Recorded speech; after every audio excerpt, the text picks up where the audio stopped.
Chapter 441 Extreme joy leads to sorrow. Resurrection is risky, so be careful when rebirthing. This is what Leo wants to tell Liedrin and the others. Although this kid only made such nonsense because of an accident, when he used rebirth to resurrect the mutated elf dragon. Who can know as long as he doesn't tell? Liedrin secretly rejoiced in her heart. Fortunately, the Blood Elves and Leo had a relationship like Fisser, and the two parties got along harmoniously. Otherwise, they would have missed a strong support in vain. As for the relationship between Sister Sylph and Leo, Liedrin knew that the Blood Elves were of no use. This was a network of night elves. If Malfurion knew about Leo's potential, he would definitely win over the human warlock, because Malfurion's eyes were not set on narrow racial barriers. This powerful druid knew very well that the battles between races in this world were not as important as dealing with the Burning Legion. If the Burning Legion cannot be stopped, the entire world will be destroyed. The war between races looks stupid and ridiculous in this comparison. This is also the reason why the powerful Night Elves have been standing still and only have small fights with the tribe in Warsong Gulch.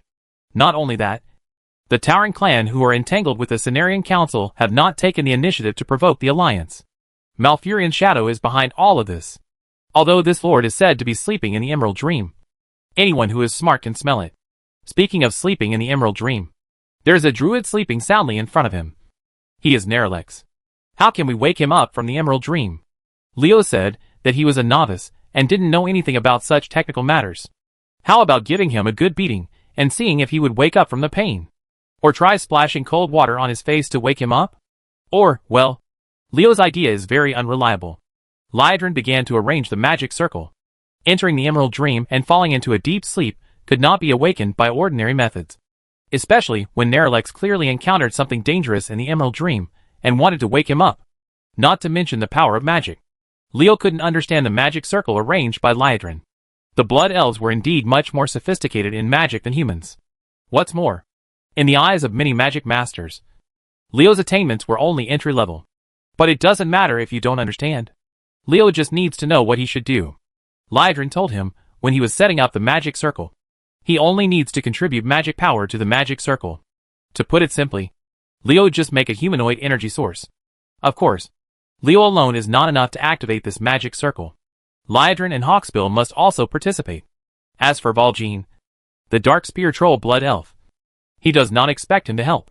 Inputting magic power into the nodes of the magic circle to help Liedrin activate it was just a piece of cake for Leo. So he naturally wouldn't shirk the blame. When the magic circle emitted brilliant light due to sufficient magic input, something abnormal appeared on Nerlex, who had been sleeping on the stone platform. A painful look appeared on the druid's face. And Leo suddenly there was a feeling on his face that he wanted to wake up, but couldn't open his eyes and get rid of the nightmare. Something is disturbing Nerlex and keeping him from waking up. Leo made a mental decision. What would Liedrin do now? Just when Leo turned his attention to the Blood Elf Countess, a voice sounded in his head. I found unknown energy. Do you want to absorb it? Energy. Absorb? Leo had a sudden thought. Goldfinger actually found its prey again. Could it be that it wanted to absorb the energy in the magic circle used to awaken Nerlex? Leo hesitated when he thought of this. Liedrin's magic circle failed to awaken Nerlex. The power that prevented the druid from waking up from the Emerald Dream seemed to want to deal with the guy who hindered him. The rich dark aura came from the sleeping Nerlex. Rex's body radiated, and an inaudible murmur sounded in Leo's ears. Annoying flies. The ancient gods are causing trouble again. The appearance of the whispers made Leo certain of one thing. That is, the unknown energy mentioned by Goldfinger was not the magic circle that awakened Nerlex, but the force that prevented the druid from escaping from the Emerald Dream.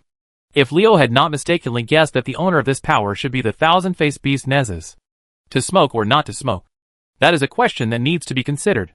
Letting Goldenfinger absorb this power is likely to attract the attention of Nizasi and bring unexpected trouble to himself. But if he doesn't absorb it, the power has already invaded his body, and Leo is not willing to leave it in his body. Such a big hidden danger. Suddenly, a force that had been latent in the body for a long time emerged on its own initiative after sensing the dark power that invaded Leo's body. It was like Otaku who had been diving for many years and finally couldn't help but feel restless after seeing a beautiful girl exposed. It's common to post comments and ask for hookups. It's the power that Deathwing penetrated into my body when I was in grim battle. Leo narrowed his eyes slightly, and a flash of light flashed. As his strength increased, Leo also tried to clean up this time bomb in his body, but it was hidden too deep. Leo had no strength but could not hit the target. But now this power actually took the initiative to attack. Wouldn't this be a good opportunity for Leo to clean it up? It takes no effort to get there even if you wear iron shoes. Normally I can't find you. But now you're committing suicide because I won't take care of you. Suck all the energy out of my body that doesn't belong to me. Leo gave Goldfinger an order while his mind was spinning. And Goldfinger started running after a confirmation of absorption. How else can we say that the power lurking in Leo's body is an otaku? Hidden in the internet where no one knows their true identity. Otakus often speak very loudly, as if nothing can trouble them. But once they want to show their true feelings, especially in the real world, they shrink back. There is a kind of bragging that is not illegal, a more genuine taste. This is the power of Death Wing that penetrated Leo's body. It was usually well hidden and Leo had no way to deal with it. But now it took the initiative and was caught by Leo. This power was vulnerable to Goldfinger. It couldn't be hit and was absorbed in the blink of an eye. Leo finally got rid of this worry. Naturally, it is not finished after absorbing this power. Leo's order to Goldfinger is to suck out all the power that does not belong to him in his body. The dark power that invades Leo's body emerges from Nerolex's body. It is also within the absorbable range. Goldfinger pounced on him fiercely like a predator. The power that invaded Leo's body tried desperately to escape as if it were a natural enemy. If this power could escape elsewhere, it just invaded Leo. O's body entered Goldfinger's home turf. The dark power retreated quickly, but Goldenfinger pounced on it even faster. It was caught before the dark power could slip out of Leo's body. And then the endless suction pulled it into the abyss, and quickly transformed it into Leo's upgraded energy. You actually want to erode me? Humph. You are really brave. Now it depends on where you run. You should just obediently become a stepping stone for me to improve my strength. After realizing that the Goldenfinger had absorbed the power of darkness, Leo had a proud smile. After absorbing this power, his upgrade energy would increase a lot, which should be enough for him to understand how to break through the shackles and break through the realm of pseudo-legends. Leo's heart was filled with excitement as he thought about breaking through the shackles of pseudo-legends and truly having the qualifications to become a legendary powerhouse. There is a saying called extreme joy leads to sorrow, which refers to Leo's current situation. The dark power struggled several times after being caught by Goldfinger. After discovering that it was in vain, the owner of this power became furious. It actually no longer thought about escaping but turned around to deal with Leo. You actually want to bite me back? Leo was surprised. In the past, Goldenfinger would immediately neutralize his opponent as soon as he came out. This was the first time he encountered this situation. The dark power that can pollute the Emerald Dream is indeed powerful. But is it useful? Leo disdains the counterattack of dark power. Goldfinger is like a natural enemy to him. Doesn't the other party increase the intensity of the dark power invading Leo's body to deliver food? But this disdain quickly turned into depression.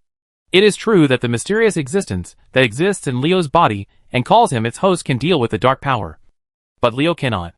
Goldfinger's absorption of dark power is used to increase Leo's upgrade energy. Although the energy Leo needs is huge, there is a certain amount after all. Under the full counterattack of dark power and Goldfinger's full conversion, the energy storage is quickly reached. Upper limit. When the upper limit of absorption is reached, Goldenfinger disappears immediately. Without its help, how can Leo with his current strength resist the invasion of dark power? At this time, Leo finally understood the opponent's intention.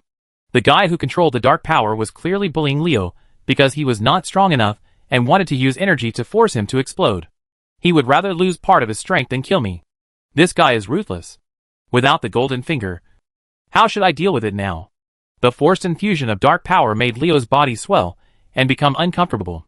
The severe pain made him understand that if he didn't solve the situation quickly, he would stage a scene of self-destruction in front of Lydron and the other three. You have to find a way to consume the opponent's power, or use up all the energy you have stored. It's not that Leo doesn't want to do the latter, but whether Goldenfinger will continue to absorb energy when consuming energy to comprehend is a question worth considering. If it only provides Leo with breakthrough insights and no longer absorbs the power of darkness, wouldn't Leo be dead? As for the former, a chilling and cold smile appeared on Leo's face. He wanted to burst me. Let me see how much strength you are willing to lose. A gigantic kilometer-long keel appeared in the Wailing Cave in a whirlpool covering a kilometer in radius. Resurrection. Black Dragon Queen Zenitharea. Chapter 442. The Tauren were once a nomadic people who lived in the plains and mountains of Mulgore. But now they have built a city on the mesas of lush meadows in the Mulgore region. This is Thunder Bluff. There are long wooden rope ladders connecting the various platforms in Thunder Bluff. Tents, longhouses, colorful totem poles, and soul huts can be seen everywhere in the city. The powerful Tauren chieftain Karen Bloodhoof manages the bustling city and works hard to ensure that the Tauren tribe can live in safety and peace. Shamans who believe in the souls of ancestors, druids with the power of nature, and powerful warriors and hunters live here. It also allows caravans and travelers of all races to rest here, provided that you are not hostile to the Tauren.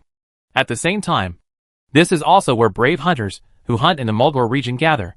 Hunting is a recognized right for all Tauren. It is through hunting wild beasts that they become strong. And the Tauren have also learned a lot of experience and lessons from hunting to enhance their racial strength. The naturally strong body gives the Tauren a great advantage. Each Tauren can become a powerful warrior with a little training. A Tauren warrior who has just become a warrior can easily deal with 3 humans in the same situation. A warrior's challenge. In the eyes of ordinary people, the Tauren are synonymous with power. However, such a powerful race is not without enemies.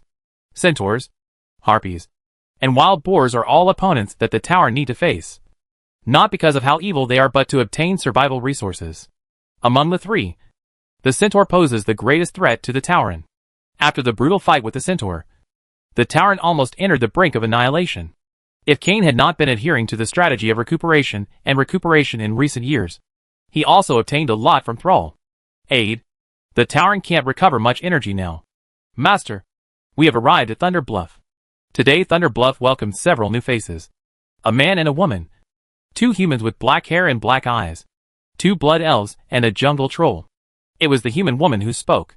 From the perspective of human aesthetics, the human woman who calls the black-haired man her master definitely deserves the title of great beauty. Although the lines on her face are too soft, which is different from most human women in this world. Her tall and well-shaped figure is still 99 points, if not 100 points. More importantly, this women also have a kind of temperament.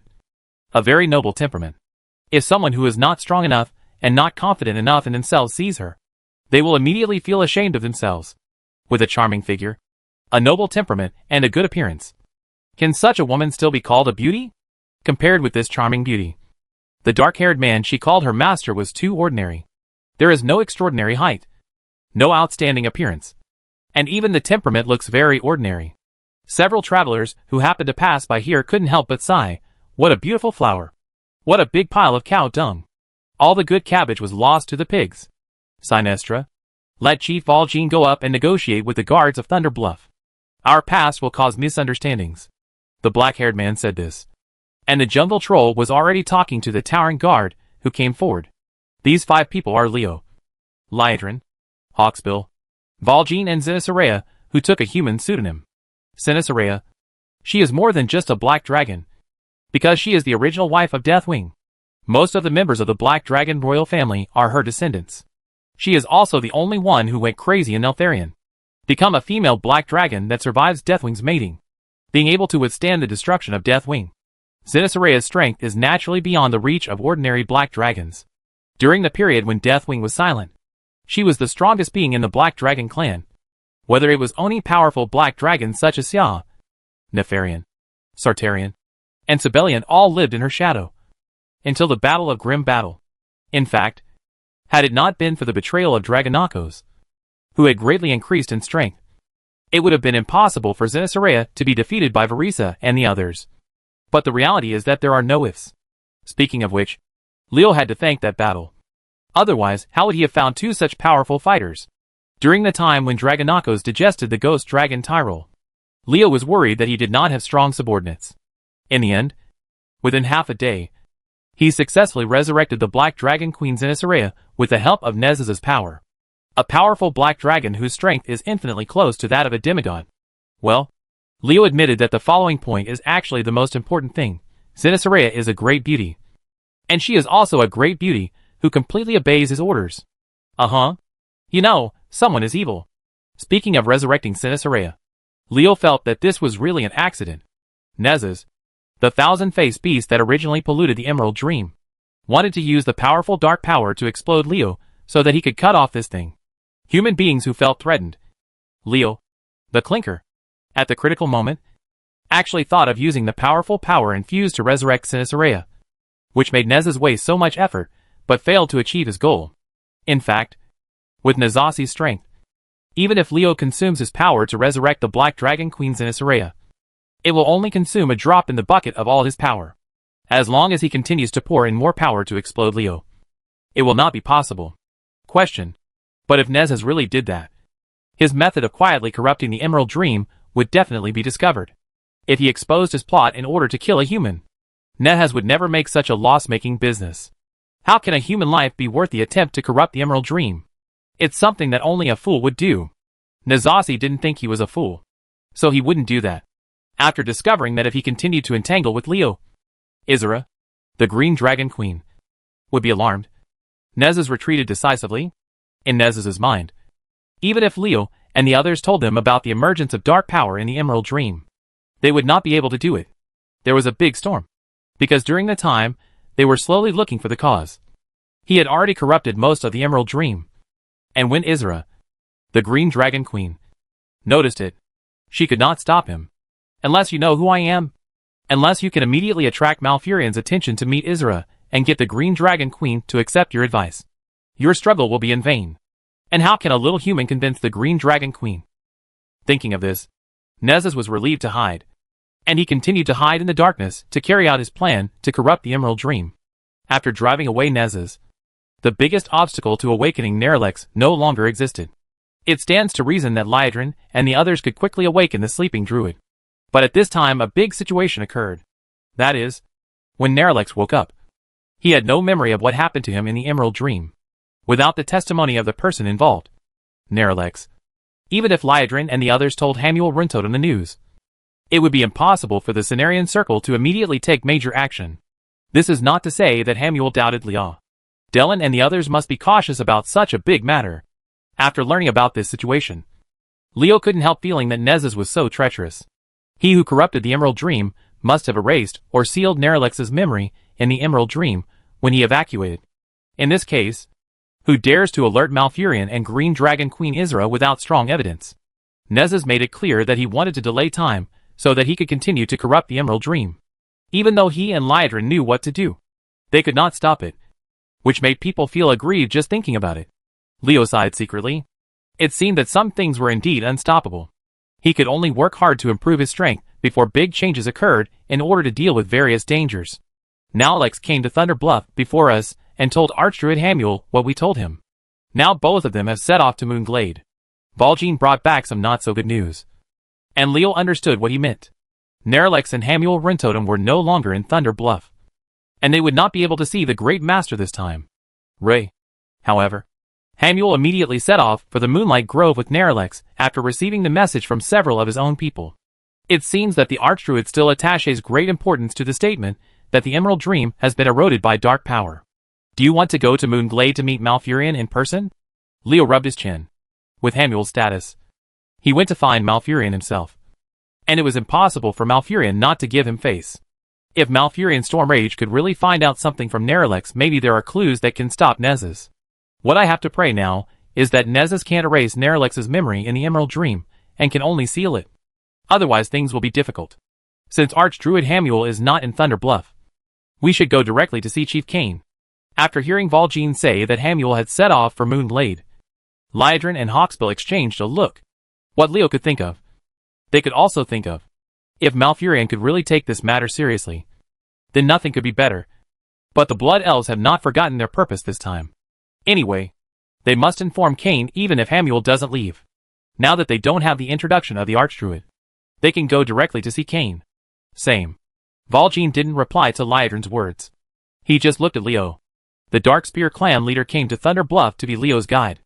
As for the Blood Elves, didn't they know they had legs? The towering guards wouldn't stop them. I'm not familiar with the road to Thunder Bluff. Chief Valjean, please lead the way. Leo had a smile on his face. But he was really rude. After all, Valjean was the leader of the clan, and he didn't even hesitate to use it. Chapter 443 Cain Bloodhoof. Hello. I am Cain, the chief of the Tauren. Feel with your heart, young warrior, that Mother Earth is by your side. May Mother Earth smile at you. Standing in front of Leo was an elderly Tauren. Although the Tauren was not young, No one dared to look down upon him in the slightest, because it was only his face that was old.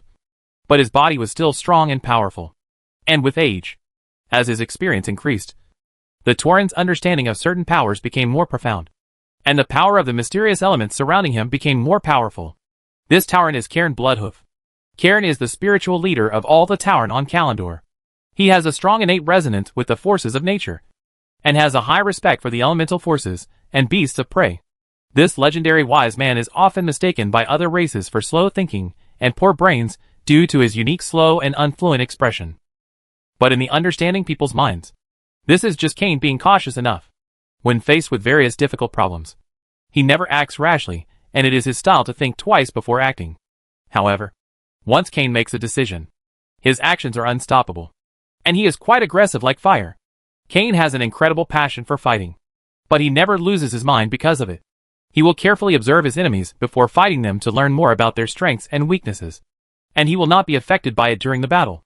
Emotional manipulation is his greatest strength. They have a friendly attitude towards the Night Elf Cain and the entire Tauren clan.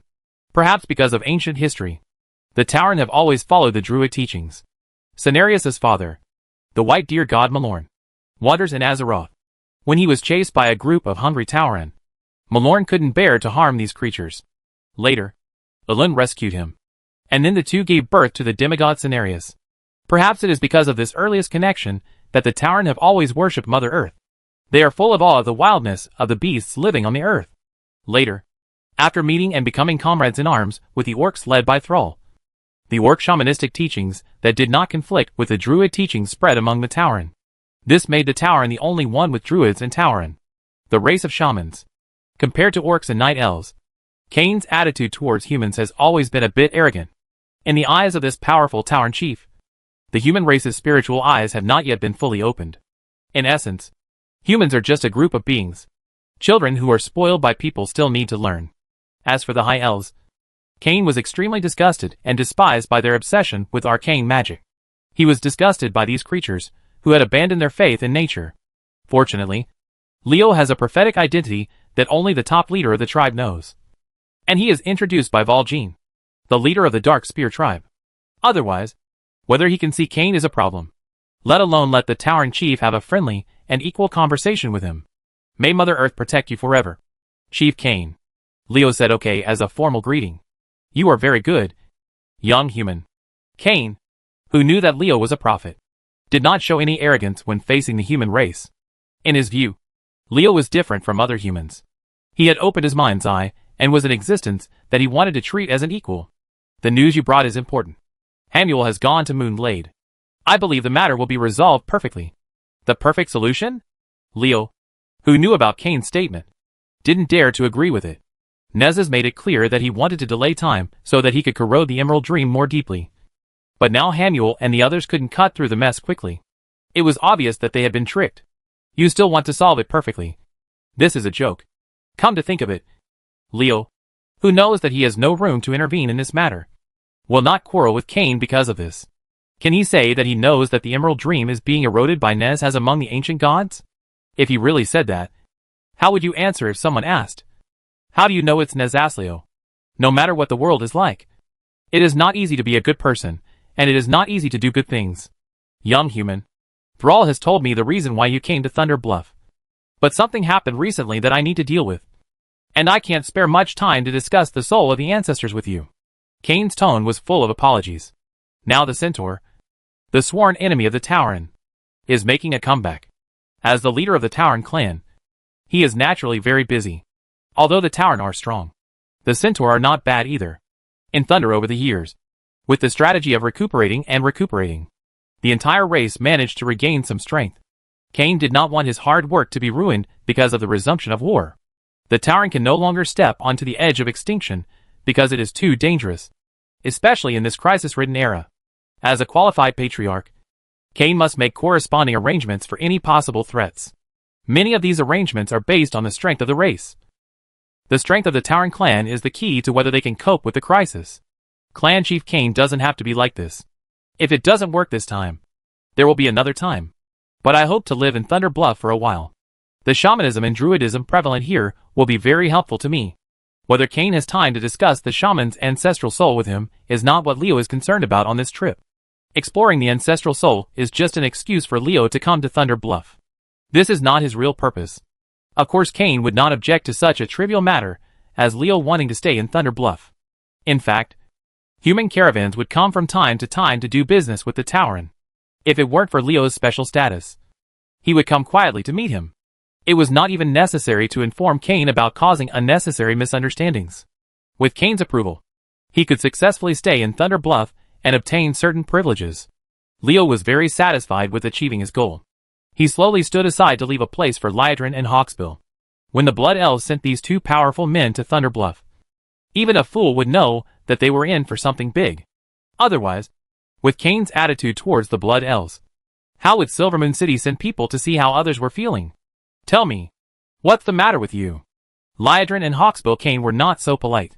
In the eyes of the Tauren who advocated druidic teachings, the High Elves who devoted themselves to studying arcane power gave up the way of nature, which made them very disgusted.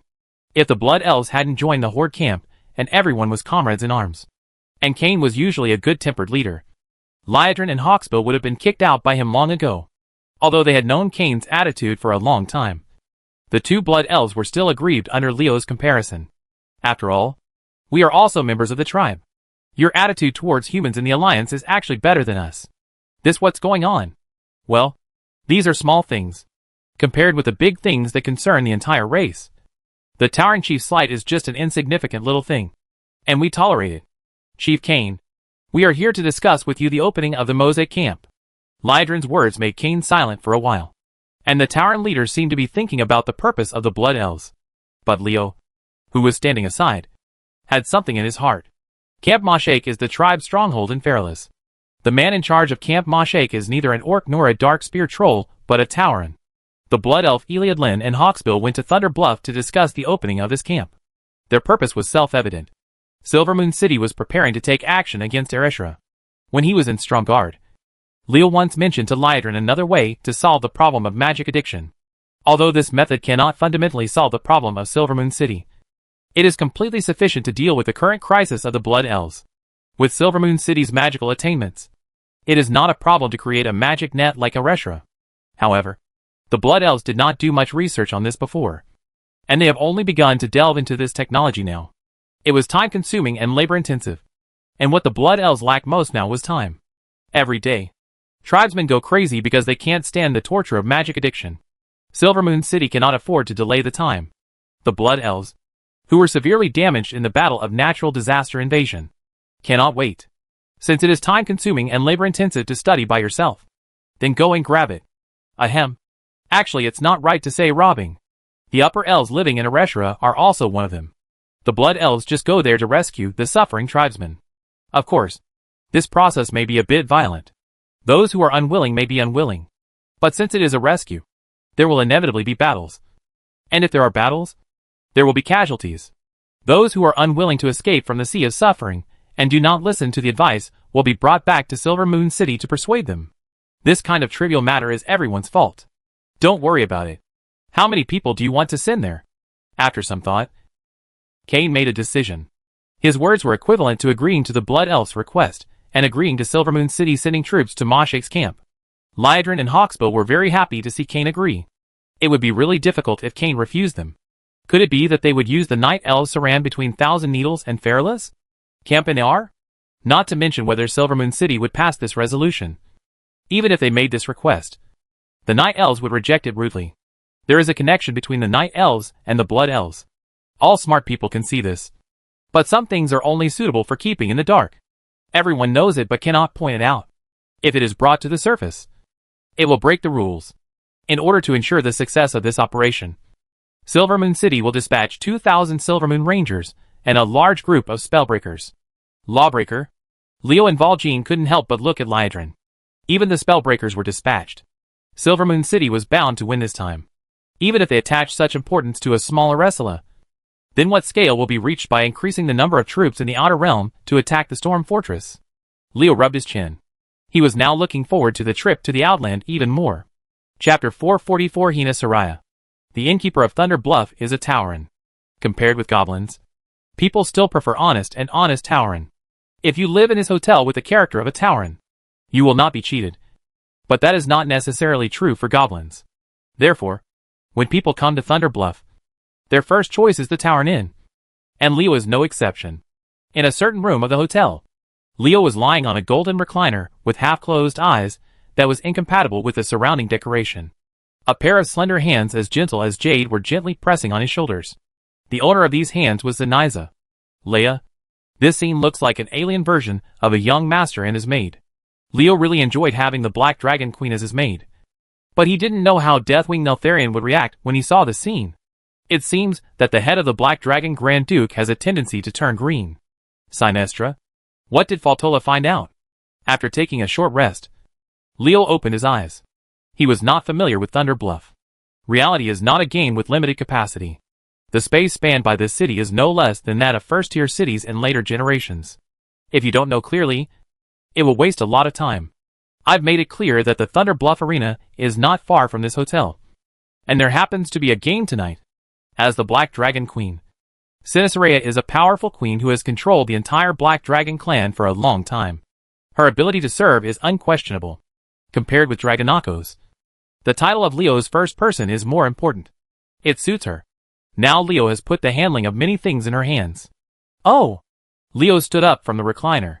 He didn't think that Sinisarea would specifically talk about an insignificant game. This woman's mind was not simple. If it weren't for the law that made it impossible for her to be, he judged himself that Leo didn't dare to let her go. Who is competing against whom? Sinisarea exerted some force on her hands, and gently pushed Leo back to the recliner, and continued to massage him. After finishing all this, she said, "Master, don't be impatient. There is still some time before the start of the game. In a short time, I have already made arrangements. When the time comes, the Master can just go there. As for the candidates for this competition..." At this point, Sinisarea paused, and briefly whetted Leo's appetite before continuing. One of the contestants is a High Elf Ranger named Sun Corona Gale, and his opponent is your opponent. The High Elf Ranger was recognized by two people not long ago, and formed a new gladiator team with him. Personally, that's the Passonia and Wolson you're looking for. Corona Gale? Leo thought about it carefully, and found that he had no impression of this elf in his mind. In this way, this elf ranger was just a passerby, an unknown person. Will it be a simple elf who can be recognized by Passonia and Wolson and form a team with them? This question can be answered by just thinking about it with your toes.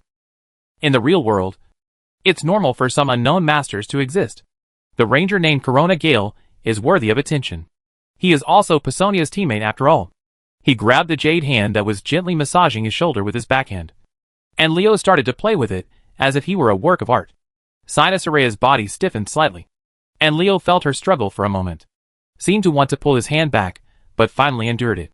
Sinestra, I believe your arrangements will be very detailed, but I don't like others controlling my actions. Leo's words sounded light, and there seemed to be no threat. But Sinisaraya's expression changed drastically. She had long been accustomed to controlling everything around her. After being resurrected by Leo and receiving the power given by him, Sinisaraya couldn't help but arrange the itinerary for Leo according to her habit. But she did not get Leo's consent when doing these things. "Master, I swear, there will never be another time." Leo looked back at Sinisaraya, whose face was a little pale. This queen who once controlled the Black Dragon clan in place of Deathwing was very different from the other pets he resurrected. Listen to what she just said. She only said there will never be another time when he fails to ask Leo for forgiveness. From this point of view, there is an essential difference between Dragonicus and the others. This discovery made Leo feel strange. And at the same time, he sounded the alarm in his heart. Sinisaraya was like his pet, and should remain absolutely loyal to Leo as his master. But now Leo saw that he cannot completely control her. Doesn't this mean that the resurrected creature may rebel against Leo? If this is the case, it will be extremely bad. Leo will never allow this to happen. Why Sinisaraya is like this must be understood clearly. Sinestra, it seems that the soul mark cannot make you completely loyal to me. Can you tell me what is going on? Leo's voice was still very soft when he spoke, but Sinisaraya could hear the murderous intention in it. If her answer did not satisfy Leo, she would be killed on the spot. Even though Sinisaraya is much stronger than Leo, the original power that allows her to survive in the world is Leo's spiritual power. Leo only needs to cut off this power to kill her immediately, and she can no longer be killed. Resurrection. Things are not what you think. Master. It is a matter of life and death. Zenithsarea quickly explained. I am absolutely loyal to you. You don't have to doubt this. But the strength gap between us is too big. So the soul mark the effectiveness will be weakened. And my actions without your orders will be affected by my character during my lifetime. Hearing this, Leo couldn't help rolling his eyes. Well, what Zenithsarea meant was that she was too strong and Leo was too weak. Even with the influence of the soul mark, she could only guarantee her loyalty to Leo. As for speaking of absolute control, you have to wait until Leo's strength improves to a certain level before you can achieve it. After all, it's because of my strength. I didn't expect that I can't even fully control my pets because I'm not strong enough. Is this a worry about happiness? Leo curled his lips dejectedly. He was about to stop this matter when he noticed that Zenithsarea looked at the hand he was holding and playing with, looking like he was hesitating to speak. Sinestra, are you resisting me? Master, some bad experiences are affecting me, and I didn't mean to do so. Zenithsaraya's face turned pale, as if she recalled something, and Leo could clearly feel her body shaking. It was an unnatural reaction caused by a mixture of fear, anger, hatred, helplessness, and other negative emotions.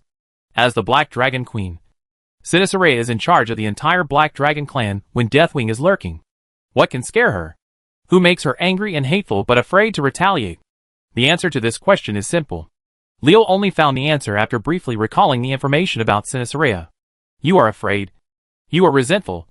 You hate. But you do not have enough strength or even dare to resist. So you control the Black Dragon clan to retaliate crazily, and want to vent your anger by destroying the entire world. Deathwing brings you have a terrible memory. What Leo said about Zenithsaraya's thoughts evoked the most fearful memories deep in her heart. After the Guardian of the Earth, the Black Dragon Grand Duke Neltharion went crazy and became Deathwing. His whole body was flowing with lava and spraying flames. Even the giant dragon could not bear the high temperature. But this crazy guy forced himself to fight with him. Female dragons in the Black Dragon tribe mate. A huge black dragon with flames and lava all over its body lies on top of you. This scene is so inconsistent. If you don't have enough strength, you will definitely die. Zenithsaraya's vitality is really strong enough to survive. Deathwing's behavior was a disaster for the female Black Dragon. Only the powerful Zenithsaraya survived afterwards. But the body of the Black Dragon Queen was also destroyed. And her body was always flowing with smelly pus. A large area of his face was also burned. Just imagine. What would happen if an originally beautiful and noble woman suddenly encountered such bad luck?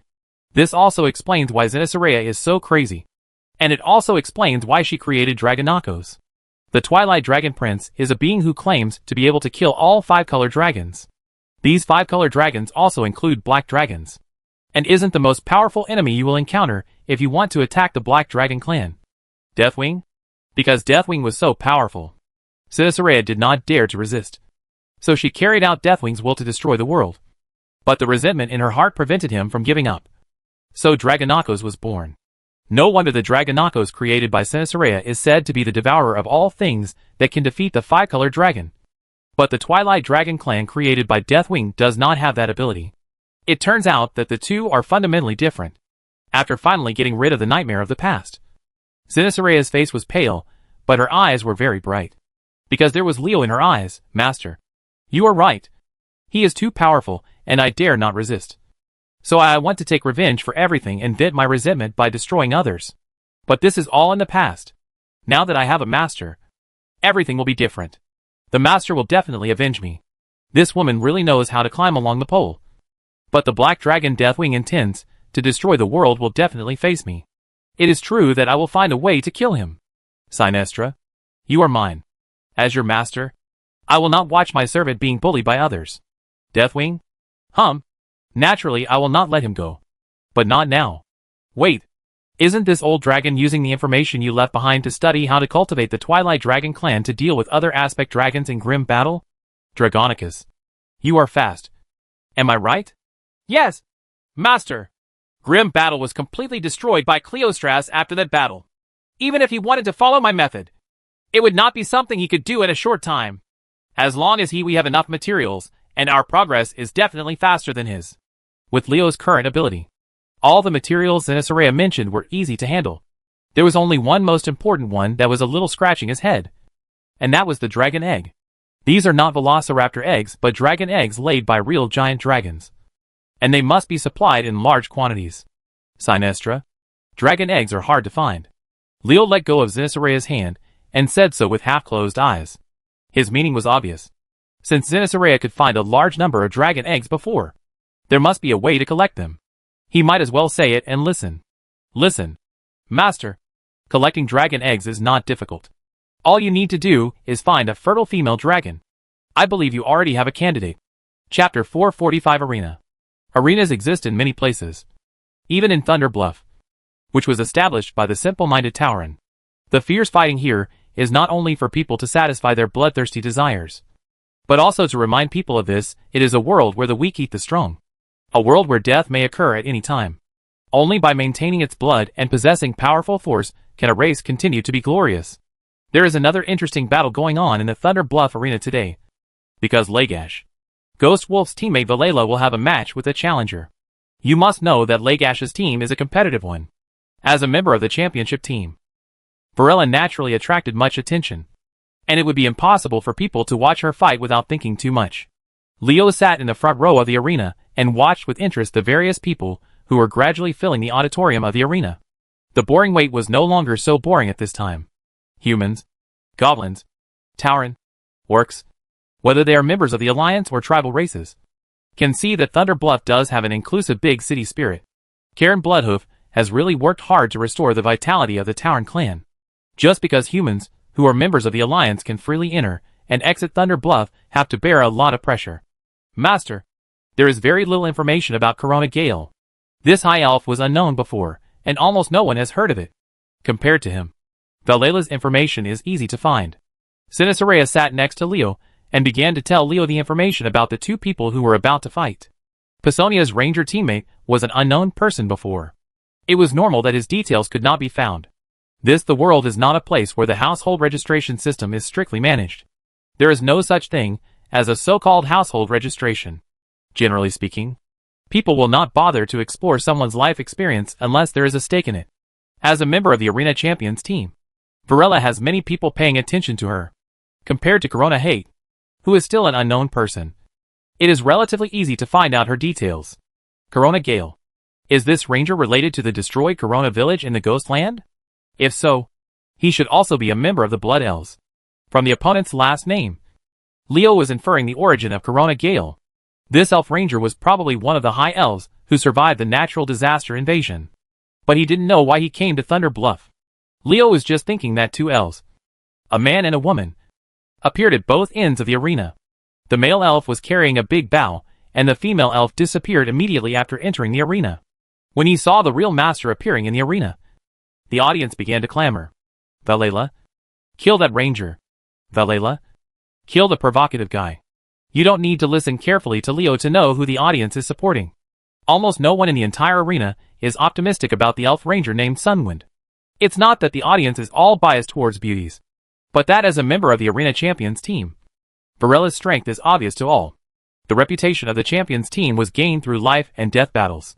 You must know that this place is an arena where people will die if they are not careful. And Valela is a professional gladiator, so there is no room for fraud to win the title of champion. Compared with Valela, who has a great record, the blood elf named Suncorona Gale is too ordinary. What famous master has he defeated? How many brilliant achievements has he had? No. None. In the words of most people, who knows where this elf ranger came from? In the eyes of the vast majority of the audience, this elf ranger named Corona Gale was crazy about becoming famous. He was a newcomer in the arena and formed a team with two other newcomers. And then, he directly challenged Lagash's championship team in a whimsical way. Isn't this seeking death? I really don't understand why the Ghost Wolf agreed to such a ridiculous request. And also sent Valela, one of the strongest members of the team, to challenge. Is this to establish its authority and warn those guys who want to become famous in one battle not to come easily? Provoke them as arena champions? If this is the case, how will Valela choose to kill this masked elf ranger? Should he kill with one blow and end the battle immediately? Or kill slowly with one blow and let the opponent die in pain? More than 99% of the audience in the entire arena believed that this battle was without any suspense. But strong players like Leo and Zinasaraya did not think so. When Valela used stealth and her entire figure disappeared from her sight, her opponent, Sun Crown, Hade held the bow in hand and slowly walked towards the center of the arena, seemingly moving carefully to cope with Valela's sneak attack. But in fact his counterattack has already begun. Huh? This is the perception of the human race. No. It is a very special mental induction. It actually turns the mental power into strands of hair like tentacles, and spreads it to a range of 10 meters outside the body. Although it is not as good as the unique perception talent of the human race, but it is very effective in dealing with sneak attacks by thieves. Leo sensed the actions of Corona Gale with his strong mental power. He was very interested in this elf ranger. In terms of mental control, this guy would definitely have great achievements if he changed his career to become a magician or a warlock. However, you actually chose the elf ranger.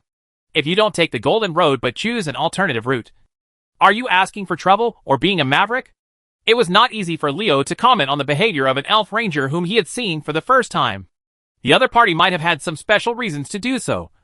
But judging from the hand shown by Corona Gale, this match was definitely it won't be a one-sided situation. Different from the focus of Leo's observation, Cinesaria whispered in her master's ear, "Master, that elf ranger also hides his strength. His range of perception is definitely more than 10 meters. For the Black Dragon Queen, Sun Crown Gale's ability is nothing more than a small trick. If she reveals her true form and fights within 100 meters, not to mention 10 meters, it will be just a small step. And with her strength, she still needs a sneak attack? Depending on the strength and status, the perspective of looking at the problem is different. What Cinesaria considers is not how novel or skillful the martial arts skills of the two elves in the arena are, but whether they are fighting against Leo's security threats. Cinesaria's words made Leo interested in the elf ranger. This kid is also cunning enough. He is clearly showing his enemy to use weakness to lure Valela into being fooled. I wonder if the elf thief will fall into his plan. Masters are very particular about patience when fighting against each other. Valela did not show up until Corona and Gale reached the center of the arena. The behavior of the elf thieves made the audience start to clamor. What they wanted to see was an exciting fight, rather than this kind of one-man show battle. It seemed that the noise from the audience put pressure on Valela. As a member of the Arena Champions team, she had to take action. Untimely actions often exposed herself. Corona Gale suddenly shot an arrow sideways, and he discovered Valela. Traces. The sharp arrow shot through the air and left a linear afterimage. The arrow was very fast, but unfortunately it did not hit the target. Shot empty. Ha. Boy, are you juggling? Hurry up and admit defeat and save your life. Some spectators who supported Varela laughed. They thought Varela was playing tricks on her opponents. But in fact, only a few strong men in the entire arena understood. There was indeed something strange in the arena just now, but it was not in the direction of Corona Gale's arrow.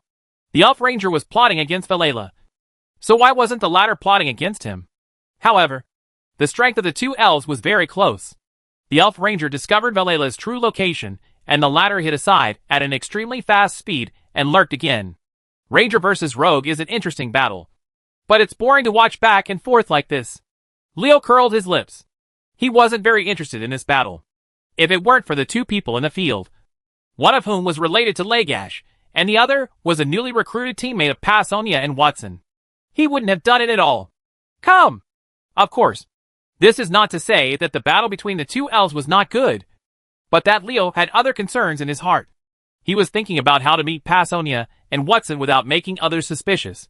Magic shot. The situation on the field could not be better described as a sudden change of wind and clouds. Just when Leo was distracted, the elf ranger suddenly shot 7 arrows in a certain direction. After shooting these 7 arrows, his quiver was empty. Look, it turns out that he is prepared to decide the outcome in one fell swoop. 7 consecutive shots. So fast. Leo, who was originally lacking in interest, only felt his eyes light up. Corona Gale, the elf ranger, shot 7 consecutive arrows faster than the other. The 7th arrow even broke the sound barrier, and the arrow speed was comparable to the Ranger King Hawk's.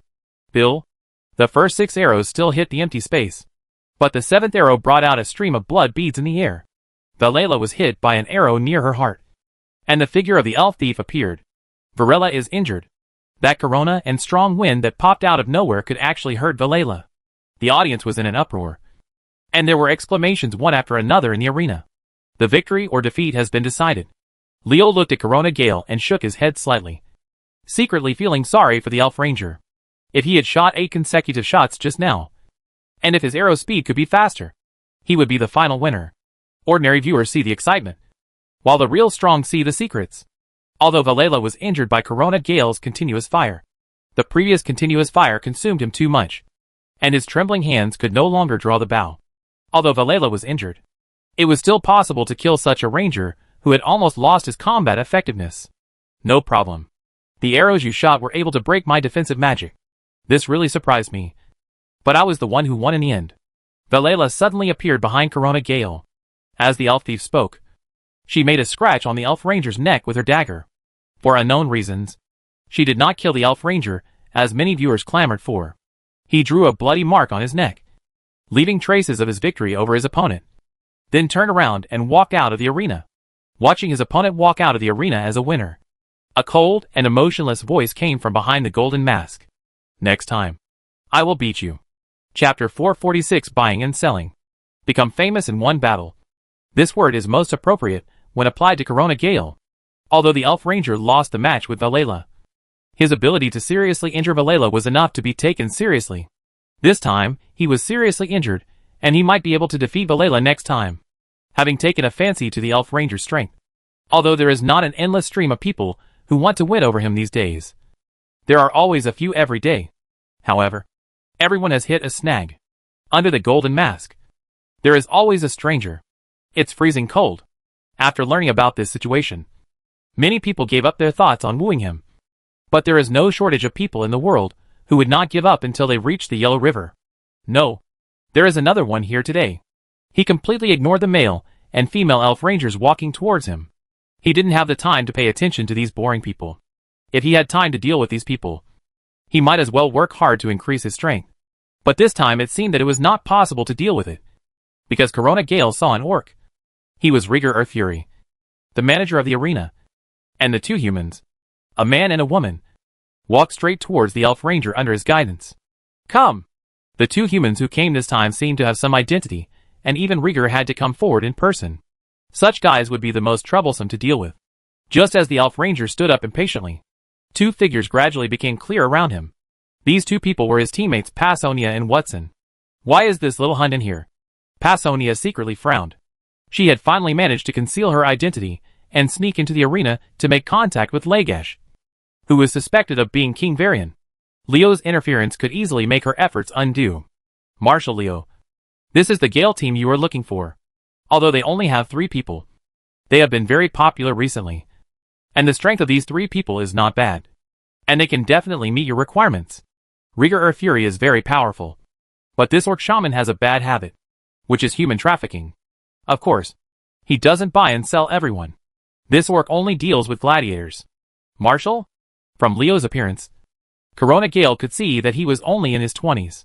He actually became a marshal at such a young age. The elf ranger immediately regarded Leo as a second-generation official. Human beings are becoming more and more ridiculous. They can even give such an important military position as marshal so casually. Sun Crown Gale was very disdainful in his heart. For someone like him, who has gone through hardships and relied on his own efforts to become a strongman step by step, it seems that the second-generation official who enjoys the shadow of his parents is extremely displeasing to him. There may be an element of jealousy here, but more often than not, it was because of the bad impression these people brought to him that they were arrogant and ignorant because they enjoyed the shelter of their fathers. And they were arrogant and indulgent because they had not experienced hardships. Listening to the orc shaman's introduction, Leo nodded expressionlessly, expressing his approval with the unique arrogant attitude of a human noble. Upon seeing this, the orc shaman knew that this business was a success. Human nobles are taken advantage of. As long as you satisfy them, you can get enough money. But strangely enough, didn't Thrall send me a message saying that Leo is very different from those guys? Forget it. Don't think about this anymore.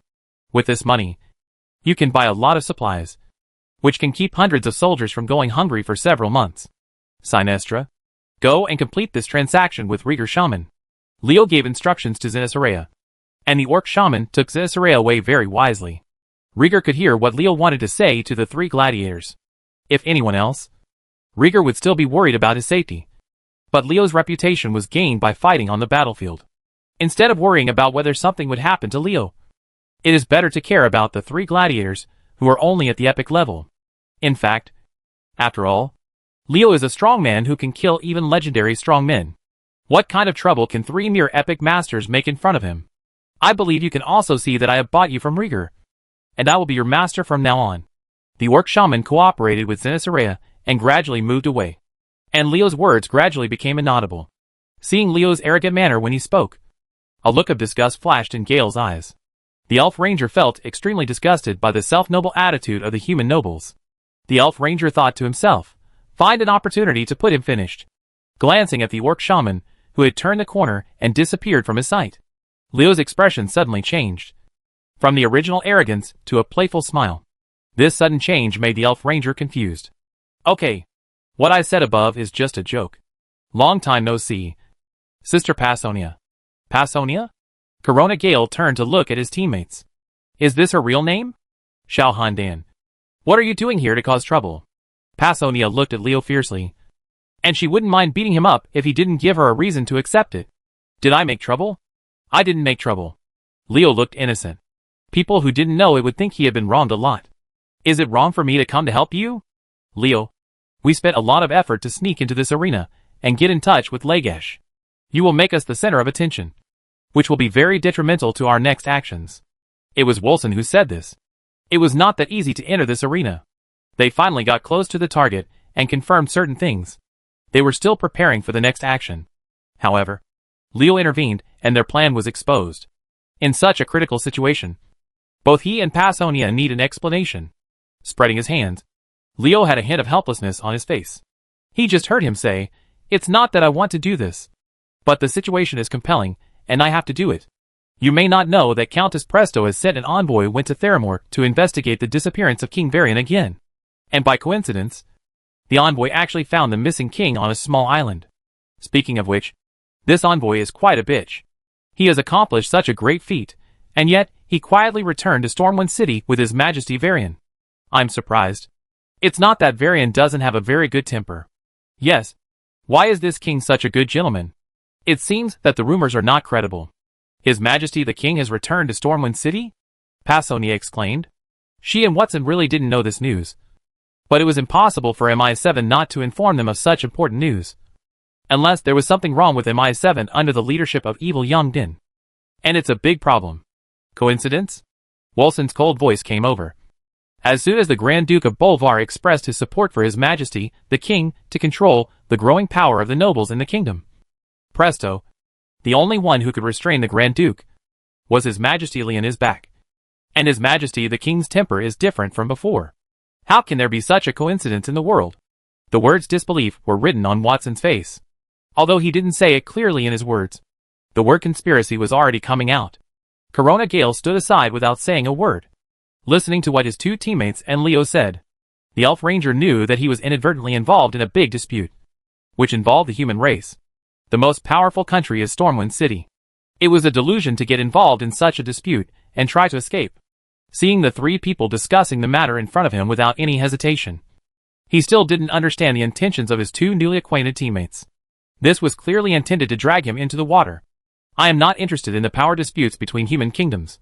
But the human masters that I will definitely encounter after getting involved in this dispute are different. Fighting with the strong is a way to become stronger. The Elf Ranger gained motivation and did not object to being involved in this dispute. Passonia never thought that the situation would become so bad all of a sudden. When she received the statement from Grand Duke Bolvar to support the current King Anduin Rin, she thought that the situation would develop for the better. Unexpectedly, Puri, this woman Stowe, was so bold that she actually found someone to impersonate His Majesty the Kingdom. Wolson and I have confirmed that the gladiator named Legesh is His Majesty Varian. But his memory has been sealed with powerful magic, and the time we have been in contact with him is too short, and we have not yet gained his trust. It will be very difficult for him to return to Stormwind City with us. Passonia expressed her concerns. She did not ask why Grand Duke Bolvar and little King Anduin did not recognize that the kingdom Countess Presto found was a fake.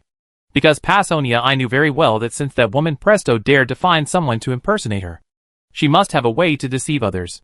Elf Yugi, who was standing aside, couldn't help but his heart jumped twice when he heard this.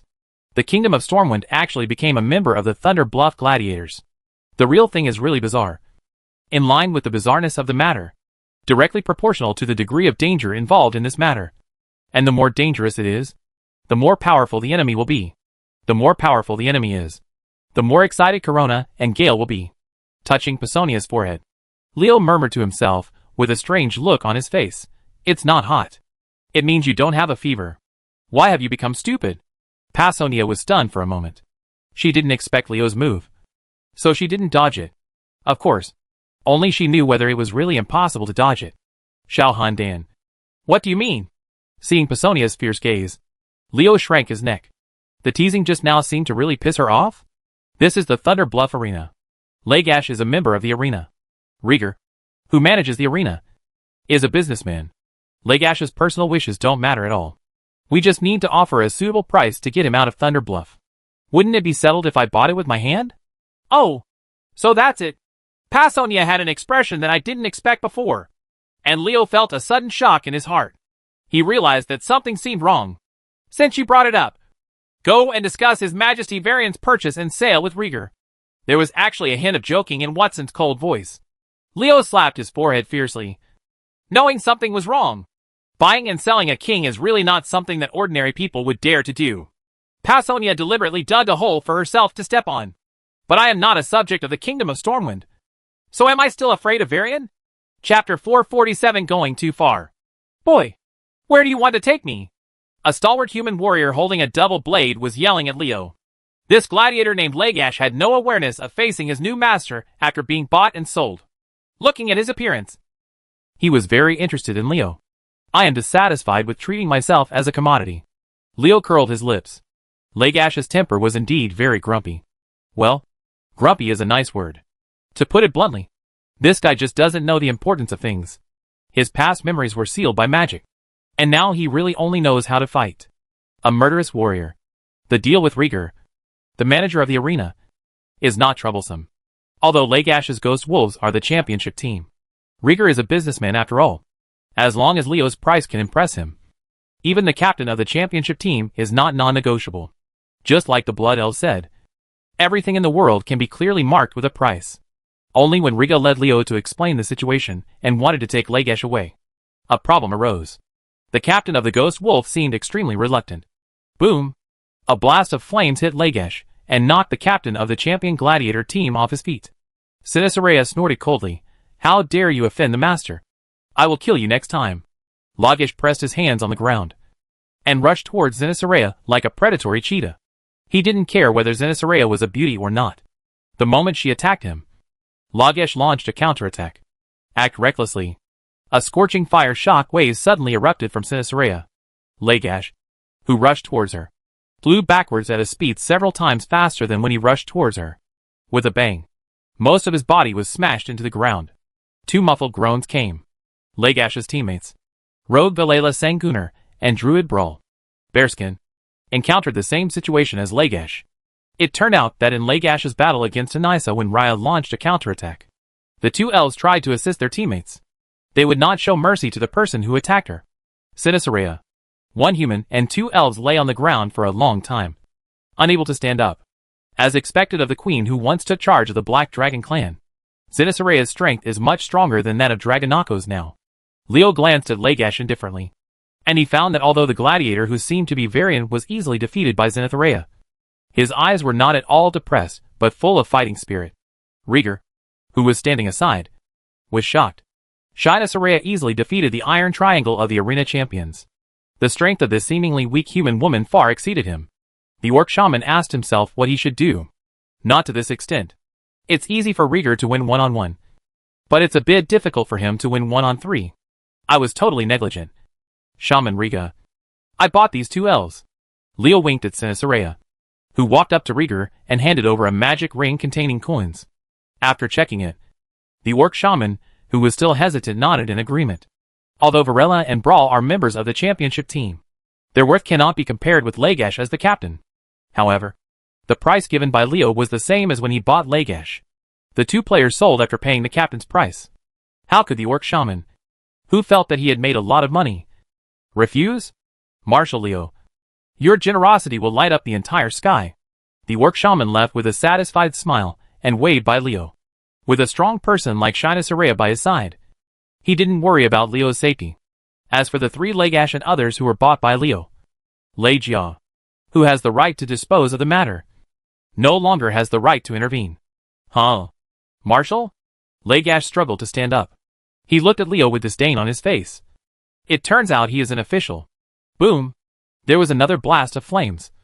And Legash, who finally stood up, was knocked to the ground again. And it was Shida Soraya who took action again. You must learn to be respectful to your master. After being knocked down again, Legash stood up again with a sigh. His face was full of defiance. And he was not afraid of Soraa's power at all.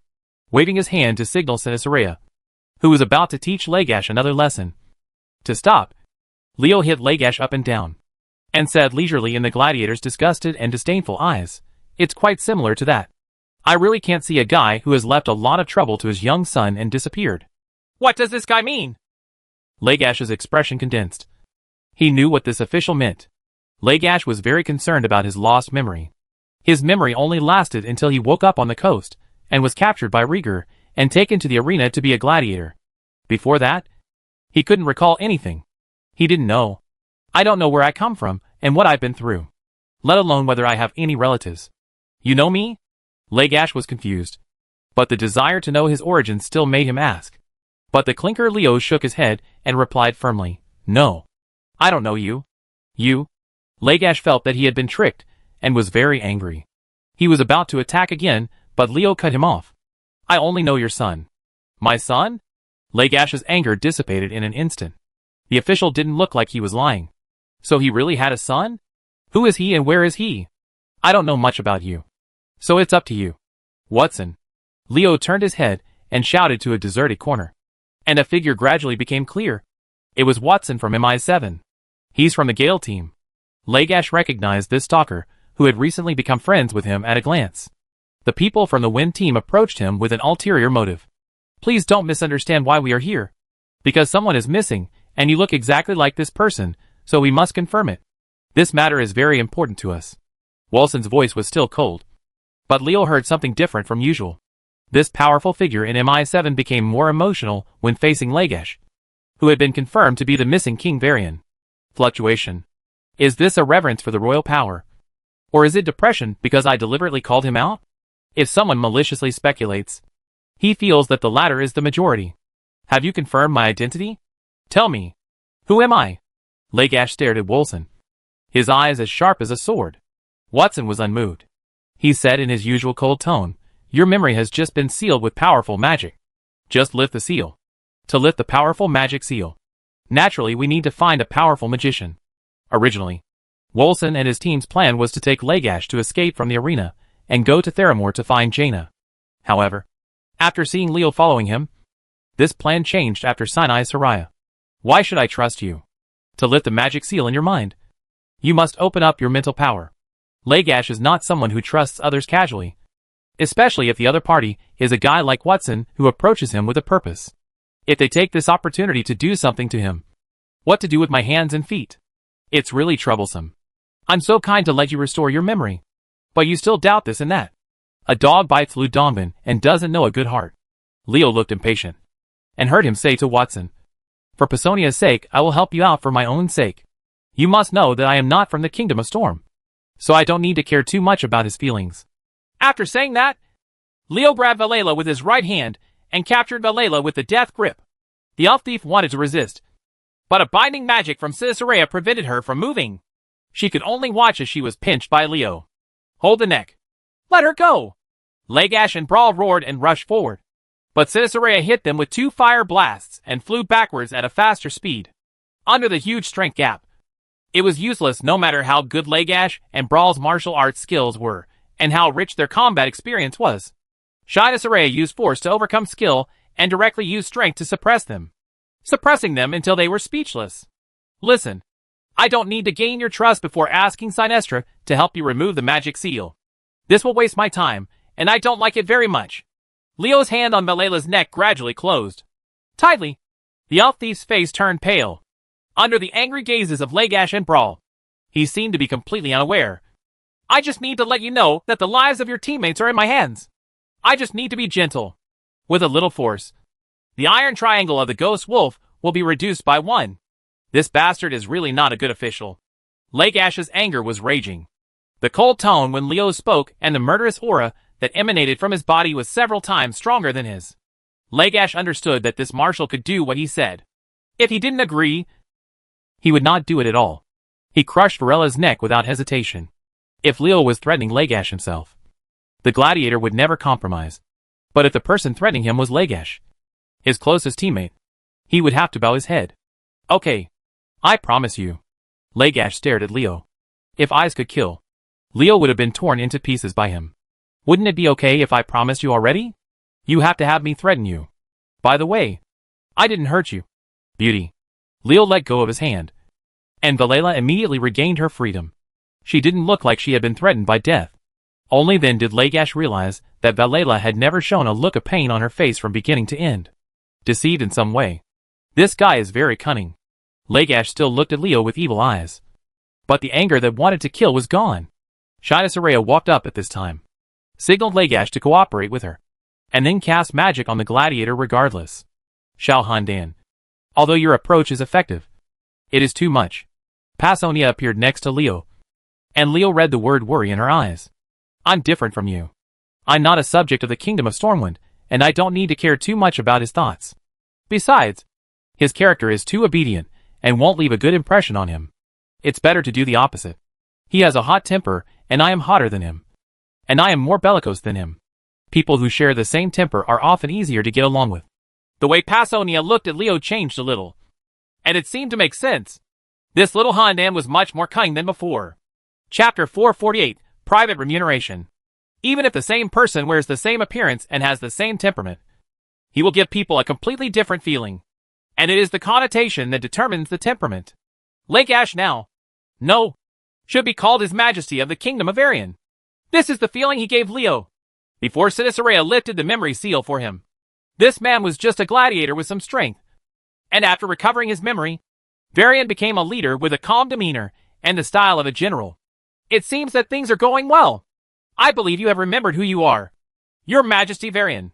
Leo made eye contact with Pasonia for a moment while he was speaking, and he saluted after receiving a positive signal from the latter. Varian, who had recovered his memory, looked at Leo with much softer eyes. Leo's previous attempt to threaten him with Valela's life was indeed excessive, but it was undeniable that Leo's extreme behavior saved a lot of time. Every minute is precious when the situation in Stormwind City becomes increasingly dangerous. This guy's behavior is a bit off-putting to me. Varian looked at Leo and thought to himself. Just as Leo expected, Varian, who had recovered his memory, did not have a bad feeling towards him, but actually admired him. Extraordinary times call for extraordinary things, and Varian, as the king, naturally understands this. Pasonia and Volsun have told me about the situation in Stormwind City. The current situation is indeed not optimistic. With that imposter here, it will not be easy for me to change the situation of the entire kingdom if I return to Stormwind City alone. At this point, Rian stretched out his hand to Leo. So I need help. Leo did not hesitate. He stretched out his hand and shook hands with Varian, and said with a serious face, every traitor and traitor will be punished. Arather will fully support you. Your Majesty. Before he finished speaking, Leo's conversation suddenly changed. It's just that the soldiers and horses have not yet used the food and fodder. The kingdom of Arather has been in the flames of war. It will cost a lot to mobilize the army. I'm afraid it won't be that easy. How is this going? Varian really didn't expect Leo to put forward such a condition, but he never mentioned that he would send out an army. How could he think so? There is no need to send out a large army, as long as a few strong men are enough. Varian paused for a moment and thought carefully before speaking. If the situation is really corrupt to the point where we need to borrow troops, the kingdom of Arather the supply of soldiers will naturally be borne by the kingdom of Stormwind. I feel relieved with your guarantee. After getting what he wanted, Leo stopped talking and looked like he was waiting for Varian to decide what to do next. While the two were talking, Pasonia and Watson communicated privately. They didn't think Leo's words about sending out the army were meaningless, based on their understanding of Leo. Since this kid said this, they were afraid the situation in Stormwind City will really come to that point. Thinking that MI7 had not passed on the important news that Countess Presto had brought back the long-missing king, the two of them couldn't help but feel a sinking feeling. And the joy of finding the real king was diluted a lot. I'm going to Theramore. and Jaina's support is essential. Varian stated his next plan. And it was indeed the case. Among the current human forces, aside from Stormwind City, Jaina's kingdom of Theramore, which can really get on the stage, must have a place. And in terms of geographical location, it is far from Thunder City. The cliff is not far from Theramore. They can teleport to the tribe's Brackenwall village in Dustwallow Swamp through the teleportation array in Thunder Bluff. As long as the subsequent journey goes smoothly, they can enter Theramore and meet Jaina in less than half a month. Jaina of the Kingdom of Theramore is a leader who understands the general situation. I believe she will definitely support you. But stabilizing the situation in the Kingdom of Stormwind is a big deal. I have to go back to Stromgarde to make arrangements. And I can't just follow you to the fortress. Lemo is such a shame. Leo nodded in agreement with Varian's arrangement. But agreement did not mean that he would follow Varian to Theramore. Stromgarde is digging hard at the corner of Theramore Kingdom with a small hoe. A lot of the original Kultira's navy has been dug away. How can Leo get a good look by going to Theramore at this time? He didn't want to bring trouble on himself. As for meeting a famous person like Gianna, come on! Leo is not a starstruck person. Even if the person is a beauty or a famous beauty, he can't travel thousands of miles to meet her. There is no need for him to travel so much. What should Yuan do? As the future prince of Stromgarde, he has many things to deal with. After meeting Bolvar, Kel'Thuzad, Thrall, Cain and other heroes, Leo was already very calm about meeting celebrities. Okay, we'll contact you later. Leo said that Varian couldn't stop him. Besides, he didn't know the conflict between Stromgarde and Theramore. Moreover, Leo's reason was very good. I returned to Stromgarde to prepare for the Kingdom of Stormwind to help you. Yes. As for Theramore, you can just take care of it yourself. Sinestra, you lead His Majesty Varian and others to the teleportation array. I have already told Cain that I want to borrow the teleportation array. Leo pretended not to see Pisonia's wink towards him and gave instructions to Cinesaria. The Black Dragon Queen immediately led Varian and others towards the teleportation formation. This little Hundan. He is definitely planning something without telling me. Pasonia glared at Leo with hatred, and followed Varian in the latter's seemingly innocent eyes. Leo scratched his face. He didn't mean to mess with Pasonia, but he had to prepare for the worst for some things. As the Black Dragon Princess, Onyxia must have the power to obey her orders in Stormwind City, including the die-hard nobles who are unwilling to fail. That power is really not small. The real world cannot be treated as a game. The Black Dragon Princess, who has developed power in the Kingdom of Stormwind for many years, is not so easy to overthrow. Leo can guarantee that if there is no absolute force, even if someone reveals Onyxia's true identity, he will only be caught and killed by the nobles. The change of power in a kingdom is not just a game. There are too many things involved. The battle between forces will not end with the death of one or two people, especially when the other party has the upper hand. Varian will definitely get Jaina's support for this trip. If he can get Bolvar's recognition, he may have some advantages in the battle in Stormwind City. But the premise of all this is that the Cathedral of the Holy Light does not support Countess Prester. The Archbishop of Holy Light is regarded by the world as the incarnation of light. He is the dawn of hope for regaining humanity's faith when the kingdom of Lordaeron was destroyed. Your Excellency, Archbishop Benedictus, what will you do? Continue to be your Mitter of Holy Light, or choose to become the Father of Twilight? Leo's face became gloomy when he thought of this. If Archbishop Benedictus suddenly sided with the nobles, the situation in Stormwind City would inevitably be out of control. Even Varian and Bolvar would not be able to suppress the situation. Leo's so-called army, the purpose of entering the Kingdom of Stormwind is to prevent such a situation. But if things really come to that point, the entire human race will inevitably be in great turmoil. One side is the royal power that has been passed down for many years, and the other side is the faith that has given people hope in this chaotic era. What will be the consequences of the conflict between the two? Leo really said not aloud. This is not Leo's unfounded worry. The Holy Light Cathedral is clearly protecting the royal power, but he has to prevent the other party from turning against him. It's because things are unpredictable, and he has to be prepared. Sometimes knowing too much is not a good thing. It can tempt former heroes to fall. The ancient gods are really capable of causing trouble. Leo looked depressed. Varian and the others didn't know about Benedictus' situation, so naturally they wouldn't have such worries. The Cathedral of the Holy Light was their staunch ally and absolute support in their eyes. But they knew that someone Leo can't just deal with these secrets indifferently. How can you reassure Leo when facing the Cathedral of Holy Light, which is likely to retaliate? While thinking, a figure came back. It was Cisarea who sent Varian and the others to the teleportation array. Leo gathered his mood and put aside the matters in the kingdom of Stormwind. And he was ready to return to Stromgarde. Not everything Varian said was an excuse. Although Leo had already made arrangements for Stormwind City, many people in Stromgarde didn't know it. Now that Scarlet is busy attacking the Epic Realm, he must go back and take charge of the overall situation. And it is only convenient to do some things when you return to your own territory. You must know that there are still 3 green dragon corpses in his personal space. Besides, even if everything he told Varian was just an excuse, Leo still had to act like it. Right, Sinestra? How about Varian's memory seal? Master, that is a magic unique to the Black Dragon clan. The person who cast the seal is far less powerful than me. I have completely lifted it. In addition, following the Master's wishes, I copied what you want from his mind. After speaking, Cisarea condensed a magic crystal in her hand that was generated by gathering powerful magic power. The content inside was exactly what she said Leo wanted. Leo took this finger-sized magic crystal in his hand and played with it with great interest. He never did business at a loss. Varian had no connection with him. So how could Leo help him solve the memory seal problem in vain? If he doesn't get some benefits back, will he still be a member of the army of time travelers known as locusts from another world? How to use this thing? The master can just introduce the magic power inside into the body. But if you want to truly turn the content inside into your own ability, you need more practice. It doesn't matter. After all, other people's martial arts and combat experience belong to others. They cannot become mine all of a sudden. I am not in a hurry.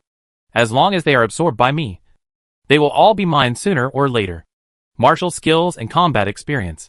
This is what Leo asked Cisarea to ask the Black Dragon Queen for in private when he lifted the seal on Varian's memory and opened his spiritual world. The battle is replicated with magic. Varian's martial arts skills are even enviable by Arthas. Leo's melee combat ability will be greatly enhanced by acquiring these. It is not a problem at all for both magic and martial arts to go hand in hand. Chapter 449 Dragging the Gnome into the Water.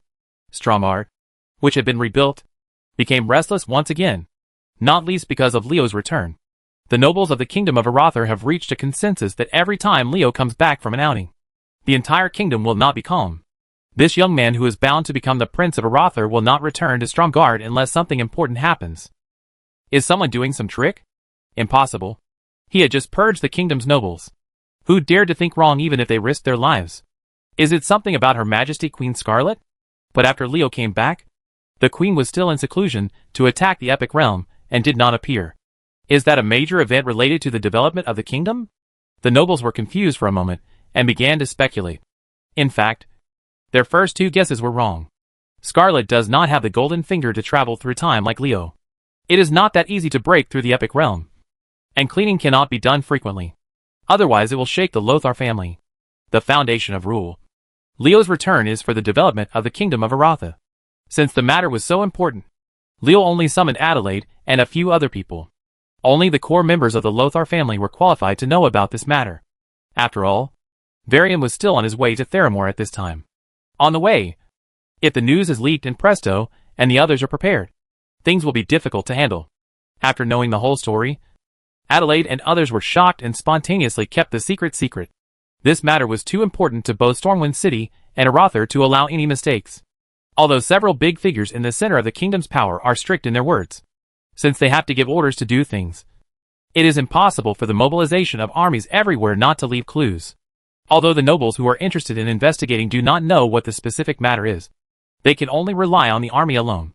They already understood that things were not simple when they gathered quietly due to the abnormal mobilization, while the nobles of the kingdom of Aratha were muttering. The 9th Legion in Deadwood Village was very nervous.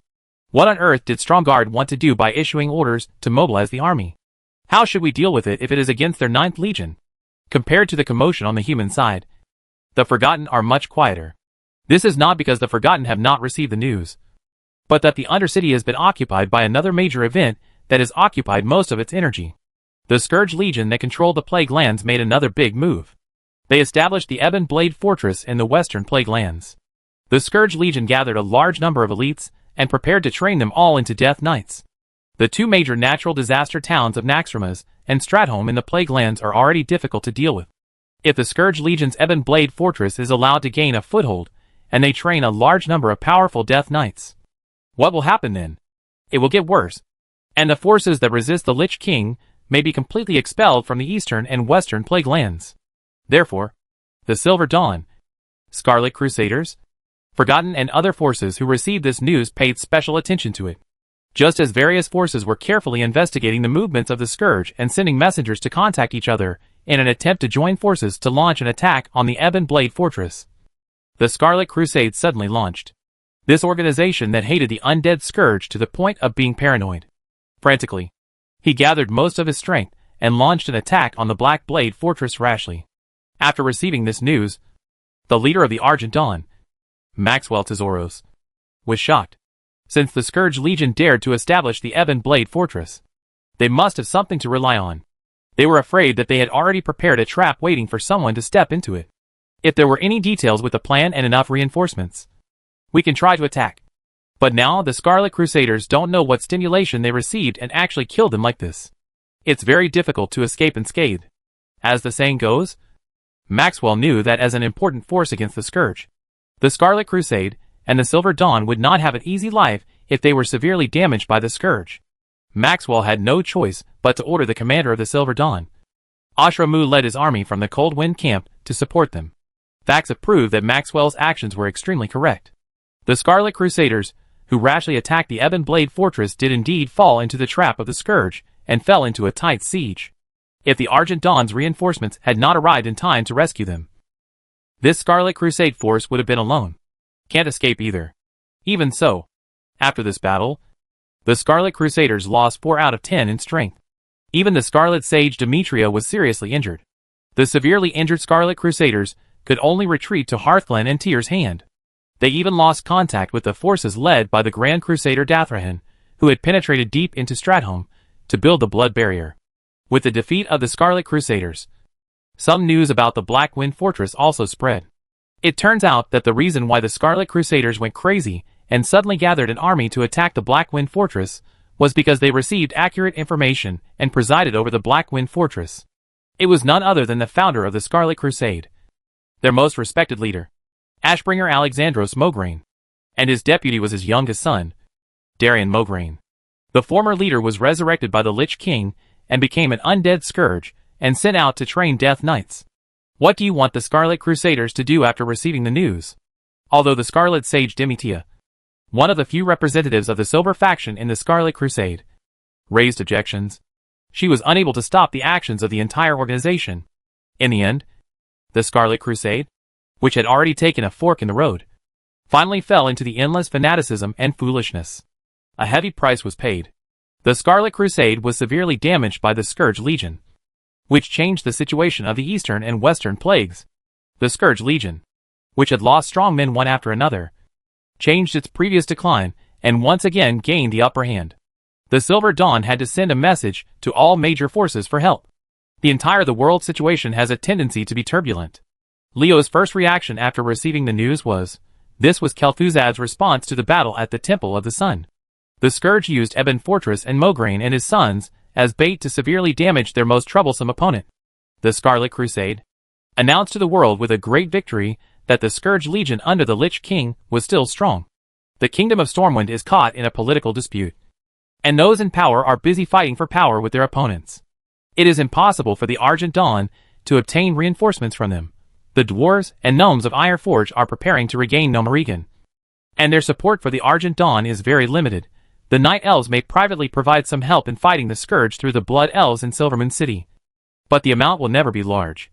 The Blood Elves are busy expedition to the Outer Lands to solve the problem of magic addiction, and the War of the Storm is about to start, and they are also trying to not too many troops. The Zalazan rebellion of the Darkspear Trolls has not subsided, and Vol'jin cannot spare many men. The Towering are worried about the return of their deadly enemy Centaur, and Cain is also powerless. So isn't it the only way to go? Can Thralls, Orcs, and Sylvanas Forsaken compete? Leo made some calculations, and found that the situation in the Plague Land was not good. Without Dalian's suicide, whether the great liquidation of Light's Hope Chapel could be triggered was a big problem. Without this killer move, Silver Dawn would be in a massive sea of undead. Can you hold it down? This world is really chaotic and dangerous. Draenei has not yet appeared in this world. The kingdom of Gilneas is still autistic. Goblins, While muttering to himself, Leo suddenly had an idea. He felt that he might be able to drag some guys into the water in advance. Zenitharea, go and find Viri for me. I have something to ask him to do. Gallywix, the trade prince of the Bilgewater cartel, is a complete scumbag. This guy is even willing to sell the entire clan into slavery for profit. He can be called the most scumbag, the most shameless, and the most unscrupulous leader. Of course, to put it mildly, Gallywix is the one who fully demonstrates the goblins' money-making nature and trade talent for buying and selling goods. Guys like Gallywix are disgusting to talk about, and their character is despised. But it is undeniable that the power at his hands is extraordinary. As the trade prince of the goblins, there are many people running errands for him. The power he can activate is extraordinary. After thinking about the information about Gallywix, Leo smiled strangely. Isn't it the best to use a goblin prince who can sell his entire clan into slaves for profit? As long as he is given a sufficient price, he can be commanded. Lord Leo, Willie is waiting for your orders. Following Zenitharea, Viri, who was guarding Scarlet in seclusion with his dragon-blooded bodyguards, rushed over. Because the female knight was going to attack the Epic Realm, Leo specially arranged for his bodyguards to go there. It was such an important matter. Of course, he has to put the most trustworthy Willie in charge. And among the current guards of Stromgarde, only the dragon-blooded guards led by Willie can deter those young people with double-minded intentions. Viri, I will ask Faltola to give you a piece of information in 2 days. After you read it carefully, you will contact the Bilgewater cartel. This important matter will be left to you, Leo said, patting Viri's hand. Shoulder, I don't trust leaving this matter to anyone else. You are fully capable of doing it, as long as you put your mind to it. Willie used to be the peace officer of the East Valley Lumber Camp. He had dealt with all kinds of adventurers. After entering the army, he quickly reached the position of sergeant. He was not lacking in experience or brains, so he was sent to carry out the mission. Leo didn't have to worry about anything going wrong with his plan. Yes, Lord Leo. Willie didn't get emotional just because Leo had entrusted him with something big, which made Leo nod secretly. Go down and explain clearly the guarding matters of the Dragon Blood Guards. Watching Willie retreat quickly, Leo's mind began to spin. Although the goblins were not strong individually, their artillery, bombardiers, and airships that were said to be able to fight against dragons should not be underestimated. Gallywix of the Bilgewater cartel led the armed forces of goblins joining the battle in the Plague Land. Do not know what kind of storm it will stir up. Archlich Kel'Thuzad, are you satisfied with this new opponent? Chapter 450. It doesn't matter if you have a thick face and a dark heart once. Sitting on the main seat, Leo listened to Adelaide's plans for handling various affairs in the kingdom of Arather. But his mind drifted to other places. It had been more than half a month since he returned to Stromgarde from Thunder Bluff. Passonia had sent him a message a few days ago. Varian had successfully crossed Dustwallow Marsh and entered the kingdom of Theramore and met Jaina. As Leo expected, Jaina said that Theramore would fully support Varian, allowing him to return to Stormwind City with peace of mind to stabilize the situation. As soon as Varian returns to the center of power in the kingdom of Stormwind, a battle affecting the entire human race will begin. In order to go to Stormwind City, Leo was making preparations. He had to properly handle the rear affairs of the kingdom of Arather before the battle in Stormwind City began. I don't know if God was deliberately going against him, but at this moment a big event happened. That is, the Stromgarde Navy led by Bindle officially started fighting with the Bloodsail pirates. Bindle, who was on a mission to explore the sea route, finally arrived at Booty Bay after many stops along the way. The naval commander of Stromgarde and his long-traveling army only took a short break to fight the Bloodsail pirates. Originally, this was no hindrance. Leo's instruction to Bindle was to fight the Bloodsail pirates. But the situation got out of control during the battle.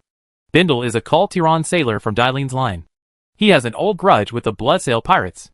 The sailor of Stromgarde was originally a newcomer, although he has improved a lot after a lot of training along the way. How can they compare to the Bloodsail pirates, who can compete with the Kul Tiran navy? He was defeated by the opponent in several consecutive battles. If Bindle had not returned to the harbor in time and relied on the port's defense facilities to resist the opponent's attack on Stromgarde, the navy would have suffered heavy losses. After receiving the battle report that Bindle was beaten by the Bloodsail pirates and could only huddle in the port for defense, some people took action.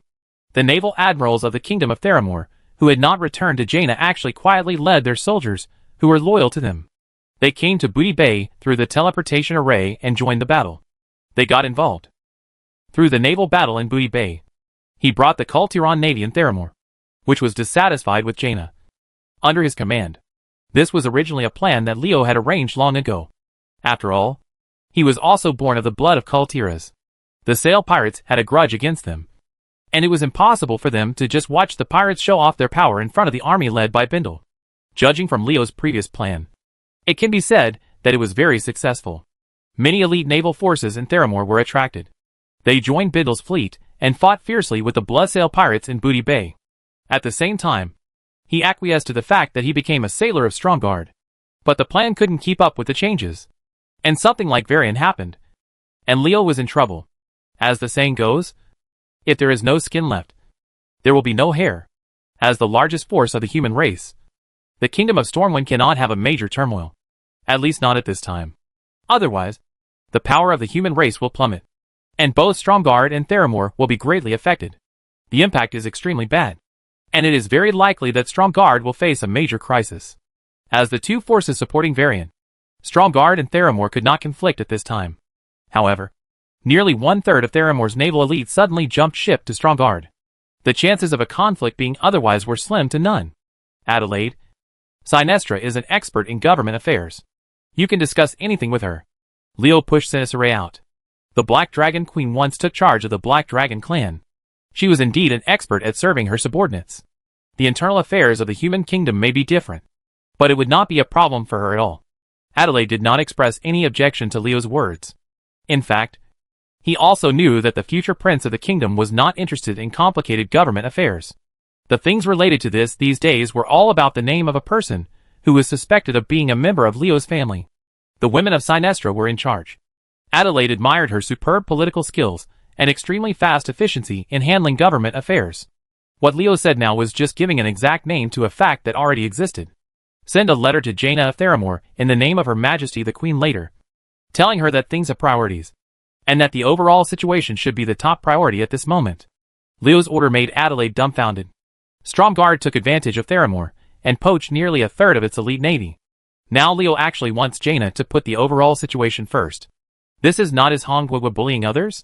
But then again, judging from Jaina's consistent performance, it is really possible that she can suppress this matter for the time being, because helping Varian stabilize the situation in the kingdom of Stormwind will prevent the strength of the human race from declining, and she would not have treated her in the first place. The returning part of the navy is much more important. It's really shameless to poach other people's navy elites and ask others to put the overall situation first. It's really shameless. But what's the benefit is that Stromgarde is so thick-faced and has a bad heart. So why not? With this thought in mind, Adelaide nodded in agreement. Has the plan regarding the Kingdom Sea trade rights been drawn up? Leo then raised a new question. Adelaide was a little confused about this matter. The Kingdom of Arathor is now in full swing, and is in need of large-scale trade. Among these trades, shipping is the most important. Why do we need to come up with a plan to restrict trade? Isn't this adding to the obstacles for ourselves? Although Adelaide was full of doubts. After Leo explained the matter, he organized people to discuss a plan. Out of trust in Leo, no one in Stromgarde questioned his order. Or in other words, Leo emerged with such authority that no one dared him question his orders until the question arose. The plan has been drawn up. But Adelaide was hesitant when he spoke. He wanted to ask Leo the purpose of doing this. But Leo had no intention of explaining. Now that it's been drawn up, let's give it to Sinestra to take a look at. If there are no problems, let Viri take this plan to negotiate with Gallywix. I believe it is impossible for the Bilgewater cartel to refuse. The so-called maritime trade restrictions are actually an idea that Leo came up with from the world before time travel. If you want to impress the profit-seeking Gallywix, you will definitely not be able to do it without using heavyweight bait. Even though the Goblin Trade Prince has a real character, he's a scumbag. But how can he be so clueless if he can sit in his position? To put it bluntly, Leo's maritime trade restriction is to sign an exclusive agreement with the Bilgewater conglomerate, allowing the Bilgewater consortium to do its own business. Once this agreement is signed, Stromgarde will only accept trading ships from the Bilgewater consortium. What business is the most profitable in the world? Monopoly. Only monopoly. Although Leo did not restrict trade on land, shipping was the bulk of the trade. The wealth that could be earned by monopolizing this was enough to impress Gallywix. In order to let the goblins really contribute, Leo was not too deceptive this time. Not too deceptive? Well, Actually, this is also a scam. The agreement states that Stromgarde does not accept trade ships other than the Bilgewater conglomerate's overland routes, and is not subject to this restriction. But it does not say that the entire kingdom of Arathar's ports will not allow trade ships from other forces to enter. In fact, this is impossible. As long as Leo wants, he can turn Falder Bay, not far from Stromgarde, into a port. With the distance between the two, it won't take long for other forces' ships to unload their cargo there, even if they have to travel a while by land. This agreement is not as good for the Bilgewater cartel as Leo described it for them. Gallywix may not be able to think of Falder Bay, which has been deliberately abandoned. Even if he could think of it, he would not be able to refuse to dominate the maritime trade of Stromgarde. You must know that this trade prince is famous for his crazy money-making. If this still doesn't make Gallywix make a decision, then Leo will contact Silvermoon City to ask the Blood Elves to stand on the same side as him and drag the kingdom of Quel'Thalas into it. Faced with such a huge temptation to dominate the maritime trade of two rebuilt kingdoms, it would be strange for Gallywix to be able to hold on. The Blood Elves, who are trying to restore the former glory of the kingdom of Quel'Thalas, have a much larger trade volume than Stromgarde, and the exquisite enchanted equipment and magic gems made by the Blood Elves are in hot demand. If they can dominate the maritime trade of Galidikes's wealth can increase by at least 30%. As a trade prince, he can't refuse, because if he doesn't do it, someone else will do it, such as the Blackwater conglomerate. I have already sprinkled the bait. He has to swallow the fish of Gallywix. The Bilgewater cartel is different from the quietly developing Blackwater cartel. As long as he can make a lot of money, he will not care whether it will expose the powerful war power of the goblins. Potential is such a thing. Thinking about the war potential of goblins, who can stand side by side with dwarves in engineering, Leo felt that he could relax a little. The Bilgewater cartel's intrusion into the Plague Lands became a new force to contain the Scourge. Whether it was the Alliance or the Horde can all get a chance to breathe. We can solve the problems of the Akur Empire Beetle Men in Silithus first, and then deal with the Scourge. Lord Leo. Good news. Willie suddenly walked into the meeting hall with a look of joy on his face. When he saw his personal guard, Captain Leo, his heart moved. Could it be that Scarlet was out of seclusion? Her Majesty the Queen has successfully been promoted to Epic. She asked me to report to you. She will come after she has freshened up. Willie's next words confirmed Leo's suspicion. It was indeed about Scarlet, the female knight who had been in seclusion for many days in order to break through the barrier between legend and epic finally appeared. She had successfully been promoted to the level of epic. This hot girl really succeeded. But when it came to grooming, Leo scratched his head a little, not knowing how long he would have to wait. It is said that it takes a lot of time for women to do this kind of thing. Great. Her Majesty the Queen has successfully been promoted to an epic powerhouse. She can master the power of the Judgment Armor and the Ashkandi Sword. Now the family will soon regain its former glory. Adelaide laughed happily, which was in sharp contrast to Leo's head scratching. Chapter 451 Flirting. The girl's unique fragrance after bathing stimulated Leo's sense of smell, coupled with the beautiful touch of the beauty in his arms. Someone was ready to move. After learning that Scarlet's epic attack was successful, Leo rushed to the Queen's palace ahead of others, and became the first person to see Scarlet after she finished dressing up. Compared with before she advanced to the epic level, Scarlet now has an extra temperament, a kind of nobility that belongs to a superior person, which makes her both noble and beautiful. If the previous Scarlet was just a heroic female knight, then now the word noble must be added to the heroic. A heroic and noble female knight. Leo welcomed Scarlet's change, but he didn't explain why. It's really strange. Why did you change so much after you advanced to epic? I remember that other than the increase in strength, there was no such obvious change in temperament when I advanced. Hearing that Leo actually asked such a question, Scarlet rolled her eyes at him. Someone read the contempt for the unlearned in the female knight's eyes. As I accept the inherited secret method, I will inherit certain abilities from the original owner of the secret method after advancing to the epic. These abilities will have a slight impact on me. It is normal for me to be different from before. Scarlet's common sense tone made Leo understand that he was asking a novice question. No wonder the female knight looked at her with contempt. I am just an ignorant commoner. But a guy like me who is looked down upon by others can get a noble and beautiful female knight. Do you think I am very lucky? Leo leaned into Scarlet's ear and whispered. The hot breath someone exhaled deliberately, while speaking made the female knight's ears turn red. At the same time, the hands around the female knight's waist began to move irregularly. Hum. You dare to despise me. Let me, an ignorant guy, teach you a lesson. Someone who was taking advantage of the female knight thought so in his heart. Only he knew whether it was true or not. In the past, when faced with being taken advantage of by Leo, Scarlet would definitely jump out of Leo's arms like a frightened rabbit and then run away with a red face. However, the situation was very different today. Leo discovered that the female knight actually didn't resist, which made him overjoyed. Scarlet behaved so abnormally today and allowed herself to do whatever she wanted. Could it be that someone's heart was moved, and his heart, which had been ready to beat for a long time, could no longer hold back when he gently bit the earlobe of the female knight? But the other party's body only trembled slightly and did not escape. Leo finally confirmed one thing. The life of sexual bliss has finally arrived. Well, Leo chicken. No. He was excited. There are two major tragedies in life. One is that all hope is lost. And the other is that you are full of ambitious ideas but can't do anything. The former is naturally impossible to apply to Leo now, while the latter seems to be just right for the situation. Just when Leo was about to take the next step towards Scarlet so that he could truly enjoy the treatment of a prince, an untimely voice rang, and Willie was heard calling outside the door, "Lord Leo." Her Majesty the Queen. Ed Lord Ryder asked for an audience. "What is this old guy Adelaide doing here?" Upon hearing Willie's words, Scarlet immediately jumped out of Leo's arms and escaped from someone's clutches as quickly as usual. Someone could not help but gnashed his teeth in hatred for being interrupted. "Very. Let Adelaide come in." When Scarlet was talking, Leo suddenly noticed a hint of cunning in the corner of her mouth, which was the pride after successfully teasing others. So someone realized in an instant that she was willing to let him do whatever he wanted. And everything was fake. This tough girl was just teasing him. The Buddha said that many things in life are hard to come by, and you cannot get them if you force yourself to do so.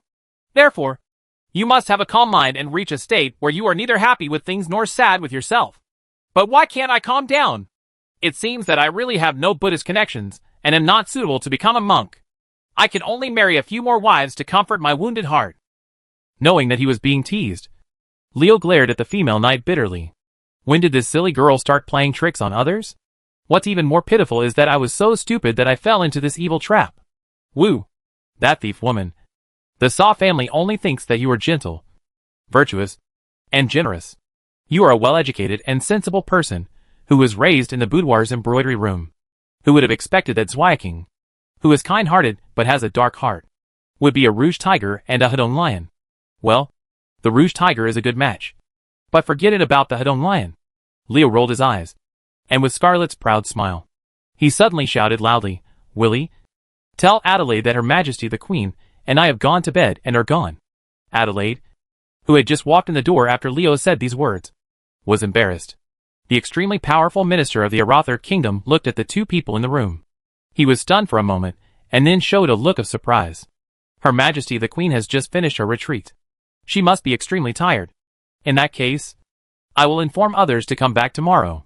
Adelaide stepped back as he spoke, and disappeared from Scarlet's sight before he finished speaking. As an old man, it would be better for me not to get involved in the matter between Her Majesty Scarlet and Prince Leo. Hey, silly girl.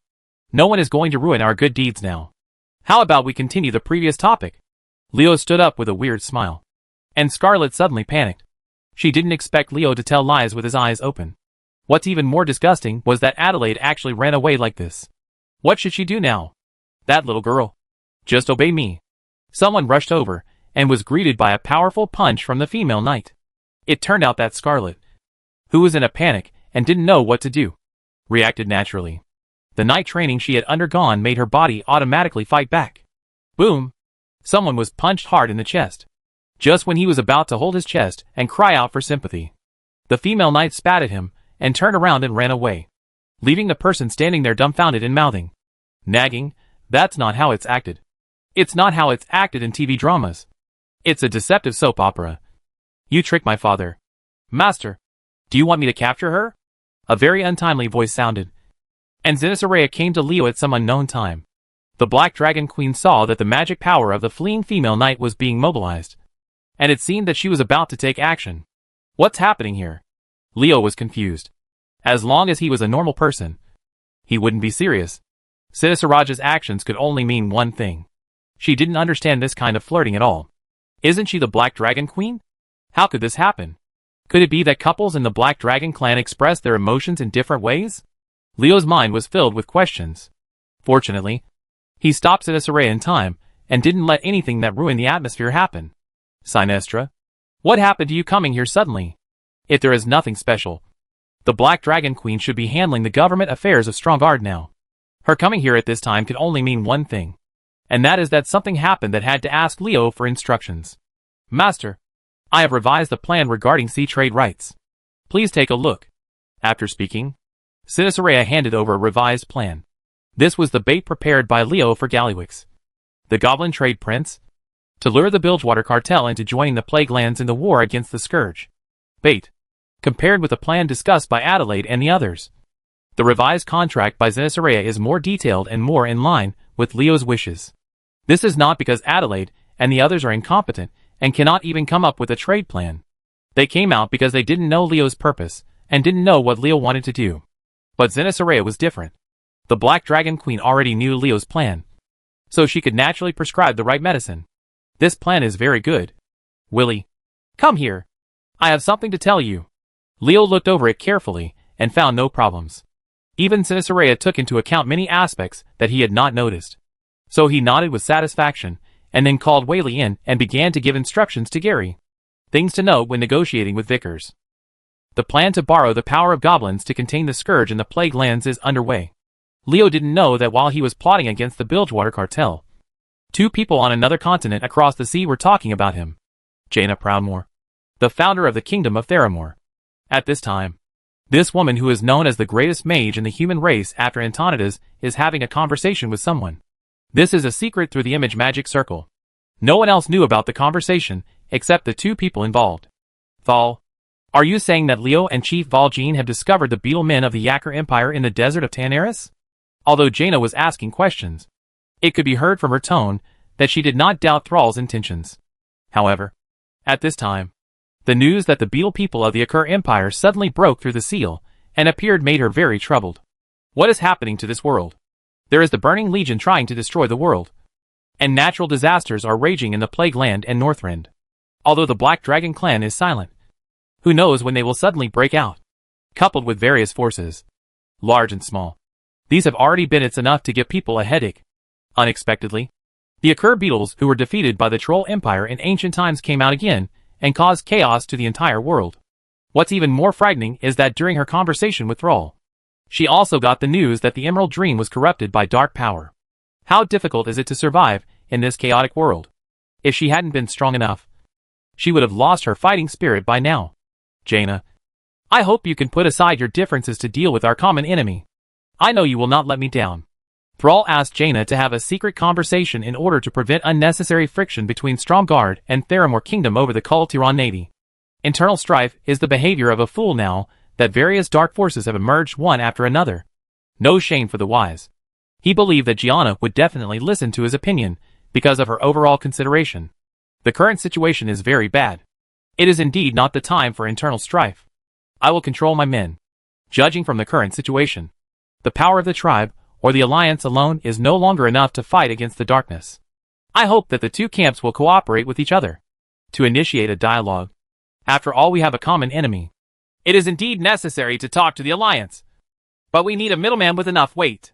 Thal, what do you think of Dalaran? Chapter 452 Pride and Prejudice. Leo recently had a happy trouble. This trouble was brought to him by Scarlet. The female knight who was successfully promoted to the epic was somehow affected by the inherited secret method and became a little weird. If I want to use one word to describe it, it would be lively. After observing Scarlet carefully for a while, Leo discovered that the change in the female knight was due to a feeling. A sense of relief after finally accomplishing something and letting go of the heavy burden in her heart. It was this feeling that made Scarlet change. It has to be different from before. Could it be that the success of the Impact Epic can fully activate the power of the Judgment Armor and the Ashcandy Sword, so that Scarlet will have such a change? Leo made this conjecture.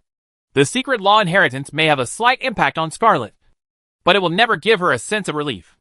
In Leo's opinion, the female knight can exert the true power contained in the treasures passed down by the Lothar family. That's the main reason. It seems that everyone has their own troubles. Even a second-generation queen like Scarlet is no exception. Having been known as a genius since childhood and being the only orthodox bloodline of the Lothar family, the burden on her shoulders is heavier than others imagined. After all, Grand Duke Lothar was the former leader of the Alliance. As his descendant, Scarlet is under the influence of countless people. You can imagine the pressure under the attention. What are you looking at? A map of the kingdom of Arathor was placed in front of Scarlet. The female knight's eyes were constantly wandering on it. Leo stood beside her for a while, but she still turned a blind eye. Finally, someone couldn't help but ask a question. Isn't it just a map? You know it by heart. Why do you need to read it so carefully? Scarlet rolled her eyes at him, and the female knight clicked her finger on a certain location on the map. The place on the map had the name of Fadil Bay written on it. What are you planning again?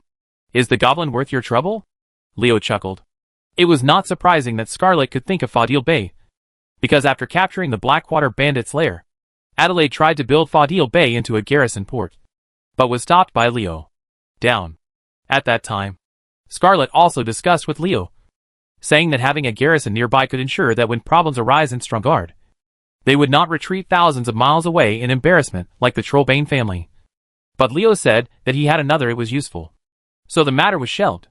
Now that Leo has created a female knight with maritime trade rights, I still can't figure out his intention. Don't underestimate goblins. Their strength is not as weak as outsiders think. This is a dangerous beast. Once it shows its fangs, it will attract the attention of the world. Goblin? Beast?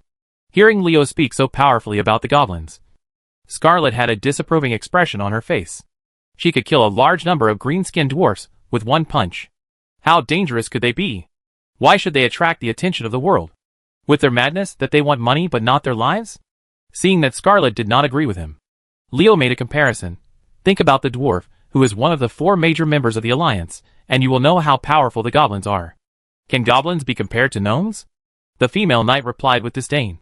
But she quickly fell silent again, seeming to be deep in thought and accepting Leo's statement. Leo shook his head. He could see Scarlet's hesitation in his eyes. He knew that the female knight was not ignorant of the great power of the goblins, but she was unwilling to admit it. Thinking is a very strange thing. Sometimes you have clearly thought about it and are already standing outside the truth, but you just can't take that step and pierce the window paper. This is not because you can't do it, but because you can't. You are unwilling to do it because you have subconsciously excluded the truth. It's not that I can't, but that I don't want to. As one of the 4 major members of the Alliance, the dwarf tribe has long been recognized by the entire world, confirming their status as a powerful race in the world. The powerful lethality of the war machines made by dwarfs is recognized by all races. Since dwarves can rely on war machinery to become one of the powerful races, why can't goblins who are on par with them in engineering? It has to be said that goblins are very successful in confusing other people's senses. Their short and thin stature, weak individual strength, and greedy and timid nature make people look down on them and subconsciously classify them into the weak category. Although the goblins have built several cities such as Booty Bay, Ratchet City, and Gadget's Inn, they have not shown power that amazes the world. At most, it makes people think that the city defense of these green dwarfs is not enough. Just solid. In fact, as long as you are careful, you can see the powerful war potential of goblins from the defense facilities of these cities. However, due to long-term prejudices, there are very few people who can really take the goblins seriously. How could a green-skinned dwarf like the goblin, who is greedy for money, timid and weak, be ranked among the powerful races? Leo found this statement funny. This is the pride and prejudice of people from other worlds. To show weakness to the enemy, you can show that you are unable, in order not to arouse the alertness of other races so that they can earn more gold coins. The goblins have been pretending to be weak, even if they have strong war potential. They never show it. But you are because I have been ignoring them for my own reasons. And I shouldn't. I really shouldn't. Scarlet looked at Leo with a complex expression.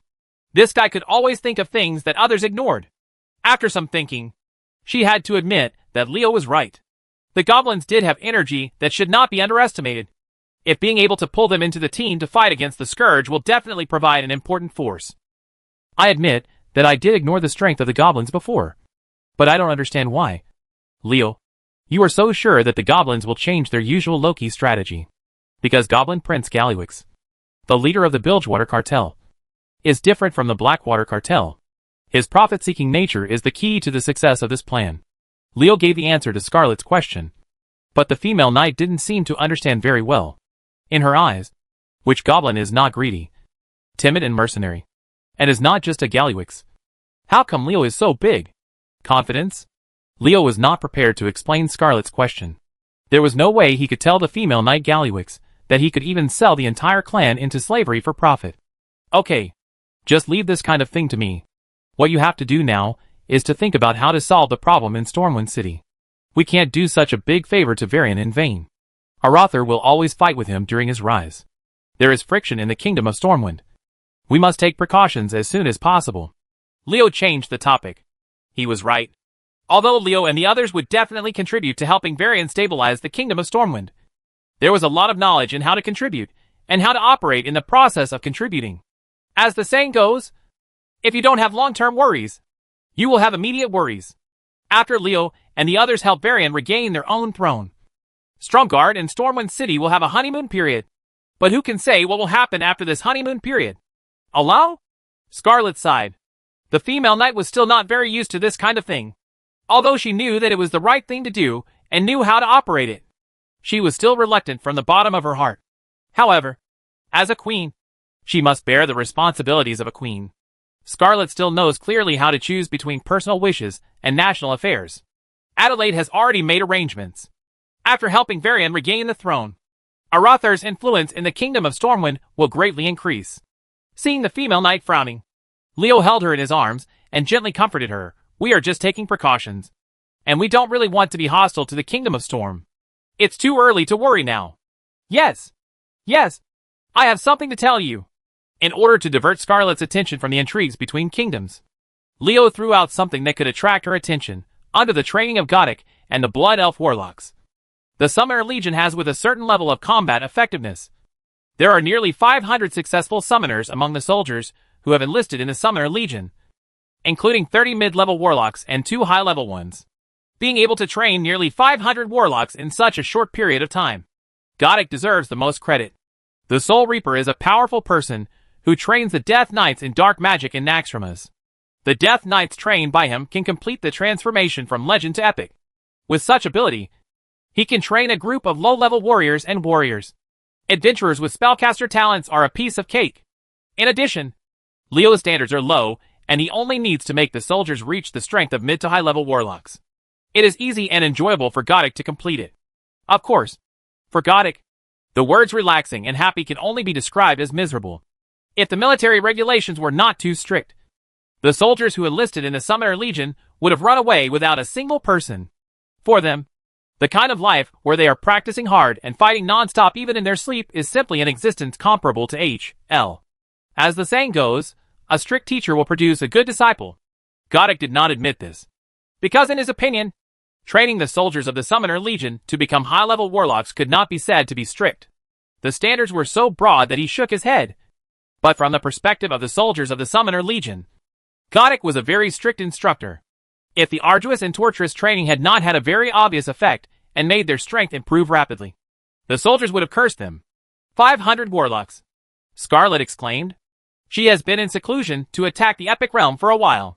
In addition, Gothic is in charge of the Summoner Army. She really doesn't know much about the Warlock Army proposed by Leo. 500 warlocks. Although most of them are low-level warlocks. But together, they are equivalent to a medium-sized military mage group. If there are soldiers to protect them, the lethality of these people is very impressive. Not to mention that warlocks can also summon demons. The demon imps of low-level warlocks are equivalent to half of the same level of mages. What's more important is that these half-baked mages can still be discarded and used as cannon fodder at any time. With their existence, the strength of Stromgarde has greatly increased. This trip to Stormwind City will be a good opportunity for Stromgarde to show its strength. Chapter 453, A Battle at the Right Time. The peaceful and comfortable days always passed quickly. Before he knew it, Leo had been staying in Stromgarde for a month. Not much happened in this month. The battle in Booty Bay is still going on. The battle between the Bloodsail pirates and the Stromgarde navy has reached a stalemate, and the negotiations with Gallywix are not as smooth as Leo imagined. Although the Goblin Prince is happy to monopolize the maritime trade between Stromgarde and the Kingdom of Quel'Thalas is still hesitant to expose the strength of the goblins and directly participate in the fight against the Scourge. However, judging from the news brought back by Viri, it seems that the days that made Gallywix nod were just a few days ago. There are bloodsail pirates helping Stromgarde train its navy. And the goblins are about to join the war in the Plague Lands to fill the gap after the defeat of the Scarlet Crusaders. As far as the overall situation is concerned, there will be no major turmoil in a short time. So Thunder Ao and Scarlet can safely set off from Stromgarde with the 500 warlocks and dragon-blooded guards of the Summoner Legion.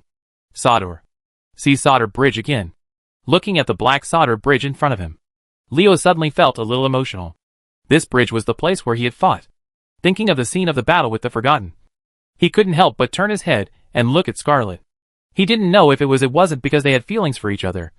But Scarlet also turned her attention to Leo at this time. The two of them smiled at each other, and were about to say something when suddenly, there was the sound of fighting in front of them. There is actually a fight in this place? Viri. Go see what's going on. Under Leo's instructions, Willie led 50 dragon-blooded bodyguards and rode raptors towards the Sodor Bridge. As Leo's personal bodyguards, the dragon-blooded bodyguards became the earliest raptor knights in Stromgarde. According to the Velociraptor knights trained by the Dark Spear Trolls method are more maneuverable and aggressive than ordinary human cavalry. However, relatively speaking, the cost of raising Velociraptors is several times higher than that of military horses. This is doomed in the future. Velociraptors cannot completely replace military horses in the human army. They can only be used as mounts for a few elites. There was no need for Leo and Scarlet to wait, and the two raptor knights quickly returned from the Sodor Bridge. Lord Leo, Your Majesty Scarlet, the battle ahead is the army of the Kingdom of Storm on the Sodor Bridge and the dwarf army of Ironforge. They are resisting the attack of the Dark Iron Dwarves. Captain Willie is observing from the front. Are the Dark Iron Dwarves making a comeback?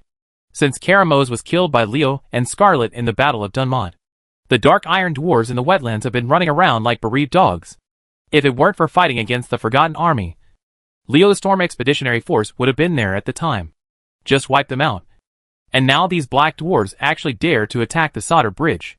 Is it because the strength of the Storm Expeditionary Force is no longer good, or does the Dark Iron Dwarf have other support? Leo couldn't figure it out. But that didn't matter. If he couldn't figure it out, he would go over and have a look.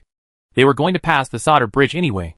If you don't come to the Sodor Bridge in person, you can't imagine how fierce the battle is.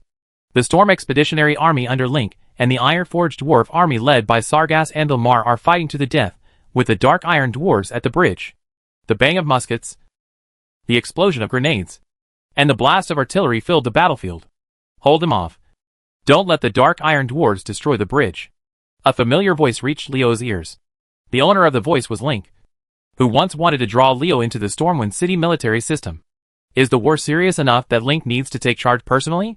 When did the Dark Iron Dwarves in the wetlands become so powerful in combat? In Leo's impression, the Dark Iron Dwarves in the wetlands are a lousy team of soldiers and generals. These black dwarves should be very lucky if the Storm Expeditionary Army doesn't cause trouble for them. When will it be their turn to suppress the Storm Expeditionary Army? Leo, something is wrong. There is something different about these Dark Iron Dwarves. Scarlet looked at the attacking Dark Iron Dwarves, and she found that these Dark Iron Dwarves were very different from what she remembered.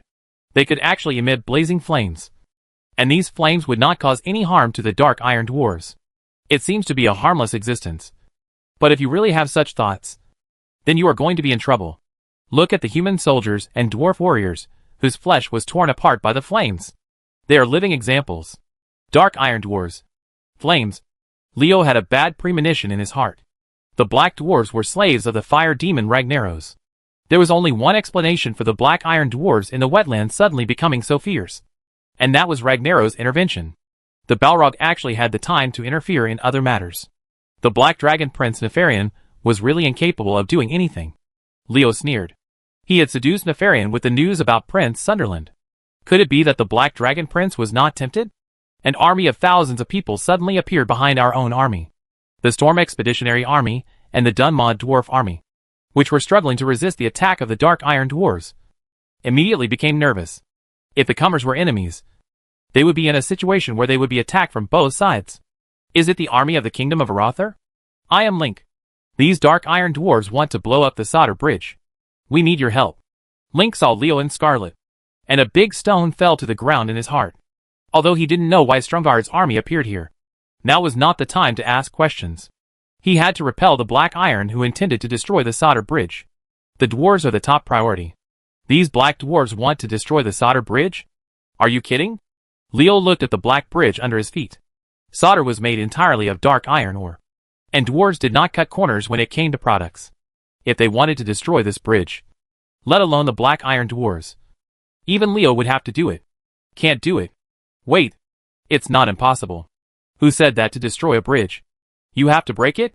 The solder bridge is indeed strong enough. But the wetland and earthy highlands it connects are not. Just blow up the connection points at both ends. And then blow up the piers and fulcrums below. The entire solder bridge will be destroyed by its own terrifying weight. And the whole thing fell over. Whaley, take the dragon blood guards up and kill those black dwarves. Leo gave an order to Viri. And at the same time, he gave the same order to the 500 warlocks of the Summoner Legion. In any case, Stormwind Ironforge and the Kingdom of Arathar are also allies. If they haven't met, forget it. Now that they have met, it would be unreasonable not to help. Moreover, the solder bridge is also a very important land passage for the Kingdom of Arathar. If the Stromgarde Navy had not built this bridge, it would have been the only lifeline for the Kingdom of Arathar to communicate with the outside world. Dragon Blood Guard. Kill! Whaley roared and killed first. Under his leadership, the dragon-blooded guards quickly rushed into the battlefield like an unstoppable torrent. After being strengthened by the blood of Twilight Dragon Prince Dragonakos, the strength of the dragon-blooded bodyguards has increased tremendously.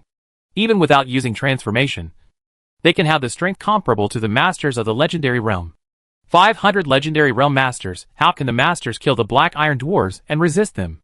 For a time, the dark iron dwarves were killed and retreated. And the Storm Expeditionary Army and Dun Motors Dwarf Army got a chance to breathe.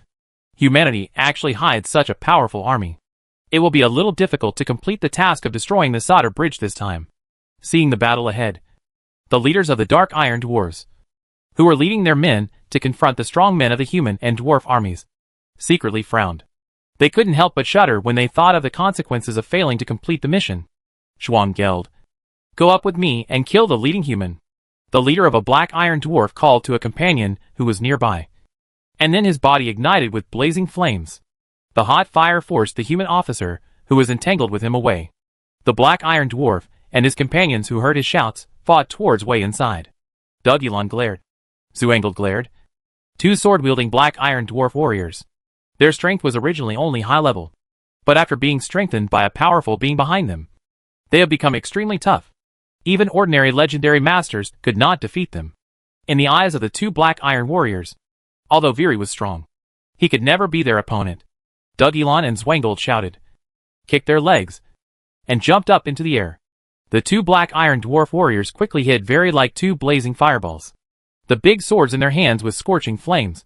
It struck down on Wei Li's head fiercely. Flame jump. Human. Suffer death. Dugulon arrived before Zwangold. He gained great power from the flames, and was very sure of his attack. Even if he couldn't kill the human warrior riding the raptor, he could still seriously injure him. In order to follow closely, Zhuang Gelder arrived and created an opportunity to kill the opponent. Facing Dugulon's big sword, Wei Li raised his hand to block it expressionlessly. And at the same time, the long sword in his hand quickly stabbed towards the face of the black iron dwarf. Dugulon was dumbfounded by Wei Li's response. He had thought of various ways for his opponent to block or avoid his attacks, but he never thought of this one. Is this human warrior stupid? What does he think his hands are made of? If you seek death yourself, I will help you. Dugulon thought about this, and the strength in his hand increased a bit. He was sure to cut the opponent in half before his long sword stabbed him. Facts have proved that when encountering unusual things during battle, you must be more careful.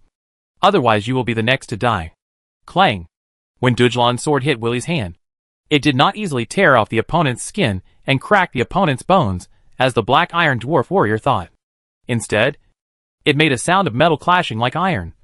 With a scorching heat, the flaming sword only cut an inconspicuous scorch mark on Wei Li's hand, allowing Wei Li to experience the feeling of breaking through a layer of oily skin.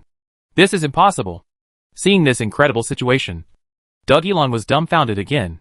The black iron dwarf warrior was very aware of the strength of his attack. He could split even a piece of fine iron, let alone a flesh and blood human being. But why? Puff! Before Dugulon could finish his thoughts, a long sword pierced his head. Chapter 454. Kill again. Clang! There was another loud sound of gold and iron clashing. Zwangold took advantage of the opportunity of Wei Li to kill Dugulon and slashed his sword to Wei Li's neck. After seeing what happened to Dugulon, Zuangel couldn't help but dare you test the strength of the arms of this human warrior riding a raptor again?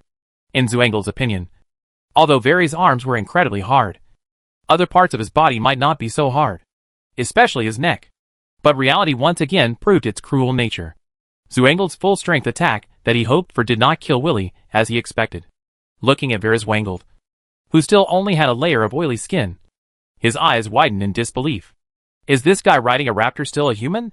Willy's backhand caught Zhuanggu's head in his hand. He ignored the blazing flames on the black iron dwarf warrior's body and tightened his fingers fiercely on his insides. Ah, let me go! Zuangel only had time to let out a scream before he lost his breath amid the sound of his skull shattering. This guy is so cruel. Several Storm Expedition officers who came over to help Willy couldn't help but feel their throats trembling. They had seen many murders, but such killings were rare. They didn't see the Dark Iron Dwarf's head being crushed. Yet, Dragon Blood Guards leave no one behind. After killing 2 strong men with legendary combat power, Willy showed his temper.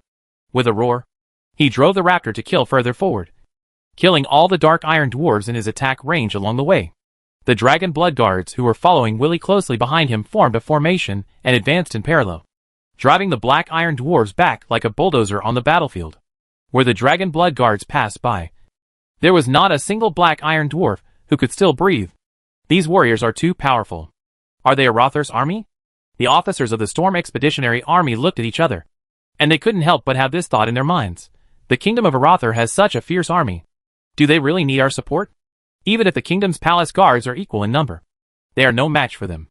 Hurry up and stop them. What are the Demoman and Grenadier doing? These human knights have amazing body defenses. Don't you know how to throw bombs at their mounts? Seeing that their offensive was thwarted, several Dark Iron Dwarf leaders withdrew, and a guy who looked familiar to Leo yelled in anger. The Dark Iron Dwarves, who were reminded by him, recovered from the panic of encountering the Dragon Blood Guard, and grenades hit them like raindrops. Their target was not the Dragon Blood Guard, but their Mount Velociraptor. Bang bang bang. Continuous explosions filled the entire battlefield with smoke, and everyone's sight was blocked, and they could no longer see the situation 10 meters away, especially where the Dragon Blood Guards were. Thousands of grenades exploded. Even if they were really made of steel, they would be finished. Even if those human warriors could withstand their mounts, they would never survive. The Black Iron Dwarves looked at the battlefield filled with smoke and thought like this. They thought that such a large-scale explosion would be enough to achieve satisfactory results. However, the Black Iron Dwarves soon discovered that they were just wishful thinking. 500 humans with bloody murderous intent rushed out of the smoke. Although their mounts were gone, their speed by relying on their legs to charge was not slower than before. Soldiers, get on top of me. We must stop them. Musketeers and retarder mages, let me bombard them with all their strength. We must kill them.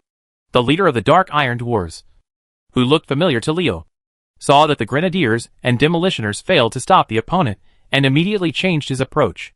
Under his order, rows of Dark Iron Dwarf warriors carrying round shields rushed forward. Going up, the Dark Iron Dwarf's musketeers opened fire amidst the banging gunshots. Bang bang bang. Facing the Dragon Blood Guard Black Iron Dwarf warriors led by Willy, they were unable to stop them at all. The Black Iron Dwarf warriors were knocked to the ground by the Dragon Blood Guard sword swings. But at this time, the Black Iron Musketeers attacked. When they arrived, the bullets they fired hit the Dragon Blood Guards and exploded into fist-sized sparks. The continuous impact pushed the Dragon Blood Guards' bodies to shake. Although they were not injured, their progress had slowed down a lot. How can the bullets fired by the Dark Iron Dwarf Musketeers produce the effect of fireballs? Leo and Scarlet looked strangely from behind. Judging from the results of their mental perception, the bullets loaded into the muskets by the Dark Iron Dwarves were clearly ordinary bullets and did not contain magical power. However, after they shot them, these bullets actually had it contains the fire element, and the magical power contained in it is actually comparable to the full blow of an intermediate fire mage, which is really puzzling. Ha ha ha. We are the Black Iron Dwarves blessed by the Lord of Fire. There will be no good end for being our enemy. Seeing that the intensive attacks of the Black Iron Musketeers were very effective against the Dragon Blood Guards, the leader of the Black Iron Dwarves couldn't help laughing wildly. In his opinion, he had enough ammunition, and those strange human warriors could not resist the attacks of thousands of musketeers with their bodies. Might hold up too long.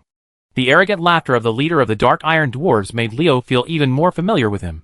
Scarlet, do you think this black dwarf looks like the same person? The female knight had long since set her sights on the leader of the Dark Iron Dwarves. And she answered with certainty, he is Calamus.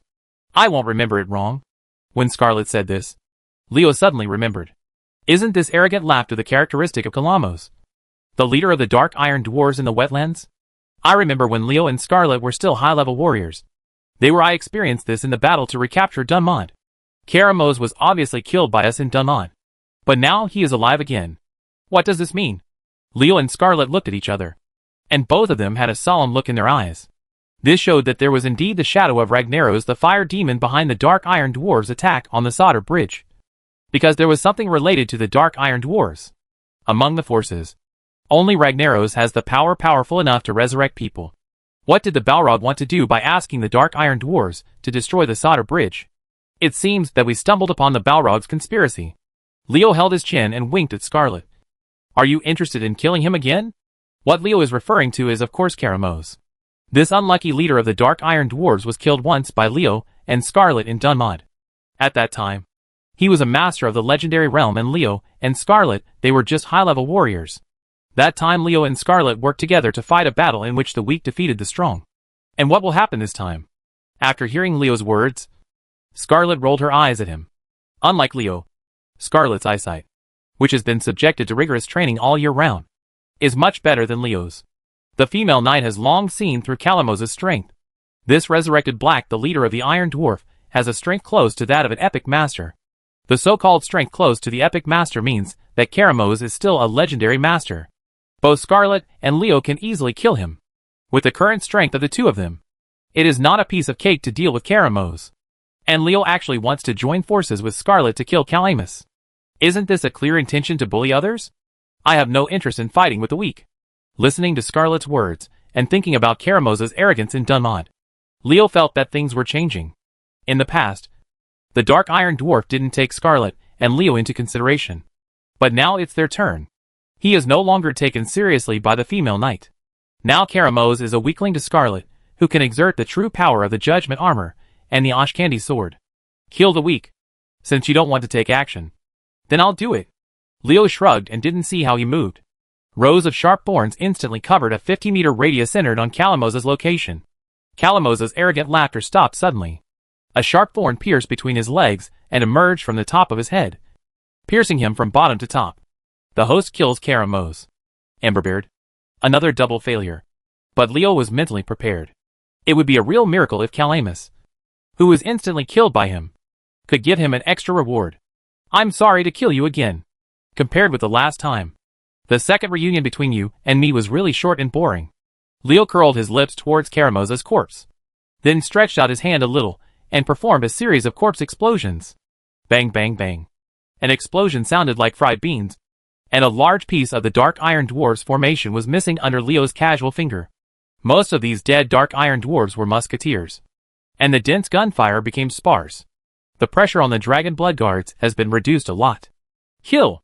The dragon-blooded guards roared and took the opportunity to kill under the leadership of Willie, together with the Storm Expeditionary Army and Dun Motor's Dwarf Army, which had already recovered their breath. They completely disrupted the formation of the Dark Iron Dwarves. Leo snapped his fingers, and the 500 warlocks of the Summoner Legion began to advance forward. Their first battle was to beat the Drowned Dogs and completely defeat the scattered Black Iron Dwarves. Leo's original intention was to let the Summoner Legion see blood and experience the feeling of fighting on the battlefield. After all, not many of these 500 people had real military backgrounds. Most of them were adventurers and talented civilians. But he had no choice. What was expected was that these 500 warlocks did not need any so-called adaptation period at all.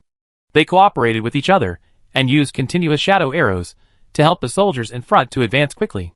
Their calm appearance was different from that of veterans who were used to the battlefield. Any difference? Goddick is very good at training new recruits, and he is worthy of being one of the 2 major trainers of the Death Knight. Leo was very satisfied with the performance of the Summoner Legion. Marshal Leo, Your Majesty Scarlet, thank you for your help. The battle was decided, and Link and a dwarf warrior came up to greet the two. When he met Leo and Scarlet again, Link couldn't help but sigh.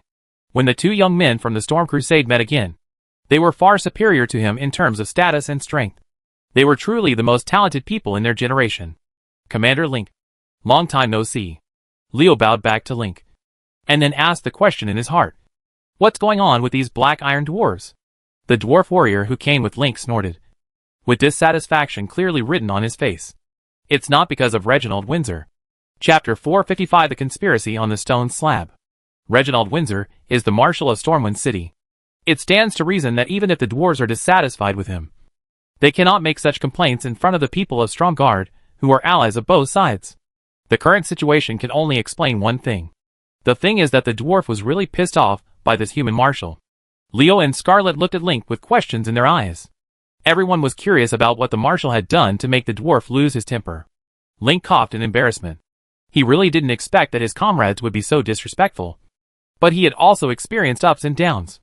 The embarrassment only lasted for less than 2 seconds before he responded. He only heard him say, Marshal Windsor is not awake yet. We'd better give him treatment and understand the situation first. Link first comforted the complaining dwarves, and then explained to Leo and the others. It turned out that the black iron dwarves in the wetland had suddenly gathered recently, and had the intention of re-establishing themselves near the evil Iron Ridge. Link and his side, the dwarf warrior named Sargas, had to increase the defense of Solder Bridge and Dunmod in order to defend against the dark iron dwarves. Although the two sides were originally hostile to each other, they had always been wary of each other considering each other's strength. It was not possible to fight for the time being. Sargas had already sent a request to Iron Forge for additional troops. As long as Iron Forge waited for another 2 or 3 days, the second batch of troops will arrive. Who knew that at this time? Several embarrassed guards suddenly appeared with the unconscious Windsor. After they appeared, the dark iron dwarves rushed out like crazy and attacked the Storm Expeditionary Army and the Dwarf Army. The battle began.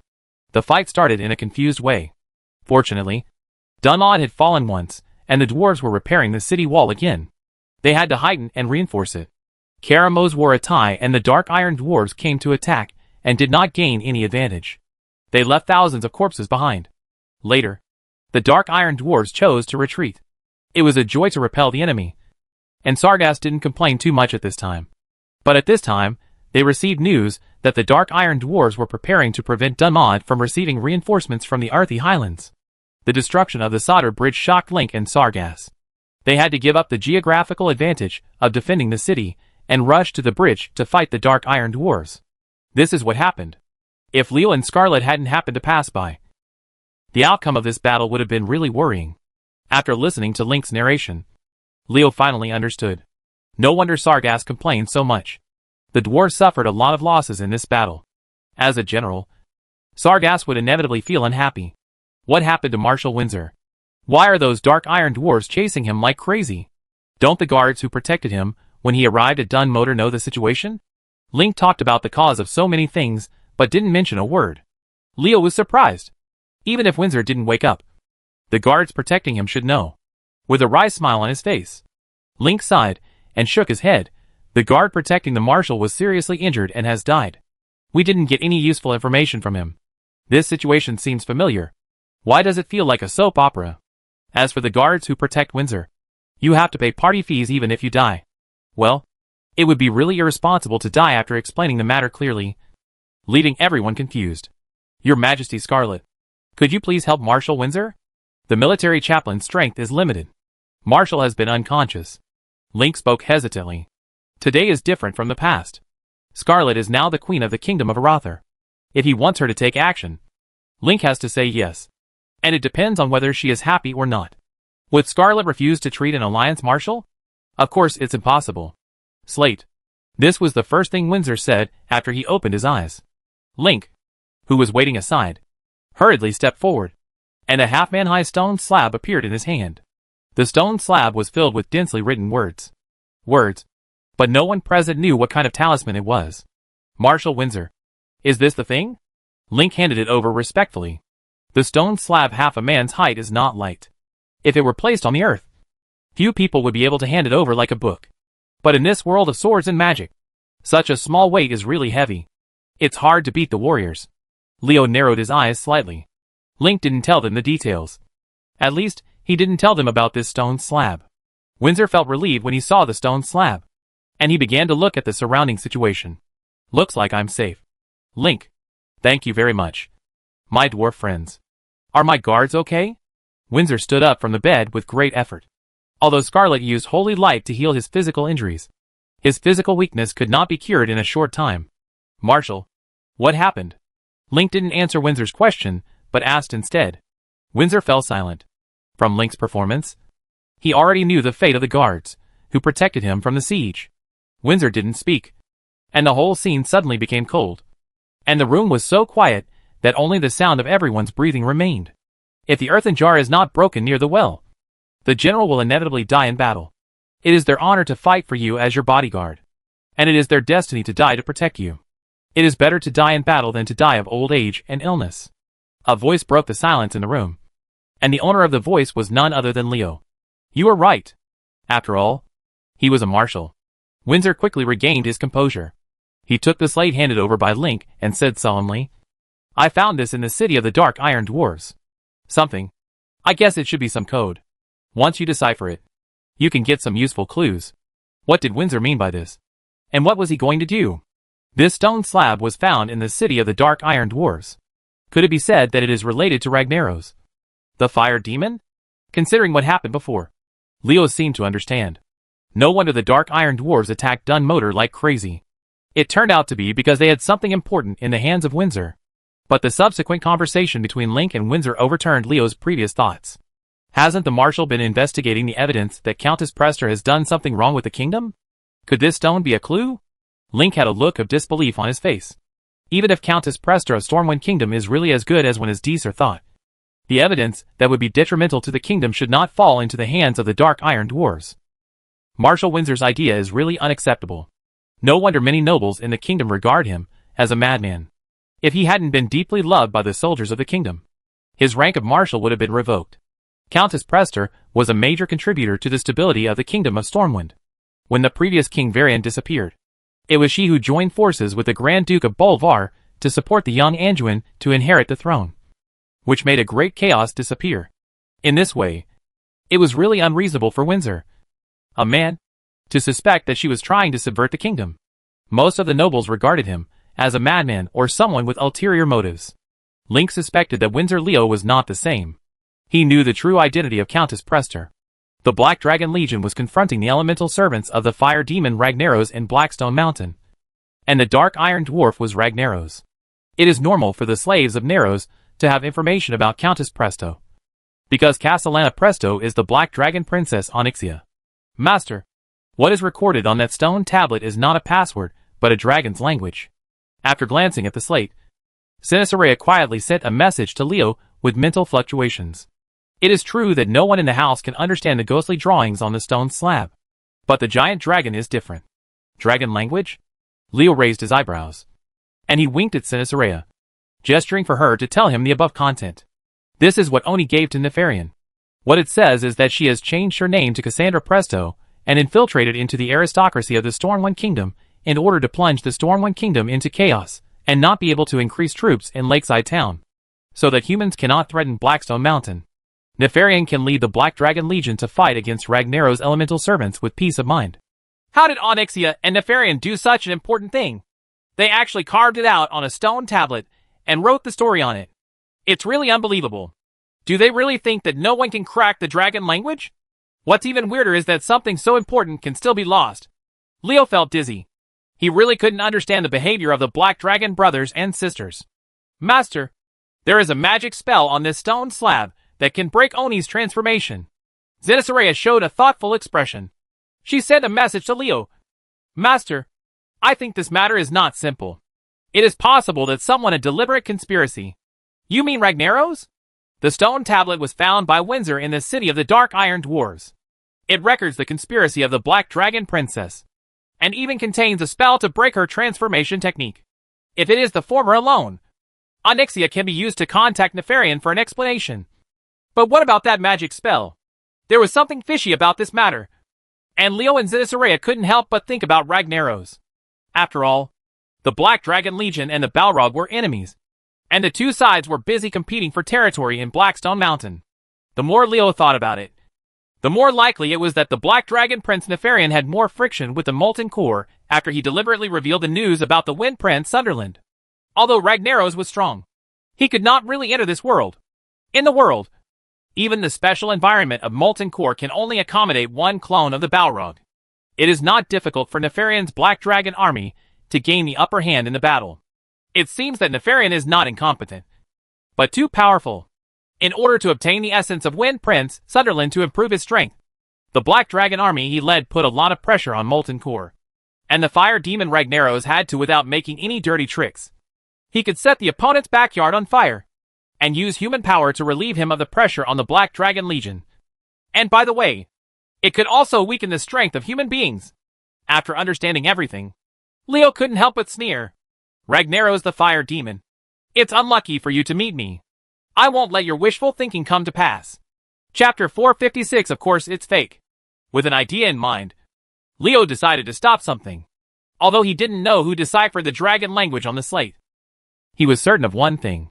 That is, the content on the slate would definitely be deciphered. Because according to the trajectory of the original world, Countess Presto's Black Dragon Princess Varian's identity will be revealed after Varian returns to Stormwind City. And the person who exposed this matter is Windsor. After learning how to cast the magic spell to break Onyxia's illusion through Sinisaria, Leo found a reason for himself to stop it with peace of mind. Because the magic spell to break Onyxia's illusion actually worked. You have to cast it at close range. Once cast, Onyxia will turn back into the dragon form. Think about the scene at that time. The Black Dragon Princess, who was ruined by others, will definitely be angry and kill the caster right under her nose. Killing with Windsor's strength is a sure thing. My destruction of this matter will not only prevent Ragnaros the fire demon's conspiracy, but also save your life. I can only express my regret that you will not be able to be a hero. With this thought, Leo spoke. Marshal Windsor, can you let me take a closer look at the slate in your hand? Windsor turned his head to Leo after hearing this. The Marshal had some doubts in his eyes, because he didn't know this young man at all. Fortunately, Link reminded him in time. Marshal Windsor, this is Marshal Leo of the Kingdom of Arather. Is this Leo? Windsor looked at Leo, and found that he had black hair and black eyes as rumored. Such features reminded him of the woman named Castellana Presto. Are Leo and Presto related? Windsor hesitated. You do not believe me? Leo snorted coldly. He saw Windsor's hesitation in his eyes. In fact, Leo also knew that the similarities between himself and Presto would be suspected. But he knew in his heart that he still felt very disappointed after they actually met. Not happy. What kind of shit is going on among humans? Sargas Anvilmar snorted disdainfully, and turned around and walked outside the house. The dwarf warrior was very troubled by what was going on in the house. In his mind, Leo had helped them a lot this time. Without Arather, that group of knights riding raptors want to defend the Sodder Bridge. I don't know how many people will die. Now they just asked to see the stone slab. And you, Windsor, are acting coy. It's really annoying. The arrival of the dwarf warrior embarrassed Windsor. He just had a subconscious reaction because of the important matter, and was not really suspicious of Leo. If I'm not mistaken, what's written on this stone is not a code, but a dragon's language. Leo spoke just when Sargas was about to step out of the door. The dwarf warrior stopped and turned his head to look at Leo. A human who knows the language of dragons? Interesting. Windsor's eyes lit up when he heard Leo's words, and he hurriedly walked to Leo and handed over the slate. Can you decipher what it says? Instead of picking up the slate handed over by Windsor, Leo just watched it. Seeing that Leo really understood the words on it, Windsor didn't dare to disturb him. So he held the slate up for Leo to see. This human is really interesting. When Sargas saw this, he still didn't understand that Leo was responding to Windsor's hesitation just now. The dwarf warrior not only did not feel disgusted with Leo's behavior, but felt that this was his true temperament. Sargas has always been disgusted by the behavior of pretending to be nonchalant when he is unhappy. And this kind of approach of showing something in front of his face suits his taste. Marshal Windsor, if your purpose is to attack Countess Presto, then you can take action. Leo's words made Windsor look excited. The Marshal asked happily, did you successfully interpret the content above? What does it say? Unlike Windsor, Scarlet and Link both frowned secretly. What did they mean by attacking Countess Presto? It was as if Windsor was trying to defeat politicians, who were their political opponents. Sargas looked like he was watching a good show. And the dwarf warrior also heard that there was something in Leo's words. But the power struggle between the human kingdoms had nothing to do with him. He was purely watching the development of the situation, with a good show mentality. According to the dragon language carved on the stone tablet, This is something written by the Black Dragon Princess Onyxia to the Black Dragon Prince Nefarian. She said that she had changed her name to a noble named Castellana Presto, sneaking into the power center of Stormwind Kingdom. What did you say? Leo, you read that right. After hearing this, whether it was Windsor, Link or Sargas, Scarlet couldn't calm down. A black dragon had sneaked into the center of power of the Kingdom of Stormwind. The nature of the matter had changed. It had completely apart from the struggle for power among human nobles. The Black Dragon upholds the concept of annihilation, with the participation of the Black Dragon Princess. This is no longer a matter for the human race, but a major event related to the entire world. After waving his hand to stop everyone from asking questions, Leo continued, there is also a magic spell on it. As long as it is used on Onyxia's transformed Presto, she will reveal her true form, Leo said as he glanced at everyone. In this way, Presto Countess Tua has turned into a black dragon, and the noble forces under her will be leaderless. So it only takes one strike to disintegrate them. Marshal Windsor, congratulations. You have made a great contribution. It sounded like Leo was saying good things, but the tone of his voice was getting more and more wrong. At this time, even Windsor, who was excited about the content recorded on the tablet, discovered the problem. Leo, what does this mean? Seeing that his words attracted Windsor's attention, a disgusted and disdainful sneer appeared on Leo's face at the right moment. Onyxia, the Black Dragon Princess, just left evidence for doing such a thing. She also engraved the spell to dispel her own transformation magic on it. It's really a stupid word that makes people admire her. This, Windsor, who was full of joy, was stunned. The joy on his face solidified.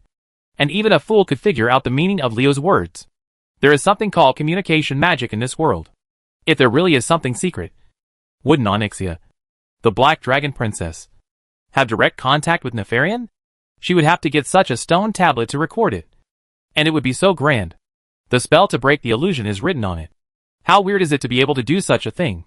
As a result, the content recorded on the stone tablet brought back by Windsor is open to question. What? Don't you believe what I say? Leo tilted his head and snapped his fingers. A young man with red hair suddenly appeared behind him. A pressure radiated from this man. People who had dealt with the dragon were secretly shocked by this pressure. Isn't it Long Way? Parisian. Read it to him. The red-haired man is none other than Dragon Lich Polition. But his current strength has greatly changed from before. This must be Leo's red dragon. It is not a secret that Leo subdued a red dragon. He had already subdued the red dragon Polition when Leo was still a member of the Storm Crusade. Link was not surprised when he saw him summoning Polition. Polition briefly glanced at the slate in Marshal Windsor's hand, with a sarcastic look on his face. Which idiot is this imitating dragon language? Is this slate forged by someone? Windsor was shocked. The stone slab he had risked his life to bring out from the Dark Iron Dwarf City was actually a fake. The Marshal couldn't accept this fact for a while, and was stunned on the spot. Of course it's false. Look here. And here. Polition tapped his hand on the stone slab a few times. And the red dragon said in a very disdainful tone, as long as such low-level grammatical errors are, it's impossible for a giant dragon to commit this crime. It turns out it was really a fake. I brought such a fake back after I narrowly escaped death. Marshal Windsor was silent, and his heart was extremely heavy when he thought of the soldiers who died fighting to protect him. But this magic spell is real. Just when the Marshal was depressed, Polition's voice reached his ears again. Windsor, who had a glimmer of hope, suddenly raised his head and looked at Polition eagerly. This magic spell can indeed eliminate some illusions, but I'm not sure of the specific effect. Polition hesitated when he spoke, and it could be seen that the red dragon was troubled that he could not see through this magic spell. Since this spell is effective, I have to go back to Stormwind City no matter what, regardless of whether it is a conspiracy of some people or not. I will not be willing to give it a try. Windsor's face was full of determination, and no one could stop him from the look on his face. Leo pursed his lips, seemingly disapproving of Windsor's stubbornness. Scarlet wondered in her heart, when did Leo know dragon language? And are Polition's words completely true? The so-called thing is like its master. It is normal for this red dragon to speak and act according to the wishes of his master. The so-called dragon's pride may not be able to compete with Leo's methods. Marshal Windsor, you are still very weak now, so it is best to rest here. Looking at Windsor, Leo who asked Polition how to cast the magic spell. He waved his hand, and Polition disappeared immediately. How can I wait for such a big thing? How can the small weakness of Stormwind City stop me? Seeing Leo calling Pollution back, Windsor was anxious. How could such a thing be delayed? What on earth was the Marshal of Aratha thinking? Shrugging, Leo ignored Windsor's eagerness at all. Your body is too weak. It's better to rest for a while. Even if what is said on this stone tablet is true, it won't take more than a few days. You'd better accompany us and wait for someone here. And someone will give it to you. The one who brings surprises. When he walked to the door, Leo looked at the sky with emotion on his face. Stormwind City will soon experience a storm. Chapter 457, Uncle. I'm back again. Windsor, who was left behind in Dunmod by Leo, behaved very impatiently at the beginning. If his body was not so weak, and no one who knew the language of dragons could find him for a while, Windsor would have been there long ago. Left. 10 days passed like this. During these 10 days, Windsor tried every means to get Leo to tell him the magic spell recorded on the stone tablet. But Leo was determined not to speak and allowed the Marshal to worry. On this day, Windsor came to visit him again. Although his body had not recovered, he had recovered to 7 or 8 points. This time, he thought, Leo would have no reason to stop him. This is indeed the case. Leo did not reject him, as he did a few days ago, but led him to the teleportation array, accompanied by Scarlet and the dragon-blooded bodyguard.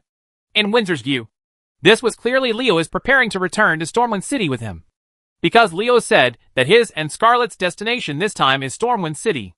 But after reaching the teleportation array, Leo and the others stopped. The group of people stood here. No matter how Windsor and Link came after hearing the news, they asked questions but did not answer. Just when the two generals of the Storm Kingdom were puzzled, the light of the teleportation array shone brightly, and 6 figures appeared in front of everyone. This person, watching Windsor and Link, the man with 2 swords tied to his waist, turned to stone on the spot. They saw that this man was exactly the same as the one they remembered. King Varian. Leo and Scarlet stepped forward, and the 6 people who came out of the teleportation array were Varian and his party.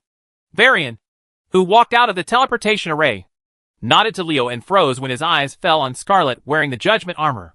King Varian. This is Her Majesty Scarlet Lothar, Queen of the Kingdom of Aratha.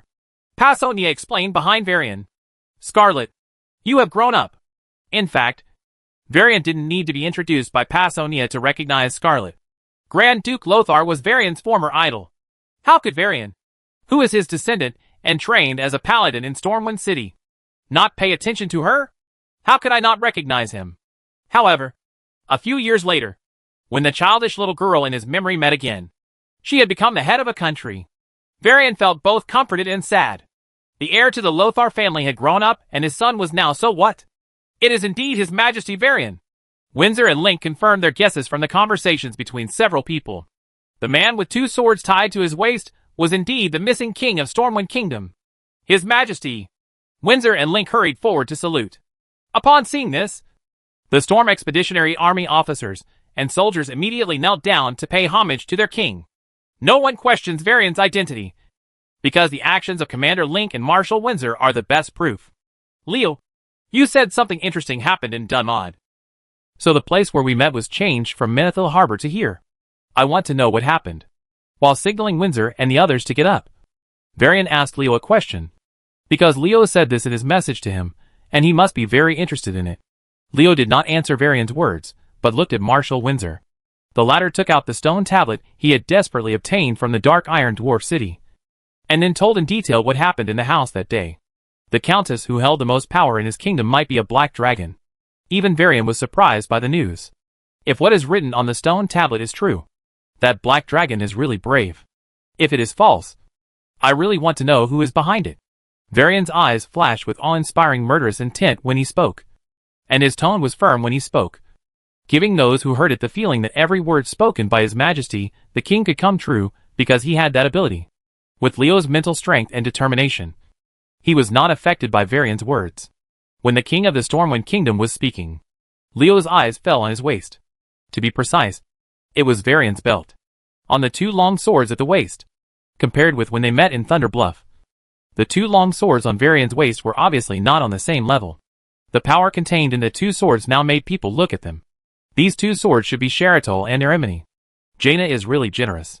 She gave such an expensive gift right away. For Varian, who is a warrior, There is nothing more valuable than 2 good weapons. A gift to win his favor. Sharatol and Erimini were originally the weapons of the Night Elf brothers Valilian and Revelien in ancient times. In Darnassus, these 2 names represent Shadow Tear and Shadow Reaver. But these 2 swords should have been given by Jaina when she killed the Black Dragon Princess. Right? A trace of doubt flashed through Leo's mind. But he was relieved when he thought that the butterfly, had already flapped its wings and changed some things in the world. The butterfly effect has occurred. And it is normal for many things to change. But the Bronze Dragon clan will definitely come to look for trouble. I hope they discover them later. King Varian. When do we set off? I think Theramore's navy has arrived in Stormwind City. Varian had already received Jaina's support more than half a month ago. And the reason why he had delayed until now was to wait for Theramore's navy to arrive in Stormwind City. Jaina was not a reckless person. So she was worried about letting Varian take Passonia, and the 5 of them to Stormwind City. How could they frighten those nobles without enough force? Besides, even if Varian's martial arts is strong enough, without a strong proof, who will believe you if you just talk the talk? Theramore's navy has indeed arrived in Stormwind City. If possible, can we set off now? Leo took a small step back to highlight Scarlet. As the queen of the kingdom of Arathor, the female knight should be the one to make the final decision. Not Leo. Although the 2 of them had already discussed the matter. Sometimes certain situations arise. Still have to go. If it was Leo who made the final decision when negotiating with Varian, it would inevitably give others the feeling of being a powerful minister and suppressing the master. This would cause countless rumors and be the source of internal turmoil in the kingdom of Arathor. King Varian, I am willing to work with you to eliminate the darkness in Stormwind City. Scarlet rushed out of the Sword of Ashkandi and said solemnly. By saying this, she answered Varian, the people of Stromgarde have been prepared for a long time, and can go to Stormwind City at any time. That's it. Let's set off. The magic pattern of the teleportation array began to shine, which was a sign that it was about to start the teleportation array. Upon seeing this, Windsor hurriedly took a step forward, walked in before the teleportation array was activated, and followed Varian and others to teleport to Stormwind City. Link's steps moved and finally stopped. Although he has seen that there must be a big change in Stormwind City, and he also knows in his heart that this is an opportunity to fight alongside the king. But the responsibility of being a general reminds him that Dunmod and Sodder still have an army. He needs to lead, and he can't leave. I hope everything goes well for my king. Link silently prayed in his heart. His consciousness was blurred for a moment, and then he regained consciousness. When Leo stepped out of the teleportation array, he was already in Stormwind City. Looking up at the familiar buildings around him, Leo shouted in his heart, Stormwind City. You, Uncle Leo, I am back again. At the beginning, the guards near the teleportation array didn't pay much attention. They just glanced at Leo and Varian lightly. Stormwind City was full of people coming and going every day. And there were so many people wearing swords. Well, the guards were accustomed to small groups with weapons attached. In their opinion, Leo, Varian and his party were probably an adventurous team formed by a few noble children, just for fun and excitement. But when groups of fully armed dragon-blooded guards and warlocks with contracted demons stepped out of the teleportation array in neat steps, the guards could no longer calm down. The person who can serve as a guard in the royal city is not a person of extraordinary vision, compared to the guards in an ordinary town. The teleportation array guards could tell from the neat pace of the dragon blood guards and summoners that this was not a team of adventurers at all. They were clearly from the army. There are troops entering the royal city, and it seems that there are quite a lot of them. Is this a big deal? The guards of the teleportation array sounded the alarm at the first moment. It wasn't that they didn't ask, but that they would be notified in advance of any normal movement of troops passing through the royal city. Before Leo and the others appeared, the guards didn't even receive the news. Naturally, they would nervous. Stop. Who are you? Nearly 100 teleportation array guards were waiting in formation. And a man dressed as an officer asked a question. If Leo and the others are really rebels, talking to this officer will play into his strategy of delaying time. If they ignore them and kill these soldiers directly, they can withstand the arrival of reinforcements for a while. Of course, if Leo and the others are not rebels, they are hello. Low. Low everyone. Soldiers, the weapons in your hands should not be pointed at us. A man wearing the armor of Marshal of Stormwind Kingdom stood up. The officer in charge of the teleportation array took a closer look. Isn't this Marshal Windsor? Master Marshal, I have not received any notification of troops entering Stormwind City. Please cooperate with me now. Lord Jonathan will arrive soon. Windsor's reputation among the soldiers was very high, and the officer in charge of the teleportation formation did not want to be an enemy of him. But he had to do so because of his duties.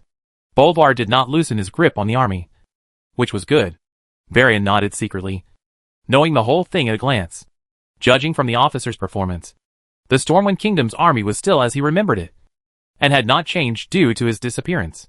He was very satisfied. There was an alarm in the royal city, and the troops responsible for the security of Stormwind City naturally did not dare to neglect it. However, within a few words, groups of fully armed kingdom soldiers rushed over from all directions. Before the arrival of a human general on a tall horse, the voice came out. Came the message, who raised the alarm? What happened? Chapter 458 The Countess Visitor.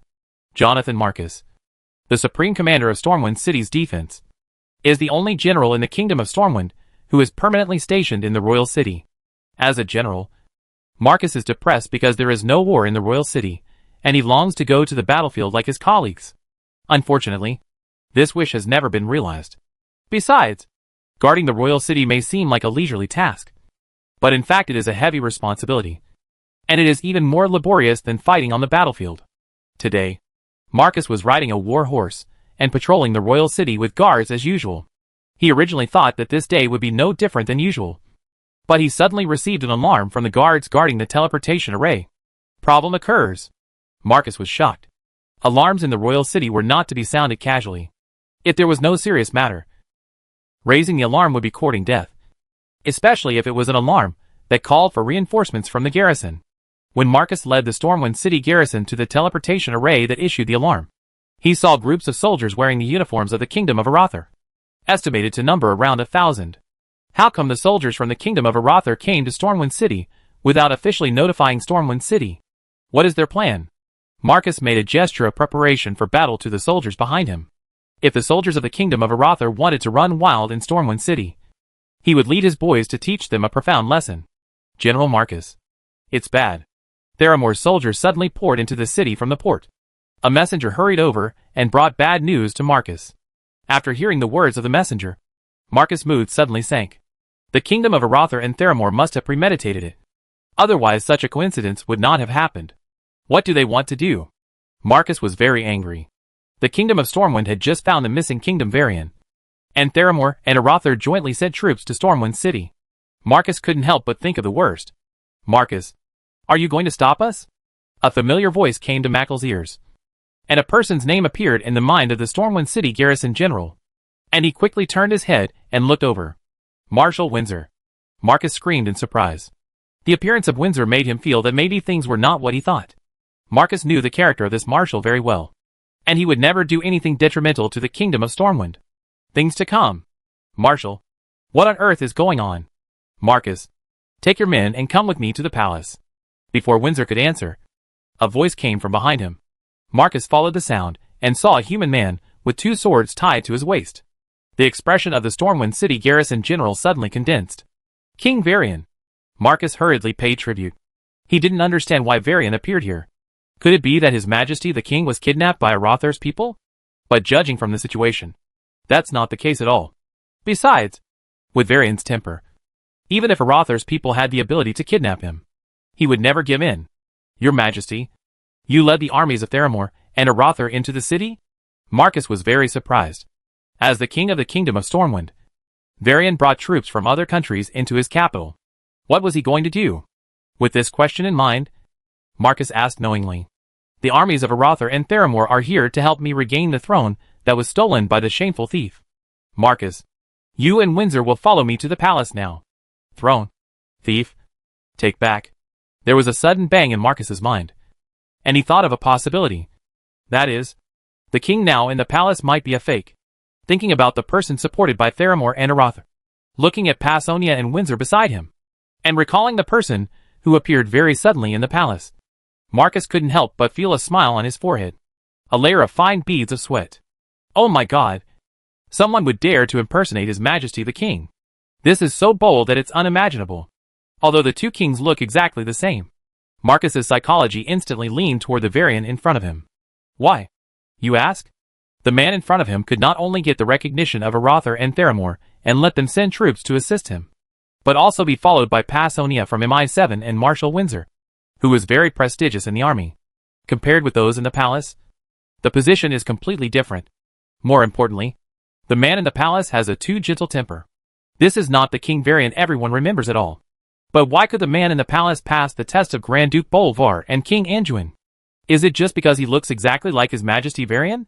Marcus still had a doubt in his mind. But this did not hinder his choice. King Varian, compared to you, I am an inconspicuous speck of dust under your feet. Please allow me to follow in your footsteps. Marcus knelt down on the ground, and the officers behind him quickly knelt down when they saw this. There were always some smart people who guessed what was going on from the conversations between a few people. But they were only junior officers, since even when Marshal Thor and General Marcus both believed that the man in front of them was the real Majesty. So there was nothing wrong with that. Not to mention that this man was recognized by Theramore and Arather. One person may make mistakes alone, but it is impossible for Jaina, Marshal Windsor, and General Marcus to all make mistakes. King Varian, you must be careful when going to the palace. Some people will not be willing to fail. Seeing that Varian and Windsor had dealt with the guards of Stormwind City, Leo just issued a warning. Originally, he thought he might have a fight with the Royal City garrison, but he didn't expect Marcus to fall to Varian so easily. Windsor's influence was really not low. I'm not worried about my own safety. It's just Anduin. Thinking of his son Varian's face with a worried expression. Varian was very anxious when he thought that the impostor was next to his son. It would be terrible if the other party jumped over the wall and took Anduin hostage. Passonia took a step forward and gave Varian good news.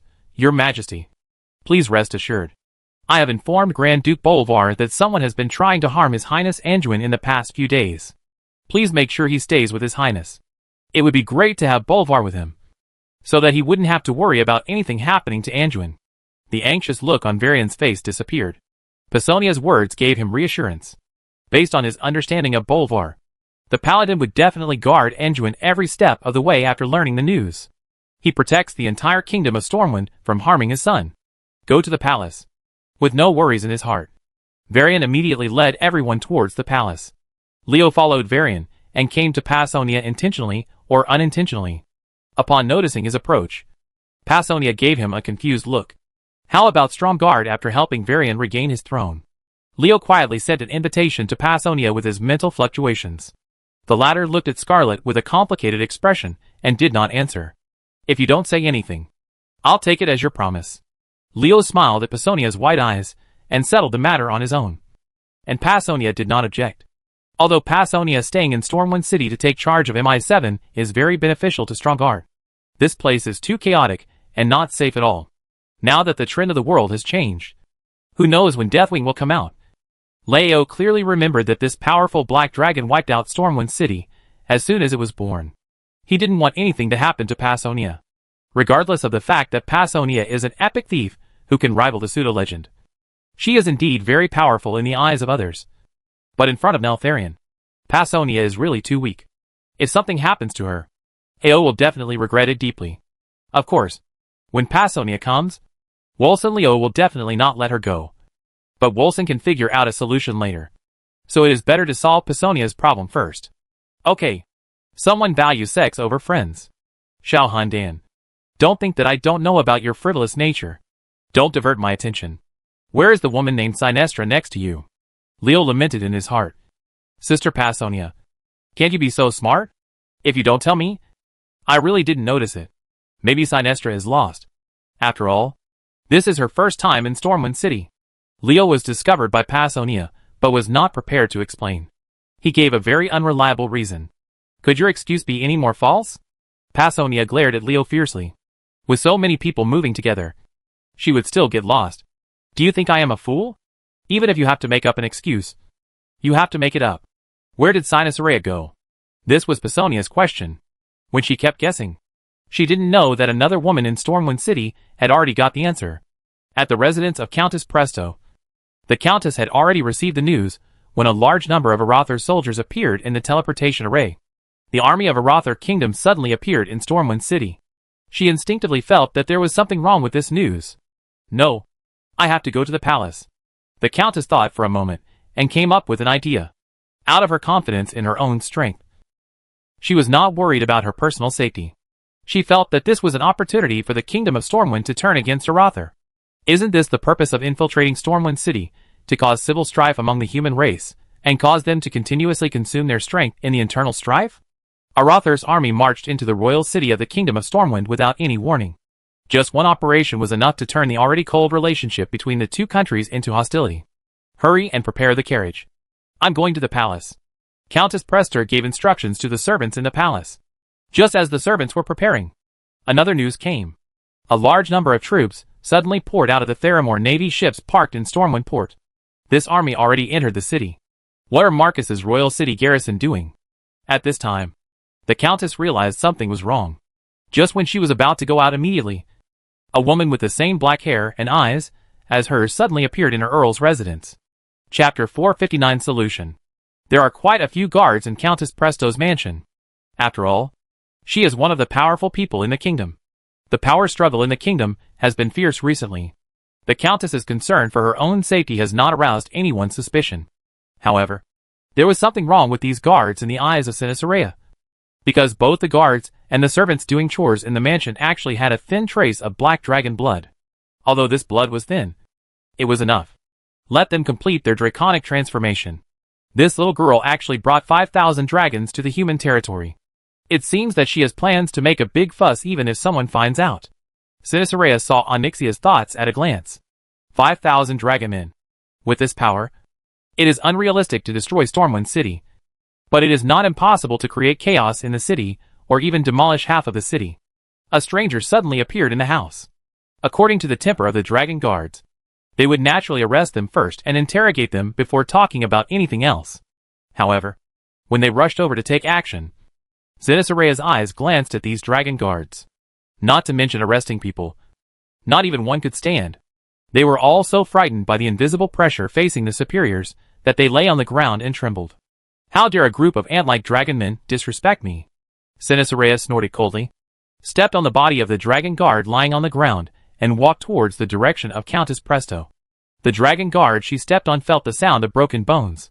With a crisp sound, the unlucky guard was stepped on by Sinisaraya until his bones were shattered and he died. The other dragon guards lying aside were trembling with fear. When facing Sinisaraya, they couldn't even think of any resistance. Even if their companions died in front of them, they would not dare. This is rooted deep in their souls. Bloodline suppression. Countess Presto's heart suddenly tightened as she was about to go out as Sinisaraya approached. She sensed something. The Countess followed her feeling and saw Xena with a cold face. Saraya comes towards her.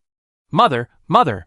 Countess Presto could no longer maintain her usual calmness when she saw Sinisaraya, and her face couldn't help showing a look of shock. In Countess Presto's memory, Sinisaraja left a terrifying impression on her, leaving her in awe from the bottom of her heart. Isn't she dead? Her body was rotting in grim battle until only a pile of bones were left. Why did she suddenly appear here?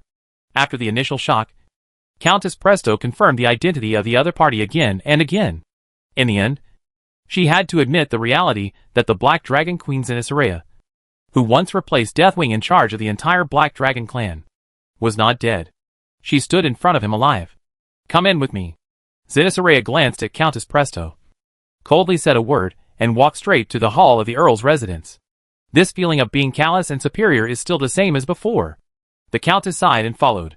She didn't dare not listen to what Sinisaraya said. This was not just because the Black Dragon Queen was stronger than her, but also because behind her stood the king of the Black Dragon clan, Deathwing Neltharion. The Countess, who is the Black Dragon Princess Onyxia, does not dare to disobey in the slightest, because the only consequence of disobedience is death. Why are you here? Onyxia felt uneasy, but she was also very knowledgeable, and did not mention the death of Sinisaraya and the exposure of her body in grim battle. Onyxia, you can't accomplish big things with just a little cleverness. When Sinisaraya faced Onyxia, she looked at her as if she were an ordinary subordinate. She taught her a lesson mercilessly. What do you think you did? Why didn't anyone notice it? Look what it is. A stone slab half a person's height was thrown in front of Onyxia. The Black Dragon Princess quickly picked it up and looked at it. The content on it surprised her. I didn't write this. Someone is trying to harm me. How could she do such a stupid thing? Someone was clearly trying to deal with her. Onyxia looked at Sinisaraya. knowing that the Black Dragon Queen would definitely tell her what was going on. A human named Windsor obtained this from the city of the Dark Iron Dwarves. Cinesarea's words let Onyxia know who wanted to harm her. The Dark Iron Dwarves didn't have the ability to burn dragon language, and the magic that transformed her into a human couldn't be cracked by the Dark Iron Dwarves' abilities. In this way, the origin of this stone slab can be determined to be a trick played by Ragnaros, the fire demon behind the Dark Iron Dwarves. Only this Lord of Fire, who has friction with the Black Dragon Legion, can do this. Motivation. Onyxia, who can play around with the power circle of the Kingdom of Stormwind, is not stupid. She knows very well what kind of problems Nefarian in Blackstone Mountain will face if something goes wrong here. The Balrog wants to use human power to help his element. The slaves shared the pressure. But it was a pity that it did not expect that Black Dragon Queen Cinesarea would come out of nowhere. The magic burned by Ragnaros is very powerful. Even if I want to help you, it may not work. Moreover, what happened in Stormwind City today is not just because of your identity. The real king of Stormwind Kingdom, Varian Urien, brought people back from Arathor and Theramore. You think about what to do. The real king? Onyxia didn't care much about the appearance of the so-called real Varian. The king I ordered to bring back is also real. Cinesarea's heart moved. Onyxia's confidence made her think of a possibility. You use magic to separate Varian's personality? Speaking of this, Onyxia is a little proud. The so-called real and fake Varian is simply a farce.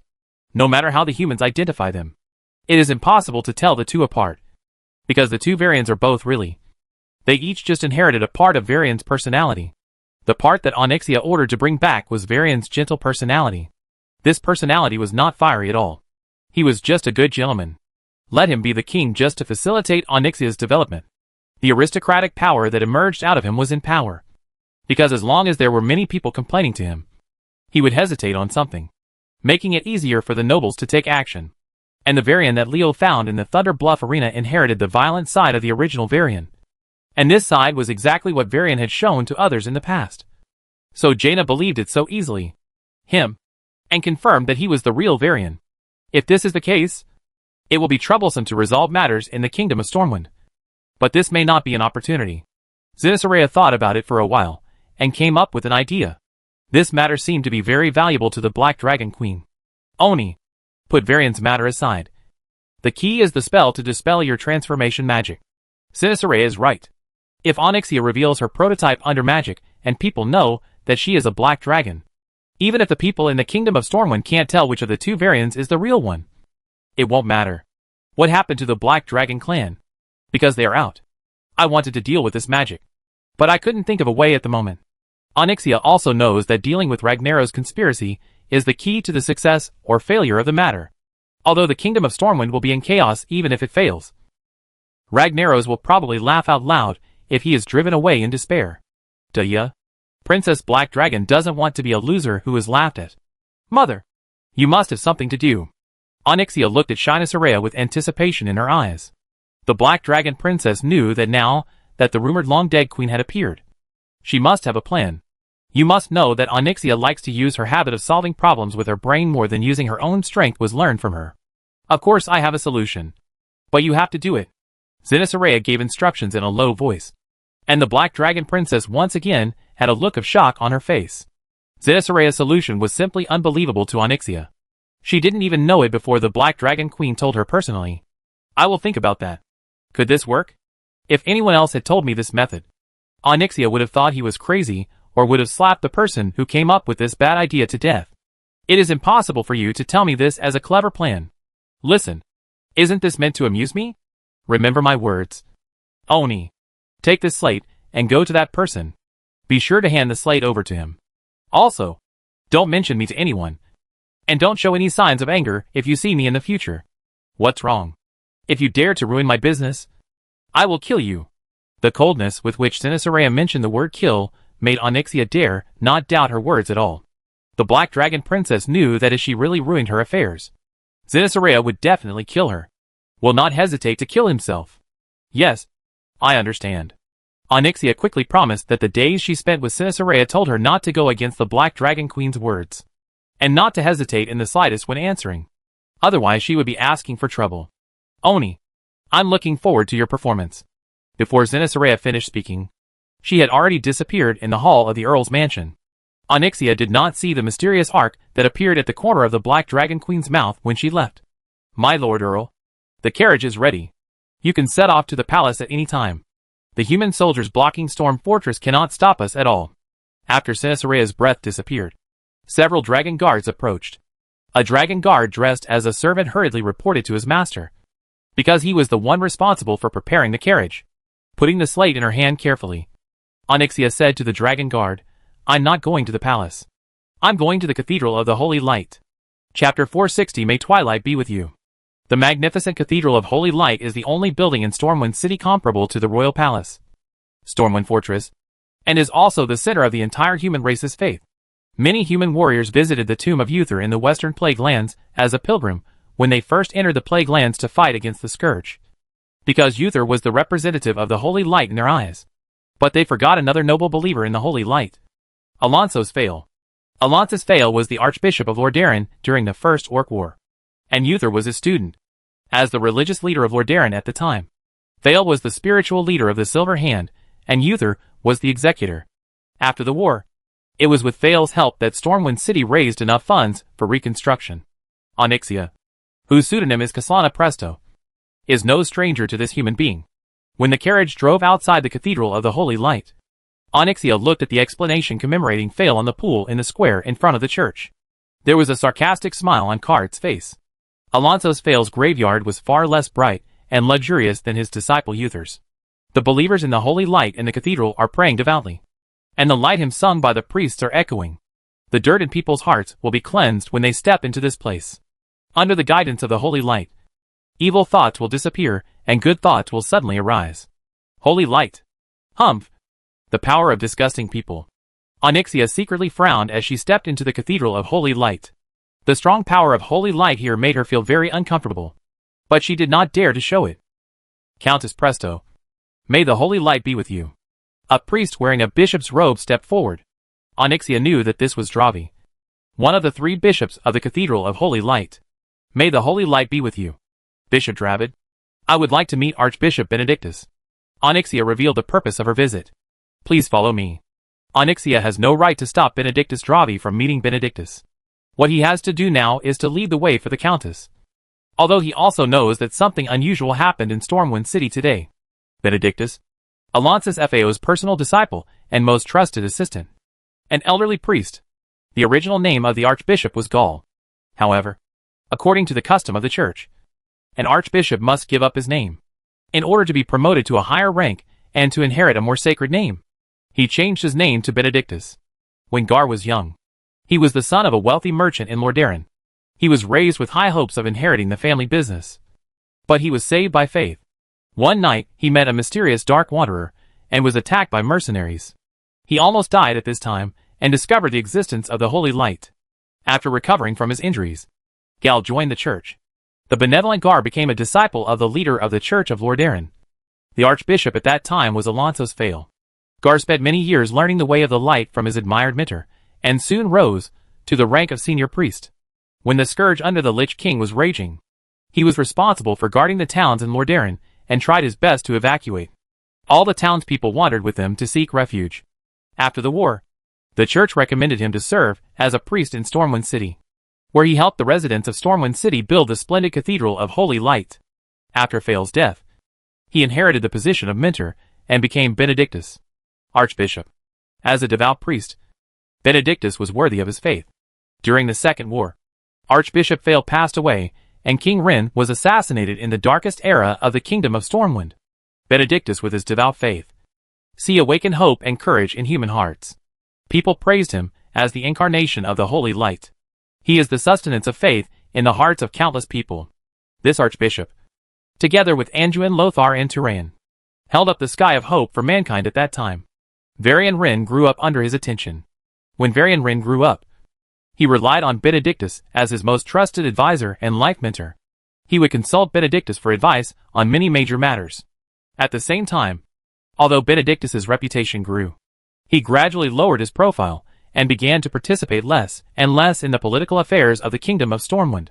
During the period of Varian's disappearance, the Archbishop had been helping the Archduke of Bolvar to calm the people and stabilize their hearts. and would leave Stormwind City from time to preach as an ordinary priest. The evangelist of the holy light. The spiritual guide of priests. The supporter of mankind's faith. Kindness. Wisdom. Combining many titles and honors. Archbishop Benedictus is well deserved for the sacred title of hero. Concerned about Benedictus's strength and reputation, Onyxia would not provoke the Cathedral of the Holy Light unless necessary, especially not taking the initiative to meet Benedictus. But she had to come today. Miss Kaslana, what can I do for you? Benedictus was a little surprised by Onyxia's arrival. At this time, the whole story of Arather and Theramor's joint attack on Stormwind City had been known to the upper class, including Benedictus, although they did not know about it. How will it develop? But many people are inclined to judge that the king in the palace is fake. It stands to reason that Onyxia should be in the palace now preparing to deal with the coming storm. What is her purpose of visiting at this time? Onyxia did not answer Benedictus's question, and a half-human-high stone slab appeared in her hand and was handed over. Dragon language. Benedictus' pupils shrank slightly when he saw the language carved on the stone slab. And then, the archbishop took the stone slab and read it carefully. Benedictus was shocked by what was written in dragon language on the slate, and he couldn't help but look at Onyxia with suspicious eyes. Archbishop, if I were really the Black Dragon Princess, would I do such a thing? Onyxia pointed to the place where the spell to break her illusion magic was engraved on the stone slab and said, what outsiders could see from the face of the Countess was only anger and disdain. This was anger towards the person who plotted against her, and towards such conspiracy. The disdain of the person. This is a conspiracy against the nobles of the kingdom. The archbishop will not just watch this happen. Right? Onyxia had no confidence in what she said. The Holy Light Cathedral presided over by Archbishop Benedictus had a lot of friction with the noble forces under her command. In such a crisis, it would be great if the archbishop could not add insult to injury. It is simply impossible to ask him to help you. If Sinisarea hadn't asked her to come to Onyxia, she would never have stepped into the Cathedral of the Holy Light, because she knew that Benedictus had always been suspicious of her identity. Mother must have made a mistake this time. After learning the content of the tablet, Benedictus only needed to test it to determine my identity. With his strength, he could use the magic spell just by reading it once.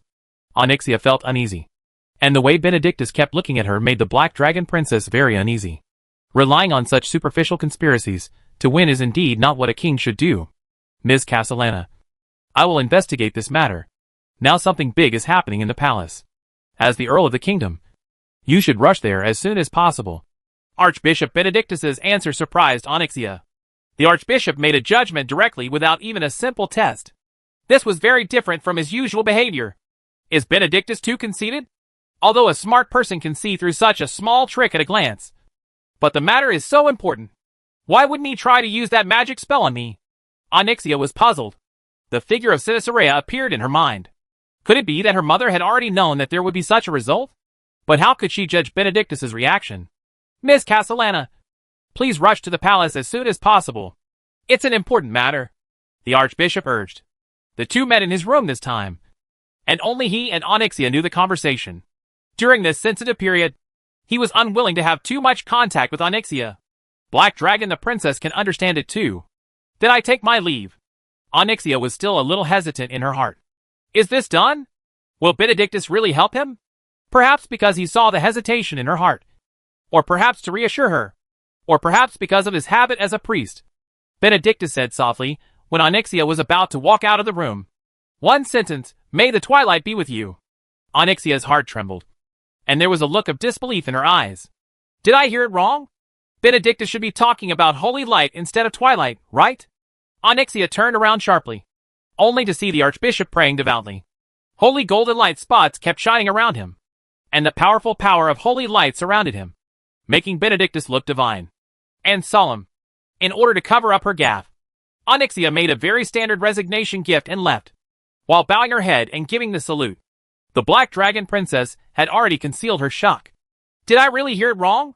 Onyxia walked out of the Cathedral of Holy Light as if nothing had happened. But there was a huge uproar in her heart. The rumored dead Black Dragon Queen Sinisarea suddenly appeared and asked herself to find Archbishop Benedictus.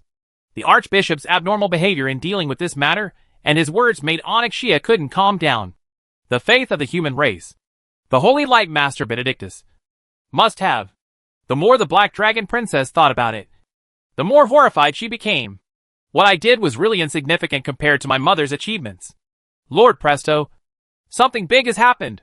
Please come with me to the palace to take charge of the situation. A nobleman ran over in a panic. He was a marquis who fell in love with Onyxia. As an upper-class figure in Stormwind City, he naturally knew what was going on. The panic on his face could be seen in his heart. Panic. Why are you panicking? Come with me to the palace.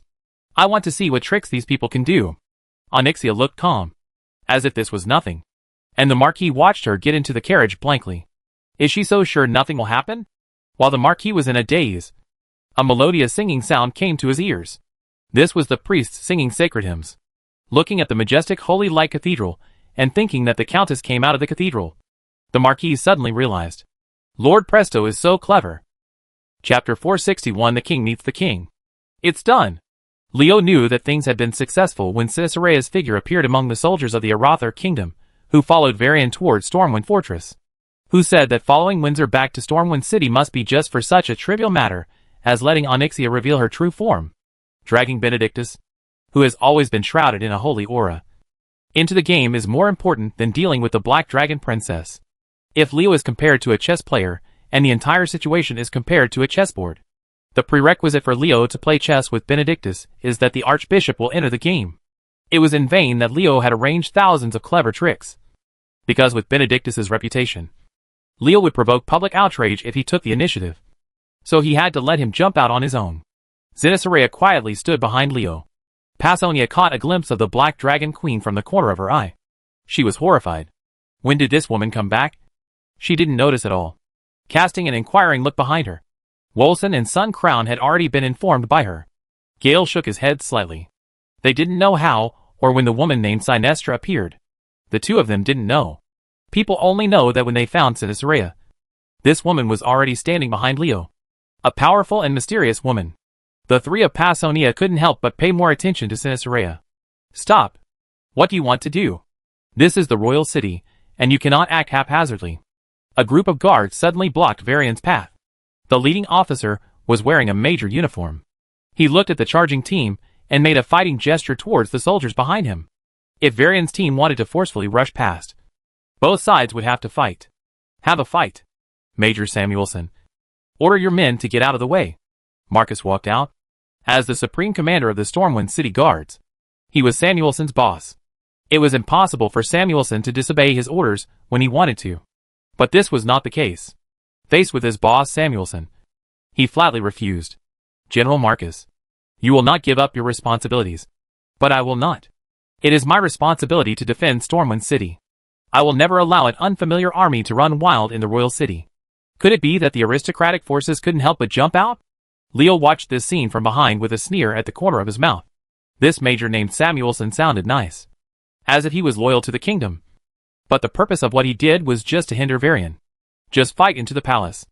Marshal Windsor. And this? Samuelson looked at Varian with two swords on his waist and hesitated for a moment. As if he was thinking about how to call this man who looked exactly like the king. Maybe you said it's all true.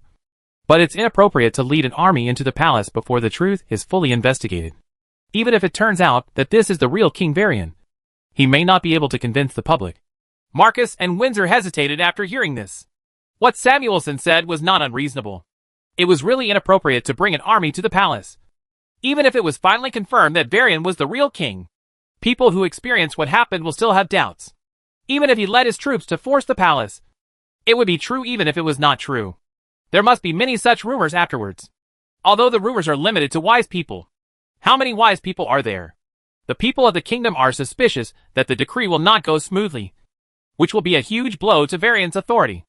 If there are people who are interested in instigating turmoil in the kingdom of Stormwind, it will inevitably happen. Varian looked at Samuelson and nodded in agreement. You make sense. Major, what suggestions do you have? These armies can reach the vicinity of Stormwind Fortress, but most of them cannot enter the palace. This is to ask us to bring only a small number of elites into the palace. This will not only reduce the suspicion of a large army forcing the palace, but also ensure the safety of those who enter. Samuelson's words made Leo confused. Could it be that he was not sent by those nobles who were unwilling to fail? You follow me. Varian pointed at Samuelson, and then swaggered forward with his people. Seeing that he had achieved his goal, Samuelson made a gesture, and the soldiers blocking the front immediately made way. Smart Major. Is he taking risks to get his position? I can't say I despise the new companion Leo who joined the team. As the saying goes, people go to high places, and water flows to low places. Everyone has the right to climb up. The only difference lies in the means and purposes.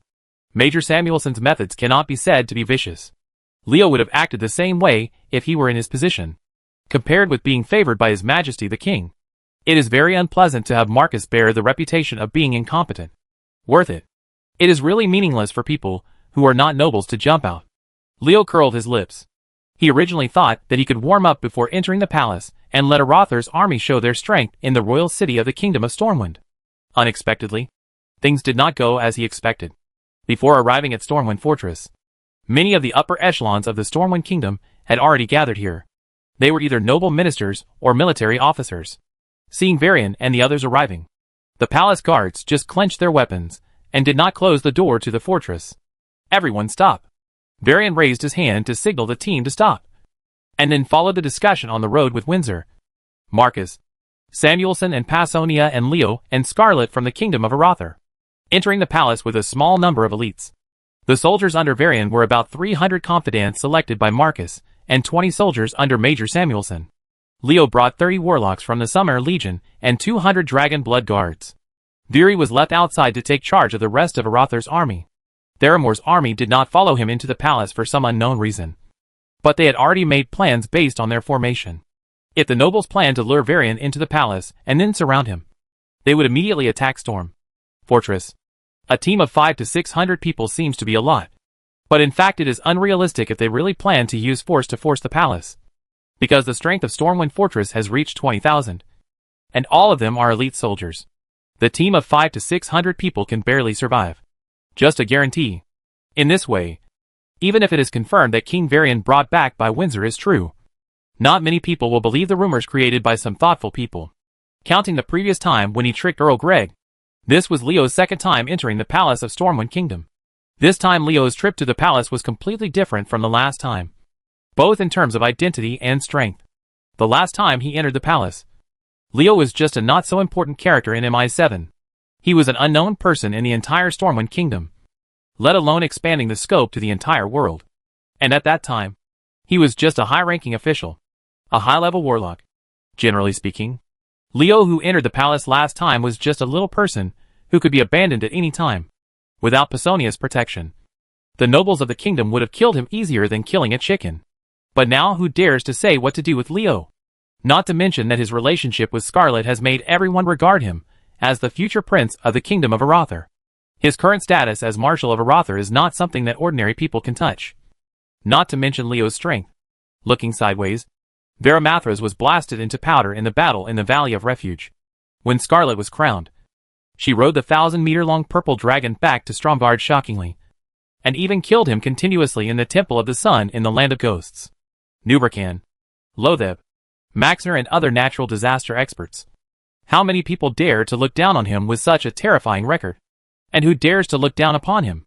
Following Varian to the meeting hall of the palace, Leo was secretly proud of himself under the complicated gazes of the nobles and kingdom officers, thinking about the treatment he received from those in the upper echelons of Stormwind Kingdom who regarded him as a nobody. And then looking at the fear those people tried to hide now, Leo felt really uncomfortable. Didn't you guys look down on me before? How about it? Now you know what I'm capable of. Right? Do you regret it? No wonder the ancients said that not returning home after being rich is like walking at night in brocade clothes to show off. This is Hongwood was showing off. Varian naturally knows the way to his own palace. He walked at the front of the team, followed by Leo and Scarlet, followed by the more than 500 soldiers, and finally a group of ministers who were paying attention to the development of the situation, and officers. When Varian entered the meeting hall of the palace, he immediately saw the guy who had stolen his throne. After the two of them met, he couldn't help but touch his face. Picture? It's so similar. Everyone's eyes moved back and forth between the two Varians. In terms of appearance, there was no difference at all between the two of them. In terms of body shapes, they were also printed from the same mold. If they were dressed exactly the same, even to Varian, even the people in knew best couldn't tell who they were. These two people were so similar that everyone hesitated. Even Marcus and Windsor, who were very confident. Grand Duke Bolvar stood next to the young King Anduin. The two looked at each other and fell silent. They couldn't tell which of the two variants was real and who was fake, although the kingdom's envoy was found in Theramore. The gentle-tempered king who came was inconsistent with the previous image of Varian. But as the two people who were most familiar with Varian, they knew that this was an unknown side of the king. So they had no doubts. But now it's not okay to not doubt it. One of the two Varians must be fake. Which of the two is the real king?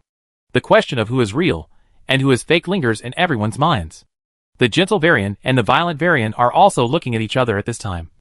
And the hall becomes quiet for a while. Thousands of people poured into the hall. And suddenly the sound of breathing was almost inaudible.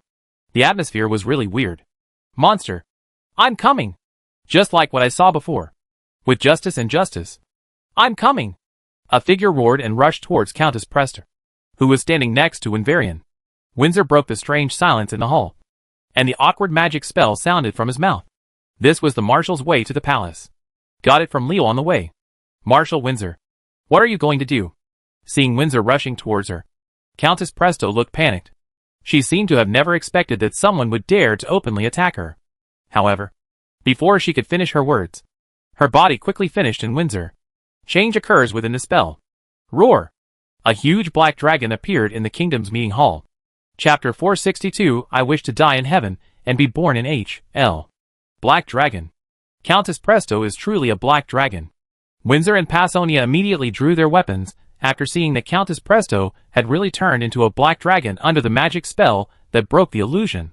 Since the spell recorded on the stone tablet had an impact on Countess Presto, obviously Leo's inference was wrong. But now is not the time to think about this. Now that the Black Dragon's conspiracy has been exposed, we must prevent her from going crazy. If according to the orthodox plot, after Onyxia reveals her true form under Windsor's spell, she will slap the human marshal to death for ruining her good deeds. And then kill a large group of dragons to cause trouble in the palace. And then he kidnapped little Anduin in front of the two Varians. But, yes, but, once these two words are used, things in the world will develop in a completely different direction. Onyxia, whose transformation was broken by a magic spell, did not launch an attack angrily, but looked at the reacting crowd with a puzzled expression. Then she stared at herself as if she had discovered something terrifying. An expression of disbelief. Ho ho ho. The deafening roar echoed in the hall, and some of the weaker nobles covered their ears. But the powerful ones, like Leo Varian, heard an emotion called anxiety. Something weird. Everyone quickly discovered something was wrong. The black dragon whose true identity was revealed did not launch an attack in anger, but behaved like this. The matter was strange, and needed people to think deeply. If something is out of the ordinary, it's a monster. I'm afraid there's something else going on here. Varian and others are full of doubts. Wait. Stop screaming and calm down first. Yes. That's it. A man who didn't know whether to call it calm or nervous stood next to the black dragon's claws, and was trying to persuade the behemoth in front of him. Everyone followed the voice, and saw who it was if it wasn't the gentle Varian. This guy is stupid. Right? You? A human with the size of a fingernail. Don't stay away from the black dragon when you see it. Why do you stay where you are and seek death? All the nobles rolled their eyes at Winvarian's behavior. But what surprised them was that the roaring black dragon actually listened to his words and became quiet. The world is crazy. Will black dragons listen to humans? When I retreated to the palace gate, I looked up at the sky. It was daytime. I didn't sleep. I pinched myself hard and it hurt. I didn't dream. What happened? Oh. Damn. Kill. A group of soldiers who heard the noise in the palace rushed in. After seeing the black dragon in the palace, they drew their weapons and faced it. An evil black dragon suddenly appeared in the meeting hall of the palace. As palace guards, they did not dare to neglect this place. There are so many big shots that they can't afford to take the blame if anything happens to any one of them. Everyone stop it. Leo stood up. And the Dragon Blood Guard and the Summoner Legion stood between the palace guards and the black dragon. The eyes of everyone in the palace were attracted by this scene. No one saw when they discovered Zenitharea behind Leo. A look of shock flashed across the black dragon's eyes. Arother guys, get out of here. The palace guards didn't buy Leo's account. They continued to rush towards the black dragon. This is Stormwind City, not Stromgarde. Why are you showing off your prestige? Great. That's it. Leo had already expected the reaction of the palace guards. The dragon-blooded guards, who had already received his hint, hit the palace guards, who rushed towards them with their weapons. The warlocks of the Summoner Legion also threw missiles at the palace guards at the same time. Spells. Dang dang. The dragon-blooded guards didn't get out of the way, and the palace guards didn't say much. They raised their weapons and slashed at the dragon-blooded guards blocking the way. What surprised them was that when the weapons struck the opponent, they actually made the sound of gold and iron clashing. There wasn't even a trace on the body of the dragon-blooded bodyguard, let alone any injuries. Bang bang. While the palace guards were in shock, the dragon-blooded bodyguard's fist hit them. The iron armor did not provide enough protection for its master, and it cracked when the dragon-blooded bodyguard's fist hit them. The huge force hit them. He rolled back in embarrassment and vomited blood from his mouth. He defeated the palace guard Arather so easily. Is the army of Arather so strong? Seeing this scene, both the nobles and officers in the palace had surprised looks on their faces. Those who could be selected to guard the palace were the best among the best. However, these elites were vulnerable to the opponent. When did the Arather people become so incredible? King Varian. There is something fishy about this matter. Leo turned to Varian and said, who was looking at the dragon blood bodyguard. Of course Varian knew there was a problem with this matter. If Countess Prester was really a black dragon, what she had to do now was not to calm down, but to launch an attack. It's just that the Arather soldiers brought by Leo were too impulsive. Well, he will beat his own palace guards without any mercy. But having said that, these Arather soldiers are very strong. And their bodies are also weird. Light guides our path. May the holy light be with us. A powerful force of holy light surged in, and a priest bathed in golden light slowly stepped into the hall. Your Majesty the Archbishop. Everyone in the hall saluted him one after another. Even the two Varians and Scarlet. Because this was the highly respected Archbishop Benedictus, the Minter of the Holy Light. Amidst the roar of greetings in the hall, Leo, who remained on the spot without any expression, was particularly conspicuous. Some nobles glared at Leo, and the arrogant Arather dared to disrespect the Archbishop. Of course, it was impossible for Benedictus not to see that Leo was so maverick. The older Archbishop was not at all annoyed by Leo's disrespect, but instead nodded to him kindly. Scarlet walked up to Leo and pulled him gently. The female knight, who had been trained as a knight in the Holy Light Cathedral since childhood and listened to Benedictus's sermons from time to time, respected the Archbishop from the bottom of her heart. Leo's kind of respect the arrogant behavior made her feel very inappropriate. Your Excellency, Archbishop, please forgive my rudeness. Leo shrugged. He could completely ignore the dissatisfied looks of the nobles, but he could not ignore Scarlet's feelings. However, his subsequent words showed his attitude. I am a warlock who gave up the blessing of the holy light and chose to enslave the devil and darkness. I do not envy the protection of the holy light that the Archbishop has.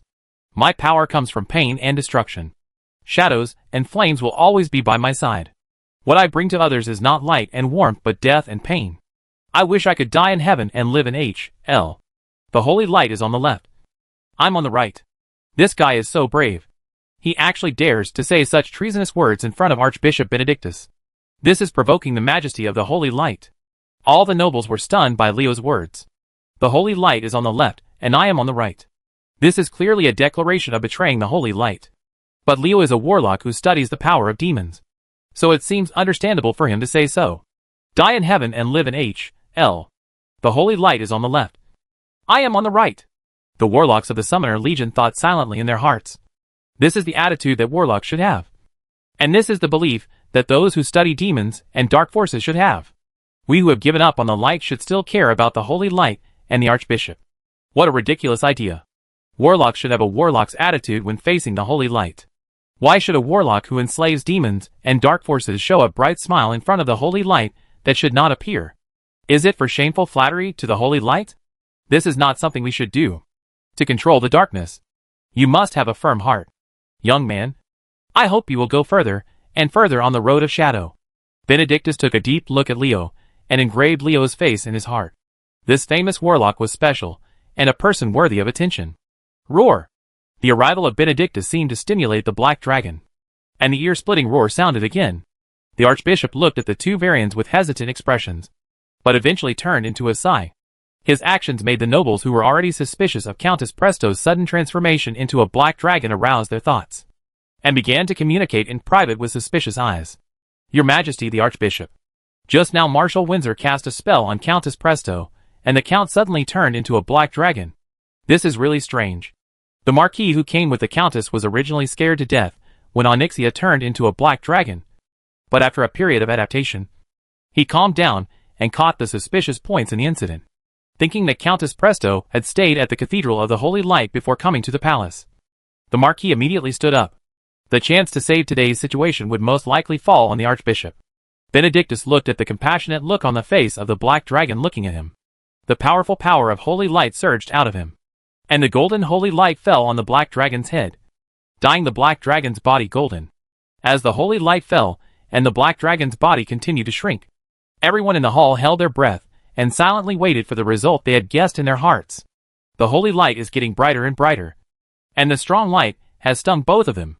Even a strong man with epic combat power like Varian has to close his eyes. The lowest person in the temple who could open his eyes now is Lei. Such a false legend. Ah! A low exclamation came from the dazzling holy light. Grand Duke Bolvar, who was paying attention to the development of the situation, hurriedly turned his head, and Leo had a funny look on his face. Only Caesarea and Benedictus looked like a normal person. Windsor, if you dare to plot against me, kill him. Where are the guards? Kill him for me. The holy light suddenly dimmed, and everyone opened their eyes only to see Countess Presto pointing angrily at Windsor. The Countess's clothes had been changed, but unfortunately because she had changed them in a hurry, her clothes were disheveled, and she looked extremely embarrassed. Windsor stood there with an embarrassed look on his face.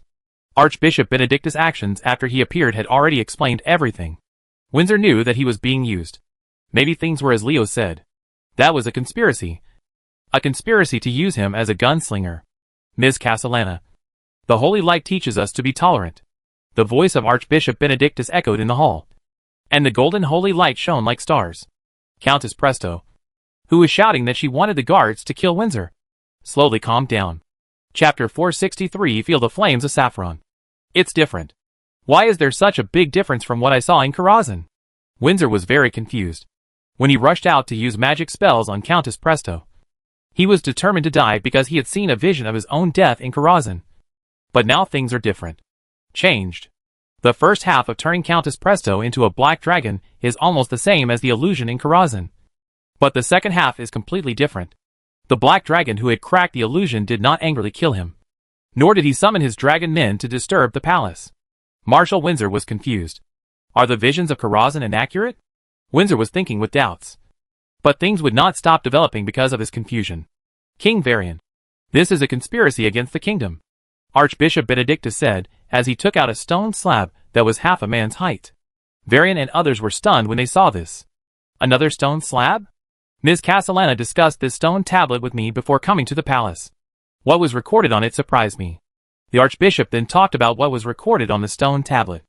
All the smart people present were able to understand the Samadhi after experiencing the whole thing. There's a slate there in Presto too. Varian, Passonia and others were communicating with each other, while Benedictus was telling the whole story. It seems that this matter must be a conspiracy, and a trick played by the fire demon Ragnaros. Windsor felt very uncomfortable now, because many people present looked at him very wrongly.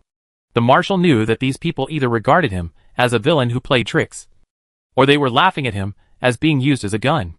Make a fool of yourself. If it was just personal honor and disgrace, Windsor wouldn't care about it, but he accompanied Varian back to Stormwind City. If he was questioned, it would inevitably involve Varian, which would bring great consequences to His Majesty the King. The negative impact of this is something Windsor cannot accept. Your Majesty the Archbishop, what a coincidence is that we also have a stone tablet with the same message here. Marshal Windsor risked his life to bring it back from the Dark Iron Dwarf City. After Benedictus finished speaking, Leo immediately took up the conversation, and Varian also took out the stone slab at the right time.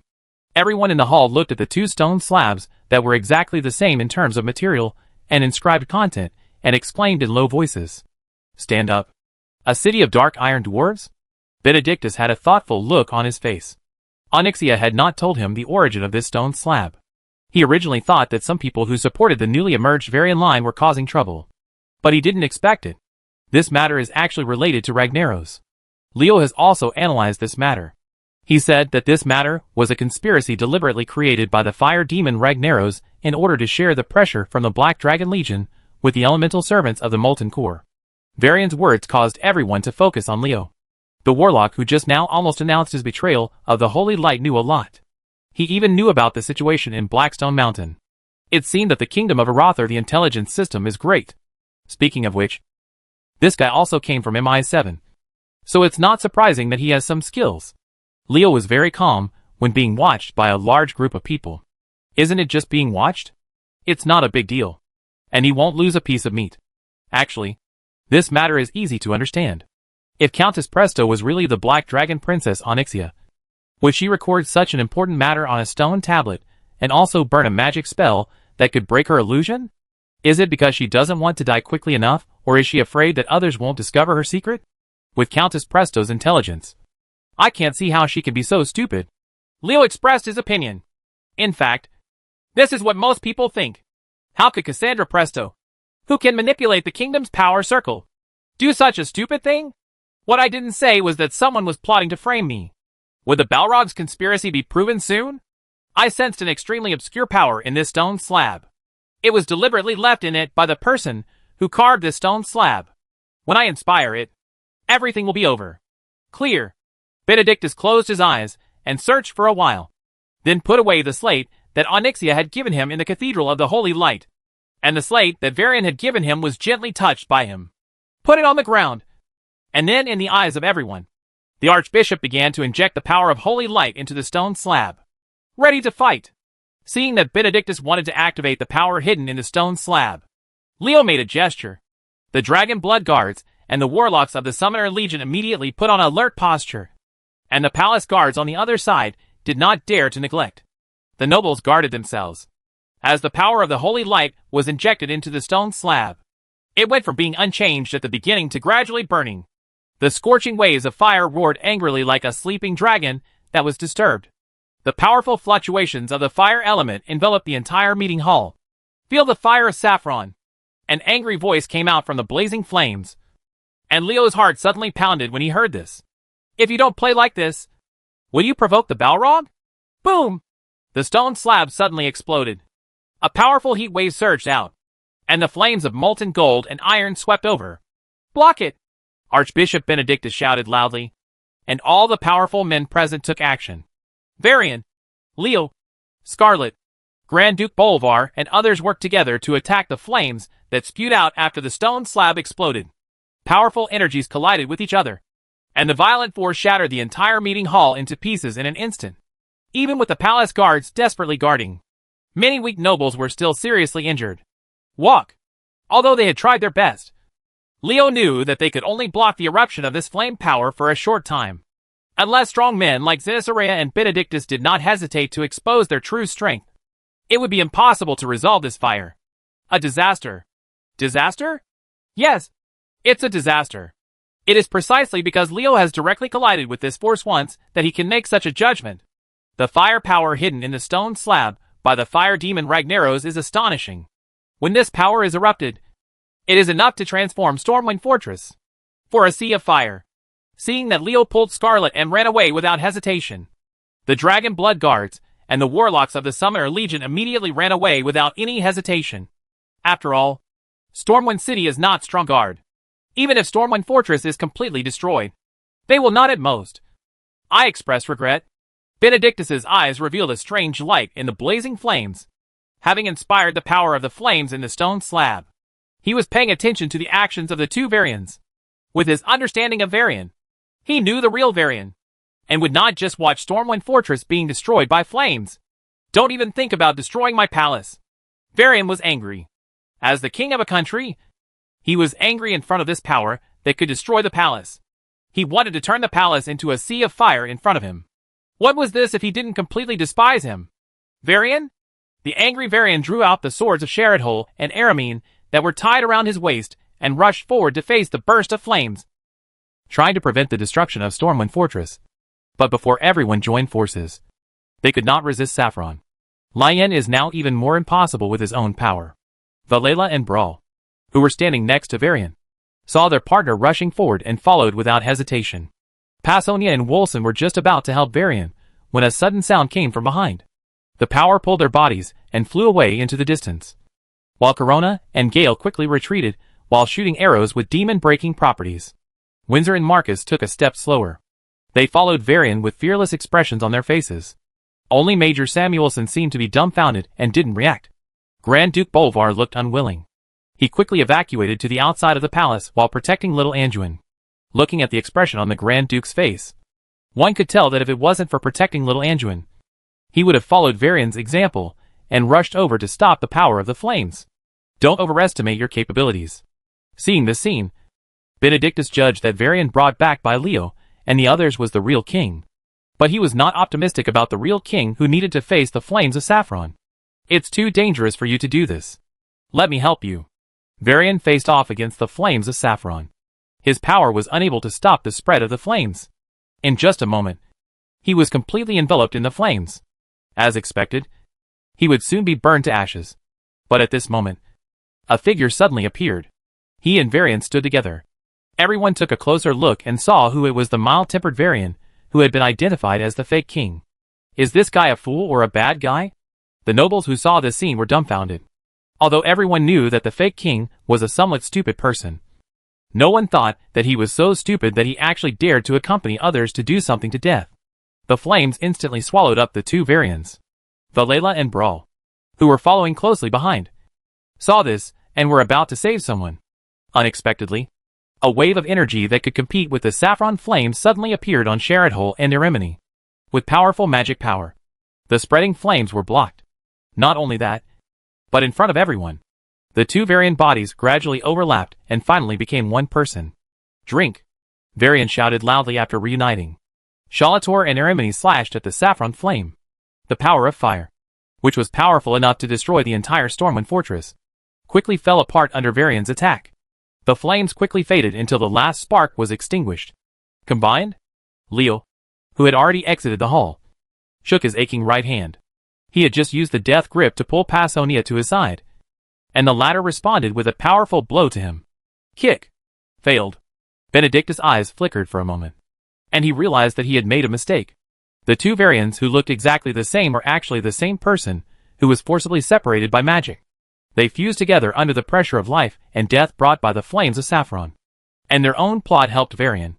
After solving the Saffron flame, which was enough to destroy the palace, Varian turned around and scanned the audience. The majesty of a king made all the nobles present bow their heads. The aura, which was stronger than that of ordinary legendary strongmen, made the officers shout, "Kneel! I should be the king to bring peace to my people." Chapter 464 discussing borrowing people. Came back. Our King Varian of Stormwind Kingdom is back. Although it had gone through a big change, the entire Stormwind city was still very happy when the news spread. The gentle Varian that Onyxia had retrieved before was not included because the royal party had great doubts. The news of Varian's return was not made public, and was only circulated among the upper-class nobles. Only now, after the incident in the palace and Archbishop Benedictus' personal admission, the news of Varian's return has finally been made public. Finding the missing king is a major event for the entire kingdom.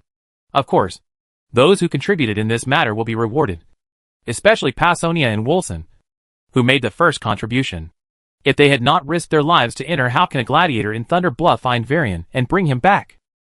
It stands to reason that Pasonia and Wolson's awards are something they cannot escape, and they should be happy. But this is not the case. Some people are happy about Varian's return, but others are naturally worried. The group of noble forces gathered under Countess Prester hates Pasonia and Wolson, who have found the powerful king in the past. With Varian, Lien is in charge of the kingdom of Stormwind, which is no longer a place where they can mess around. In order to retaliate against Pasonia and Volsun for causing trouble for them, and also to show the strength of their faction to King Varian, they began to impeach Pasonia and Volsun. To impeach two heroes who have just made great achievements, there must be an entry point. What makes Pasonia and Watson angry is that this entry point was given to the other party by one of their own people. And this one of their own is Leo. When Varian rushed towards the saffron flame, Pasonia and Wolson were originally going to rush up with him, but Leo used the death grip to pull Pasonia outside the palace. And Wolson also. The same thing happened at the hands of that woman named Sinestra. It was this incident that became the excuse for the nobles to attack Pasonia and Watson. How do Pasonia and Watson, who actually ran away from the battlefield when they encountered real danger, and could not cope with the danger together with the king, have the right to receive awards? This was the question of the nobles. since many people in the palace witnessed the scene of Passonia and Wolson exiting the meeting hall when the saffron flames were about to spread. The rumor spread quickly, and many people witnessed it. In this case, if you try to explain anything, you will be regarded as an excuse by those who are interested. Anyway, MI7 usually offends a lot of people. The nobles are also very dissatisfied with this organization that is only responsible to the royal family. Even if they understand, many people also kept silent and even contributed to the situation. So under such circumstances, a wave of doubt spread throughout most of the kingdom's power circles. Although Varian could use the authority of the king and his own reputation to force him down, doing so would be very detrimental to him in running the kingdom. All the ministers who sincerely supported Varian opposed his doing so. In the end, Passonia, he and Watson stood up and publicly stated that they only did their job well and did not need any rewards to calm the matter down. On the surface, it looks like things are over. But is that really the case? They risked going deep into Thunder Bluff to retrieve the missing king and were treated like this. Are Passonia and Wolson really not a little bit unfair in their hearts? Of course, this is impossible. It has been some time since Varian returned to Stormwind City. During this time, there are more soldiers had already returned. But some people from Stromgarde remained because Scarlet and Leo did not leave Stormwind City. Leo wanted to urge Passonia to leave for Stromgarde earlier. And of course Scarlet wanted to accompany Leo. Anyway, Adelaide and others could handle the matters at Stromgarde, and they were not afraid of big problems. Leo, if you do this, Passonia and Watson will never let go. On the way to Stormwind Fortress, Scarlet couldn't help but tell Leo her worries. In fact, the kingdom of Stormwind suddenly set off such a big storm against Passonia and Volsun. Leo also used his strength behind the scenes. Although he did not jump out, he went to the kingdom of Aratha through Scarlet. The nobles who remained close conveyed certain hints. These nobles very wisely remained neutral in this incident. And most of these people happened to be from the royal party. Without these people, they would stand up and confront Countess Presto. A line of nobles fighting against the entire kingdom of Stormwind will naturally form a voice at some level. A voice that questions Passonia and Wolson. It's okay. The worst case scenario is that Passonia will be beaten to vent her anger. It's worth the effort to give Eretho a complete intelligence system. Leo winked at Scarlet nonchalantly. He was not worried about what Passonia would do to him. As for Watson, well, Leo simply ignored his opinion. Anyway, the gloomy man was not an acquaintance. I couldn't even come up with anything for a long time. To be honest, the biggest reason why such a big commotion was caused was that, apart from the fact that Onyxia's group of nobles were very good at smearing people, Varian had just returned to his country after being missing for several years. He has become unfamiliar with the current situation in the kingdom of Stormwind. In general, both the nobles and Leo are bullying students.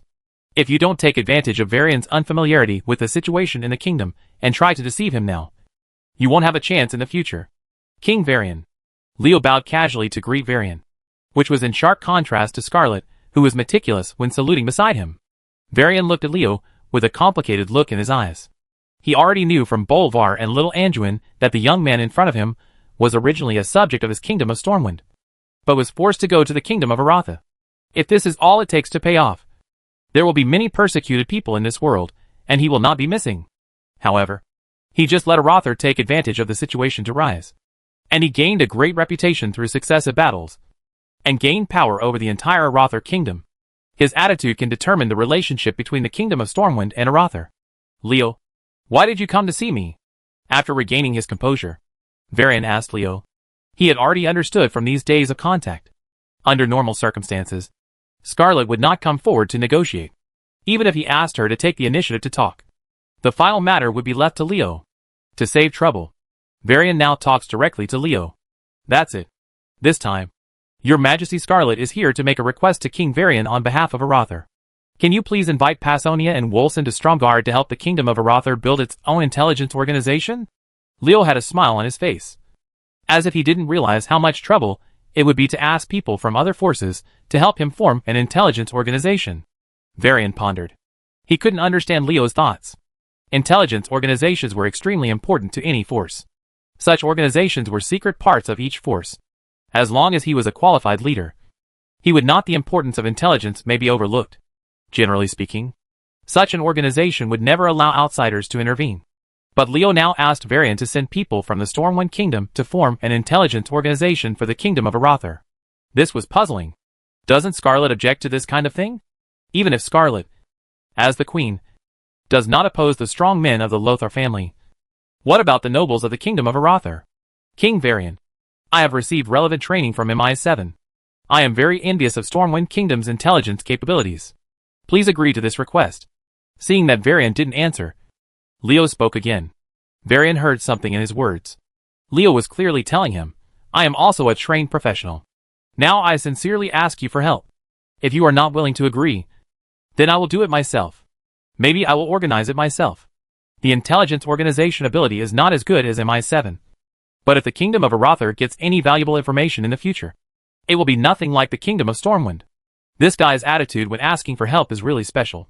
But it's understandable if young people, especially those who are young and successful, are arrogant. Varian thought for a while. And this should be a signal of goodwill from Stromgarde to Stormwind City. After all, the relationship between the two countries was very cold before. If the Kingdom of Stormwind sends people to Stromgarde, the contacts between the two parties will naturally increase. And there will be more exchanges. Only by coming and going can we become familiar with each other. Besides, the turmoil against Wolson and Passonia in the kingdom has not subsided yet. So letting them go to Stromgarde is a good solution at this time. It doesn't matter to MI7 that Passonia and Watson can't be separated after arriving at Stromgarde. Evil Youngden's ability is enough to handle it. Varian thought about it for a while. And after making a decision, he immediately agreed, okay. As an ally of the Kingdom of Arather, Stormwind City is very happy to help you. Passonia and Wolson will accompany you when you set off. Let's go to Stromgarde together. Well, thank you King Varian for your generosity. After getting a satisfactory answer, Leo's smile became brighter. And the guy went on to say the next thing. I wonder what King Varian's next plan is. Since Ragnaros the fire demon dares to plot against us humans. If we let him go easily, others will think that we are afraid of him. Originally, the fire demon Ragnaros planned to attack Stormwind City in order to get Stormwind City to send troops to Blackrock Mountain to relieve the pressure on Molten Core. However, after Leo's words, it became a provocation to the entire human race. He was wearing a hat that made him cry. An injustice. Varian smiled after hearing this. What Leo said was nothing more than a statement, indicating Stromgarde's attitude towards Stormwind City. The Kingdom of Arather and the Kingdom of Stormwind are allies, and Stromgarde will advance and retreat together with Stormwind City. If you want to deal with Arather, naturally, we will not stand idly by in Narrows.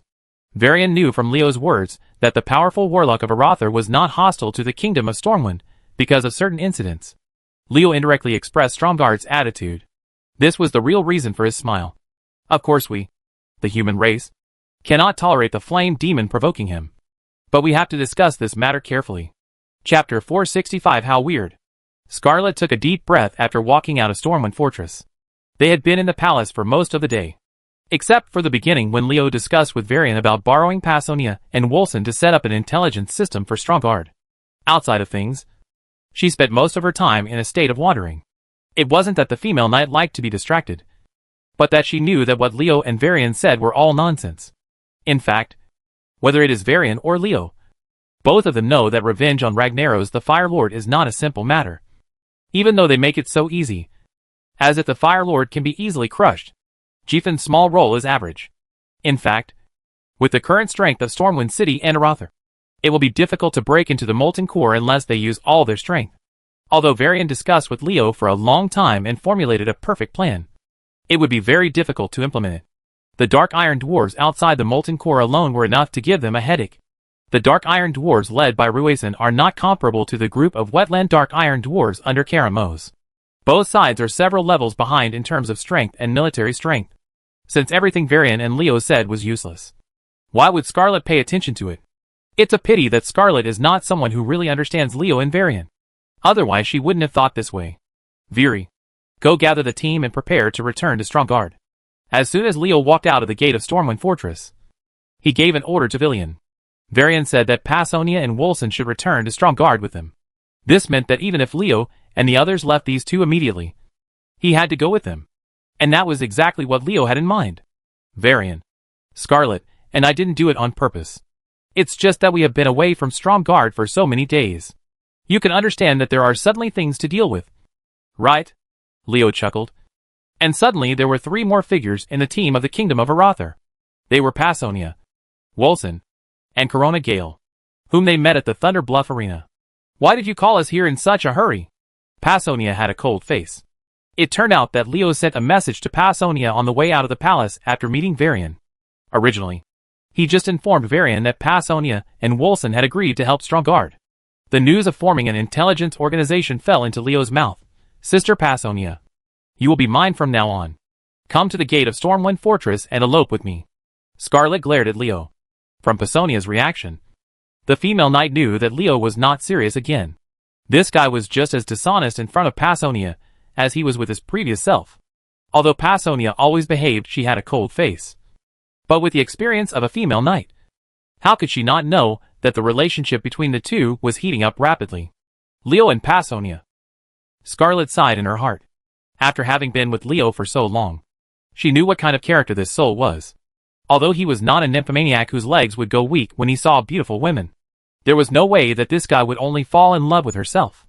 Female knight, every time I think about this, I feel helpless. Strength Castle needs its own source of intelligence. Leo proposed to King Varian that the two of you would provide help, and it has been agreed. After listening to Scarlet's words, Wolson and Pasonia had a brief exchange without leaving any trace, and the two reached a consensus in an instant. Anyway, staying in Stormwind City is too troublesome now, so it is better to take the opportunity to go to Stromgarde. By the way, I'll also help this little soul calm down. When will we set off? After reaching the consensus to leave Stormwind City and go to Stromgarde, Pasonia started to ask. Now, Scarlet looked at Leo as she spoke, and Pasonia understood immediately. She knew that this was Leo's decision. It's okay for us to go to Stromgarde, but Hay must go with us. Although they were new friends, Pasonia did not ignore Corona Gale after welcoming Varian back to Stormwind City. Of course, there is no problem. I am trying to train the archers of Stromgarde according to the standards of rangers. I wonder if you would be willing to help me with this. Hate? Of course Leo would welcome a powerful elf ranger to Stromgarde, but it was a bit unkind for him to want to capture others as laborers. Pasonia and Wolson despised Leo after hearing this. It's really like flying geese, with Hyde's temperament of keeping away from strangers. Can you let him help train the archers of Stromgarde? Won't.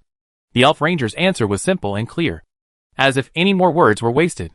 No. Forget it. Leo lifted his chin, with a mysterious look in his eyes. Originally, I wanted to see the difference between the ranger training you trained Hayfone and the ranger instructors said by Silvermoon City. But now it seems impossible. Corona Gale's body undulated slightly, and the elf ranger's mood fluctuated significantly when Leo mentioned Silvermoon City. Leo, who deliberately tried to test him, secretly thought that this boy was indeed related to Silvermoon City, and he seemed to be another blood elf. Okay, let's go back to Stromgarde, Leo said, turning to look at Stormwind Fortress behind him. Stormwind City. I don't know what it will be like next time I come here. Stromgarde is still the same as before Leo and Scarlet left. If there is any difference, it is that this fortress city is more lively, has more completed buildings, and displays more vitality. What a thriving city! Pasonia, who came to Stromgarde, secretly praised her. Although she didn't know much about the actual situation of Stromgarde, she could see the potential of this city just by looking at it. Under the management of O and Scarlet, Stromgarde was able to develop into another large human city comparable to Stormwind City. Lord Leo, Your Majesty Scarlet, the half-Tauren named Gamer said he wants to meet you. Not long after leading Pasonia and the three of them back to the castle, Willie brought the news that someone was asking for a meeting. This person was none other than Gamer, who was deceived by Leo into wanting to believe in the Holy Light, a Tauren and Night Elf cross race, the crystallization of love. Hearing that Gamer wanted to see him, Leo's heart moved. The simple half-Tauren hadn't paid much attention to him for a while. Hearing that he had been comprehending the power of the Holy Light, he didn't know what his current situation was. It should be noted that Scarlet, under her own persuasion, gave him a lot of notes on the experience of the Holy Light from the senior paladins. Half-Tauren? Pasonia became interested. She had long known about the Tauren who was brought back to Stromgarde by Leo, and she had also paid attention to the Tauren who wanted to learn the power of the Holy Light. A few people were just thinking about it, and Gamer walked in with a big axe on his back. Leo was about to speak, but the half-length Tauren kneeled down in front of him with one knee on the ground. Leo couldn't help but be stunned. What is Gamer doing? Lord Leo, I would like to ask you to be my mentor and help me understand the deeper power of Holy Light.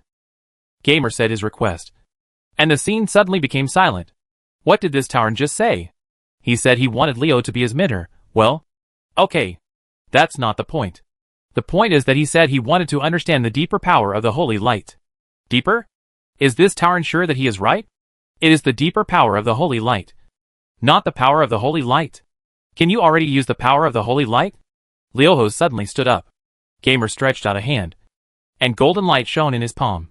Although this light was so weak that it could not be seen clearly if you didn't look carefully.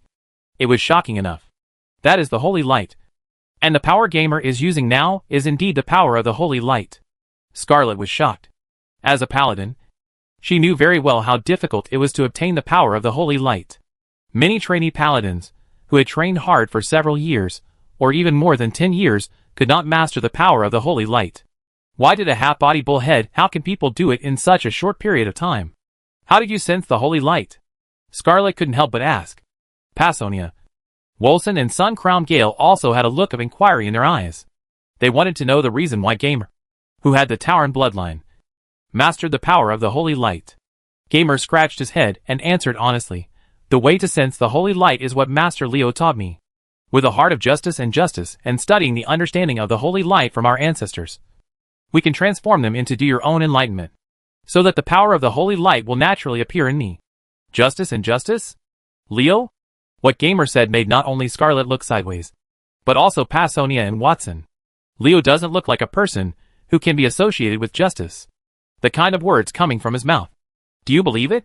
Is this Tauren too naive? But if Gamer hadn't believed in Leo, he wouldn't have been able to comprehend the power of the holy light. Is this considered a fool's blessing? Leo raised his eyebrows proudly at the looks from the three of them.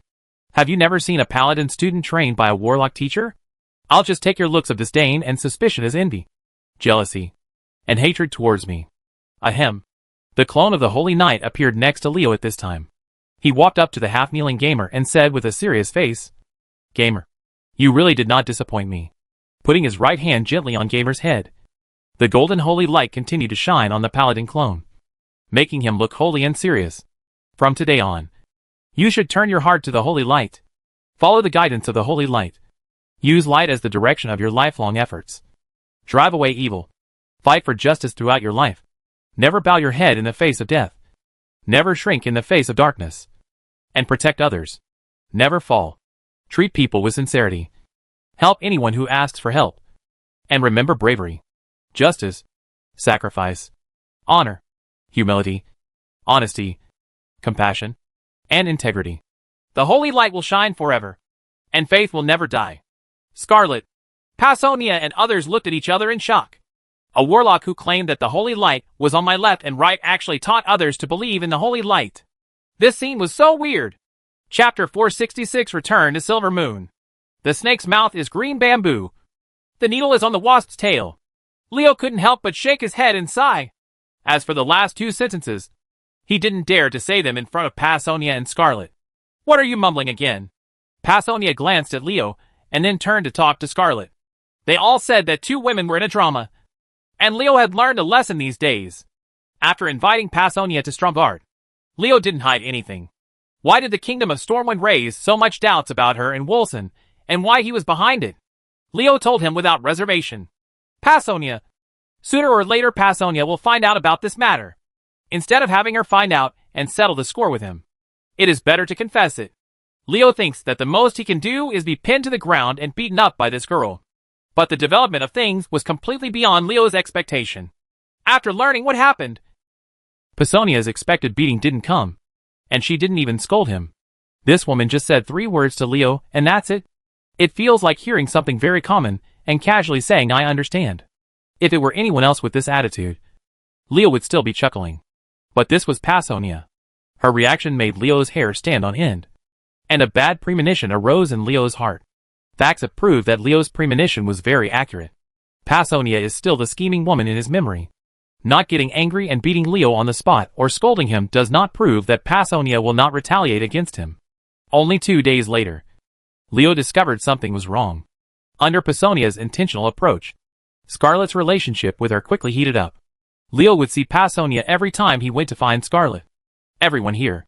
If Leo didn't react the first few times, then when this kind of thing happened one after another, He understood that this was Pasonia's revenge on herself. Before Pasonia and Scarlet got close, Leo could still take advantage of Scarlet from time to time and experience the tenderness of Queen Arather. But now, do you think Leo can still be so comfortable with Pasonia around? Half a month. A whole half month. Not to mention taking advantage of Scarlet to experience the Queen's tenderness. Leo didn't even touch the little hand of the female knight.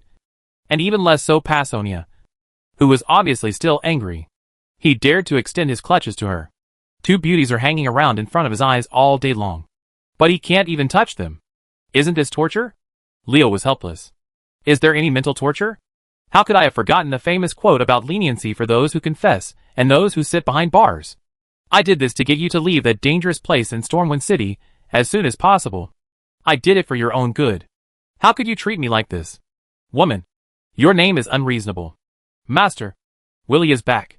Cinesaria quietly appeared behind Leo. Pasonia and Scarlet were used to this woman coming and going without a trace. Although they were very curious about this woman, who was suspected of being of the same race as Leo. Neither woman was interested. If we really get to the bottom of it, there are already many secrets in Leo's body, including this one. Leo looked up and saw Willie's figure. At this time, the captain of the Dragon Blood Guards looked happy. His expression told Leo that something good had happened. Lord Leo, Viral has honored his mission. Gallywix has agreed to our conditions. But the people from the Bilgewater cartel said they must provide them with a suitable place as a base. As expected by Leo, what Viri brought was indeed good news. Pasonia and Scarlet knew it was time to talk about business. And the two women stopped talking. When did Leo get involved with Gallywix of the Bilgewater cartel again? Pasonia was confused. Because Leo asked Viri to handle the matter of Stromgard's contact with Gallywix. So the outside world didn't get the news at all. Besides, Pasonia had done something for Varian in the previous period. There is no way to take care of anything else. Leo raised his eyebrows. The goblins wanted a stronghold. Could it be that Gallywix was interested in Falder Bay? No. The Arthi Highlands are too far away from the Plague Lands. And there is also the territory of the Forsaken in between. Gallywix's personality will not extend the supply line so long to increase logistical consumption. So the Goblin Prince, the purpose is Quel'Thalas? Speaking of the Blood Elves' kingdom of Quel'Thalas, Leo remembered. Any place in the Blood Elves' territory can be used as a stronghold for the Bilgewater cartel. For example, Sunsail Harbor, where the Heartless is entrenched, is a good place. And you can go directly to the Plague Land from the Blood Elves. So the logistical pressure is very small. What's more important is that compared to Stromgard, you can make more money from doing business in Silvermoon City. Once you have a stronghold, the Bilgewater cartel can purchase large quantities of the Blood Elves' exquisite enchanted equipment and magic gems, and then transport them elsewhere to sell them at high prices. The difference in price could earn Gallywix enough wealth to drive the Goblin Prince crazy. Tell Gallywix and let him prepare. I hope that the Goblin army can participate in the battle in the Plague Lands as soon as possible. If he is sincere enough, Silvermoon City will provide a port for the Bilgewater cartel to use. Leo gave instructions to Viri. And Pasonia guessed the whole story from his words. Shao Hunden's move is indeed very good. Although the goblins are weak in personal strength, their engineering ability is not inferior to that of the dwarves. Once the Bilgewater cartel organizes a large number of troops to fight in the Plague Land, the balance of power will change. The Scarlet Crusade, the power void, after the crushing defeat will be filled. Pasonia was not surprised at all that Leo had an affair with Silvermoon City, because she had received the news a long time ago. After the battle at the Sun Temple, the relationship between Leo and the Blood Elves could not be hidden from anyone who was interested. But this kind of no one will tell the truth. This is the same situation as the noble ministers of the Stormwind Kingdom sending caravans to the tribe's territory from time to make deals. On some levels, this is an open secret. Everyone knows that this is the case. But it is no one said. Do you understand the unspoken rules? Seeing Willie retreating, Leo spread his hands to Scarlet and Pasonia. Looking helpless, it seems I have to go to Silvermoon City. Pasonia said unhurriedly, Scarlet, and I will go with you. I'll stop by to see how Fuxel is doing. Just leave the intelligence matters of Stromgard to Walson. And Gale can do it. Be his helper. Leo's face suddenly turned bitter. I said, Pasonia, why don't you be so mean? How can I tease a beautiful blood elf beauty with you and Scarlet following me? It concerns the war situation in the Plague Land. Let's set off as soon as possible. Scarlet had a narrow-minded look on her face. How could the female knight not know that Pasonia was deliberately trying to punish Leo? She was so cooperative these days just to vent her anger, so that Leo would not have to talk about bad ideas all day long and mess around with others. Seeing the fierce look on the female knight's face, and the playful look on her face, Leo finally understood that these two women were in the same group. Someone had the urge to look up to the sky and scream. The yin was strong, and the yang was weak. And the husband was weak. Speaking of the rise of yin, and the decline of yang, Silvermoon City does seem to have this trend. Although Lorthamar is the regent, only Haldurin is with him. And Haldurin's far striders have not yet become popular. Anli, however, Adulan used superb skills to pull Hawksbill into her camp, with her original power. Unless Astalar and Ramath of the Magister Legion fully supported Lorthamar, the people in Silvermoon City, with the most powerful one is the Blood Elf Countess. Passonia and Scarlet have been talking quietly since they arrived in Silvermoon City. You can guess what they are talking about from the way they point at the exquisite buildings and decorations around them from time to time. This is not the first time that Talio has stepped into the Sunfury Tower of Silvermoon City. There is nothing new here for him. But it is very new for Passonia and Scarlet. It can be said that the every decorative pattern has some kind of magical meaning, and it represents the Blood Elves' efforts in magic over the years. We all know Galliwix's request. Leo, we will temporarily lend Sensale Port to the Bilgewater Cartel for use. Those who can participate in high-level meetings are still Lorthamar, Liadrin, Ramath and others. And the first to speak is still Liadrin. Sure enough, it is Jan van Port. Leo had already judged before he came that Sensale Port was now a lair for the Heartless. Lending this place to the Bilgewater Cartel to use the Blood Elves was clearly to use the power of the goblins to help him clean up the place. In any case, the Heartless are also members of the Blood Elves. The reason why they lost their minds is that they were tortured by magic addiction. Letting the Blood Elf troops to wipe out their compatriots will more or less cause some complaints. These few people in Silvermoon City, a high-ranking official is not willing to let his reputation be damaged. And if the goblins are allowed to do this, they won't have to worry about it. Even if the tribesmen have objections, won't there be Bilgewater Cartel in the front to draw hatred? It's a good idea. But the goblins won't give their efforts in vain. We have informed Galliwix that after the battle in Sensale Port, we will help them enchant a batch of equipment for free. Liadrin revealed the Blood Elves' plans. Just as Leo said, with the character of goblins, it is impossible to work for nothing. They can only be driven by giving them money or making profits. Therefore, it is good to have a craft. No matter how Sufan Port is a lair for the Heartless, there are tens of thousands of Blood Elves who have lost their minds, but still maintain their fighting power. Even if Silvermoon City dispatches an army, it is impossible to take this place without casualties. Now the Blood Elves only need to enchant the equipment to solve this big problem. How can the two be so relaxed and happy in comparison? With the Bilgewater Cartel's participation in the battle in the Plague Land, the situation in the Plague Land will slowly return to balance. Silvermoon City will no longer have to worry about the Scourge Legion suddenly marching north. Then, Leo paused at this point. What should we do? Time to leave for Draenor? Chapter 467, A Slap in the Face. After hearing Leo's words, the top Blood Elves, including Liadrin, all showed wry smiles. It wasn't that they didn't want to go to Draenor, but that the situation forced them to not dare to leave. The method for Blood Elves to enter the outer space of Draenor can be summed up in 2 words. Smuggling. Since it is smuggling, of course it is risky, and it cannot be done at any time. Judging from the current situation in the Plague Lands, it would be too tyrannical to defeat the Scarlet Crusade and an ambush by the Scourge. If Kel'Thuzad took the opportunity to send his army northward, there would be a big battle between the Blood Elves and the Scourge. Under such a situation, how dare they let their elite members go to foreign lands? Although the participation of Galliwix's Bilgewater Cartel in the war has filled the void left by the defeat of the Scarlet Crusade, who dares to take it lightly before seeing concrete results? The Blood Elves, whose vitality has been severely damaged, cannot withstand another genocide disaster, and the newly built Silvermoon City cannot be destroyed again. Leo, I'm afraid this matter will have to wait until the situation in the Plague Land stabilizes. Liadrin looked apologetic. The Blood Elf's promise to Leo had never been fulfilled, and in the long run, it would affect the relationship between the two families. Leo shrugged as if his patience hadn't worn off yet. It doesn't matter. I can wait a little longer. If Silvermoon City feels the need to compensate me, then bring me what I want as soon as possible. Liadrin breathed a sigh of relief after hearing Leo's words. It was best that Leo didn't rush her. I almost forgot if you didn't tell me. We found this from the Plague Land, Liadrin said as she took out 2 stone slabs and handed them to Leo. at an angle that no one else could see. The Blood Elf Countess moved her fingers twice quickly, and a message was quietly transmitted to Leo's mind.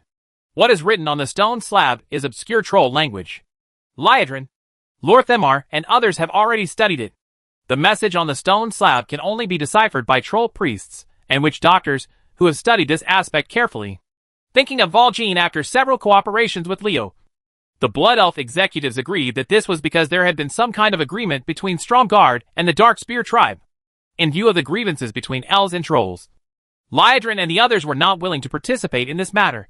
So the Blood Elves did not spend much time on this matter. Leo took the slate and smiled. Liadrin said it was found, but in fact it was probably stolen or sent by Blood Elf thieves. This is the Mozala Prophecy Tablet. The moss-rotten trolls in the Plague Land regard it as their lifeblood. How can they get it without using force? Great. With these 2 stone tablets, I have an explanation in Wajin. Leo said with a mysterious smile on his face. If we act fast enough, we can participate in a game after returning from Draenor. It's a grand event, and if done well, we can find a replacement even if Storm Fortress doesn't have what we need. Leo, what does this mean? The eyes of Liadrin, Lorthemar, and others immediately fell on him. The Blood Elves attacked Storm Fortress in order to find a new energy source that could temporarily replace the Well of Eternity. It can be said that in order to win, they captured the Blood Elves in Storm Fortress. Now we are putting all our efforts into preparing for the war. Now Leo told them that it didn't matter even if they failed in the battle at Storm Fortress. They still had a chance. Liadrin and the others couldn't help but ignore the important matter that affected the whole clan. What exactly are the troll words recorded on these 2 stone tablets? Liadrin regretted it. She should have deciphered the message recorded on the stone tablet earlier. But who knew that what was on it was so important before Leo said it? Leo smiled secretly in his heart but didn't show it at all. The Blood Elf was really tempted by what he said. These 2 stone tablets are the Mozaru stone tablets that record information about the Blood God Hacker. Wajin and I have some plans for this matter. If Silvermoon City is willing to help at the critical moment, it is not impossible to share some benefit. He must be too courageous. Hacker is the evil god who caused the Gurubashi troll empire to turn from prosperity to decline. Leo actually dares to flirt with the gods. Doesn't he know how to write the word death? Whether it was Liadrin, Lorthemar, or Passonia, they were all shocked by what Leo said. The power of the gods has long been deeply rooted in people's hearts. It is really not ordinary to have the courage to fight against the gods. Who is willing to face it if it is not necessary? Does this kind of tyranny exist? But now, standing in front of him was a man who took the initiative to trouble the gods. The word bold was no longer enough to describe Leo's madness. Don't worry. It's just a haka. There are ways to deal with it. In the shocked eyes of everyone, Leo looked unstressed, as if Haka was just a small character worth mentioning, not an unattainable god in the mortal world. Maybe this guy really has a way to deal with the Blood God Hacker. Otherwise Valjean wouldn't be able to follow him and go crazy. In view of Leo's always miraculous performance, Liadrin and others actually had some trust in Leo's words after being shocked. Or to be precise, they had confidence in the god they guessed was standing behind Leo. To deal with gods, Leo, your idea is really surprising. After much thought, several senior members of the Blood Elves still felt that it was reliable to help Prince Kael'thas capture the Storm Fortress. Dealing with the Blood God Hacker was just a last resort. Who would be willing to face a powerful god if nothing happened? And he is also an evil god with sinister methods. Silvermoon City wants to stay out of the matter? That won't work. In Leo's plan, regardless of whether the Gurubashi troll priests led by Jindu succeeded in dealing with the weak hacker, the Blood Elves' arcane torrent was a big killer in the subsequent attack on Zuldurub. How could the Blood Elves watch the show from the sidelines? Of course, Leo would not say this. Anyway, Silvermoon City had no choice but to take action when the time came. The situation forced him to take action even if he didn't want to. The matter seems to be over here. Leo should go back and forth from wherever he wants.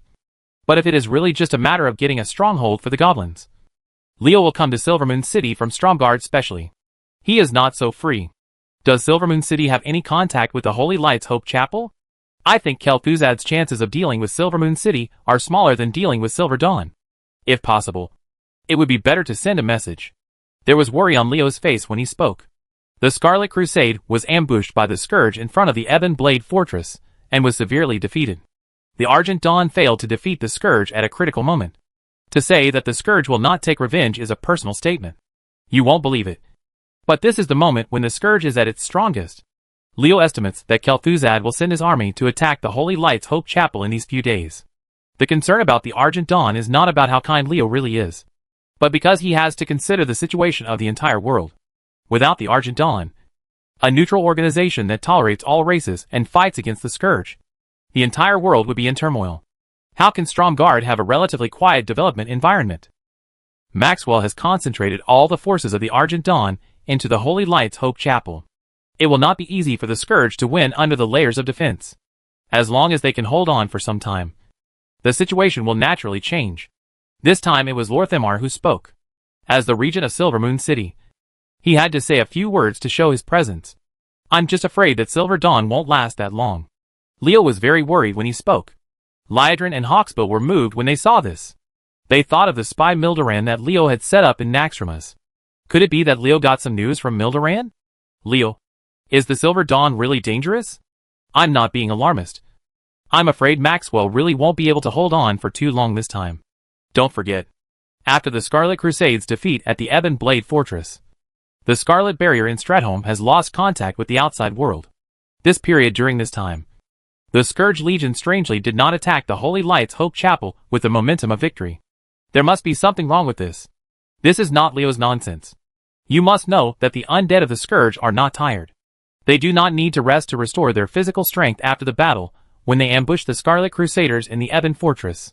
If Kel'Thuzad is willing, it was entirely possible for the Scourge to take advantage of the frightening days of the Scarlet Crusade's new defeat to launch an offensive against the Argent Dawn.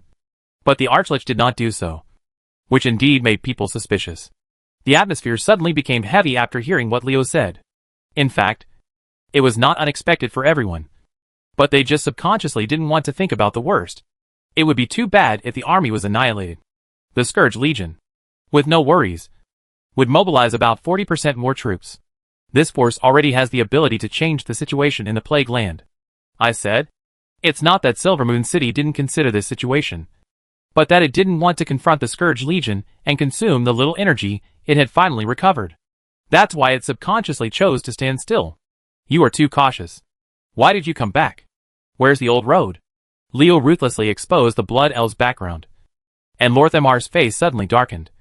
Because this decision was made by him despite Liedrin's pressure. Lor'themar's original intention is for the Blood Elves. The region of Silvermoon City means that if the Silver Dawn really cannot hold the Lights Hope Chapel, the Alliance and the Horde will be shaken. Even if Kel'Thuzad leads the Scourge and continues to march north to the Blood Elves, the Elves can also rely on Disam to resist. Even if the Amani Trolls cause trouble, there won't be much of a problem until the troops from the two camps intervene in the Plague Lands arrive. This was originally a strategy for stability and self-preservation. But what Leo said was like a slap in the face, describing him as a short-sighted person who only cares about himself. How could Lor'themar not be annoyed? However, Leo continued to talk. If I were Kel'Thuzad, I wouldn't attack Disholm, which has complete fortifications, after destroying the Argent Dawn. This is a great time to destroy the old enemy, the Scarlet Crusade. As long as the Hand of Tyr and Hearthglen are captured, the Blood Elves' outward passage will be closed again, and the Undercity will be unable to help even if it wants to. Liedrin, Hawksbill, Ramath, Astalar, and Eldela all looked at Lor'themar, taking in the regent's ever-changing expression. Chapter 468 Mother Earth is protecting you. According to what you say, we should send troops to support? Lor'themar looked at Leo with a livid face. This guy must have been angry with Liedrin. He had heard Haldoran say that the relationship between the two was not simple. And now it seemed that it was indeed the case. As soon as Liedrin's suggestion was rejected through gritted teeth, the woman's mistress vented her anger on her behalf. They were a man and a woman eating and drinking. Silvermoon City is bound to send troops. Not only that, Stromgarde will also send troops. We cannot ignore the failure of Silver Dawn. Leo spoke so righteously. Lor'themar's heart was full of disdain. The regent of Silvermoon City felt that he had indeed guessed correctly. Leo was the one Liedrin had brought to shame him, and the couple had already hooked up. Given the current situation in Silvermoon City, we cannot send many troops. Zul'jin's Amani Trolls can send large amounts of natural disasters to the Ghost Land at any time. Lor'themar still didn't let go. He wanted to send a small team to Stromgarde to send troops, but the main force still fell on the Blood Elves. Lor'themar felt that it was not worth it, and of course he would not agree. Leo waved his hand. indicating that he had something else to say. We are rescuing the Argent Dawn this time. We only need to send troops to fight. Even if we fail to contain the Scourge Legion, no one can blame us. I guess we will be the only ones sent by our respective camps. The official army went to support the forces of the Silver Dawn. Looking at Leo Lorthamar, who was smiling but not smiling. He was silent. He already understood what Leo meant. It is not the key to how many troops Silvermoon City sends, and whether the troops sent out can help the Silver Dawn. The most important thing is that the reinforcements were sent when the Argent Dawn needed help. If it's just like this, it doesn't mean I can't agree. Thinking of this, Lorthamar's heart was already relaxed. Even if the troops sent by Silvermoon City failed to help the Silver Dawn, they could definitely show their attitude through this action and gain the favor of the Silver Dawn. If the Holy Lights at the Great Chapel is really attacked by the Scourge, then the Blood Elves can take advantage of the situation to attract the remnants of the Argent Dawn to help. As long as they are placed on the only way to pass through the Ghost Land and the Plague Land, the Blood Elves will have an extra line. Is there a barrier? That makes sense. How about letting the War Eagle Knights support the Silver Dawn? Lorthamar nodded in agreement first, and then looked at Liedrin. Because the Eagle Knights, formed with the tamed Zolomon War Eagle, belonged to Liedrin's force. Without the Countess's nod, Lorthamar, even if they knew how to carry out Ma's orders, they would still be at a huge discount. Zolomon War Eagles fly extremely fast. Even if the Scourge sends the Frost Dragons into battle, they may not be able to keep them. As long as the people leading the team are careful enough, there will be no big losses. Liedrin nodded in agreement after thinking about it. Now that the discussion has been decided, we will gather our armies separately. Stromgarde will send a 1,000-man army to join the battle. I hope we can achieve something this time. After Leo finished talking to Scarlet, Passonia walked out of the Tower of Sunfury, leaving only a group of suspicious Blood Elves strongmen in the temple. Even if Liedrin sent out all the War Eagle Knights, it would only be a few hundred people. With Leo's character, he would actually send thousands of troops to support the Silver Dawn. It is incredible. He is not afraid of heavy damage? Or is he planning to randomly dispatch the old, weak, sick and disabled as cannon fodder? With full of confusion, Liedrin asked Eldra to summon the War Eagle Knights. Hawksbill quietly glanced at Liedrin and asked if he wanted to send more people. The Ranger King used his own intuition. Leo swore that he would never do anything to lose money. Since he dared to send 1,000 troops to Silvermoon City, he could not weaken his momentum. Liedrin nodded slightly and agreed to Hawksbill's suggestion. Anyway, the load capacity of the War Eagle was strong enough, and having an extra Silvermoon Ranger on each War Eagle's back would not hinder them.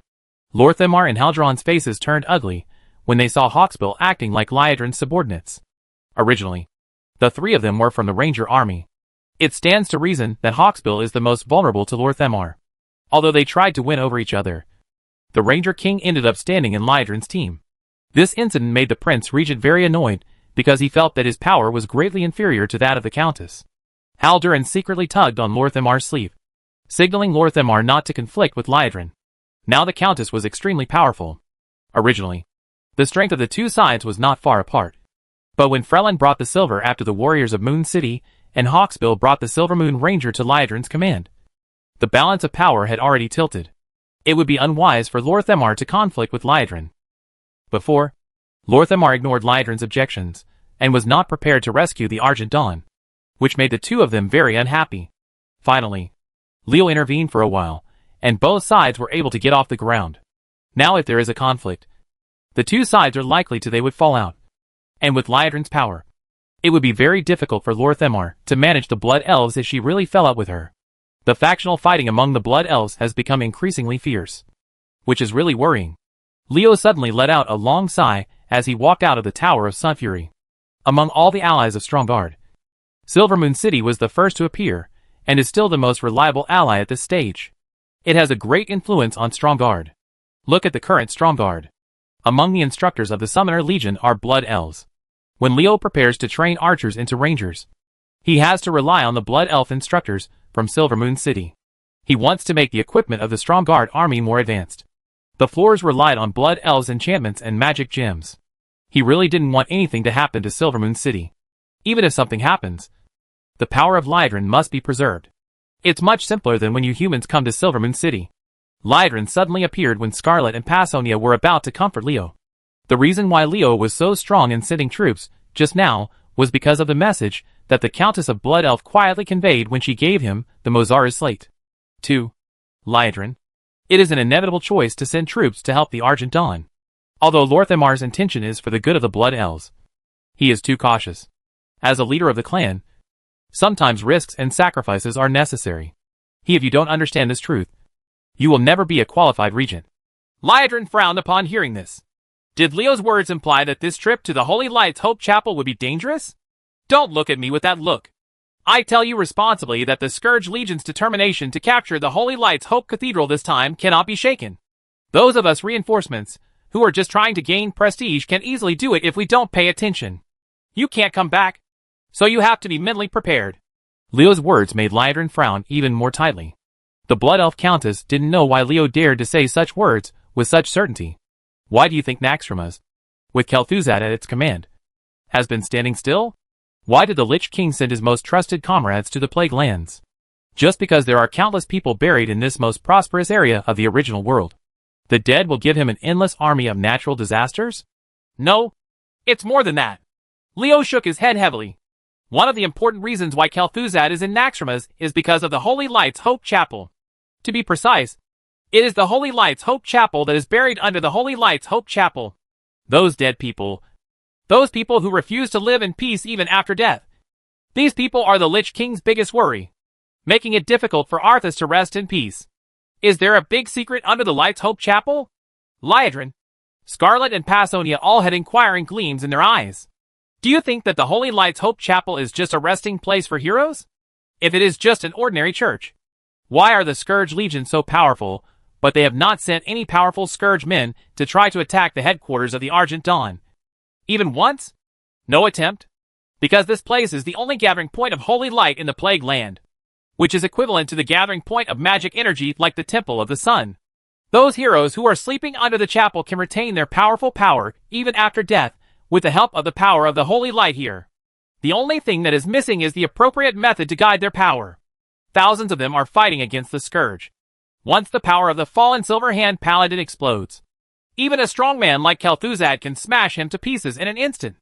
In this way, the Holy Lights Hope Cathedral wouldn't be stronger if it had such a powerful trump card. Why did Leo make the matter so serious? As soon as the three Scarlet girls had this idea in their minds, they stopped it. Regardless of whether the Silver Dawn could channel the power of thousands of Silverhand Paladins to deal with the attacking undead natural disasters. If they could not achieve the Holy Light after the fall of the Chapel of Hope, the bodies of these paladins must have been desecrated by the actions of the Scourge. But if they succeed, things will be even worse. After the power of the Holy Light protecting the body was channeled to fight against the attacking natural disasters, the bodies of these paladins lost the power to guard. At this time, the Scourge Legion only had to send out the crypt demons that had been prepared for a long time. And the saints who lost the Holy Light guarding the knights' bodies would also fall into the hands of the Scourge. And Kel'Thuzad would be spared the trouble of removing their protective light. The result is obvious. The Scourge Legion, which has obtained the bodies of thousands of Silverhand Paladins, will soon have thousands more powerful Death Knights. Judging from the power of the Silverhand Paladins, even after they became undead, their strength was completely reduced, and they could still maintain their pseudo-legendary status. This was without counting the dark magic of the Death Knights. Such an army composed of 1,000 masters would definitely have the ability to crush everything. As Leo said, the consequences of an incident at the Holy Lights Hope Chapel would be terrible. If this is the case, we should send out a large army to help the Silver Dawn defend. Why, could it be that you? Liedron suddenly exclaimed as she spoke. She, Scarlet, and Passonia thought of something at the same time. The three women looked at Leo blankly. If the Scourge Legion wants to desecrate the body of the Silverhand Paladin, it must be able to get it. Leo snapped his fingers as the thumb of his right hand rubbed against the knuckles of his middle finger, and powerful elemental power surrounded him. Looking at the direction of Lights Hope Chapel whispers, Mother Earth is watching over you. Chapter 469 Dwarf Warrior. The Lights Hope Cathedral is located in the easternmost part of the Plague Lands. It is the Argent Dawn stronghold in the eastern Plague Lands, and the place where the Argent Dawn comes into contact with organizations such as the Scarlet Crusade. Regardless of whether you belong to the Alliance or the Horde, the Silver Dawn will not reject you as long as you are fighting against the Scourge. Because of this, the Silver Dawn serves as a link between the Horde and the Alliance in their fight against the Scourge in the Plague Lands. Many people know that there is a tomb under the Light's Hope Cathedral. Resting here are the remains of heroes who sacrificed their lives to defend Lordaeron. Many warriors gave their lives in the battle against the Scourge, in order to let their remains were not summoned and used by the Lich King. But their bodies were specially transferred and stored here. However, not many people know that the Holy Light's Hope Chapel is the only gathering point of holy light energy in the Plague Land. The tombs under the chapel still contain the remains of thousands of Silver Hand Paladins. These Silver Hand Paladins, the power of the holy light possessed by their remains, has not diminished at all due to the death of their master. The Scourge has assembled a large number of troops and launched a full-scale attack on us. This is the signal for the Lich King to invade the Light's Hope Chapel. Warriors, we are determined to defend this place, this sacred chapel, and the resting place of the hero. The holy light will be with us.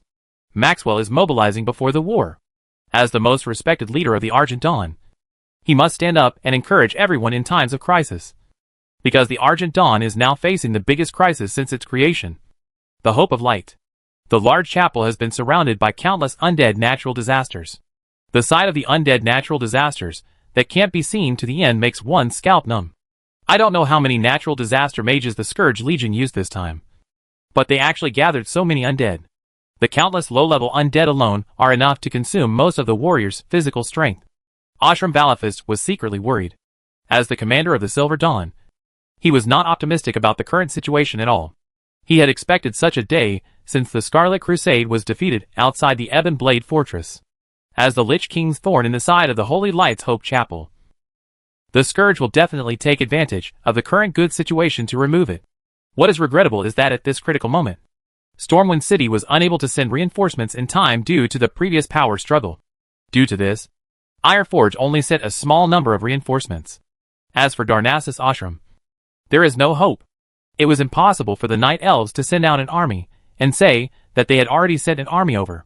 When it came to rescuing the Scarlet Crusade, it was unknown whether the Silver Dawn, the Night Elf Brigade, could have broken through the interception of the Scourge. The only thing we can count on now is reinforcements from the tribe. But how many people can they come? Ashram is very worried. The Scourge is bound to capture the Holy Light's Hope Chapel, and there is really no guarantee that they can hold it this time. Hey man, it looks like you're not in a good mood. Suddenly there was a soft sound at his feet. Ashram looked down and saw a dwarf female warrior carrying an axe that was taller than she came to him at some point. Bettina, this battle is not going to be easy. Ashram lowered his head and sighed. This was one of the reinforcements from Ironforge. The usually weak dwarfs actually sent a group of so-called dwarf warriors out for some unknown reason. It was really surprising. Are the dwarf warriors reliable with their skinny bodies and height only reaching my knees? They're just a bunch of brainless skeletons and corpses. I'll chop them up with just one look at my axe. Bettina waved the weapon in her hand. The axe that was taller than her covered the dwarf with its thick and wide blade. Ashram shook his head. It would be too unreliable for dwarves not to take full advantage of their engineering advantages and imitate warriors in killing people. Could it be that Mekatork, the great craftsman, was worried about this group of people who were not doing their job properly? So he sent them to the Plague Land far away from Ironforge, just to be out of sight and out of mind? Ashram felt that his idea was very close to the truth. No. The commander of the Silver Dawn shook his head vigorously and thought with certainty. It is the truth. Ashram, who was depressed about his unreliable companion, did not see the anger flashing in Bettina's eyes when he shook his head. The dwarf female warrior was very dissatisfied with the Silver Dawn commander's attitude of despising herself and her people. These guys, do you really think that dwarves are still the weak race they used to be? Soon you will know how wrong you are. Don't be in a daze here, Ashram.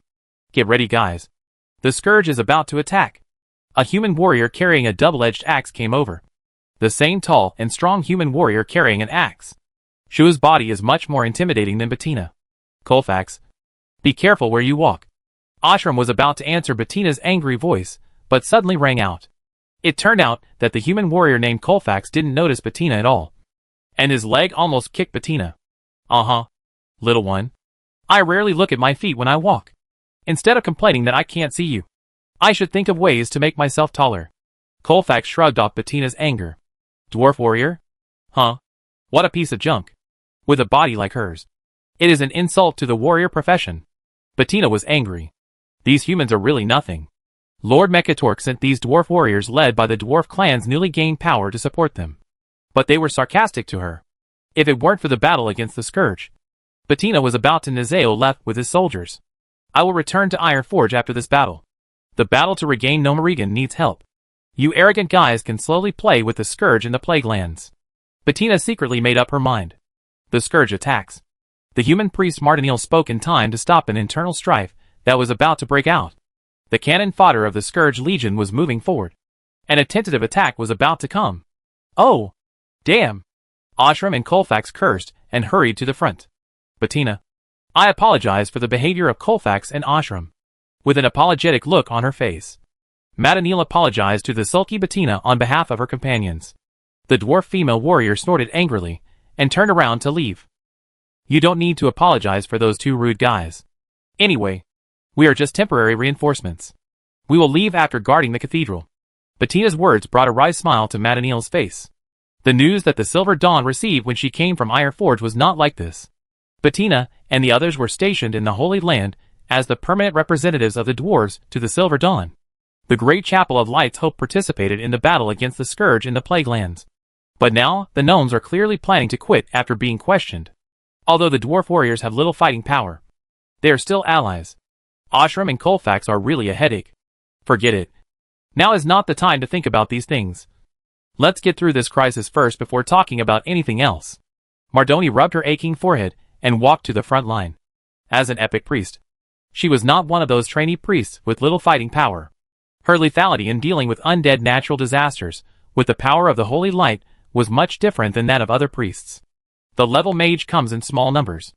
On the outermost defense line of Silver Dawn, facing the endless natural disaster army that was moving towards them, Colfax and Ashram were cheering for the soldiers at the front. According to their arrangement, after waiting for the cannon fodder of the Scourge Legion to approach, the mages at the rear would inflict a lot of damage on them before moving out. However, some people had objections to this arrangement. A force of 2,000 dwarf warriors, led by Bettina, fought out. Colfax and Ashram were furious when faced with this situation. These unreliable dwarf warriors ran out to die. Let those damn guys know how powerful the dwarf warriors are and chop these bones into pieces. Bettina is very angry. It is true that dwarves are famous for their engineering, but other races should not look at people in a negative light. Mekatork, the great leader of the dwarf clan, did not hesitate to use the precious technology of the clan to exchange for potions to cultivate. Are the dwarf warriors who came out a joke? Those guys whose vision and thinking are still stuck in the past dare to look down on us dwarf warriors. I will let them know how wrong they are now. Let everyone know how powerful the dwarf warrior is today. Thinking of the potion that the great craftsman got after helping the human man named Leo improve the mechanical chariot. Bettina, the dwarf who was among the first to feel the effect of this potion, was full of confidence, even though the potion was very disgusting in terms of color and smell. Colfax, bring someone to support, eh? Madanir was about to ask Colfax to lead people to rescue the dwarf warriors, but she was stunned by the scene in front of her. The dwarf warriors, who were not favored by anyone, all let out a roar, and their short bodies swelled up like balloons. However, in just one breath, their heights nearly tripled, and their bodies also became stronger at the same time. The great swords and heavy axes in the hands of these dwarf warriors, which were longer than their height, were quickly swung in the air, bringing out strong winds. They chopped down all the natural disasters of the undead that blocked their path, like melons and vegetables. The two teams collided. In just a blink of an eye, they become a scene of rotting flesh and broken bones. How can it be? Colfax and Ashram's eyes widened. When did the dwarf's small body become so powerful? How did their bodies become so powerful, as if they had been cast under a mad spell? Chapter 470. Another transaction. The dwarf warriors led by Bettina broke out with such strong fighting power that no one expected. The brave performance of the dwarf warriors not only surprised the Silver Dawn warriors behind them, but also caught the Scourge by surprise. It's really surprising that those dwarfs, who play with scraps of metal, actually have such powerful warriors. But do you think you can stop the Scourge? Among the many skeletons treated as cannon fodder by the Scourge, a seemingly ordinary skeleton let out a strange laugh. The dwarf warrior, who was about to kill, suddenly found that tens of thousands of magic attacks were coming towards him. Damn the Scourge. They have no intention of slowly wearing down our strength with low-level undead cannon fodder. They want to capture the Holy Light's Hope Cathedral in one fell swoop. Seeing that there were tens of thousands of skeleton mages mixed among the low-level undead, Ashram, Madanil and others all realized that the Scourge Legion had no intention of using its superior strength to fight a protracted war with them. And the Silver Dawn's plan to delay time was not at all can't hit. Fortunately, Bettina led the dwarf warriors to kill them. Otherwise our losses would have been great when these skeleton mages approached and suddenly cast spells. Ashram wiped the cold sweat from his forehead, with a look of fear on his face. The Argent Dawn is already countless times smaller in number than the Scourge Legion. If they are tricked once or twice by the other side, this battle will no longer need to be fought. Cunning undead Scourge. Ashram secretly cursed in his heart, but his movements were not slow at all. The warriors of the Silver Dawn immediately received the commander's order, and erected a large shield to protect the archers and mages. The latter two not daring to neglect. Sharp arrows and magic with the power of various elements were thrown at the Scourge Legion. Damnable skeleton mage. Let's retreat. Tens of thousands of magic spells were thrown at them. And each of the 2,000 dwarf warriors was targeted by at least 5 to 6 skeleton mages. If the dwarf warriors did not retreat quickly and penetrated deep into the enemy's formation, they would suffer heavy casualties. Bettina was not willing to fight to the death. She and her dwarf warriors took out fist-sized grenades and threw them at the Scourge. Then turned and ran away. Bang bang bang.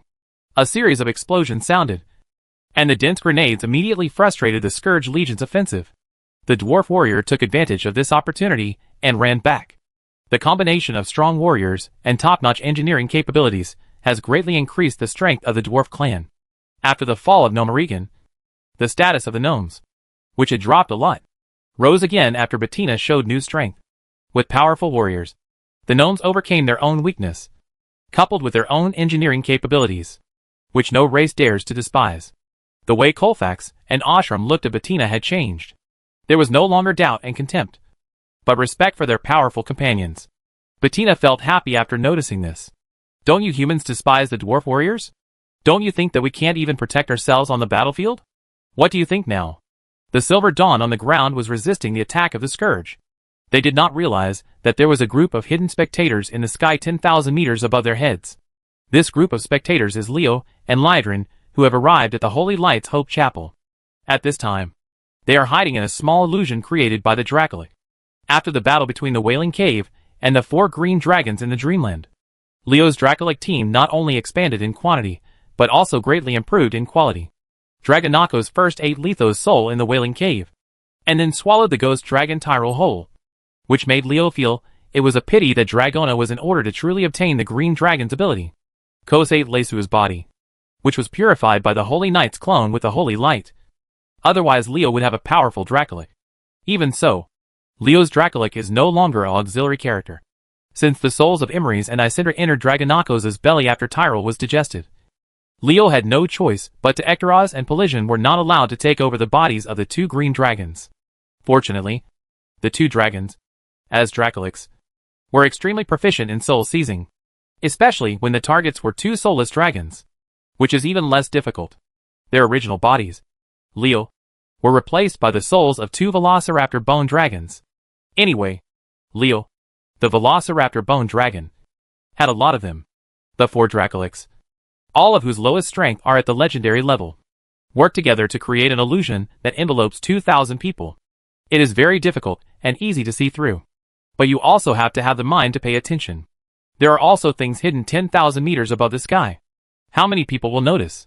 The potion made by Veslim is very effective, but the smell is really unacceptable. Seeing the performance of the dwarf warrior, Leo thought of the Veslim he got from Dysum. This guy originally researched a potion for enlargement. Unfortunately, Leo tried it with a skeleton and the effect was not satisfactory. Although the strength of the skeleton warriors has increased a lot, the increase in size has reduced their flexibility. Targets who are 6 or 7 meters tall and move slowly can easily become targets of the opponent. In Leo's view, skeletons are cheap cannon fodder, relying on their endless numerical advantage to overthrow powerful enemies. It is really not worthwhile to use precious potions on them. Unless Vislim's potion can help Leo create special, it is a skeleton unit with powerful combat power. Unfortunately, judging from the current situation, this potion cannot reach this level at all. Fortunately, Vislim's potion was just a byproduct obtained unintentionally during the experiment. What Leo really wanted was a potion that could act on living creatures. After researching the potion, it was necessary to find test subjects. After Vislim and Godic, who was also proficient in pharmacy, promised that it would not have too many side effects. Leo sold the half-finished potion to the dwarf master craftsman Mercator Graham. This is the origin of these dwarf warriors. Bettina. Semi-finished product? You read that right. It is a semi-finished product. Because Leo wants a potion that will not cause any physical changes after taking it. And the potion made by Vislem will make the body grow bigger every time after taking it. Just like Bettina and the others. Although the dwarf warriors seem to be very powerful due to their increased strength. In fact, their body flexibility has been reduced a lot. Of course, this kind of side effect is not a problem for the current dwarf family at all. It is enough to change the current situation of the dwarf's weak body. What about reduced flexibility and the like? After my strength increases, the armor I wear becomes thicker, and my ability to resist hits becomes worse. Isn't it okay to be strong? Besides, is the dwarf engineering just for show? Leo rubbed the ring of forbidden words on his finger, and watched the scene of the Silver Dawn fighting the Scourge. His mind wandering away. It's a pity that I washed away alchemy before time travel. Otherwise I could just make the Titan mixture and the like as long as there are herbs. And I wouldn't have to ask Vislem to explore slowly. Fortunately, I still remember the prescription. Otherwise it wouldn't be so easy. Develop the half-finished Titan mixture? Even the Titan's mixture is not finished yet. And the more advanced Frost Dragon's mixture is nowhere to be seen. Leo. I heard that Stromgard recently made a deal with Mechatork. Through magical imaging, Lydrin had a panoramic view of the battle below. She was surprised by the sudden appearance of so many powerful warriors from the dwarf tribe. At the same time, she recalled a message that she had almost ignored. At the same time, Passonia was also stunned for a moment, staring at Leo. Leo did not deny Lydrin's question. Yes, you guessed it right. It has something to do with me, that the dwarves suddenly became so powerful. Who told me that I am inherently insecure? In order to enhance the defense capabilities of Stromgard, I used this thing to make it with Mechatork certain exchanges. Although Leo didn't say the content of the deal, everyone present knew that the only thing he valued about the dwarfs was their powerful engineering capabilities. Lydrin thought about it, and realized that such an effective potion could make up for the biggest shortcoming of the dwarves. What Leo got from Mechatork was by no means simple. Wouldn't he want to build Stromgard into Gnomery? It's not a mechanical city like that. Right. This kind of medicine has such a good effect on dwarves. But what if it is used on us blood elves? Lydrin was moved when she thought of this. What Silvermoon City lacks most now is a powerful melee profession. Wouldn't this potion just meet the requirements of the blood elves? What price does Silvermoon City need to pay to purchase this potion? Lydrin looked nervous. She knew the effect of this potion on Silvermoon City. And Leo must also know it. Lydrin was really afraid that Leo would open his mouth. It hurts feelings to talk about money based on our relationship. Leo's seemingly generous words made Lydrin's heart tremble. This was clearly a precursor to blackmail. I have always admired Silvermoon City's research on magic. Those exquisite magical buildings are even more amazing. I wonder when there will be such beautiful scenery in Stromgard. This is to ask us to help the kingdom of Arather transform Stromgard. Lydrin understood Leo's plan. He wanted to build Stromgard into a super city that integrated engineering and magic. The engineering of the dwarfs, and the magic of the blood elves. If the two were perfectly combined to create how strong a defense should Stromgard have. It is simply a city that never falls. There is no research on engineering Silvermoon City. Lydrin explained her dilemma. The blood elves were outstanding in the field of magic, but not so good in engineering. There would be many problems in working with the gnomes to build a new Stromgard. This is an issue between Silvermoon City and Gnomerigan. I can arrange for your people to communicate with the dwarf craftsmen in Stromgard. Let professional people do the professional things. Leo can just make demands. As for how to achieve it, that is a matter for the blood elves and dwarfs. The craftsmen and architects of the two major races can exchange opinions in Stromgard and finalize the plan. Do it again. Discussion between the two parties. And with the dwarf. Lydrin felt that this matter would definitely give her a headache. But why did she have to do this kind of thing herself? Couldn't it be better to leave it to Ramath and Astaler? I have no objection to this arrangement. Chapter 471 Crisis of Faith. The people of the Silver Dawn and the Scourge would not know that while they were fighting to the death, a deal had already been made 10,000 meters above their heads. The Scourge Legion launched a fierce attack on the Silver Dawn with powerful mid-level undead creatures from the beginning. Under the leadership of a skeleton mage with dark red flames burning on his head. 20,000 skeleton mages attacked the Silver Dawn under the protection of a large number of natural disaster cannon fodder. The warriors of Dawn were throwing all kinds of magic wildly. and even the sky was dyed different colors under the overwhelming magic. This is the strength of a large-scale mage group. Such intensive magic attacks are enough to make people tremble even if they are all low-level single magic. Although there are many mages and archers in the Silver Dawn, the total number of these people is less than 1,000. In an attack with such a huge disparity in numbers, the disadvantage is too obvious. It didn't take long for them to be beaten by the natural disaster mages, and they could only parry, without the power to fight back. The Argent Dawn's first line of defense could only continue to retreat in the face of the absolute strength of the Scourge. None of the other troops of the Scourge Legion showed up. We only relied on some low-level skeletons and a large number of middle and low-level skeleton mages hidden in the skeleton group to break through our first line of defense. It will definitely not work if we continue like this. Mardoni, Ashram and others were extremely anxious. But they could not think of any way to deal with it in front of the absolutely powerful Scourge Legion. The Scourge Legion has now made it clear that it wants to rely on its tyrannical strength to push back their defenses in the shortest possible time. In front of the endless sea of undead, the total number of reinforcements can only barely reach 20,000. And the Silver Dawn wants to defend the Holy Light's Hope Cathedral. There is little hope. Moon God, please grant us arcane power. Just as the Scourge Legion was closing in on the Argent Dawn and retreating, a burst of unspeakable Darnassian language sounded, and sharp arrows suddenly shot into the Scourge Legion in the purple and white light. Under this wave of arrows, under the attack, the magic attacks of the Scourge Legion were quite sparse. What a precise arcane shot! No weaker than Hawksbill's Silver Moon Ranger. Seeing this, Leo was secretly surprised. The arrows just now were clearly fired by a group of archers using arcane shooting. The skeleton mage hidden in the undead cannon fodder lost nearly 1/10 of his number in this salvo. 300 purple-skinned night elves appeared on the battlefield at some point, and it was their arcane shooting that successfully dealt a powerful blow to the Scourge. The Night Elves Archer Brigade is really abominable. Don't try to harm me. Skull.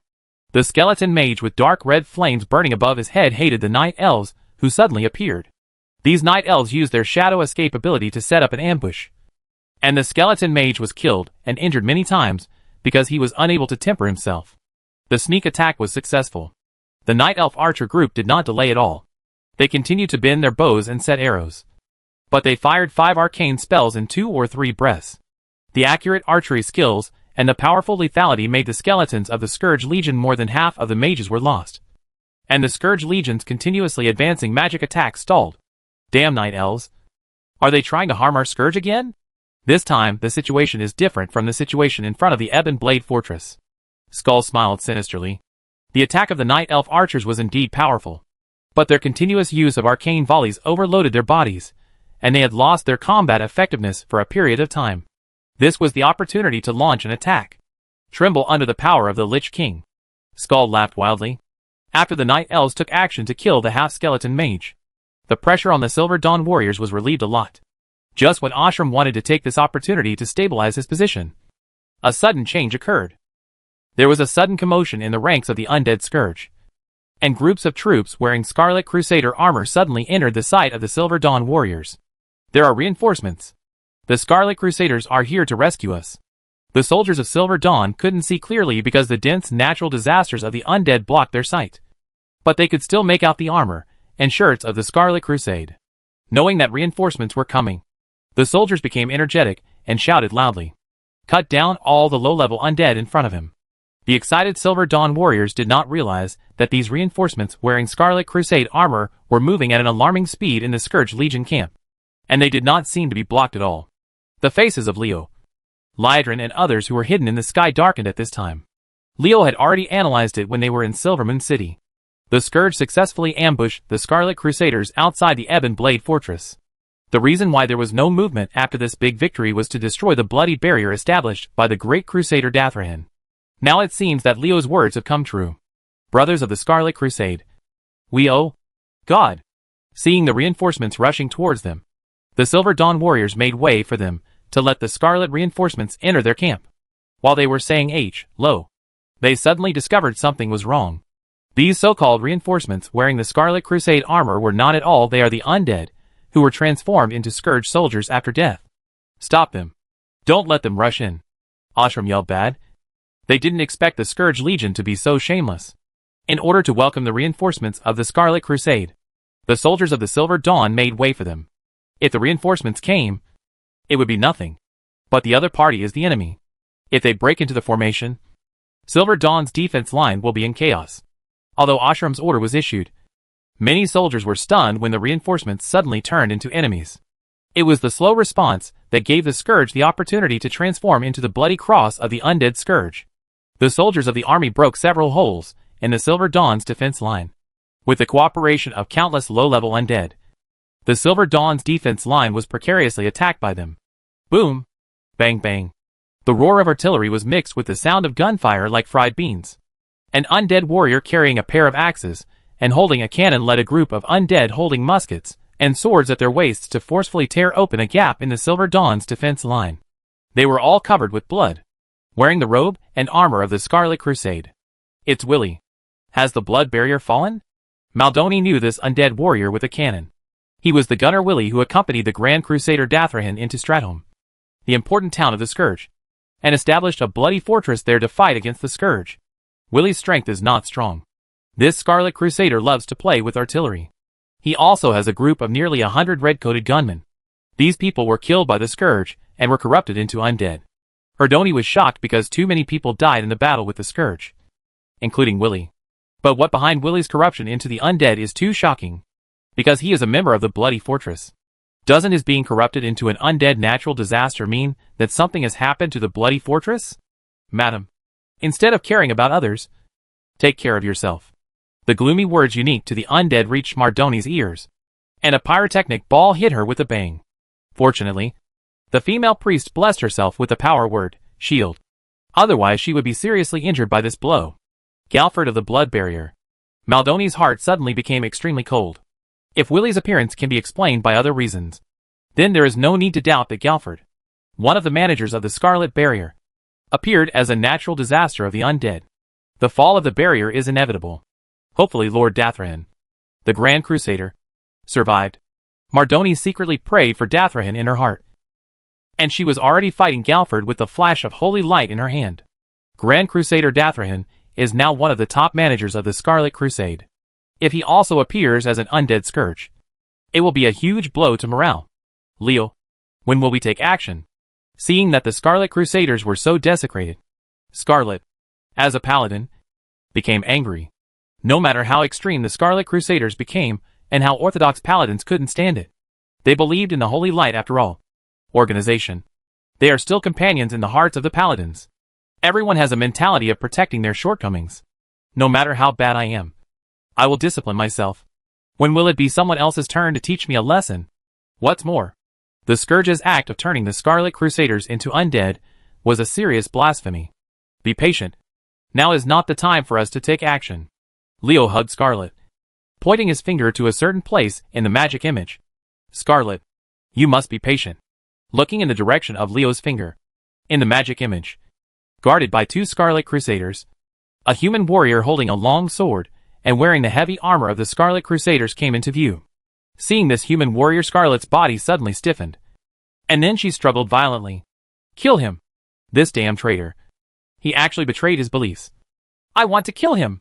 The female knight yelled angrily. If Leo hadn't hugged her tightly and lost her mind, she wouldn't have cared about whether she was 10,000 meters in the air. She would have jumped down to settle the score with the human warrior. If this human warrior wearing heavy armor appears alone, Scarlet will not kill him, but pay tribute to him. Because this human warrior is the prestigious Grand Crusader Dathrahan.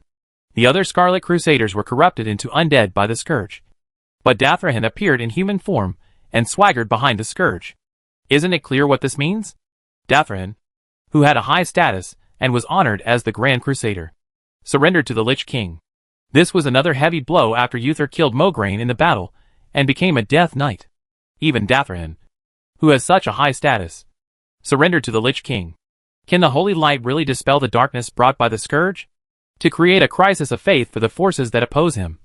When did the Lich King start playing psychological warfare? Leo, who had finally calmed down Scarlet, couldn't help but frown.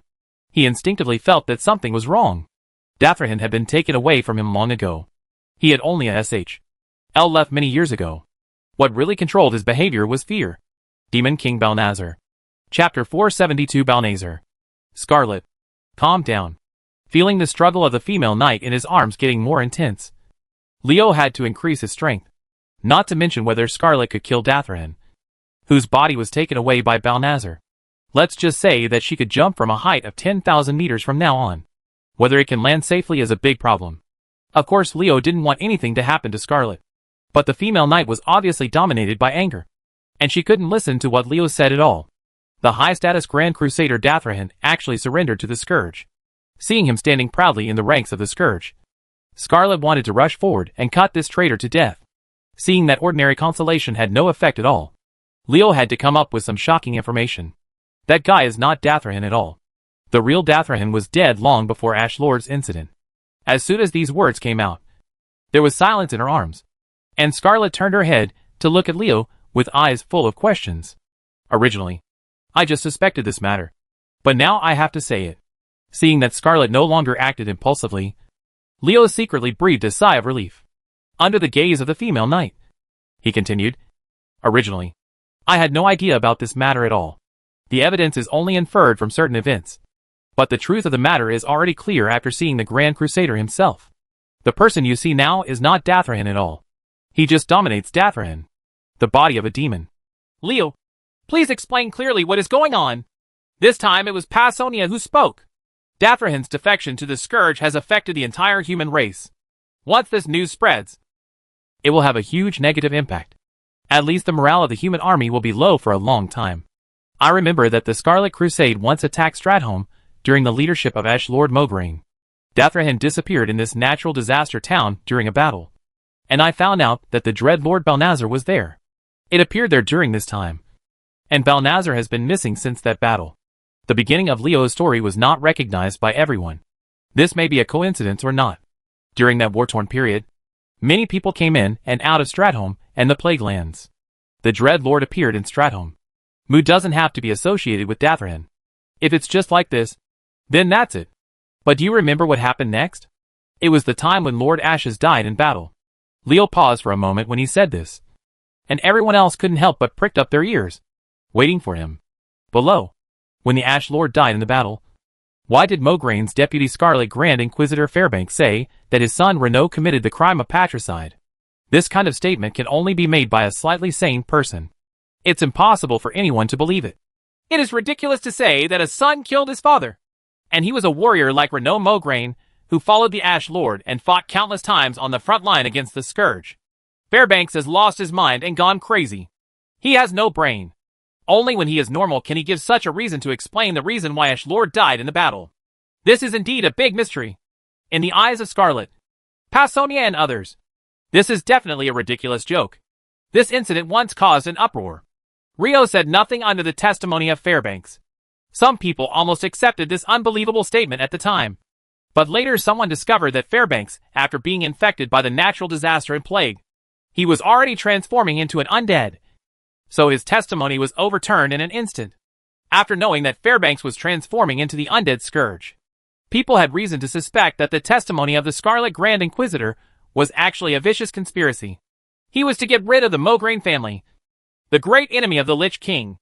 Rio was speechless because he didn't expect that his beloved uncle would actually frame him. So he was shocked and didn't know what to do. When everyone wanted to continue tracing, Fairbanks actually disappeared in the tightly guarded Scarlet Monastery. This further confirmed everyone's suspicion that it must be someone from the Scourge who rescued Fairbanks. Leave. Otherwise, why would he run away? Scarlet and the others, who were attracted by Leo's words, did not realize that their height from the ground was rapidly decreasing. At the same time, Leo's paladin clone had already flown to the Hope of Light on the back of a storm crow. In the sky above the chapel, this clone said the same words as Leo, and his voice was spread with the help of amplification magic. Whether it was the Silver Dawn warriors in the fierce battle, or the Grand Crusader Dathrahan, who was sitting in the Scourge Legion, can hear clearly, because Fairbanks was missing. The matter was never followed up. Later, Raider took over as the commander of the Scarlet Crusade, and the position of Grand Inquisitor was taken over by Wygmane, the adopted daughter of Lord Ash. Logically speaking, there is nothing wrong with this question, but perhaps it was the death of his father and the betrayal of his uncle that dealt a big blow to Renaud. He stayed in the Scarlet Monastery and did not go out to fight again. So the power of the Scarlet Crusade fell to Isenlian and Avi, in the hands of C and Dathrahan. Some people may say that this is a good thing. Because these three people are all old comrades of the Ash Lord. They have rich experience. The Scarlet Crusade led by these three people will definitely be better than that young man Renault. But everyone can see the facts. Now, the Scarlet Crusade has become an extreme organization, and they are gradually turning away from the teachings of the Holy Light. So I can't help but ask, what is going on? The avatar of the Holy Knight sitting on the Storm Crow shimmered with golden light, which was the Holy Light that gave people warmth and hope. As if echoing the Holy Light on his body, the Holy Light's Hope Chapel also began to flicker. The golden light came, and this scene attracted the attention of everyone on the battlefield. Obis died in the subsequent battle, and his daughter inherited his name and became the current Scarlet General Obis. After that, she led the army to conquer Northrend and stayed away from the Plague Land. She and the Scarlet Cross, the fall of the army, may have nothing to do with it. What about Isillian and Dathrahan? No one could spot the proud smile on the lips of the Paladin avatar, whose whole body was wrapped in golden holy light, when he saw the increasingly intense power of holy light in the Holy Light's Hope Chapel. Under the leadership of these two people, the Scarlet Crusade has become an extremely extreme and disgusting organization. Although they still stand on the front line against the Scourge, any rational person among them will be ostracized.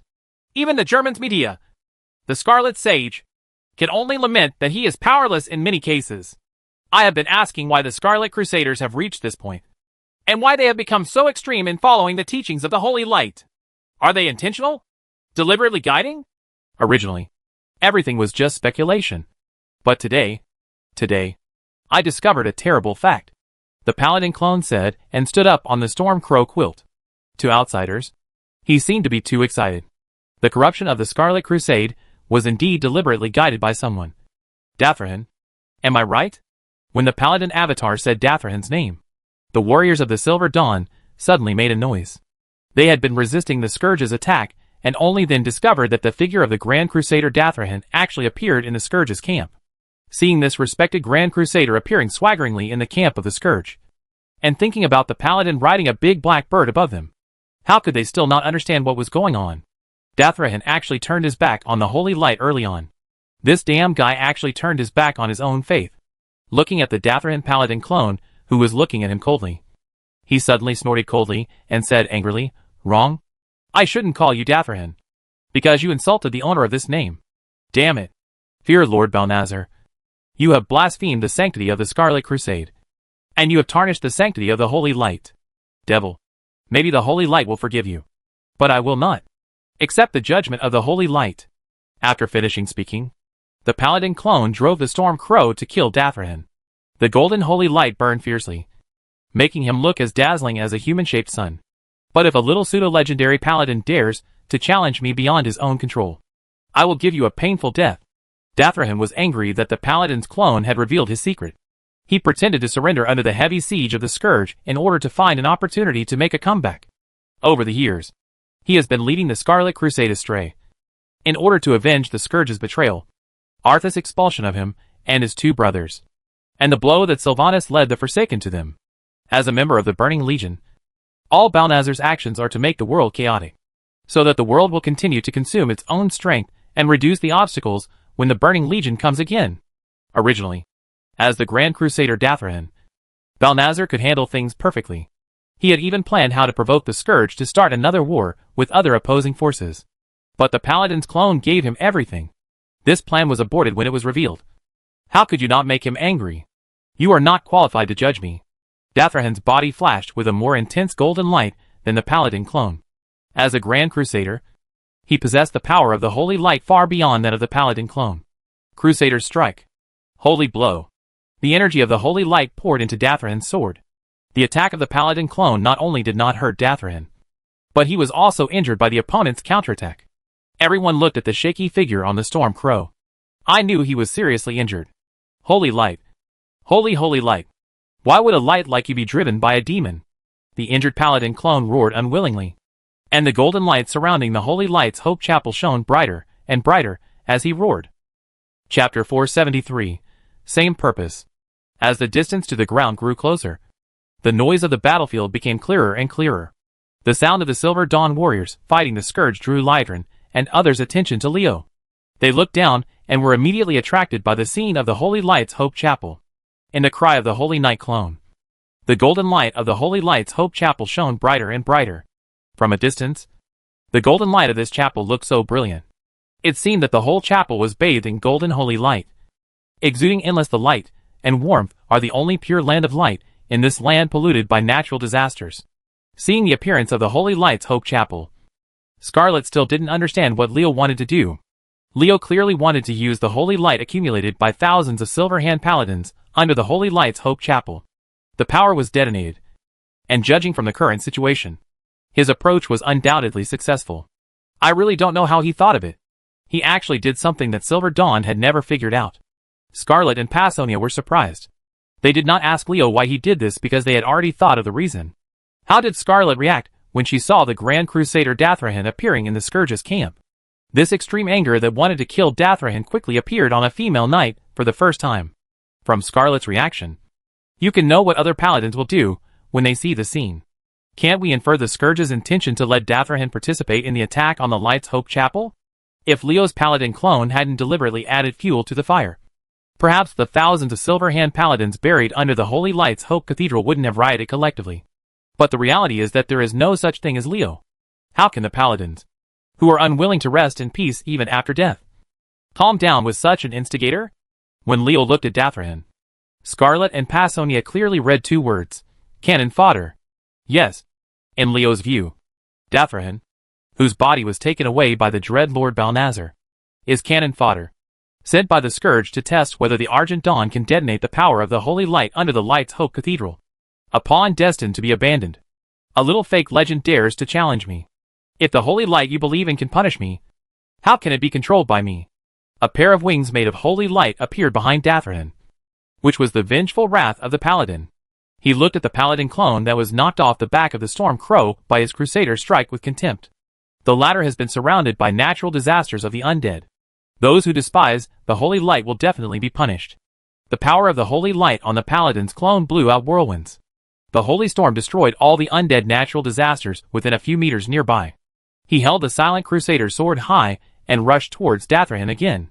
Dathrahan slashed with his sword, and the command seal blessed by the vengeful fury defeated the attack of the paladin clone with a bang. The attack of the paladin clone smashed him away again. In a chaotic collision, the paladin clone smashed dozens of unlucky ones. After the natural disaster, he stood up again. With the holy light protecting the body, the paladin clone recovered his fighting strength in a very short time, even though he was injured again. The paladin's fighting endurance is no joke. With his strong body and the holy light that can heal wounds, the paladins made countless powerful opponents helpless and hateful. Punishment? Only weak ants like you can have such stupid beliefs. The look of contempt on Dathrahan's face became even heavier. He completely despised the holy light. During his conversation with the paladin clone, the golden light shining in the Holy Light's Hope Chapel became brighter and brighter. The cathedral is as dazzling as a sun setting on the ground. Strange. Dathrahan is deliberately stimulating the power of holy light in the chapel. Liedrin, who had been overlooking the battle in midair, quickly discovered something strange about Dathrahan. He actually turned a blind eye to such obvious changes in the Holy Light's Hope Chapel, and instead repeatedly spoke out and despised the holy light. This situation was too abnormal. The Blood Elf Countess signaled to Leo to be careful of Dathrahan's conspiracy. Leo waved his hand and said that he didn't need to pay attention to Dathrahan. He had his own opinion in detonating the power of the holy light under the Holy Light's Hope Cathedral.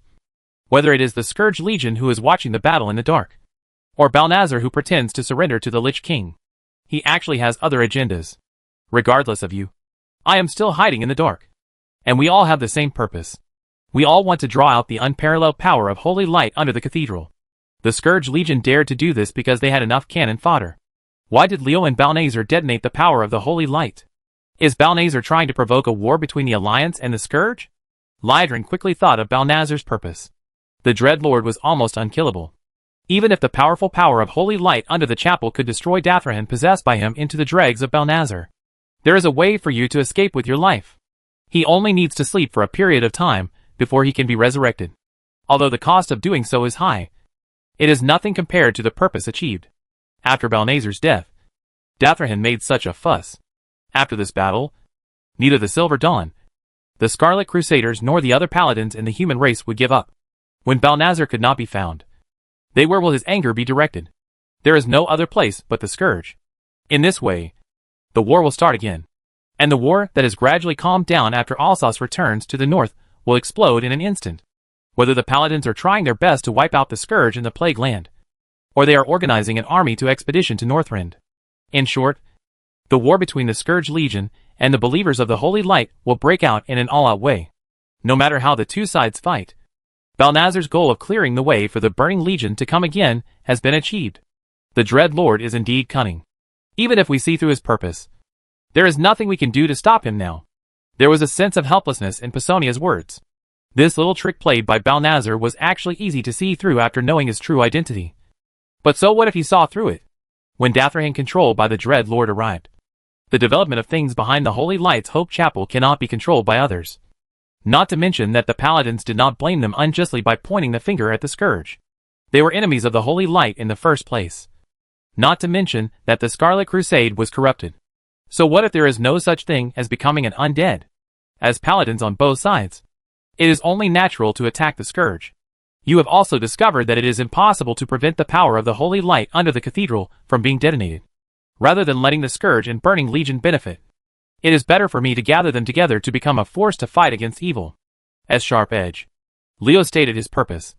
And now that he understood that the matter was irreversible, even Scarlet, as a paladin, had no objections. How do you want to do it? When the female knight said this, her eyes were still fixed on Dathrahan, her angry face full of murderous intent. This murderous intent was not directed at Dathrahan, but at Balnazar, who controlled him. Balnazar dares to blaspheme the Holy Light like this. He must die. Scarlet showed Balnazar's murderous intention, and Leo would let the Dread Lord go. Although the Dread Lord is difficult to kill, it is also difficult to kill him. It doesn't mean that he really can't be killed. After Leo was prepared, it was really difficult for Balnazar to escape with his life. One Varimathras is enough. Balnazar can't escape. Leo's words were full of confidence, and Scarlet's face slowly softened. The female knight believed that Leo would not let Balnazar run away. Seeing Scarlet's reaction, Pesonia's eyes flashed with thoughts. Would she be able to trust Leo as much as Scarlet in this situation?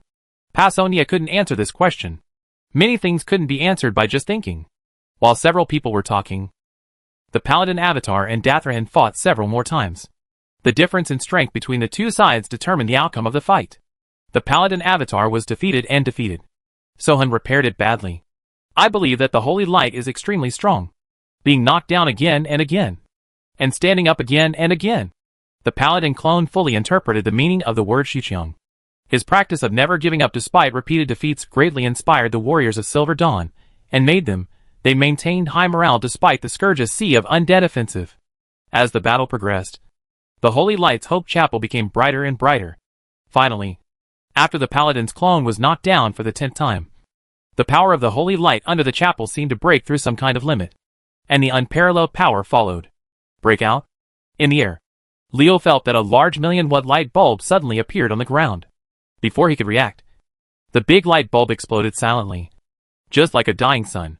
Even those as powerful as Leo and Lydrin fell into a state of blindness in an instant under the light. Finally, the power of the Holy Light under the chapel was drawn out.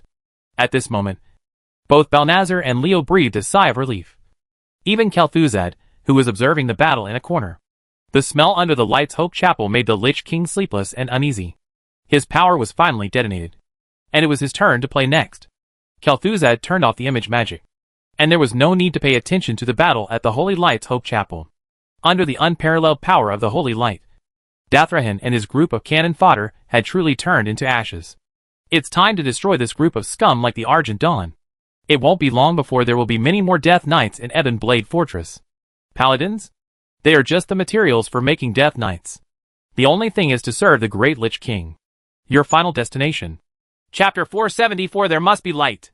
The moment the unparalleled power erupted under the Holy Light's Hope Cathedral, Dathrahan's body suddenly went limp.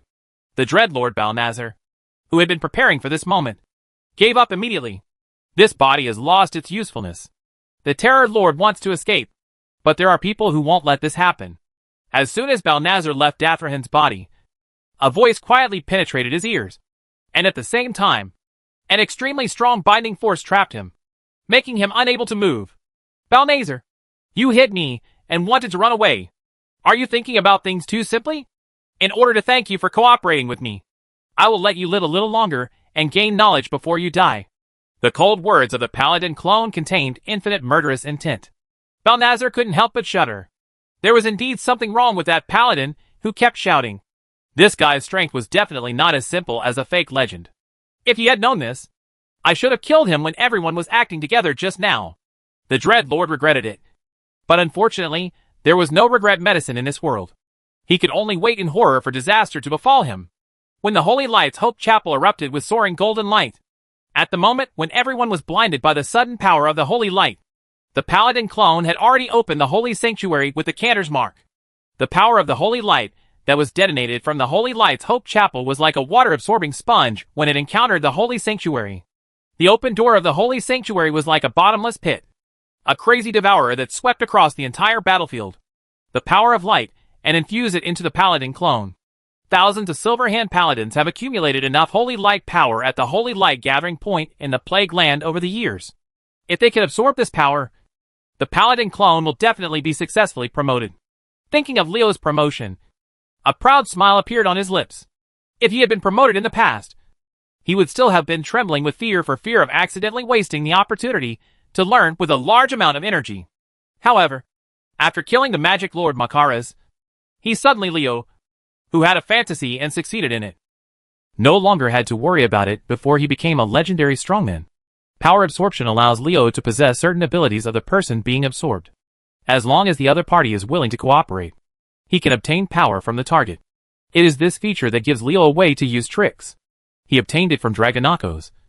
Go-Go legendary powerhouses such as Tick and Sinisaria will automatically obtain the method of using this ability after absorbing a certain ability, and they often need to reach the legendary level to use it. The method of using these abilities is very natural. It brought Leo insights about the strength of the legendary strongmen, allowing him to easily spy on the secrets of the legendary strongmen. If Leo only had 1 or 2 legendary strongmen, he wouldn't have much confidence that he would be able to successfully understand and break through. After all, each legendary strongman's experience and understanding are different, and others' experience may not be completely suitable for Leo. Because no matter how similar individuals are, there will be differences. But Leo has a lot of legendary powerhouses. After combining the experiences of many legendary powerhouses, Leo has enough understanding of the legendary level. At this time, he will consume energy to let Goldfinger. It would be easy to give him an opportunity to realize a breakthrough. Break through the shackles, and break through the realm of pseudo-legends. Although the strength that Leo can exert after breaking the shackles still remains as a pseudo-legend, his inner nature is completely different. Because the shackles that restrain countless strong men from going any further for life have been broken by him. And he has become a legend. Qualifications of the strong. After breaking the shackles, the message input that Leo had been waiting for came as promised. At that time, Leo had only one thought in his mind: can the inheritance of Mephisto, one of the 3 demons of H.L., be obtained as he wished? What should I do if I get it? Should I inherit it myself or use it to train my subordinates? The worry about happiness makes someone very entangled. The inheritance of the demon god is really something that people look forward to. There's a saying that is very good. Ideals are full, but reality is very skinny. The more you expect something, the less likely it will happen. Just when Leo broke through the pseudo-legendary realm, he was fully expecting the golden finger to give him the Devil Murphy. The reality of Stowe's inheritance did not make him happy or troubled at the same time. The host's strength has improved, and the message is being recorded. Web the Burner, Ancient Witch Doctor Indu, Storm Tree, Battlefield Virgin Selena, Riftwing Ice Eagle, Finger of Fire Gilib, Evil Hand Ismail, Ice Fist Talk, Spark Fist Brim, Void Finger Wayne, Dragon Hand Mav. All of the above are members of the powerful Hell Demon Army. But they were all ignored by Leo. Because he had higher expectations, Leo didn't pay much attention to these messages. He had been waiting for the final message. That message about Mephisto. Izur. Leo was instantly confused. Without the Hell Demon Mephisto? The host is not strong enough, and the input information is limited. No! Was there any mistake? There is no emotion in this. There is no emotion in being decisive. Why was it not Mephisto but Yizur who was entered in the end? Can an angel seduced by the power of H.L. be compared with the inheritance of Mephisto among the 3 demons? What we have been waiting for with such great expectations is such a result. Goldfinger, why don't you play with me? Leo was so angry at that time.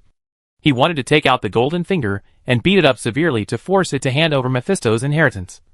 But unfortunately, he didn't have that ability. Life has to go on. Life has to go on. And you can't be depressed just because you didn't get Mephisto's inheritance. After a curse, Leo could only accept the fact that the message from the angel Yeshua replaced Mephisto's inheritance. Maybe when he becomes stronger, he still has a chance to obtain the inheritance of the demon god. At this point, Leo can only do this. Think. Yeshua was originally an angel in heaven. But he fell during the war with H.L. He betrayed heaven and became a member of H.L., becoming a fallen angel like Lucifer. There is neither discrimination nor preference for the fallen angel Leo.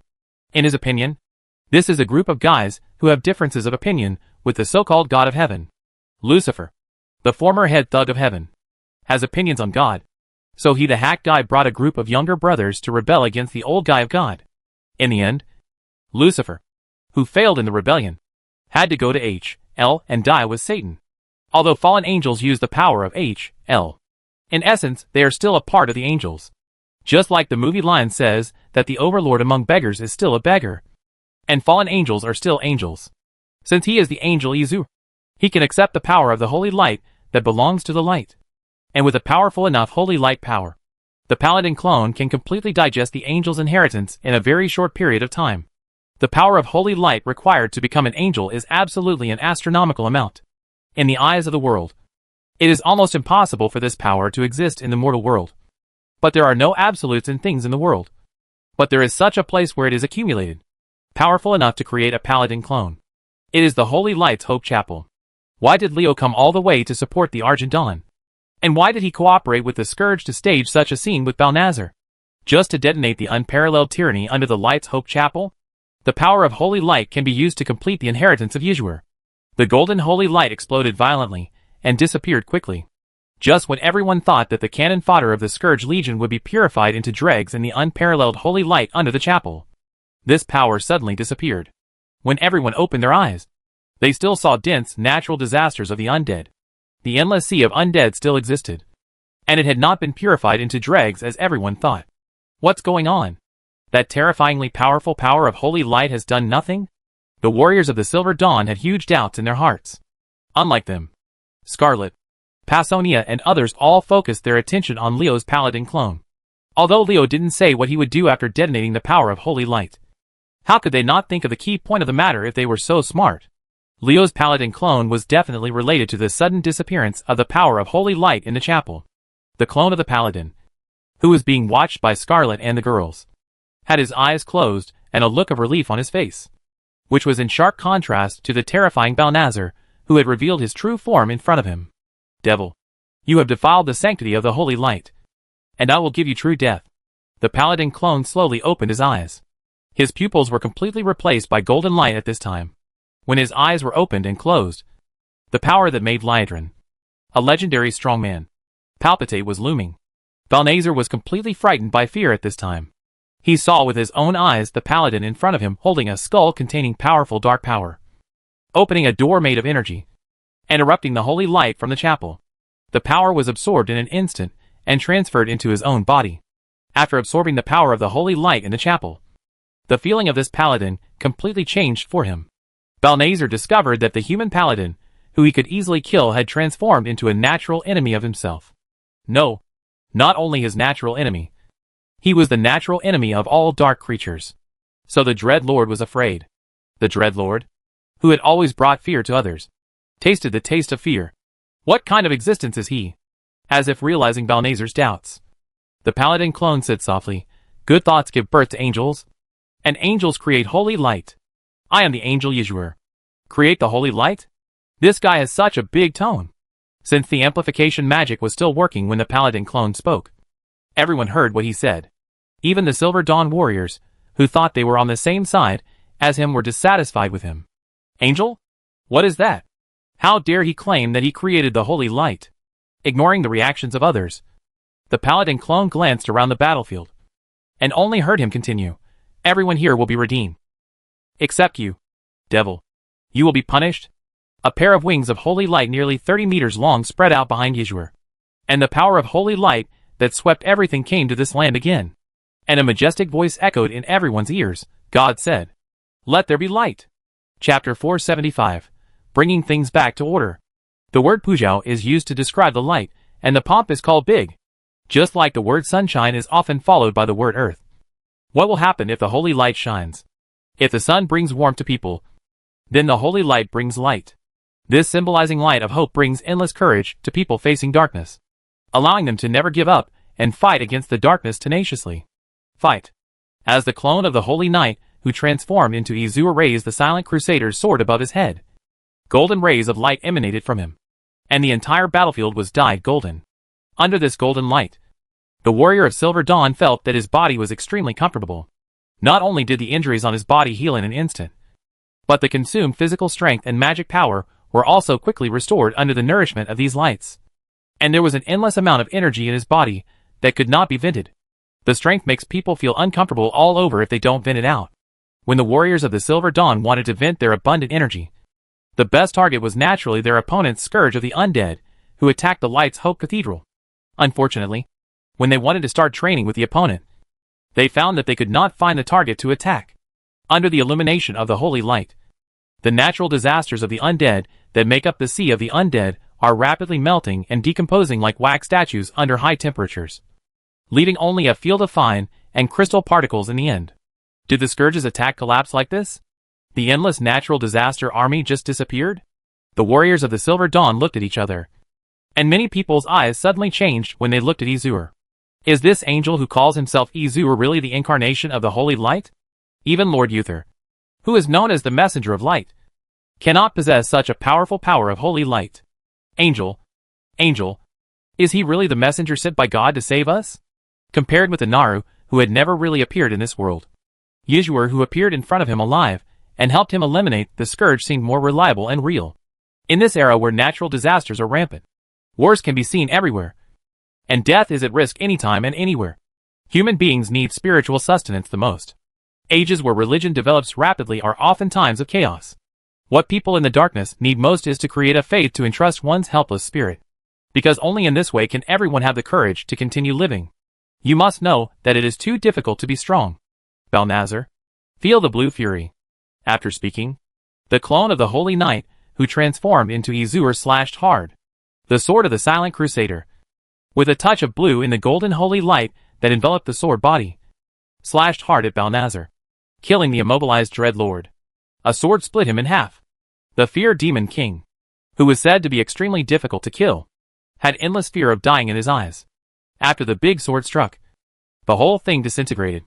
It was not just his body that disintegrated. Izua's body also disintegrated. This sword even shattered Balnazar's soul. The host killed Balnazar, succeeded in absorbing magic equipment, and the host obtained the Book of the Dead, failed to extract the ability. Balnazar is also the Dread Lord after all, although he was instantly killed by Izua, who turned into an angel with a sword. This does not mean that he is not strong. It is just that in front of Izua, who has gathered the power of thousands of Silver Hand Paladins, he is indeed no chance to play. Book of the Dead? Leo had some impression. He remembered that this book was related to skeletons. It seemed to be the one that summoned skeletons. Out of curiosity, he chose to extract it instead of directly turning it into upgrade energy. Now is not the time to study the Book of the Dead. Anyway, the things that have been left in his bag can be flipped through when no one is around. Leo still doesn't believe that he, who is also a necromancer, is bad at playing with skeletons. Where to go? Leo, aren't you afraid of being suspected? Pasonia said and pointed downwards, which was the territory once occupied by the Scourge's Sea of Undead. Now it is just a wilderness scattered with countless fine crystal particles. Shrugging, Leo looked innocent. Sister Pasonia, you saw with your own eyes that those undead natural disasters were melted under the illumination of the holy light, and they have nothing to do with me. It's weird that it has nothing to do with you. The three women, including Scarlet, Liadrin and Pasonia, all gave Leo, commonly known as the sanitary ball, a blank look. You can fool you. Who doesn't know how to turn the enemy's corpse into fine crystals using mysterious means? Pellets is your favorite thing to do? Not only did you kill someone, but you also crushed the opponent to ashes afterwards. This unique method is your signature. Leo, as Izua chopped Balnazar into pieces with his sword. The battle at the Holy Light's Hope Cathedral came to an end. The Silver Dawn annihilated all the undead natural disasters committed by the future with very few casualties. A beautiful victory. However, everyone present knew that the reason for achieving such a record was not because of the strength of Silver Dawn, but because of the angel named Izur. Excuse me. Ashram. Madanir and others wanted to get close to Izur in a tentative mood. What made them depressed was that the other party ignored them. This stranger with powerful holy light power was cleaning the battlefield. The remains of the fallen Argent Dawn warriors were carefully arranged in a row. Upon seeing this, some soldiers of the Silver Dawn immediately stepped forward to help. These people who died in the battle were all their comrades. Now it was really inappropriate for a stranger to remind them that the war was over, and it was time to restrain them. Scarlet looked at Leo with strange eyes. The female knight thought of the scene when she and Leo met for the first time. Didn't she also deal with the adventurers killed by Leo in this way? May your souls reach the other side of light, and go to the beautiful paradise in tranquility. Your souls will turn into the strongest holy shield to protect us and other living people as we continue to move forward. The holy light will be with you. Yuzhur prayed softly for the Silver Dawn warriors who died in the battle. And the golden holy light fell down. The corpses of these warriors turned into a little bit of golden light and blended with the holy light, and finally disappeared from everyone's eyes. Hello. I'm Maxwell. Maxwell walked up. As the leader of the Argent Dawn, the Baron was full of curiosity about the stranger named Izur. He first exposed the conspiracy of the dread Lord Balnazar and the Scourge, and then took action. Destroyed the troops sent by the Scourge to attack the Holy Light's Hope Cathedral, and helped the Argent Dawn defend its base. With the unparalleled power of the Holy Light, and being friendly to its own side, Maxwell would not have tried to contact the other party. Suddenly, he is no longer a qualified leader. Hello. I'm Yuzhur. Izur nodded to Maxwell. Maxwell intended to contact him. So why didn't he want to get closer to the leader of the Silver Dawn? Yuzhur, can you elaborate on the fact that Archbishop Isenlian and Balnazar are also co-conspirators as you mentioned before? Although Maxwell, the leader of the Argent Dawn, wants to know the origin of Izur. Business matters are more important than private curiosity. If the Archbishop of the Scarlet Crusade Isorian really has an affair with the dread Lord Balnazar, I am an accomplice, and the two of them work together to lead the Scarlet Crusade astray. The situation would be too bad. It should be noted that Hearthland is one of the 3 strongholds currently owned by the Scarlet Crusade. And Tyron, the Lord of Martenhold Castle there, is a good young man, and is a Scarlet Crusader like the Scarlet Sage Demitia. He is one of the few sober people among the people, but he trusts his mentor Isenlian too much. If what Yuzhur said is true, then Tyron will be in danger, and so will Martenhold Castle. Although Maxwell already believed 89% of Yuzhur's words after seeing the dread Lord Balnazar emerge from Dathan's body, this matter was so important that he had to confirm it again. The clone of the paladin who transformed into Yuzhur knew that Maxwell was worried that something would happen to Tyron, the current king of Martenhold. But as far as Leo knew, the Scarlet Crusaders had been sent away after the Scarlet Crusaders suffered a disastrous defeat at the Ebon Blade Fortress. After we get there to recuperate, it shouldn't be so easy to succeed in Isenlian with her. Of course, it didn't matter even if Isorian succeeded to Leo. Tyron was not related to him, and had never met or spoken to him. He was not nervous whether Isorian would kill Leo. Tyron's death would not be much of a hindrance to Leo. If he died, his old enemy, Lord Ferdinand, would naturally help him avenge his death. The son who dares to kill Tyrion Fordring must be prepared to face the wrath of the Lord of the Silver Hand. Preparation for revenge. Don't the changes in the Scarlet Crusade over the years, and what you just saw with your own eyes explain the problem? Don't take chances. The Holy Light teaches us to have the courage to face the darkness. Yuzhur's answer made Maxwell smile bitterly. The leader of the Silver Dawn felt a little depressed. This was not because he did not have the courage to face the darkness. As a warrior who has persisted in fighting against the Scourge in the Plague Land for many years, Maxwell, will you still face darkness? This matter was really too unbelievable, and the consequences were too serious. So he had to confirm it again and again. It's understandable that Dathrahan is controlled by Balnazar. Why is Isenlian so confused? Maxwell couldn't help shaking his head and sighing. Hearing this, Izur said, what the Dread Lord is good at is bewitching people's hearts. People who are bewitched by him often fall into darkness without knowing it. Isenlian has no defense against Dathrahan, so he can't make such a big mistake. Strange. Think about it in Alsace back then? What are you going to do now? Maxwell lowered his head and pondered for a moment, then suddenly looked up at Yuzhur. He wanted to hear the opinion of this warrior with the powerful power of holy light. What else can we do? After this disastrous defeat, the Scourge Legion may not have the strength to attack the chapel again in a short time. We should gather our strength to go to Hearthland to wipe out Isekai strength, bring order to the chaos, and get the Scarlet Crusade back on track. This, Yeshua responded to Maxwell's inquiry with a firm look, but the latter hesitated. Chapter 476, Strong Poaching. We can't just watch the Scarlet Crusade be led astray by traitors without lending a helping hand. The remains of many heroes under the Holy Light's Hope Chapel have been sublimated in the Holy Light that just broke out.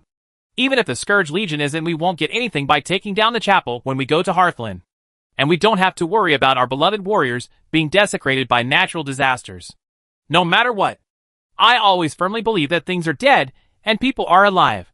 The lives of my companions are more precious than anything else. In the long years of fighting against the darkness, don't you understand that only living can have hope? Bonazal is dead, and it is hard to predict what crazy actions Isekai, who is collaborating with him, will do. At this time, it is our duty to save our companions who have gone astray so that they will not die under the enemy's machinations. We can get the chapel back if we lose it, but we will feel guilty for the rest of our lives without our companions. Yeshua was very dissatisfied with Maxwell's hesitation, and his tone gradually became more severe. Do you think there are so many people in the Scarlet Crusade? Your life is not as good as this dead thing? You disappoint me so much. If other people had scolded Maxwell so loudly and described the Holy Light's Hope Cathedral as a dead thing, the Silver Dawn warriors would have rioted long ago. But those who said this were who had just shown great strength and possessed the unparalleled power of the Holy Light. Zol. The warriors of the Silver Dawn collectively remained silent. The impression Yeshua had left on them before was so profound. The light of hope that was so warm that it refreshed the heart. The holy light that was as warm as a mother's hands. The incomparable holy light that was beyond their imagination and seemed to be able to subdue all darkness. All these things are lingering in their minds. Lord Yeshua is right. Even if the chapel is captured, we can take it back. But once the lives of our companions are lost, we can never get them back. Unknowingly, some of the Silver Dawn warriors have turned towards Yeshua psychologically. And the proportion of these warriors in the Silver Dawn is not low. Looking around, Maxwell noticed something unusual in the atmosphere. Under the expectant eyes of many soldiers, he nodded and agreed to Yeshua's proposal. Okay, but I will take some of my people to stay at the chapel. If you are willing to follow me to Hearthland, please stand behind me. This time we will guide the lost companions back to the right path. At Izure's call, more than half of the Silver Dawn warriors stood up, including the dwarf warriors led by Bettina. Leo, who was hidden in the sky, looked at Scarlet beside him with a meaningful smile on his lips. Silver Dawn and Scarlet Crusade. Ha ha. Does Leo really want to take these people to Hearthland? Seeing Yeshua on the ground reorganizing his team, Liadrin and others became confused. From a professional point of view, Yeshua was really a rookie in leading troops. If Liadrin and Liadlin were to Scarlet was about the same, and even Passonia did better than him. Now it's our turn to show up. Don't forget that we are reinforcements, who came all the way from Silver Moon City. It's not good to not show up, Leo said and asked the Dracolic to lift the illusion. The sudden appearance of the dragon and War Eagle attracted the attention of everyone on the ground. A commotion occurred in the team, and everyone clenched the weapons in their hands. Although the giant dragon and black bird that suddenly appeared above his head did not seem to have any intention of attacking him, it was still better to be cautious during this sensitive period. The warriors of the Silver Dawn thought so, and prepared for battle.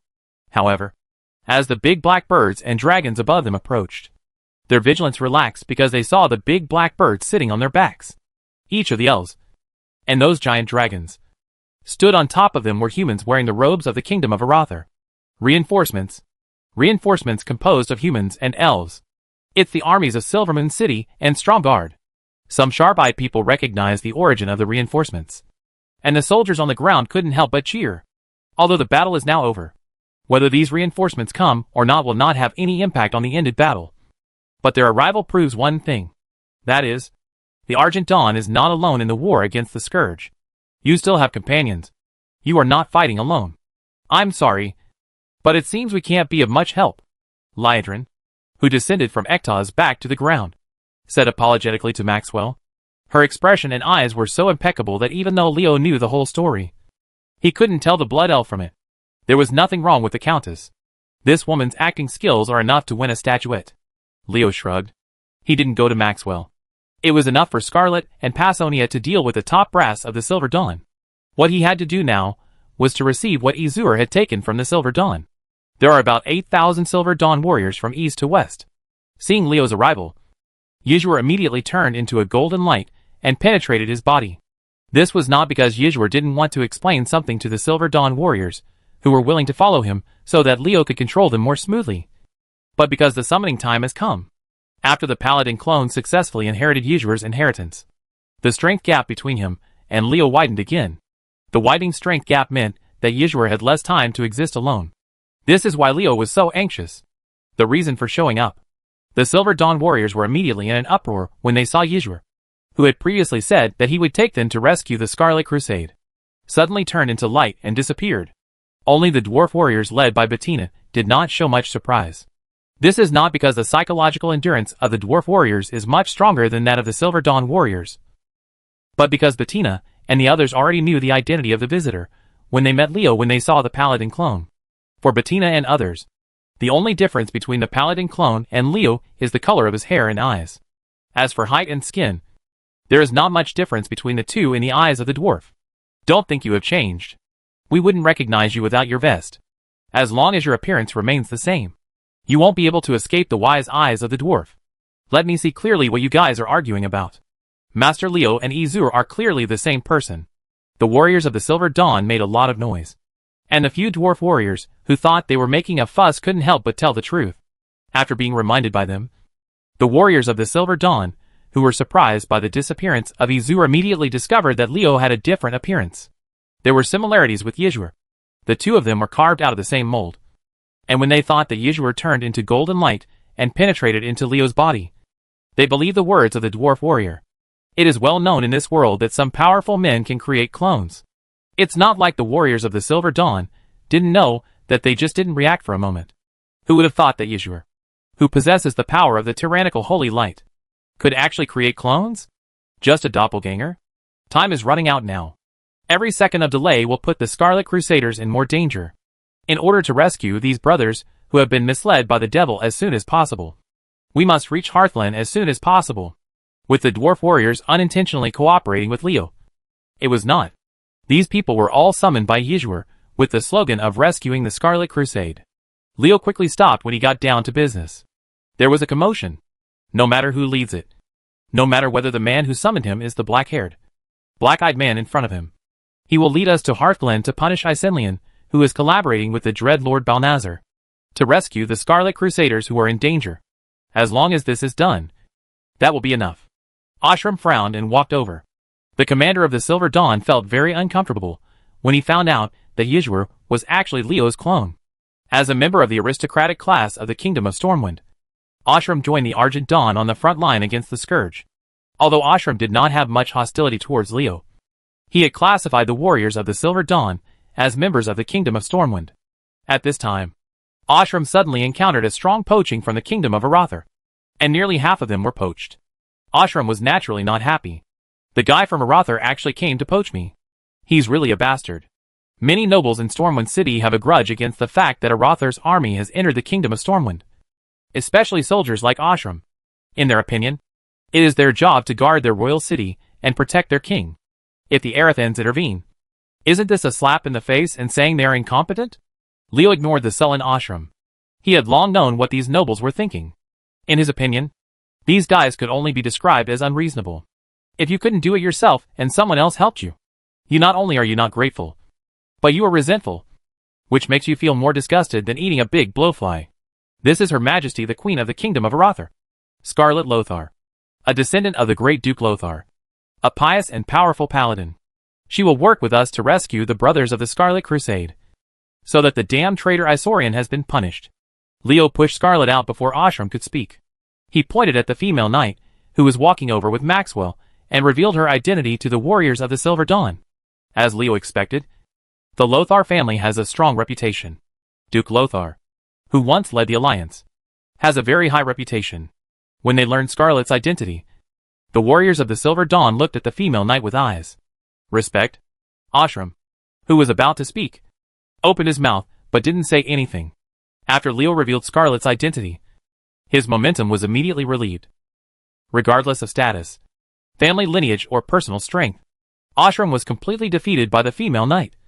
What else could he say? Leo pushed Scarlet out. Even if Ashram offered to follow him to Hearthland, control of the team would not be able to return to his hands. He actually pushed out the female knight of the Lothar family. This cunning guy. Ashram looked at Leo with hatred and cursed in his heart. Chapter 477 Kalen Intersection. Hearthland, one of the towns in the original kingdom of Lordaeron, is now an important stronghold of the Scarlet Crusaders in the Plague Lands. Some people may not know it when it comes to Hearthland, but when it comes to Maidenhold Castle located here, it's completely different. The reason why Martenhold Castle is famous is not because of its glorious history that makes people look up to it, but because of its previous lord, Tyrion Fordring, who was the former Knight of the Silver Hand. As a paladin, Fordring is famous for his tolerant mind and powerful strength. As the Lord of the Silver Hand, Fordring's strength is unquestionable. He is the same level as the Ash Lord Mograine. If there is this powerful paladin sitting in Hearthland, there is nothing to worry about. But Fordring has already faked his death and lived in seclusion. The current owner of Martenhold Castle is Talon Fordring, who succeeded him as lord. He is Fordring's son. This makes people have to worry, because Tyrion has always regarded Isenlian as the most trustworthy and respected mentor. Not only did he entrust Martenhold Castle with full authority to him, he also allowed him to use all the resources in his territory. The people developed into members of the Scarlet Crusade. If Isenlian was a devout believer in the Holy Light, there wouldn't be much of a problem with Tyrion's actions. But if Isenlian is in cahoots with Dathrahan, who is controlled by Balnazar, the Dreadlord, Tyrion's approach will undoubtedly put him at risk. He and the entire Maidenhold people pushed into the fire pit. Leo simply couldn't understand what Tyrion was doing to the current king of Martenhold. Tyrion had done a good job as his own king of Martenhold. Why would he hire someone to put pressure on him? And Facey? Semlin vigorously developed the Scarlet Crusade without paying any attention to it.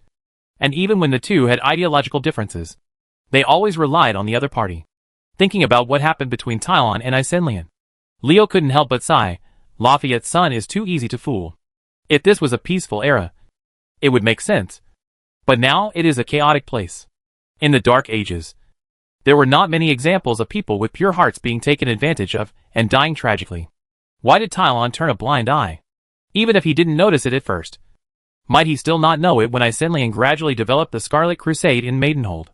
Because he respected Isenlian, whom he regarded as his mentor, he turned a blind eye to what happened in Martenhold about the Scarlet Crusade, and allowed it to develop with a self-deceptive attitude. No wonder Tyrion's final end was so tragic. As the king of Martenhold, he could only fight out of his own territory alone, and eventually died at the hands of the Scarlet Crusaders led by Isenlian. And those people had once worshipped him as their master of Martenhold warriors. It is really hard for Leo, who traveled from the earth, to imagine that such a thing would happen. If he were Tyrion, he would not support Isenlian in such a way. You, Isenlian, want to develop blood color Crusaders? It's easy to say. You can give me money or things. You can even ask me to join the Scarlet Crusade. But these armies of Maidenhold must be completely under my control. You want to put in people and develop them into your people. I'm sorry. Not to mention the door. Even the window cannot be open for you. It's true that you, Ethan Lean, are my mentor and I respect you. But you can't ask me to listen to you just because of this. Haven't you heard the saying that I have the final say in my territory? A pure heart. Perhaps this is the biggest difference between me and those orthodox paladins. After rubbing his chin and ruffling the slightly prickly stubble, Leo came to a conclusion. But he doesn't have any regrets. If the price of having a pure heart is to be taken advantage of and have a tragic ending, then it's better to give this purity to others.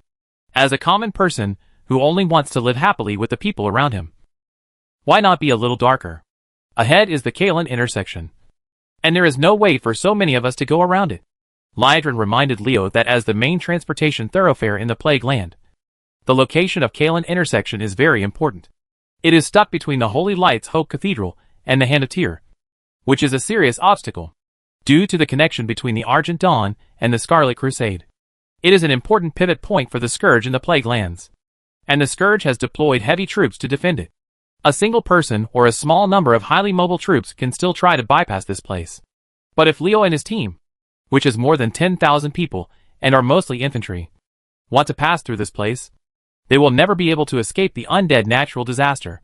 Even if they want to take a detour, they will be overtaken by the forces of the undead scourge. In other words, a fierce battle is inevitable. Knowing this, Leo stopped the team. The Scourge Legion knew about the importance of Kalen Crossing. The Argent Dawn and the Scarlet Crusade also knew that the two sides often had wars in this place. Just look at the strength of the undead scourge at Kalen Crossing. You can tell by keeping it firmly in their hands. This is the first problem in leading the army from the Holy Lights Hope Cathedral to rescue Hearthlyn. Leo knows that this time the Battle of Kalen Crossing must be won beautifully, because the 8,000 warriors of the Silver Dawn following him are watching behind him. Follow him. If he shows enough strength, then his plan will be half successful. If he shows that he disappoints the 8,000 warriors behind him, these people are likely to return to the Holy Lights Hope Chapel, and these swords will lick blood. A soldier will not follow an incompetent commander. Are there any powerful natural disaster experts at Kalen Crossing? Ordinary natural disasters of the undead can't hinder Leo at all. Only those powerful natural disasters that are not weak will have an impact on him. Although in Leo's impression, the undead natural disasters at Kalen Intersection are not powerful people. But this one has already been remembered by him. In a world with deviations, there is no guarantee that accidents will not happen. I didn't get any information about the powerful natural disasters at Kalen Crossing. There is only one reason why it has not been captured.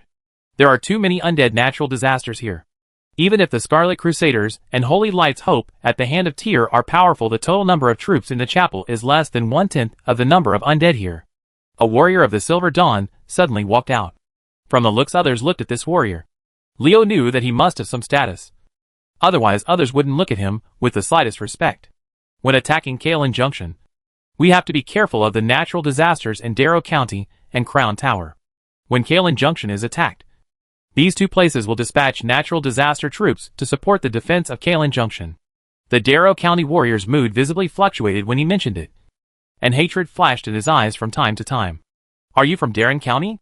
Leo keenly grasped the warrior's emotions. The warriors joining the Silver Dawn showed that he had enmity with the Scourge. His abnormal reaction when he talked about Dalong County showed that he had experienced the battle when the undead Scourge captured Dalong County. Yes, I am from Darrow County. A look of pain appeared on the soldier's face, which was the pain of being tortured by some kind of experience. My name is Karen Redpath, and I am the former captain of the Darrow County Militia. Joseph, Redpath's brother. It turned out to be a member of the Redpath family. No wonder he behaved like this. After learning about the soldier's origin, Leo understood that during the battle when the Scourge captured Darrow County, Joseph Redpath, the militia captain, was corrupted by the power of darkness. It was for this reason that he could have the defense of Darrow County was captured by the Scourge. Under the corruption of the dark power, the defenders who were originally protecting the people of Darrow County became executioners of massacre. The source of all this was the corruption of Joseph by Marduk in Black. To put it more seriously, Joseph Redpath would bear a great deal of responsibility for the loss of Darrow County. As his brother, Karen would probably be hunted down if she met the extreme guise of the Scarlet Crusade. Only the Silver Dawn would take in a dead person.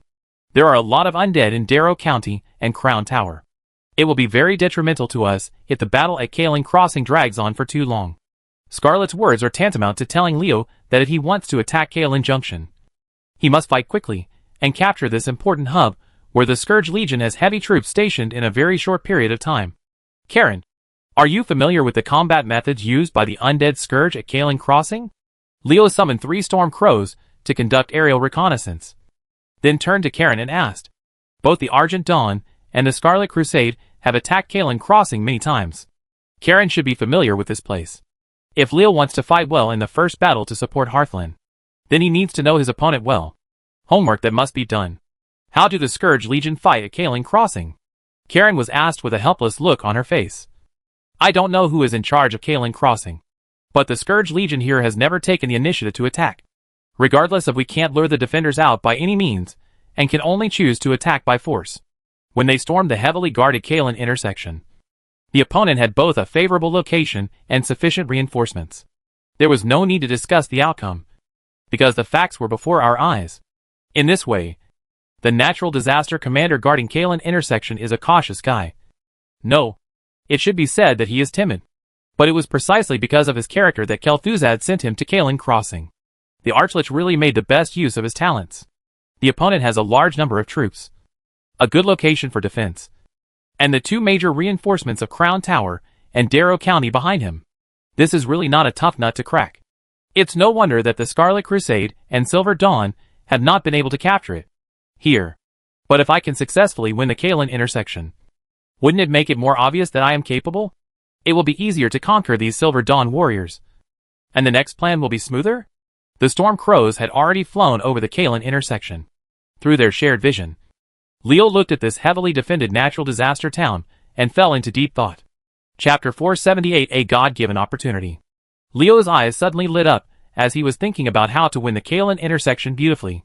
He seemed to have discovered something. Upon seeing this, Liedren, Scarlet and others quickly lowered their voices, fearing to disturb Leo's thinking. A curve representing a smile appeared from the corner of Leo's mouth, and the upward curve let those who looked at him know that the matter had a solution.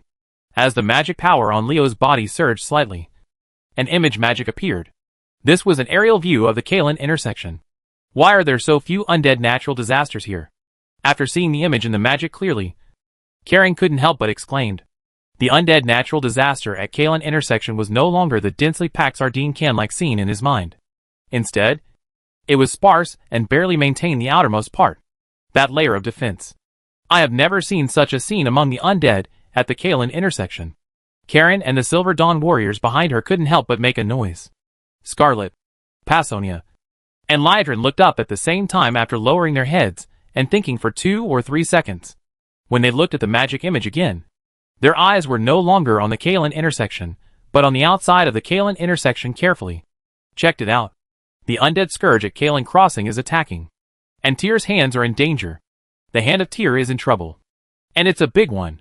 The 3 Liedren girls have seen it from the magical images. The number of undead natural disasters at the intersection of Kalen suddenly became scarce. Not because someone killed them, but because the natural disasters here have sent troops. And the direction of the troops at Kalen Crossing is exactly where Tyr's hand is. There must be traces of the army's dispatch. In addition, most of the undead of the Scourge are mindless walking corpses. So the traces of where they have traveled are even more obvious. These traces can be found as long as you pay a little attention. Liedren and the others, the purpose of checking the periphery of Kalen intersection before was to look for traces left by the undead natural disaster. Yes, the natural disasters of the undead at the intersection of Kalen are almost overwhelming. And Tyr's hand is in danger. Leo said this, but the expression on his face clearly said that he was not worried. The Scourge gathered a large amount of cannon fodder to attack the Argent Dawn's Holy Lights Hope Cathedral. Under the endless offensive of the Sea of Undead, the Silver Dawn could only trigger the powerful power of Holy Light under the Holy Lights Hope Cathedral, and use the Holy Light Reckoning to stop it. It can withstand the natural disaster of more than 400,000 undead. Of course, if they are unable to trigger a Great Reckoning, they will have no choice but to be submerged under the successive cannon fodder offensives of the Scourge. As an old rival for many years, Kel'Thuzad has already figured out the temperament of Maxwell, Ashram and other senior officials of the Silver Dawn. No matter whether the natural disaster cannon fodder sink can win or not, the Silver Dawn will never attack again. Indeed, if Leo, who had other plans, had not raised his arms, this army going to Hearthland would never have appeared. This can explain why the undead Scourge at Kalen Crossing dared to attack uncharacteristically, almost attacking the hand of Tyr in full force. Because in Kel'Thuzad's view, the Argent Dawn would not dare to attack, and the Kalen intersection would not be attacked at all.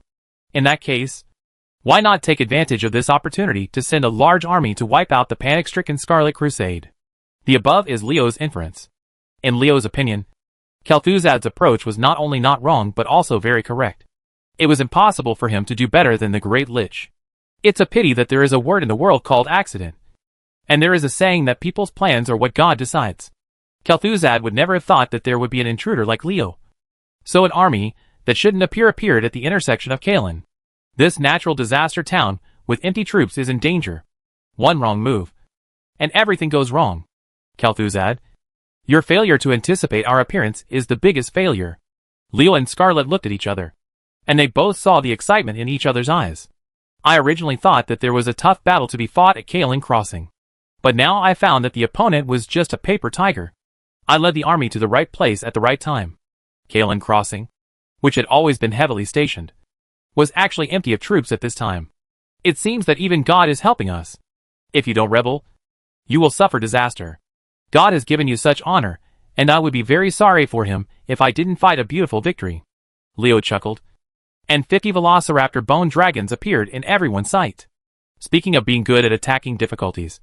If you don't count the Twilight Bone Dragon and the Dracolic, the Swift Bone Dragon is definitely the one.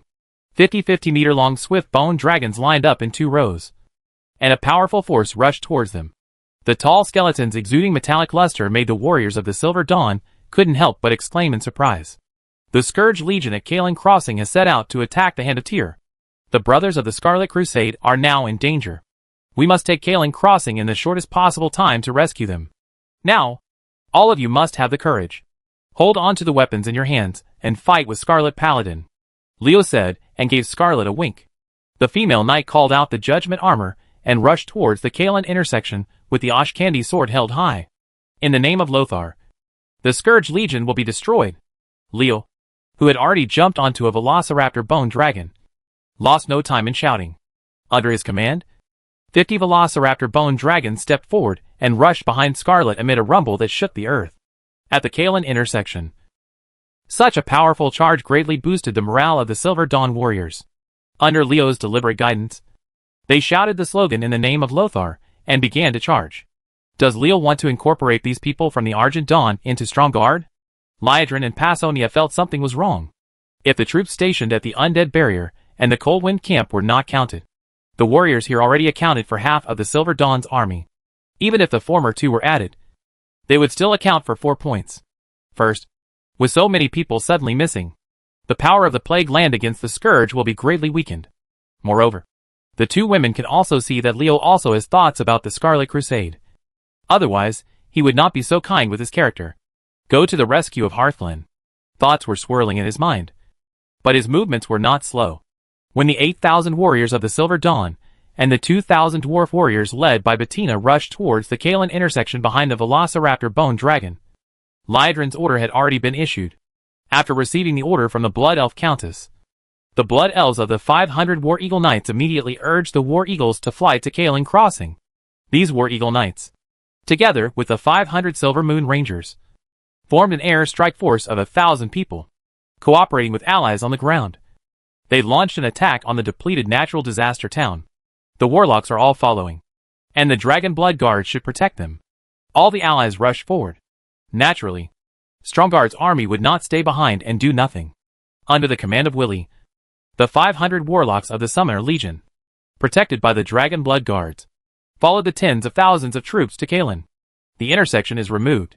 There was such a huge momentum outside the town. It was impossible not to notice the natural disaster of the undead at Kalen intersection. When they discovered that someone was attacking, they were trying to rely on the buildings in the town to defend. Sharp arrows rained down, and Silver, sitting on the back of the War Eagle Moon Ranger, launched the first wave of offensive, firing 4 arcane volleys with no miss. And the number of undead natural disasters at Kalen intersection was reduced by 2,000. These 2,000 undead natural disasters are all skeleton mages with long-range attack capabilities. A gargoyle force numbering 300 flew out from Kalen Road. They were the only air force in this depleted natural disaster town. There are only 300 gargoyles. They actually dared to attack our Eagle Knights. I really don't know how to write the word death. The Blood Elves War Eagle Knights urged the War Eagles to swoop down, targeting the 300 gargoyles in the sky. The War Eagle was extremely fast and dived down from a high altitude, accelerated by potential energy and gravity. It rushed into the gargoyle army in the blink of an eye. The 300 gargoyles at the Kalen intersection were all stabbed to pieces by the spears of the War Eagle Knights within 200 meters of the air. The head was cut off, and a headless stone statue fell from the air like a dumpling. The stone statue, weighing 200 to 300 kilograms, caused heavy losses to the undead natural disaster below. When the rain of stone statues in the sky ended, the number of casualties from the undead disaster at Kalen Crossing had reached 5,000.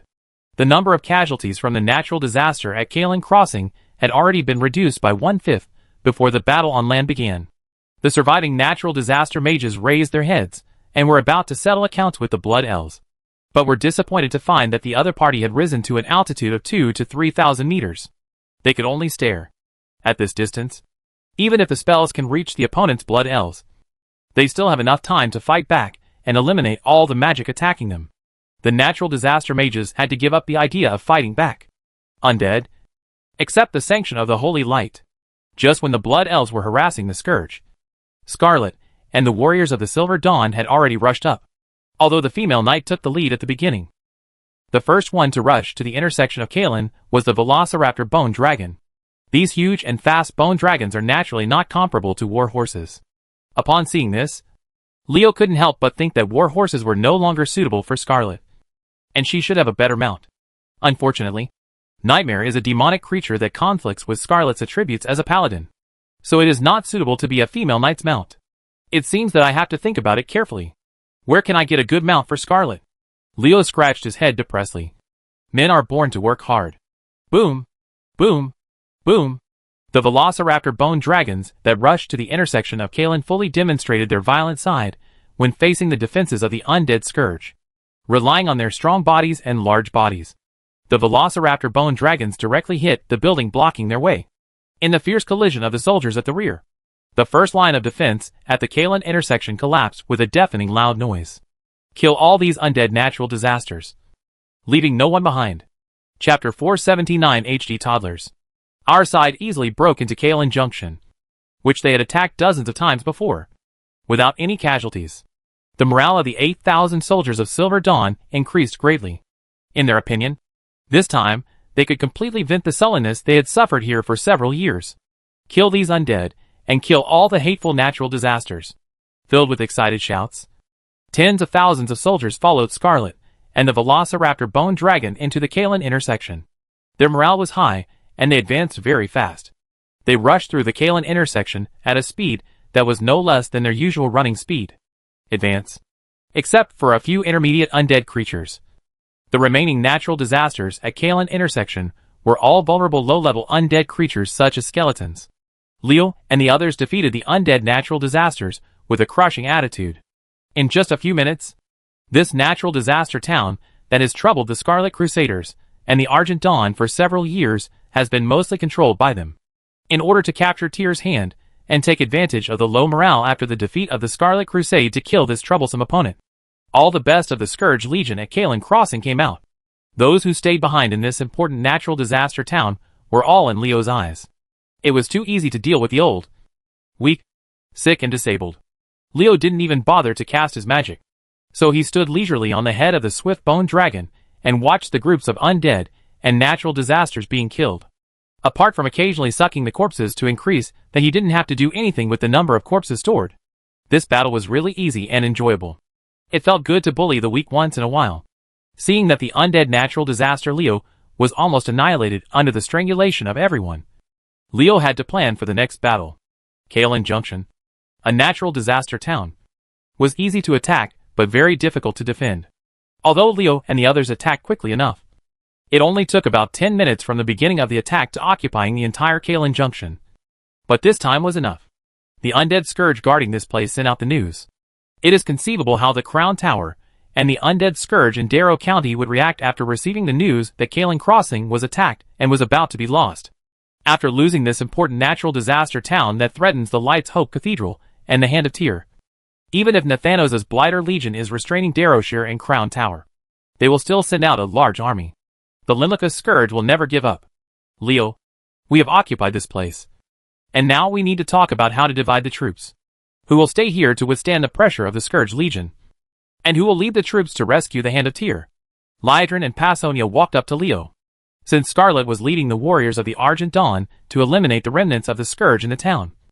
They were the only ones discussing with Leo at this time. This is indeed a problem. If we don't block the Crown Tower and the natural disaster reinforcements from Darrow County, we may be attacked from both sides to rescue the Hand of Tyr. Leo rubbed his chin and was quite embarrassed. Their troops were originally small, and now they are even more stretched. Should they use the skeleton army and the mechanical army? Wait, why must they guard Kalen intersection and guard this place? Isn't the purpose of it just to make yourself worry-free? Then wouldn't it be okay as long as the Crown Tower and the natural disaster reinforcements in Darrow County do not pose a threat when you lead the army to rescue Tyr's hand? Under the gazes of Lydron and Passonia, Leo smiled evilly. That evil feeling made the two women standing next to him couldn't help but feel a chill in their hearts. Needless to say, Leo had already dealt with such a smile. The insidious plot of the Scourge. I don't know what he's going to do this time. But it's definitely not good. Lydron and Passonia reached a consensus. The two women had long been accustomed to Leo's weird ideas from time to time. In their opinion, this little soul called Leo was a bad guy, and they had nothing to do with him. When you are an enemy, you have to be careful at all times. Otherwise you will not be able to cry if you fall into his plot. All the troops must assemble. Leo suddenly issued an order to assemble, and all the soldiers, who had already controlled the Kalen intersection, rushed towards him. The Scarlet Crusaders at Tyr's hand are resisting the natural disaster army. We must not let them fight alone. And now the whole army marches towards Tyr's hand. After hearing what Leo said, Scarlet and the warriors of the Silver Dawn were stunned for a moment, with hesitation on their faces. After capturing Kalen Junction, a key strategic location, there was no one left to defend it. It was so surprising that the place was abandoned so easily. Scarlet didn't even ask what Leo was doing. The female knight turned her horse's head and began to rectify the team.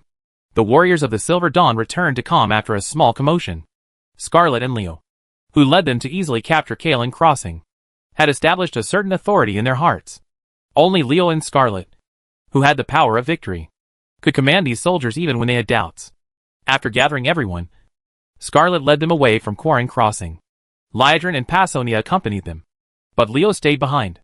Poison Flower Vine, Anoxa Tower, Anubrican, and Lotheb were all summoned by Leo, and along with them appeared an army of 3,000 skeletons.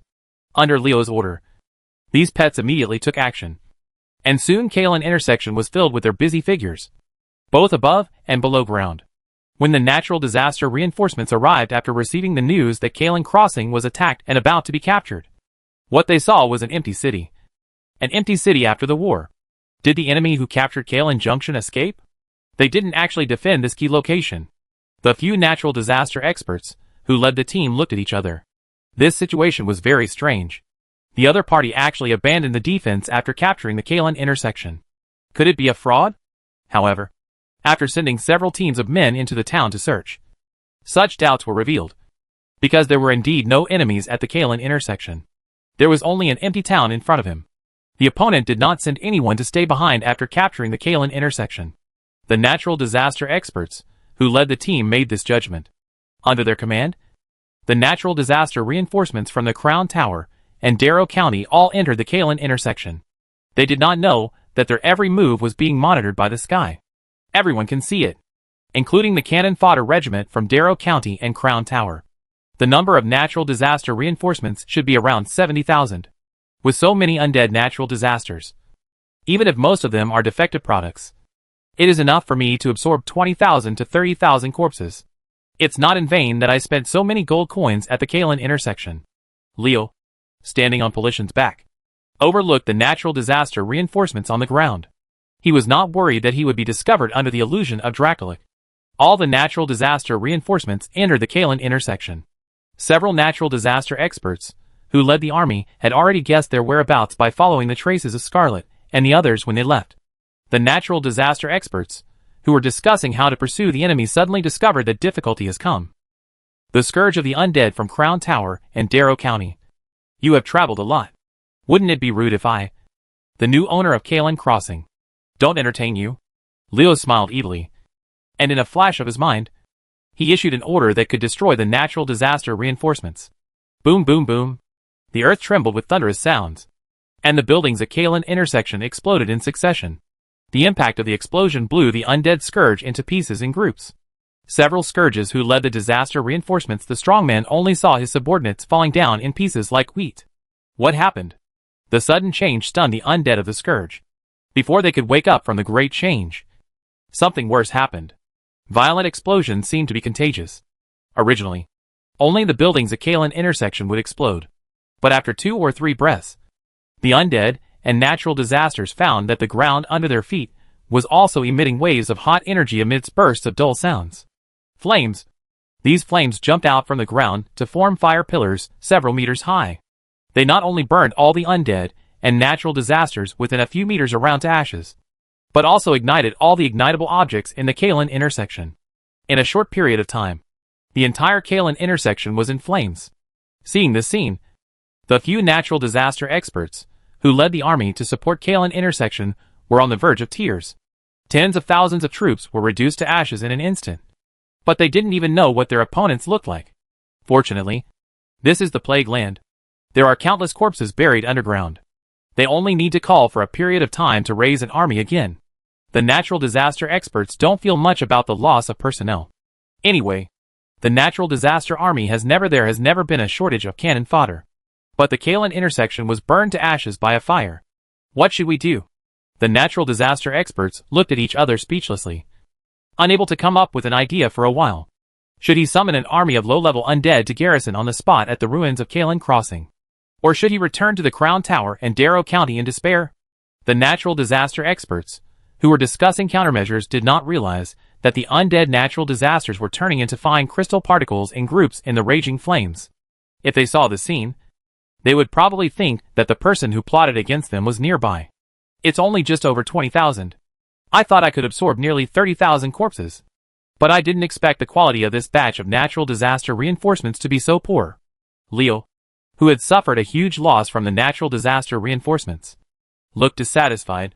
However, he was still not satisfied after spending more than 100,000 gold coins to make an engineering bomb that crippled the natural disaster reinforcements in one fell swoop. If others saw the scene, countless lives would have happened.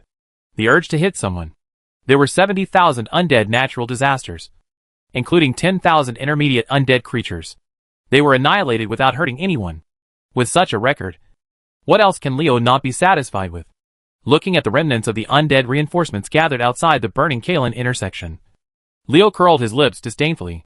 If all these people were wiped out, especially the few natural disaster experts who led the team, the Crown Sentry Tower and the young Master Long Jun will inevitably send troops over again, leaving them alive for the time being until the matter at Tyr's hands is resolved. A space crack appeared in front of Polition, and the Dracula carried Leo into it silently, leaving only a slightly questioning whisper in the sky above the Kalen intersection. Brothers, you burned down Shinya City, and I burned down Kalen intersection as a toddler. Does this count as plagiarism? Chapter 480 Kite Tactics. Kalen Junction is over. Liadrin, who was surprised by Leo's sudden appearance with Polition, and the others soon knew what happened at Kalen Crossing. In a sea of fire, the natural disaster town that once caused headaches for the Argent Dawn and the Scarlet Crusaders was reduced to ruins. I didn't expect Leo to be so ruthless, destroying a town at the drop of a hat. Everyone who knew what happened was shocked by Leo's actions, and secretly relieved at the same time. The location of Kalen Crossing is really important. If it is captured when the troops are sufficient, it will be very helpful to the battle situation in the Plague Land against the Scourge. This is also the reason why the Scarlet Crusade and the Argent Dawn have repeatedly attacked there before. But now that the Scarlet Crusade was defeated outside the Ebon Blade Fortress, and their strength was greatly weakened, it was difficult for them to defend Hearthland and the Hand of Tyr. It was impossible to send extra troops to Kalen Crossing, and the Silver Dawn alone could not. It was impossible to have so many troops to defend the Kalen intersection. So capturing the Kalen intersection was not only not a happy event, but also a heavy burden for oneself. It doesn't matter if Kalen Crossing is destroyed, since there aren't that many people to defend the Plague Land against the Scourge. Rather than letting it fall into the hands of the Scourge again, it's better to follow Leo's example and burn it to rubble. Liadrin and the others were not unable to directly destroy a town, but they were not as decisive as Leo because they had too many scruples. In their opinion, Leo's approach of burning the Kalen intersection to the ground was very correct. In other words, they actually had no better way. We don't need to worry about the natural disaster reinforcements from the Crown Tower and Darrow County for the time being. Although there are many corpses in the Plague Land, they can't summon a single skeleton near the Kalen Crossing. Leo's words are tantamount to telling Liadrin and the others that he has used mysterious means to turn all the corpses near the Kalen intersection into fine crystal particles. The remnants of the natural disaster reinforcements who remained at the Kalen intersection want to be raised up again. An army simply cannot do it. Being able to turn corpses into crystal particles, Leo's ability is really useful when fighting against the Scourge. Without the bones, the Scourge would not be able to fight more and more, and the sea of undead they rely on to run rampant would not be able to exert its full potential. Scarlet, Liadrin and Passonia commented on Leo's ability to absorb corpses. In their opinion, Leo's ability was specifically used to restrain the Scourge. Without the endless sea of undead, the threat of the Scourge has been reduced by at least 50%. Now that there are no worries, all that's left is how to help the Scarlet Crusaders of Tyr's Hand defeat the attacking undead Scourge. Leo has his own considerations about this. Just as Scarlet and the others thought. Leo is not a warm-hearted person. It is impossible for him to lead the Silver Dawn army to rescue the Scarlet Crusade for no reason. Scarlet, it depends on your performance next. As Leo spoke, he whispered his plan into the ear of the female knight. Scarlet, who had already guessed Leo's purpose, did not express too much surprise. In fact, based on her understanding of Leo, if Leo really instead of using his selfless mind to rescue the Scarlet Crusaders, Scarlet had to wonder if he was someone else's imposter. Can you really do it yourself? Scarlet was secretly worried while listening to what Leo said. The female knight rarely doubted her ability, but this time she was really not sure. Don't worry. I have everything. Seeing the hesitation on Scarlet's face, Leo quickly gave her a reassuring smile. In his opinion, it was not difficult to achieve the goal. Grand Duke Lothar's signature was not generally easy to use. All he had to do was to let Scarlet just needs to be eye-catching and lead at the right times. Lord Lydron, the Hand of Tyr is under siege by the undead scourge. Due to the presence of a large number of gargoyles, our scouts cannot approach the battlefield. A blood elf riding a war eagle flew over, and he brought a message about the Hand of Tyr. However, this message was said but not said. The Hand of Tyr could not be captured by the scourge so easily. Leo, they had long known that what they needed was not to confirm whether the Hand of Tyr was still fighting but to know the specific situation there. It was obvious that the Blood Elf scouts failed to do this. How many gargoyles are there? Although the Blood Elf scouts failed to complete the battlefield reconnaissance mission, since they could not approach the battlefield because of the obstruction of the gargoyles, they should know the number of the opponent. The Blood Elf scout knew the answer to this question very well, having fought against gargoyles. If he didn't even know the number of opponents, he would be unqualified. It was not his turn to be a scout. He just heard that this Blood Elf had no idea. He replied hesitantly, the number of gargoyles is less than 10,000. About 8,000. The 8,000 gargoyle troops are indeed an aerial force that cannot be ignored. But when I encounter them, I can only say that you are just a cup. A cup on the coffee table. Such a few gargoyles are nothing to be afraid of. But I'm a little worried because I don't know the situation of the Scourge's ground troops. It is said that if you know yourself and your enemy, you will be safe in 100 battles. But Leo can only know himself and not his enemy now. The situation of the undead natural disaster attacking Tyr's hand is unknown, which makes him uneasy.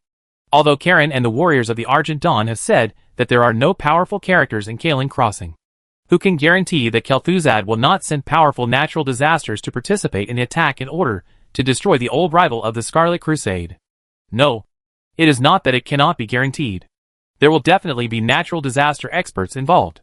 Now that the Scarlet Crusade has been defeated, its strength is greatly damaged and its morale is low. How could Kel'Thuzad miss such a good opportunity? Chirp!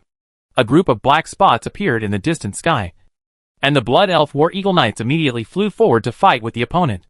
It turned out that these black spots were gargoyles following the retreat direction of the Blood Elf scouts. Originally, the Zolomon Warhawk under the Blood Elf scout was able to get rid of these followers. But the scout was very unhappy with these gargoyles that ruined his mission, and he deliberately attracted some gargoyles to die. The gargoyles chasing the Blood Elf scouts were a team of 1,000 people. Although these intermediate undead creatures working for the Lich King were good in strength, their stone brains were indeed not very bright. After seeing Leo and his army of tens of thousands of people, instead of running back to report the news, the gargoyle accelerated and rushed over, completely seeking his own death.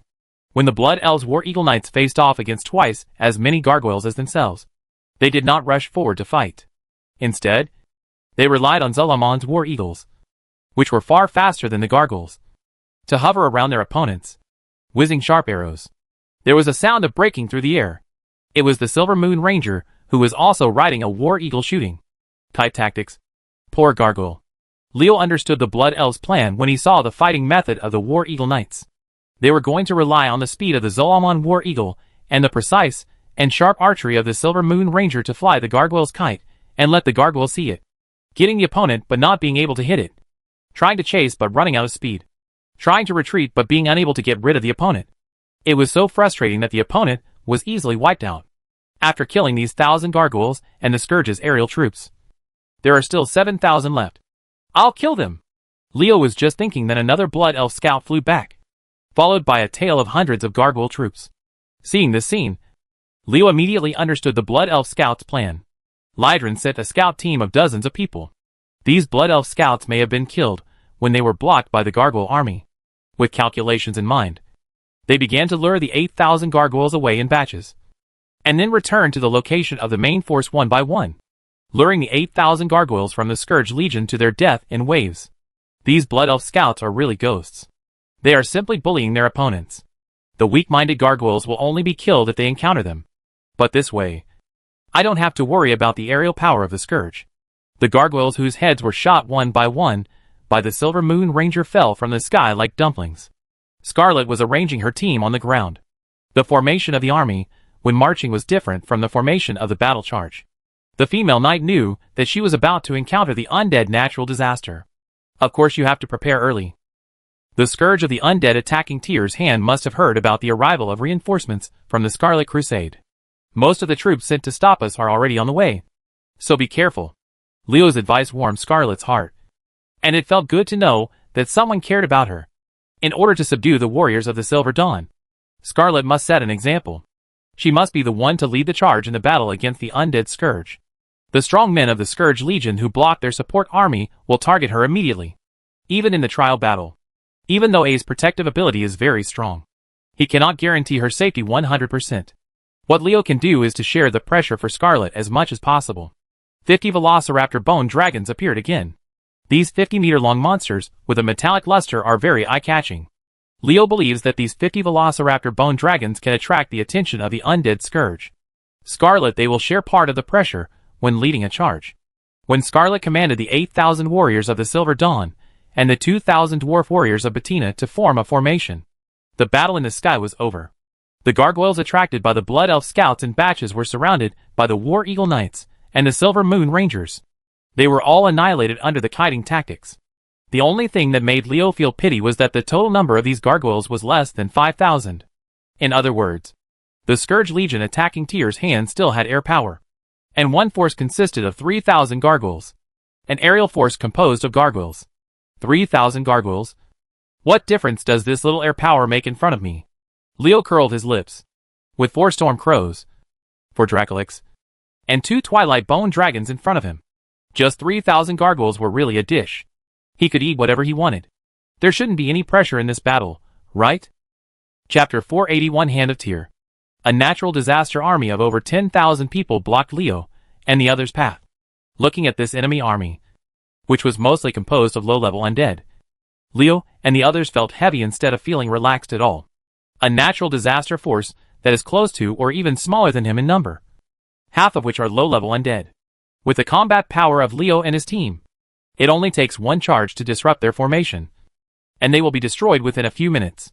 They can be defeated and annihilated in about 10 minutes. It stands to reason that Leo and the others should be happy to encounter such an opponent. But the problem is that the overall strength of the Scourge Legion attacking Tyr's Hand is fixed. The weaker the Scourge Legion they encounter here, the greater the pressure on Tyr's Hand. According to the usual practice of the Scourge Legion, they are not stingy about sacrificing cannon fodder. But now they have only sent so few troops. Such pettiness is really different from the usual style of the Scourge Legion. Unusual things are monsters. The uncharacteristic behavior of the Scourge Legion forced Leo and the others to think about the worst. The battle for Tyr's Hand has now reached a critical juncture. The Scarlet Crusaders will probably be unable to withstand the attack of the undead Scourge. The attacking Scourge army planned to let the nearly 10,000 cannon fodder slow down Leo and the others, thereby giving enough time for the undead Scourge attacking Tyr's Hand to defeat the last resistance of the Scarlet Crusade. Quick victory. Scarlet swung her sword and galloped on her horse, taking the lead and attacking the undead Scourge on the opposite side. Leo commanded the swift bone dragon to assist. Amidst the rumbling sounds, the Scourge Legion, which was trying to prevent Leo and the others from supporting Tyr's Hand, suddenly felt a powerful pressure. A pressure from the upper undead creatures. It is the power of the necromantic dragon of the Twilight Bone Dragon. Facing the Bone Dragon, the top undead creature in the Bone system, the Scourge Legion was in chaos. 30% of the skeletons among them turned against each other. Under the pressure of the Bone Dragon, they launched an attack on their fellow natural disasters.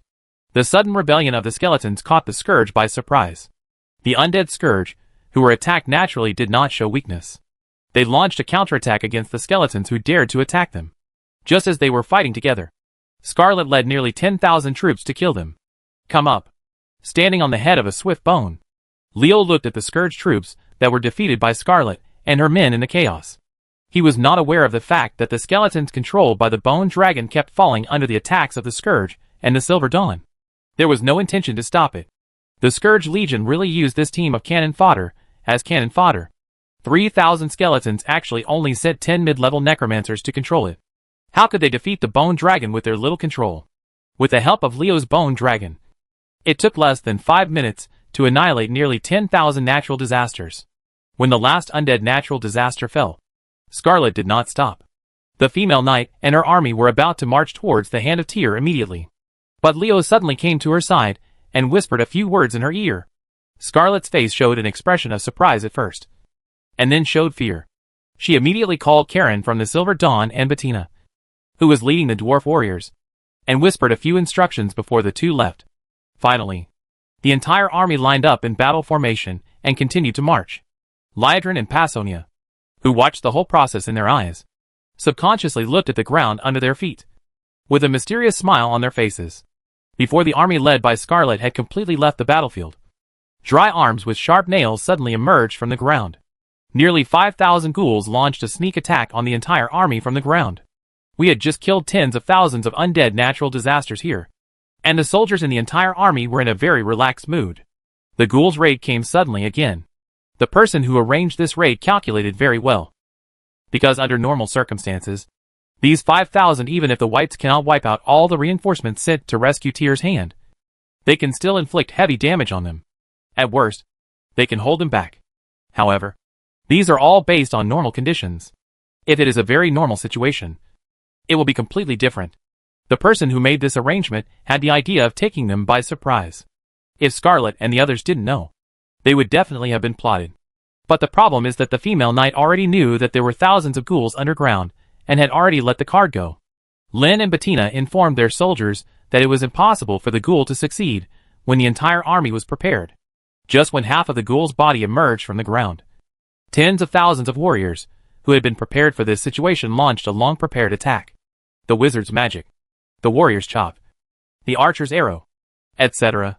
The heads of the ghouls whose bodies were still half in the ground were shot one by one. Broken bones and carrion mixed with long-dried brain cores were scattered all over the ground. Only less than 1/10 of the lucky ones among the 5,000 ghouls survived smoothly. They emerged from the earth, and all the other more than 4,000 ghouls were killed. The undead Scourge, who originally wanted to plot against his opponent, had not yet recovered from the failure of the surprise attack. Shadow arrows hit his head again. The warlocks of the Summoner Legion and the demon imps they summoned took action at this time. 500 shadows the arrows, and 500 flaming arrows smashed over their heads and faces, and most of the surviving ghouls fell down, leaving only a few hundred scattered ones. The 5,000 ghouls lurking here were beaten to near death, without even tearing off a piece of their opponent's clothes. I don't know if the natural disaster commander who set this trap will be angry after seeing this.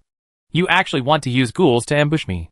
Do you really think that my poisonous flower vines and a nirkin are just decorations? Leo curled his lips in disdain. He flicked his fingers, and the purple-white light spots emitted by the arcane barrage killed all the remaining ghouls. At this point, all the troops sent by the Scourge to intercept were destroyed. Although the battle between the two armies is indispensable, it is not a good thing if you rely too much on this. Once the plot is discovered, the losses will be greater than in an upright battle.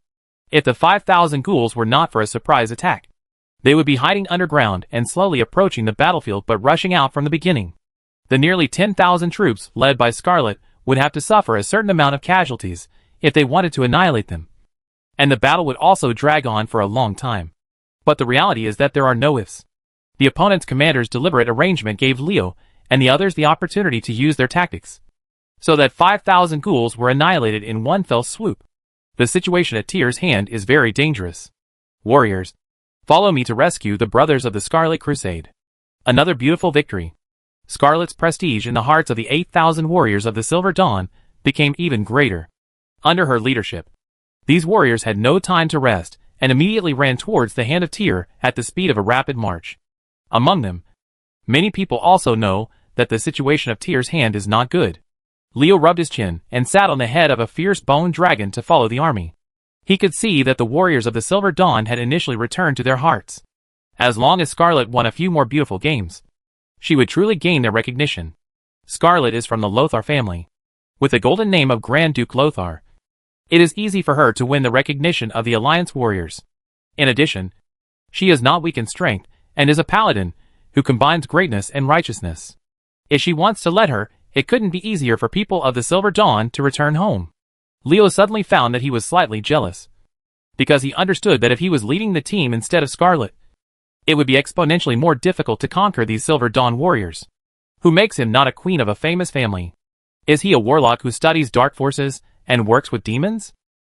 Leo scratched his face with a depressed look on his face, and was speechless. As expected, Father Pin was everywhere. The Hand of Tyr is located in the lower right corner of the Eastern Plague Lands. It was once the residence of the famous Knights of the Silver Hand. After the Knights of the Silver Hand were forcibly disbanded, the place gradually became a place after the death of Lightbringer Uther. At that time, it was an important stronghold of the Scarlet Crusade, which was at the forefront of the fight against the Scourge. Although the Scarlet Crusade has become extreme and narrow-minded in recent years under the guidance of Isillion and Dathrahan, and is increasingly disliked by Orthodox paladins, and everything related to these madmen is disgusted. But the Hand of Tyr is an exception. It is still a sacred place in the hearts of many paladins, and it has not changed because of the existence of the Scarlet Crusade. But now this sacred place in the heart of the paladin is experiencing a catastrophe. Under the leadership of a group of Death Knights and high-level undead creatures, hundreds of thousands of intermediate undead creatures are facing countless low-level undead cannon fodder.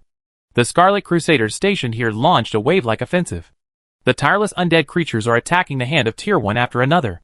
This offensive has never stopped from the moment they arrived a few days ago. Like the waves of the sea, one after another, garrisoning.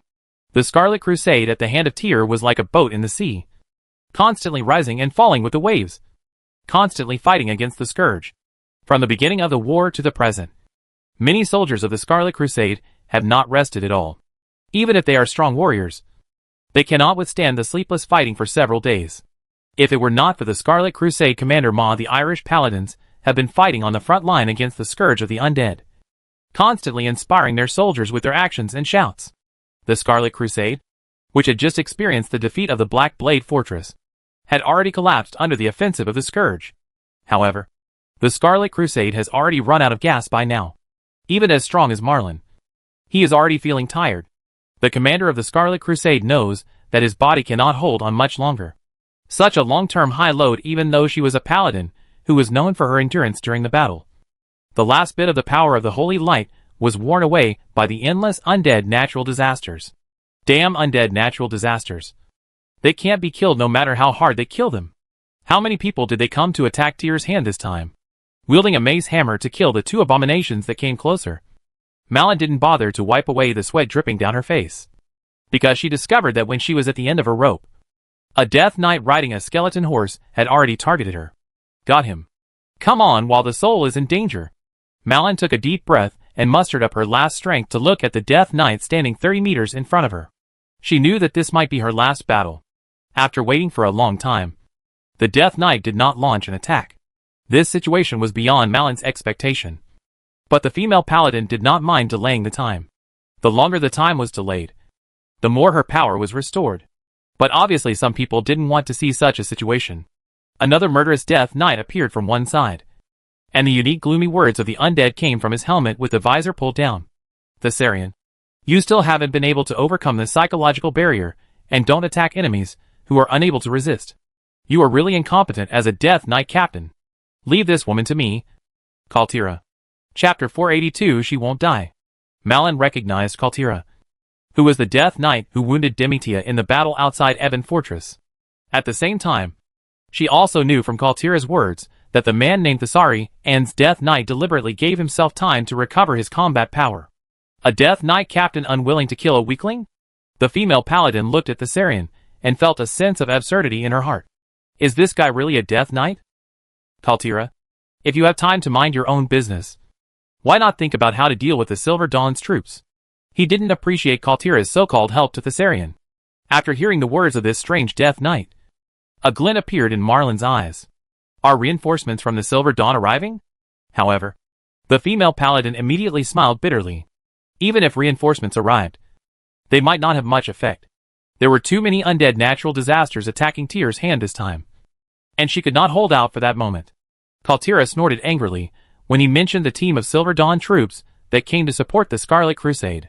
He didn't expect that the troops he sent to intercept them would be so useless. With his arrangement, they couldn't hold him back. It didn't cause many casualties to the opponent, which was really annoying. The support force sent by the Silver Dawn was neither delayed nor suffered any casualties. The only explanation is that they saw through the tactics they arranged for their men, and even used a trick to easily defeat the intercepting natural disaster troops. Thinking of this, Kaltira became interested in the commander of the Argent Dawn. He wanted to see what the other party was capable of. But he didn't have time for the time being, because the Scourge only needed to add more strength to garrison the blood of Tyr's hand. The Crusaders would be defeated, and Kaltira chose the former between completing the mission and his own curiosity. Don't waste time, Thessarian. If you don't take action, don't blame me for robbing you of your prey. Kaltira is completely contemptuous of Marlin, and this cannot be blamed for his arrogance. It is because Marlin's current strength is too exhausted, and the female paladin's current state may not be able to block one of Kaltira's attacks. You actually see me as prey to be slaughtered. The Lich King's lackey. You will pay the price. Marlin looked at Kaltira bitterly. If her power had not been exhausted in these days of fighting, she would definitely have the strength to compete with this Death Knight. Why would she be so despised by the other party? Thessarian raised the rune demon sword in his hand, and Malin knew that this opponent was signaling to him that he was about to attack. I have to say low to my opponent before fighting. Does this Death Knight really look down on me, or is he really different from other Death Knights? Marlin was very calm when facing death. The female paladin knew that she was not immune the moment she was targeted by Thessarian. It was precisely because of her calmness that she had the time to think about other things. The clatter of horse hooves sounded, and Thessarian flew towards Malin like the wind. Although the female paladin had caught his movements and issued instructions to fight back, her tired body could no longer keep up with the reaction of her brain. Her counterattack is much slower than Thessarian's rune sword. If he was struck by Thessarian's sword, Malin would definitely die in his current state. Just when Thessarian was about to win the hand of Tyr, the commander of the Scarlet Crusade, Marlin, was about to die. A voice full of anger and hatred sounded. Thessarian! A green skull shot out of the thorn and hit Thessarian directly. Withering entanglement. As Death Knights, Thessarian and Kaltira recognized at a glance that this green skull was the Death Knight's skill. Judging from the energy contained in it, it was a Death Knight of the same level as them. In other words, the person who sent this withering wind attack to Thessarian was a Death Knight captain-level figure. A captain-level Death Knight actually rescued the Holy Knights of the Scarlet Crusade. Who is so bold and dares to rebel? When Thessarian gave up on killing the Malon rune demon sword and turned the blade towards the incoming green skull, Kaltira looked in the direction of the withering coil attack. A man riding a nightmare, the heavily armored knight was rushing towards me at a fast speed. Looking at this knight, Kurdilon felt a strange feeling in his heart, because the other party gave him a sense of familiarity. Who are you? Kaltira urged the death horse under him to rush towards the heavily armored knight, and the rune magic sword in his hand also slashed at the opponent at the same time. In Kaltira's mind, since the heavy armored knight could give him that feeling, he must be someone he was familiar with. As soon as the opponent made a move, he would know the identity of the heavy armored knight. Unexpectedly, the development of the matter was far beyond Kaltira's expectation. Facing the rune demon sword he struck, the heavy armored knight did not raise his sword to fight back, but opened his visor with a swipe, and a piece of armor made Kaltira Dilla's extremely familiar face entered his field of vision. Faltola! Koldera was stunned. The heavy armored knight in front of him looked exactly like his younger brother Faltola. Before the natural disaster invasion war broke out, the relationship between the two was very good. Koldera asked himself that he would definitely not possibly mistake in person. Isn't Faltola dead? After his death, he was transformed into the Lich King's Death Knight like himself, and he was killed again by a group of invaders in Naxxramas. But how is he alive now? Appeared in front of me? My dear brother, do you want to stop me from taking revenge? Taking advantage of the moment when Koldera was in a daze, Faltola rode past him. When the two of them crossed paths, Faltola whispered something to make Koldera give up the idea of continuing to take action. Not only does this guy look exactly like Faltola, he even sounds exactly the same. Is he really my brother? Koldera hesitated. Why did Faltola come back to life even though he was already dead? Koldera's feeling would not lie to him. He clearly felt the aura of the living from Faltola's body. Back from the dead. Faltola was resurrected from the dead. Did a god save him? Kaltira stood still. The word God represents the existence that overlooks all things from high above. It is a distant and familiar word to the mortal world. As Faltola, it is impossible to contact the god. But apart from this explanation, Kaltira couldn't think of any other reason to bring his brother back from the dead. Seeing that Faltola passed Kaltira's interception without any hindrance, and the latter actually froze on the spot, Thessarion was very surprised. Based on his understanding of Kaltira, that guy was definitely not on the battlefield. A man in a daze. But this impossible thing happened now. Thessarion was almost killed by Faltola, and was caught off guard. Clang! The heavy sword struck by Faltora was held up by the long sword in Thessarion's hand. Faltola's heavy sword was only half a finger away from hitting Thessarion's head. Unfortunately, Thessarion took action very timely, and another long sword appeared in his hand to kill Faltola. This attack was blocked. The rune magic on Thessarion, who was dual-wielding long swords, exploded, and a biting cold wind blew towards Faltola as the power of the ice element surged. The cold and ruthless wind suddenly arose on Faltola's body. A layer of frost coated Faltola's body, and under the impact of Thessarion's wind, Faltola's body was infected with frost plague. I finally got you, Thessarion. Faltola was extremely hostile to Thessarion, who had killed him, and a green translucent air shield lit up on his body. Under the protection of the anti-magic shield, Thessarion's howling blast hit. Faltola's influence is close to zero. Thessarion shook his arms, struggled to knock Faltola's heavy sword away, and then quickly swung two swords to force Faltola back. The breath of the living. How can a living creature be a death knight? Faltola, who was forced to open, did not rush to attack, which gave Thessarion time to look at him carefully. It didn't matter if he didn't pay attention. It surprised Thessarion. There is no mistake that Faltola is a death knight. But he has the aura of the living in him. He is clearly a living person. Why can he still become a death knight? The heavy sword in his hand is not Frostmourne. So why can he become a death knight in a living body? Facing the surprised Thessarion, Faltola snorted and said rather disdainfully, "Why can't living intelligent creatures become death knights?" Thessarion, my master is not the Lich King. He is better than the Lich King. The King is greater.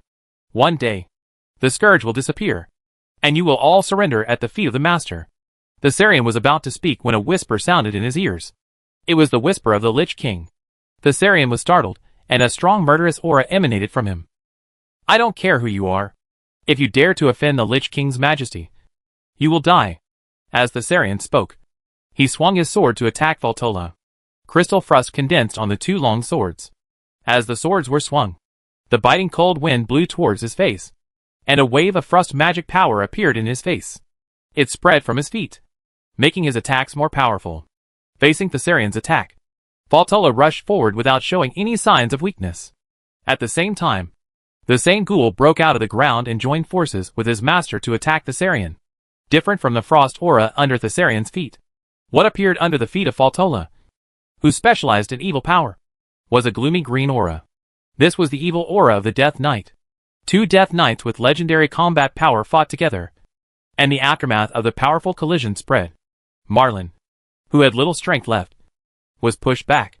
At this time, Kaltira turned his horse. The first one rushed towards the female paladin with murderous intent. When Faltola was entangled by Thessarion, he was ready to kill Marlin to destroy the Scarlet Crusader's will to resist. Still can't escape death? Malin clenched the mace in his hand with a look of determination. Sharp spikes burst out of the ground and turned the Death Army horse under Kaltira into a pile of broken bones, preventing the Death Knight's attack. If Kaltira hadn't jumped from the Death Army horse in time, he will definitely get hurt if he goes out. The great Master Leo said that if your Majesty Scarlet doesn't let this woman die, she will not die. A huge metal beetle broke out of the ground and stood between Malin and Kaltira. Chapter 483 Four Death Riders. Anubricon. Malin opened her eyes wide.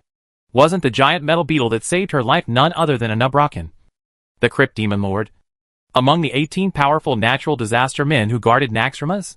Although the appearance of this big bug has changed slightly now, and his SHL has become as if it were made of metal, giving people a very different feeling than before.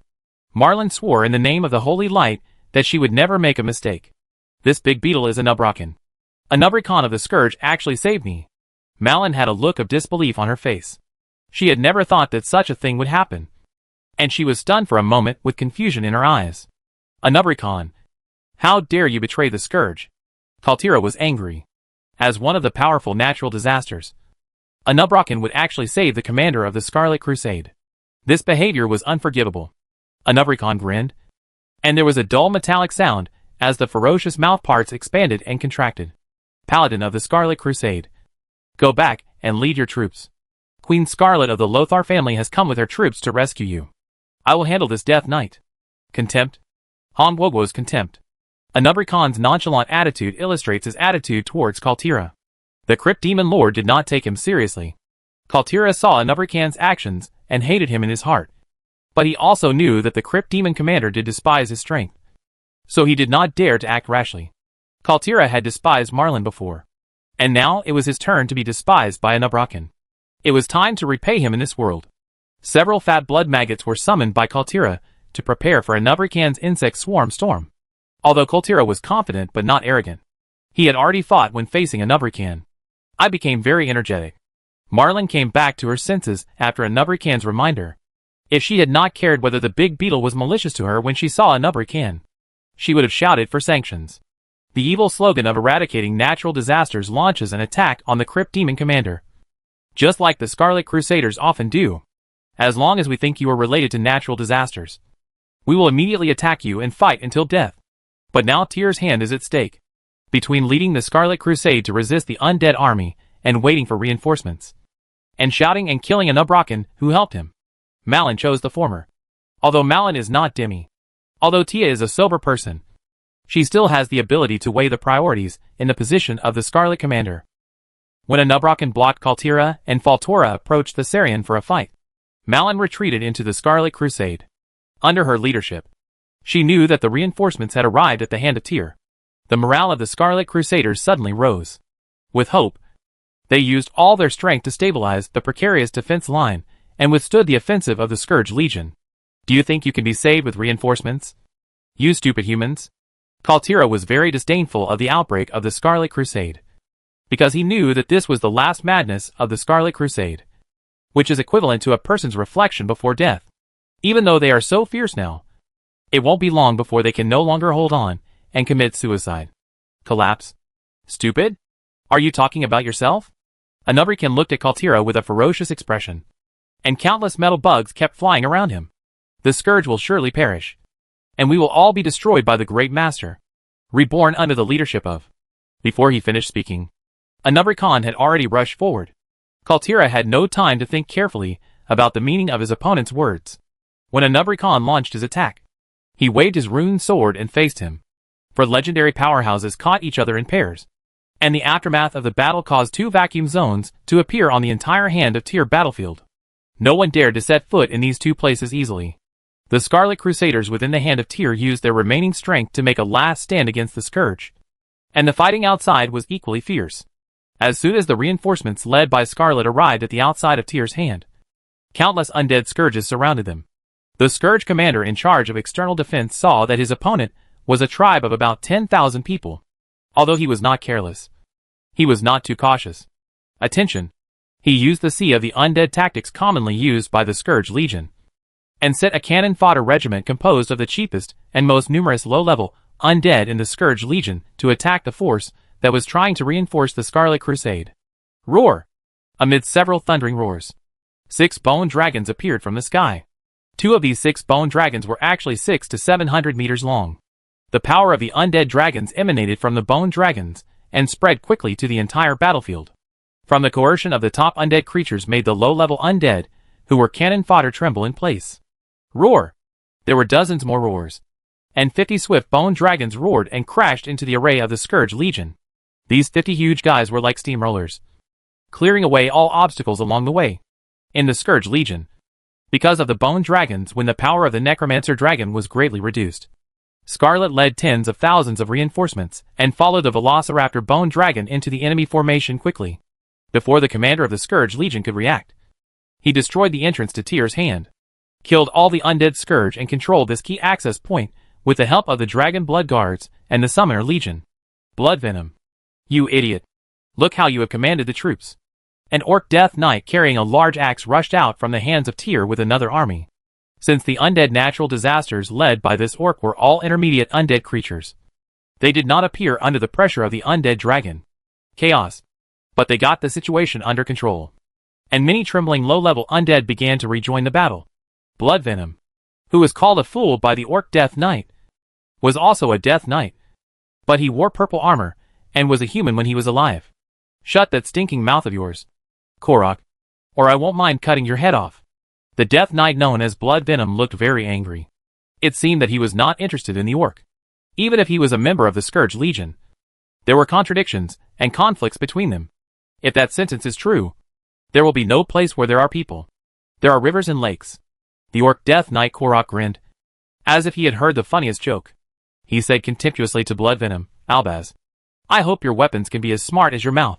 My head is right here. Come and get it if you can. Damn Korok. This soul doesn't look down on me at all. Orbaz Bloodvenom was very angry. The orc colleague named Korok Deathslayer ridiculed him again and again. Even though Bloodvenom was already a cold dead man, he was still aroused. But he was angry and angry. So what? Not to mention that Korok's status is not inferior to him at all. Even if his status is higher than Korok's, he can't control the other party, because Korok's strength is much stronger than that of Orbaz. So Chong has to control his temper. The fiery orc is totally asking for his own trouble. It's important. I won't mess around with you brainless orcs. If you can't stop these people, you and I will have to bear the wrath of the Great Commander. Orbaz suddenly stopped talking when he mentioned the Great Commander Korok. Although the orc Death Knight has a bad temper, and has not changed the temper he used to speak with his fists in his previous life, he is not a heartless and reckless man. He Korok and or in front of him Baz and Kurti El Salian, who is leading the army to attack the Scarlet Crusade within the Hand of Tyr, were promoted by the commander's son and assistant Darian. If the attack on the Hand of Tyr is done well, naturally, everyone is happy.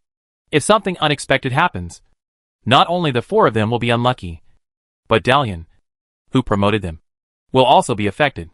Orbaz, if it weren't for your idiot's poor command, how could the situation have become so bad? Krok roared angrily and led a group of cronies to kill him.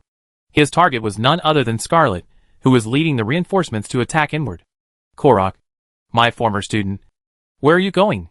Before Krok could get close to Scarlet, a human mage wearing a sheep bone helmet and dragging a chest-length white beard blocked his way. Godic, seeing the kind-faced old mage Korok, he quickly stopped rushing forward. This was not because Korok, as a Death Knight, still talked about virtues such as respecting the elderly and caring for the young, but because he recognized the other person.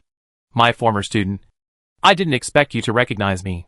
As if he was satisfied that Korok recognized him as a teacher. Godic nodded to him with a smile on his face, looking like a kind elder meeting his beloved junior. However, Korok, who knew his power well, did not dare to be careless. All Death Knights who had been trained by Godic knew the terror of this old man, and his title of Soul Reaper was not for nothing. Wasn't Godic killed by the people who invaded Naxxramas? Why did he appear again? Krok was puzzled. But then, he discovered a shocking phenomenon. The breath of the living. Why do you have the breath of the living on you? Could it be that you? At this point, Korok didn't dare to continue. Godic comes back from the dead? Is it possible? But if that's not the case, how can we explain the aura of the living in him that only belongs to living people? You are right, Korok. Godic first confirmed Korok's guess, and then said in the orc's shocked expression, the Lich King will surely perish, and we will gain victory under the leadership of the Great Master. Newborn. Newborn. This word hit Krok's heart heavily. Can he really live again? At the moment when the orc's mind wavered, a whisper sounded in his ears. It was the voice of the Lich King controlling his subordinates. Affected by this, a fierce light flashed in Korok's eyes, and he silently swung his axe and attacked Godic. Naturally, Godic would not sit still and wait for death. After using Flash to distance himself, he immediately used spells to fight back. A Death Knight and an Archmage began to fight. Thessarian, Kaltira, Korok, and Orbaz, the four most important Death Knights, came to Tyr's hands. The Knights of the Ebon Blade were to be forged with the blood of the Scarlet Crusade. Prestige? Leo stood on Polition's head and overlooked the entire battlefield. Knights of the Ebon Blade. As long as I'm here, you can become Scarlet's stepping stone to fame. Chapter 484, A Helping Hand. With the arrival of reinforcements led by Leo and Scarlet, the battle for Tyr's Hand entered its most intense stage. The Scourge Legion, led by Thessarian and 4 other Death Knight captains, wanted to defeat the Scarlet Crusade before the two armies could join together. The Scarlet Crusaders within the Hand of Tyr fought with all their strength to resist, while the external reinforcements led by Scarlet rushing inwards with all their strength. The whole battle is now about time. Will the Scourge Legion defeat the returning Scarlet Crusaders first, or will the reinforcements led by Scarlet rush in time to rescue the latter? On the surface, the whole battle seemed tense, but in the eyes of those who were interested, the battle at Tyr's hand had already concluded the moment the 4 leaders of the Scourge were held back. Liedrun stood behind Leo. Although the Blood Elf Countess was watching the battle ahead, her mind was not focused on it. She was thinking about what the man standing in front of her planned. Leo understood that this man would never do anything unprofitable, but he would not sacrifice the big for the sake of profit. Liedrun was sure that Leo had plans for the Scarlet Crusade and the Argent Dawn, but what she couldn't figure out was how Leo could unite the Scarlet Crusade and the Argent Dawn without changing the situation in the Plague Lands. Pull people to Stromgarde. And even if Leo wants to do that, the Argent Dawn and the Scarlet Crusade may not be willing. These warriors who have been fighting against the Scourge in the Plague Land all year round are not so easy to persuade. Liedrun, how much do you know about Malane? I heard that she has a good relationship with Demetia. Leo suddenly asked Liedrun a question, and the Blood Elf Countess immediately understood what Leo meant. When it comes to fighting against the Scourge, Marlin is indeed worthy of the title of Paladin, but she is also a member of the Fanatics in the Scarlet Crusade. It is true that Demetia has a good relationship with her, but the Scarlet Sage only asked her because she is slightly more sober than other Scarlet Crusaders. As a warlock, it is not easy for you to conquer her and work for Stromgarde. Leo mentioned Demetia, one of the few lucid factions in the Scarlet Crusade. Liedrun knew that he was interested in Malin's strength and wanted to take this paladin under his command. Liedrun's current situation in Stromgarde also knew that although there were many officers who could lead troops in war, none could match Marlin in terms of strength. Being able to lead troops without being weak himself is the reason why Leo likes Marlin. If this paladin can join Stromgarde, it will greatly improve the strength of the kingdom of Arathor. And the only thing to worry about is his origin. Will Marlin of the Scarlet Crusade be brainwashed too much and become unreasonable? Liedrun's words made Leo breathe a small sigh of relief. From the words of the Blood Elf Countess, it can be known that Marlin is not the kind of guy who is hopelessly brainwashed by Isenlian and Dathrahan. She still retained her last bit of consciousness when Demetria came into contact with her. It would be nice if she could be saved. Even if I can conquer her to a certain extent, maybe it would be easier if it were Scarlet. It is indeed very difficult for a warlock who uses dark power to subdue a paladin. It is much easier for a paladin to subdue another paladin. And this paladin is a well-established and famous Lothar like Scarlet, descendants of the family. After figuring out Malin's situation, Leo's eyes returned to the battlefield. At this time, the battle in the Hand of Tyr had entered a white-hot stage. Knowing that reinforcements had occupied the entrance to the Hand of Tyr, the Scarlet Crusaders saw hope of survival. They who were originally making a last-ditch effort were inspired by this, and became even more fierce.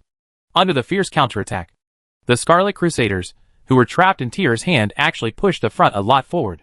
The Scarlet Crusaders, who were at the forefront, the warriors, could even see the female paladin leading the reinforcements through the Scourge's blockade.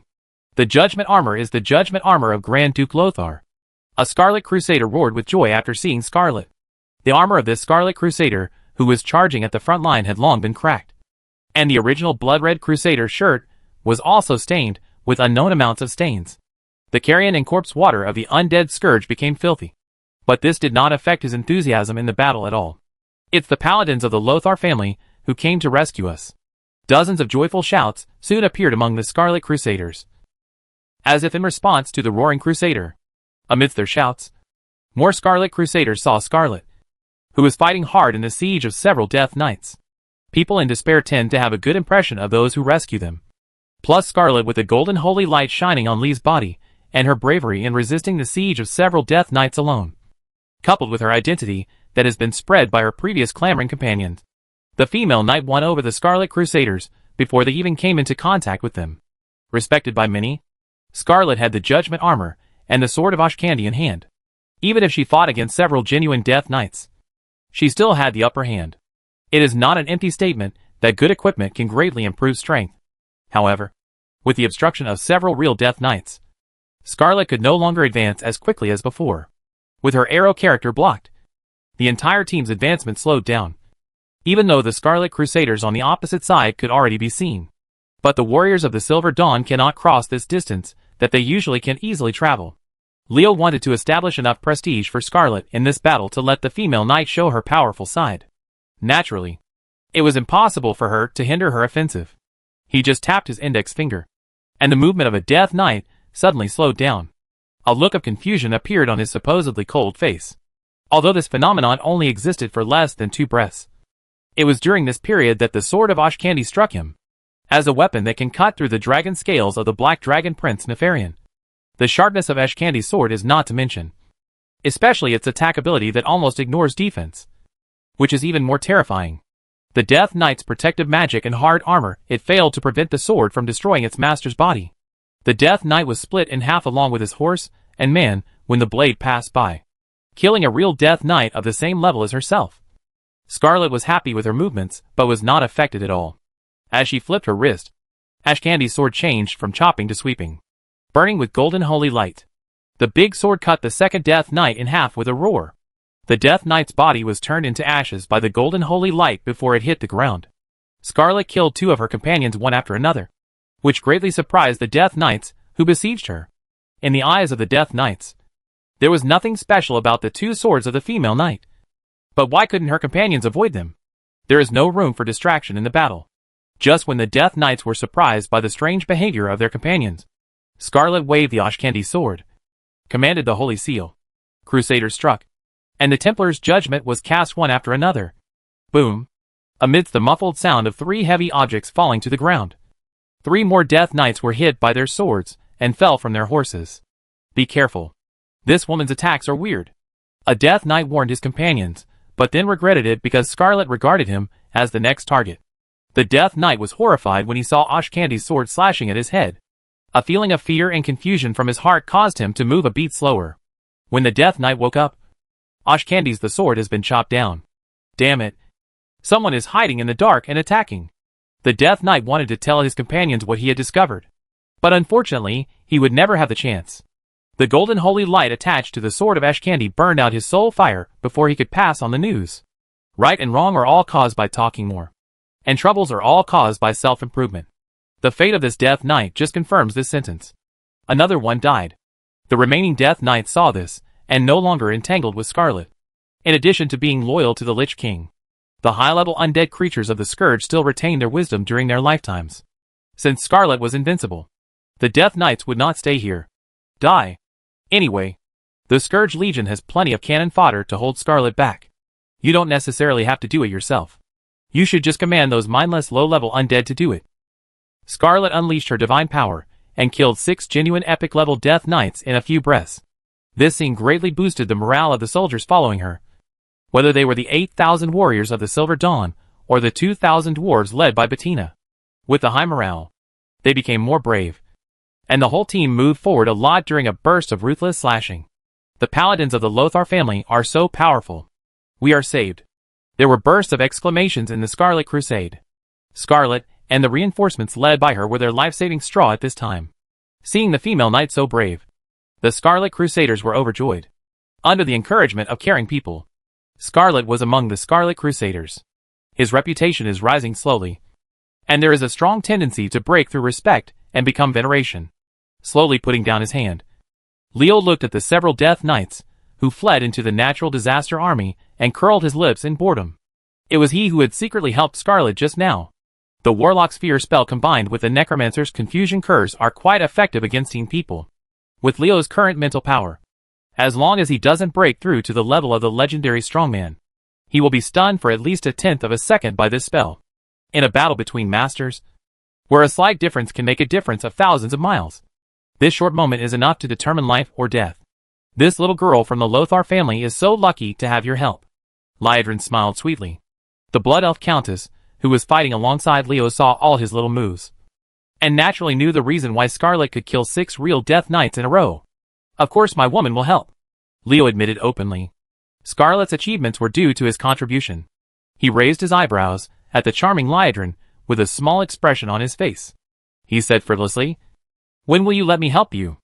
Liedrin glanced at Leo, who dared to tease her. With her current status, no one except Leo would dare to do this.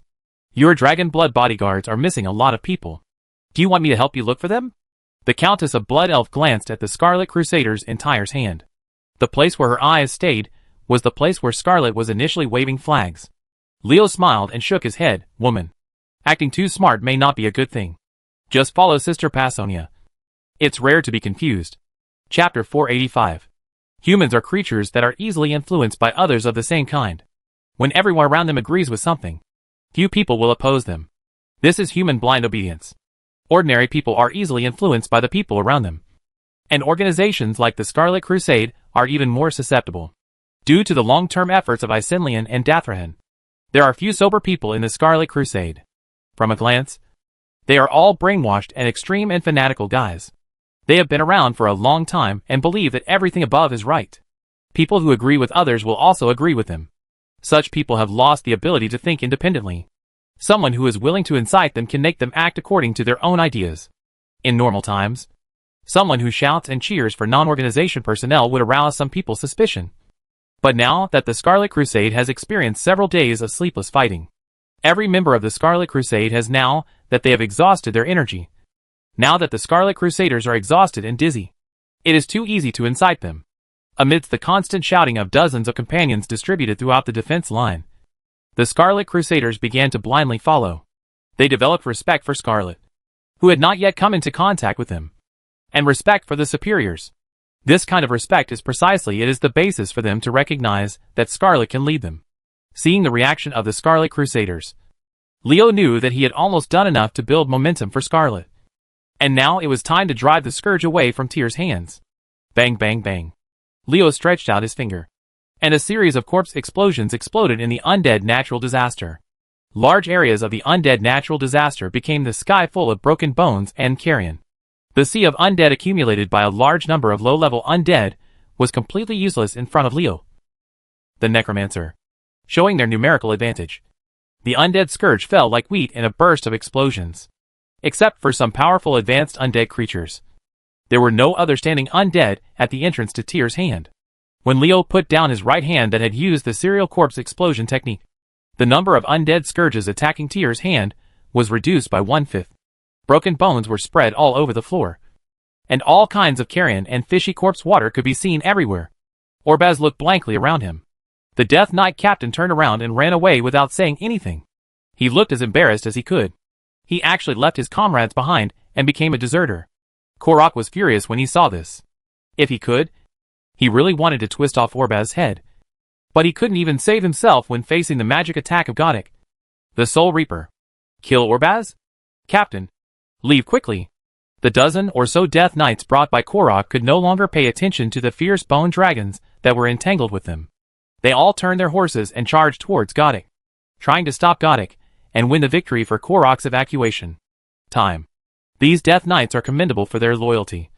But unfortunately, their methods are not very effective. How could the Velociraptor Bone Dragon let these Death Knights leave? They took 2 big steps with their legs and stopped the Death Knight.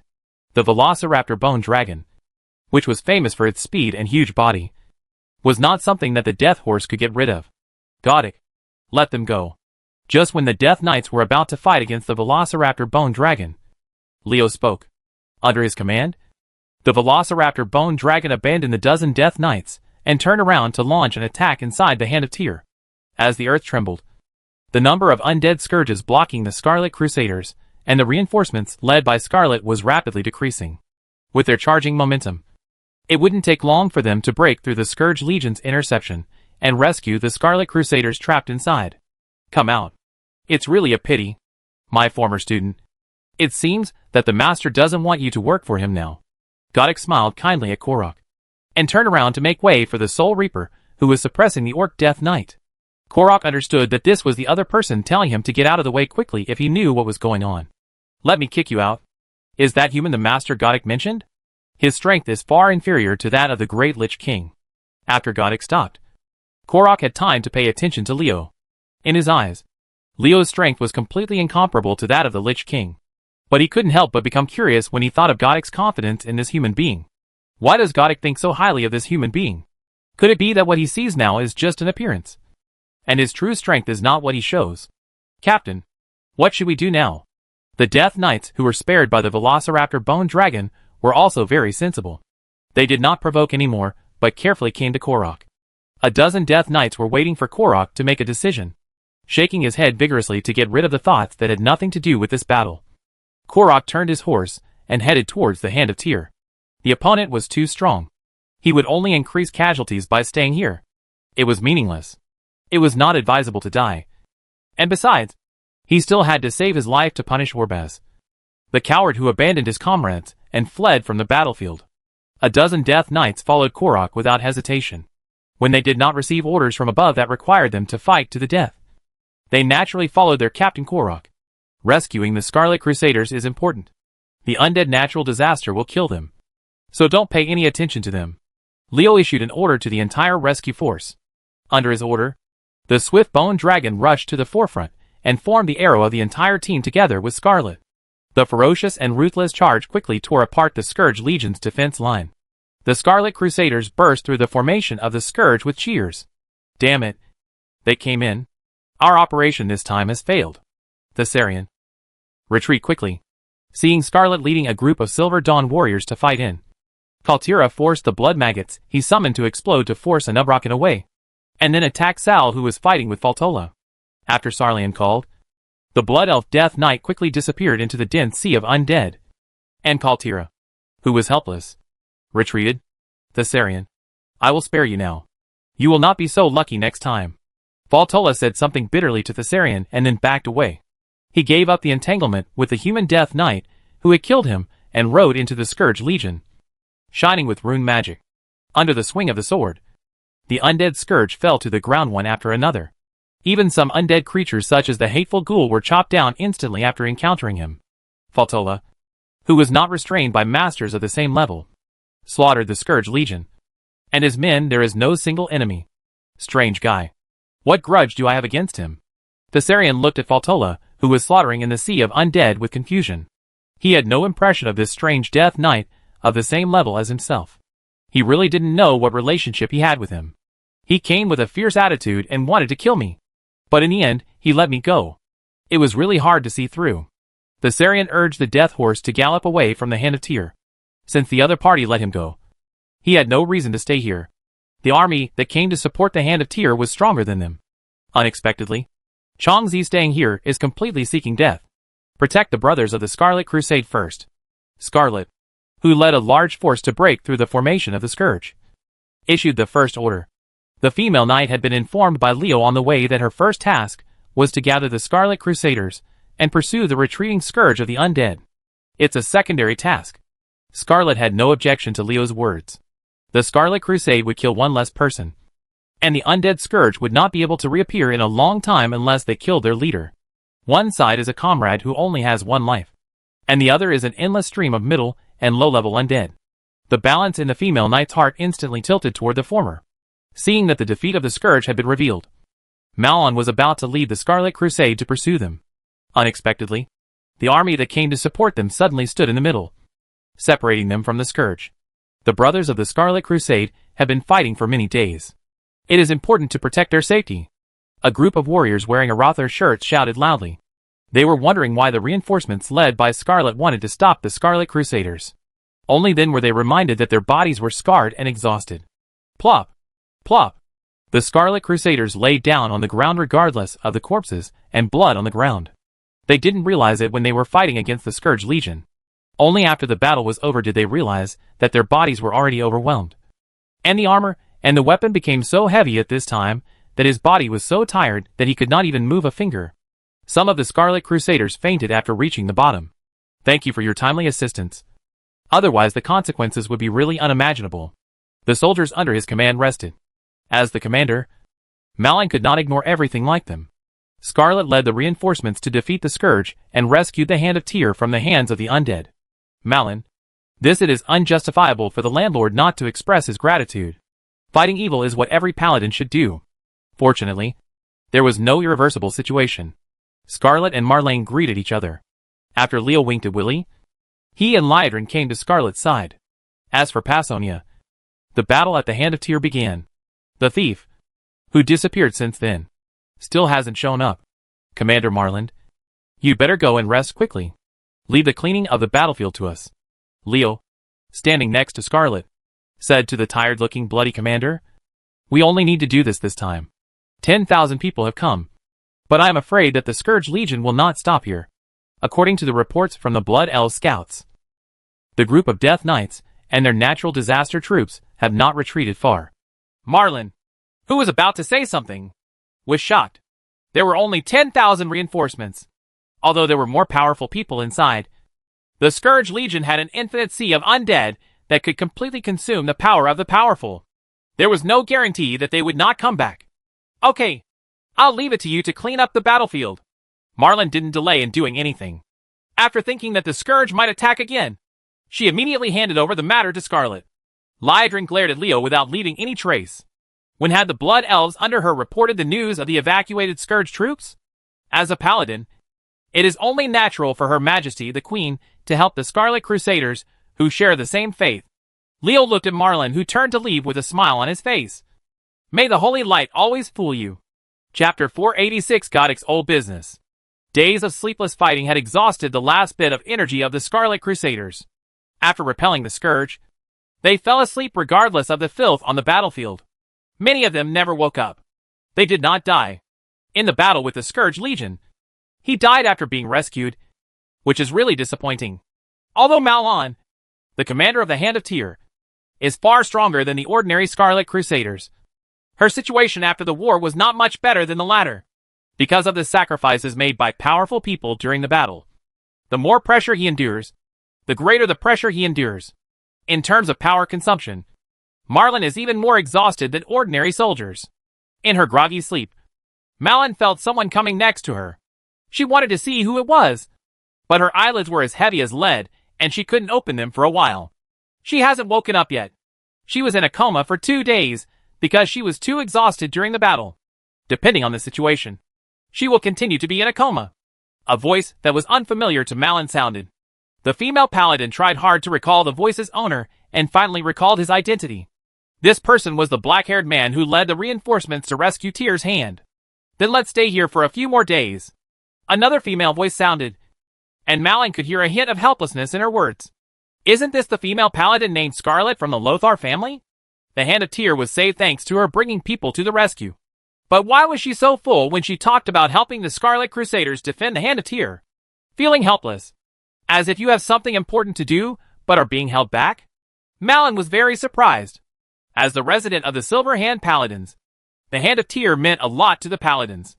She didn't understand why Scarlet looked like she was in a hurry to leave. Scarlet, there's nothing wrong with defending Tyr's hand. At least we can try to contact Marlene to see if she can still be saved. The male voice who spoke at the beginning made Marlin confused. See if he was still saved. What did he mean? Have I suffered a fatal injury that I don't even know about? But I'm scared. Leo. Scarlet's voice was trembling when she spoke, and Marlin knew this was the hesitation caused when she wanted to do something but was afraid of disappointing herself. What was wrong with him to make a paladin who should have a firm belief lose his temper like this? Marlin became more and more curious. In her memory, there was nothing wrong with the battle at Tyr's hand except that it was too exhausting. Why did Scarlet sound like her condition was very serious now?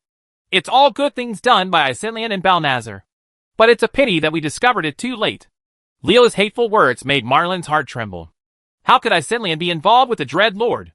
This guy named Leo was clearly blaspheming the Scarlet Crusade. Before Marlin could, Leo's next words made her stunned as her anger burned. I don't know how many Scarlet Crusade brothers Isekai, in collusion with Balnazar's control of Dathrahan, have killed over the years.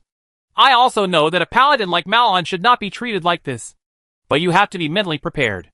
If she really can't be saved, we can only let her be redeemed. No matter what. We can't let her become a lackey of the Burning Legion. Arthur-style tragedies can't happen again. Isekai colluded with the Dread Lord Balnazar, and the Grand Crusader Dathrahan was a puppet controlled by Balnazar. Marlin was so shocked by Leo's words that she didn't know what to say. She subconsciously didn't want to believe what Leo said. But the problem was that a voice kept appearing in her heart. And this voice told her what Leo said. Everything she said is correct. This person is worthy of your trust. You cannot doubt her. At other times, it would have been difficult for Marlin's firm will to be affected by this voice. But now that she was mentally exhausted, her resistance was too weak, and she could easily be swayed by this voice. Therefore, instead of angrily pushing up her tired body to refute or even attack Leo, Marlin just lay quietly and continued to listen to the conversation between Leo and Scarlet. Everyone thinks that the fall of Arthas was caused by the magic sword Frostmourne. But the Dreadlord Mal'Ganis took the greatest credit. If it weren't for what he did before the prince left for Northrend, what would happen to Arthas? Will they fall easily? The terrifying thing about the Dreadlords is not their strength, but their hypnotic ability to unknowingly change people's hearts. Look at the current Scarlet Crusaders. Is it possible that they are turning their backs on the Holy Light? Is it just formed without a process? Scarlet, whether you want it or not, you can't deny what has happened. At this time, Scarlet fell silent for some reason. Marlin only heard Leo's voice. No, it was not just Leo's voice, but another voice lingering in her heart. Under the influence of this voice, Marlin Lawn developed an inexplicable sense of trust in Scarlet and Leo. Driven by this sense of trust, Malin began to constantly reflect on the various actions of the Scarlet Crusade. The more she thought about it, the more frightened she became. The Scarlet Crusade's practices in recent years have gradually deviated from the teachings of the Holy Light. From the very beginning. From a slight deviation to now being completely on the wrong track. No one raised objections during the whole process. However, under the guidance of Isilian and Dathrahan, all those who had objections were ostracized as dissidents. As the saying goes, the authorities are obsessed with bystanders. When Marlin thought back, she unknowingly stood in the perspective of a bystander and looked at the behavior of the Scarlet Crusaders in recent years. Only then did she realize that the Scarlet Crusaders were not far away from the evil organization. If it weren't for they have been fighting against the Scourge, always reminding themselves to fight against evil, I am afraid that they have already slipped into the abyss of sin and become degenerates that the world is ashamed of. Things have actually developed to this point. Is the Scarlet Crusade about to become an evil organization? Malin panicked and didn't know what to do for a moment. At this moment, Leo's voice came to her ears again. Scarlet, you are a descendant of Grand Duke Lothar. You have talents that are not inferior to those of your ancestors. And you have a firm belief. I hope you can take on more responsibilities. If the Scarlet Crusade can still be saved, you will lead them return to the right path. If not, I also hope you can make a choice. Let them die as warriors who fought against the undead disaster or become the lackeys of the Burning Legion and be reviled by the world. I believe your choice will not disappoint everyone. Leo's words reminded the hesitant Marlin. Yes, Scarlet is a descendant of Grand Duke Lothar, and she is now the queen of the kingdom of Arathar. If Isilian really colluded with Balnazar, then it would be a good choice to make her the leader of the Scarlet Crusade. The more Marlin thought about it, the more she felt that this was a good method. After she found a way out, she did not realize that there was something wrong with herself. Scarlet and Leo were strangers, who had only met her once and spoken to her a few words. Marlin was not surprised at all that he had gained her trust so easily. Instead, he took it for granted. This situation was really puzzling. The sound of farther and farther footsteps showed that Leo and Scarlet were moving away, and Marlin felt a wave of tiredness come over her, causing her to fall into a deep sleep again. If Marlin could open her eyes, she would find that there were indeed two people in her room. But they were not Leo and Scarlet as she thought, but Goddic and Leo. Master, the matter has been settled. Goddic wiped the sweat from his forehead and said to Leo respectfully. What Leo asked him to do was not easy. To control a paladin like Malin to hallucinate, even if Goddic studied dark magic and soul science. It was not that easy.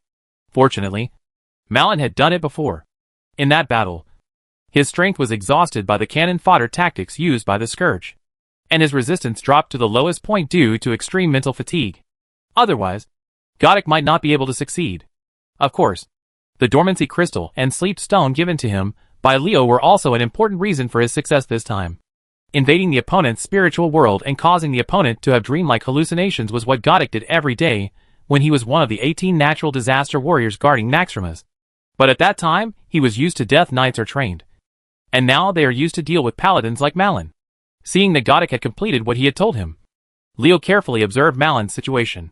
Seeing that the female paladin was sleeping soundly, and did not notice anything strange in the room, he gave Goddic a compliment with satisfaction. Eyes. Let's go. Goddic. Staying here for too long will make people suspicious. After Leo finished speaking, he walked out of the room first, with Goddic following closely behind him. The dragon-blooded bodyguard responsible for guarding seemed to have disappeared as the two entered and exited Malin's room, and even ignored the blood elves approaching. There are no secrets here, and the deputy is not afraid of people finding out. Lydrin is a woman who really has no scruples in doing things. She actually sent a few spies so blatantly to check my whereabouts. But how could these people she sent see the key to the matter? He paid no attention to the few-tailed Leos hanging behind him. These blood elves couldn't do any harm to him anyway, so just let them follow if they wanted to. Master, would you like to? Leo had a good temper and ignored Goddic, the follower behind him. A murderous intent flashed in the Soul Reaper's eyes. After waving his hand, Leo stopped Goddic's behavior. The cooperation between him and the blood elves was quite happy now, and there was no need to make the relationship between the two parties tense over such a trivial matter. Ignore them. Sooner or later, I will settle the accounts with her for what this woman Lydrin did. Now follow me to find Scarlet. That woman will definitely be there to prevent me from causing trouble to her. After hearing Leo's words, Goddic dispersed the spells he had prepared. If he were allowed to take action, these blood elves would die quietly at a certain time. Several blood elves who had no idea that they had walked around the gate of H.L. were still following Leo, faithfully fulfilling their tracking mission. Chapter 487, Tyr's Hand Besieged Again. Lydrin was indeed with Scarlet when Leo came to her residence. But they were not alone here because Leo saw Passonia. Trouble is coming, Leo secretly thought. The reason was because he saw the three women's faces looked very ugly. Leo, you guessed it right. The Scourge Legion was not willing to retreat. Those Death Knights did not stay away after retreating from Tyr's Hand. They joined a Scourge force coming from Kalen Crossing and blocked it again, the passage of Tyr's Hand outwards. And according to my observation, the necromancers among them are constantly summoning the bones buried in the ground. As Leo expected, trouble did find them. Although they were overwhelming when they rescued the Hand of Tyr, they easily defeated the Scourge. But this was based on the fact that the opponents were unfamiliar with them, and the Hand of Tyr did not have much depth for the Scourge to take advantage of. At that time, the enemy was open and we were covert. But now the situation is completely different. After a battle, Leo and the others' true and falsehoods were known to the Scourge Legion. This rescue force, which numbered only 12,000 to 3,000 people, was less than a fraction of the Scourge Legion, even if they included the Scarlet Crusaders who were rescued by them. Is also like this. If Leo and his troops were wandering around the periphery, the Scourge would still have to be careful. But when they stationed themselves in Tyr's Hand to assist the Scarlet Crusade, their threat was reduced to the lowest point. Leo raised his eyebrows. He saw the current situation clearly. The Scourge wants to repeat their old tricks? How many cannon fodder do they have? The way to the outside of Tyr's Hand was blocked by a large number of undead natural disasters. The undead wizards in the Scourge Legion took advantage of the large number of corpses in the Plague Land to continuously expand the number of troops. It was obvious at a glance that their purpose was to deal with the Scarlet Crusade. Method to deal with Leo and others who helped defend against Tyr's Hand. After a great battle, the Scarlet Crusaders were severely injured. The Scarlet Crusaders, who survived the hands of Tyr, did not have to rest for more than half a month. It was impossible to return to the state before the war.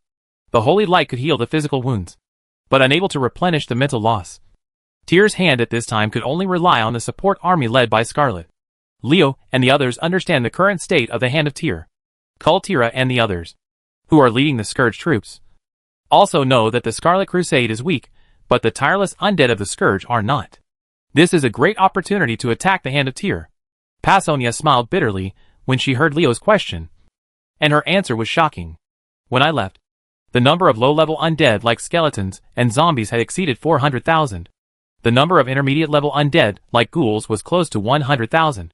And the number of high-level undead was around 30,000. And among them, there were many who had surpassed the previous level. Elite undead? So much! Leo was startled. If it wasn't Passonia who said this, he would definitely think that the other party was joking with him. It would be no problem for such a force to directly capture the Holy Light's Hope Chapel in just a few days. How come the strength of the undead Scourge has increased several times in a short period of time? According to my observations, the reason why the strength of the undead Scourge has grown so much is related to the fact that they discovered several cemeteries. Passonia revealed the truth. The necropolis is where the kingdom of Lordaeron used to bury the dead. Many warriors they will choose a resting place before death, and many of them are buried in the necropolis, after being resurrected as undead natural disasters. These warriors can have the strength of intermediate undead even if they are low-level undead skeletons. That is, They are more powerful. The elite of the class. A large cemetery is a group of tombs that form spontaneously. Buried in it are civilians, who have no strength, but also warriors, who can defeat thousands of armies. There is no cemetery in this world that requires 20 years of payment. People are not allowed to live in peace even if they are dead. You are really obsessed with money. No matter what you do, you must have the most basic morality. Otherwise, what is the difference between you and animals? After listening to Pasonia's explanation, Leo also understood. The natural disaster force of emotion had a lucky break this time. No wonder their strength grew so fast. There are 400,000 low-level undead, 100,000 mid-level undead, and 30,000 high-level undead. The total number is 530,000, and the elite undead among them are unknown. Even if the troops of Tyr's Hand include the Scarlet Crusaders, they are less than 30,000. Even Leo felt a headache from such power. The disparity in strength is too great. The current strength of Tyr's Hand alone cannot stop the Scourge's attack, Leo said and looked at Scarlet.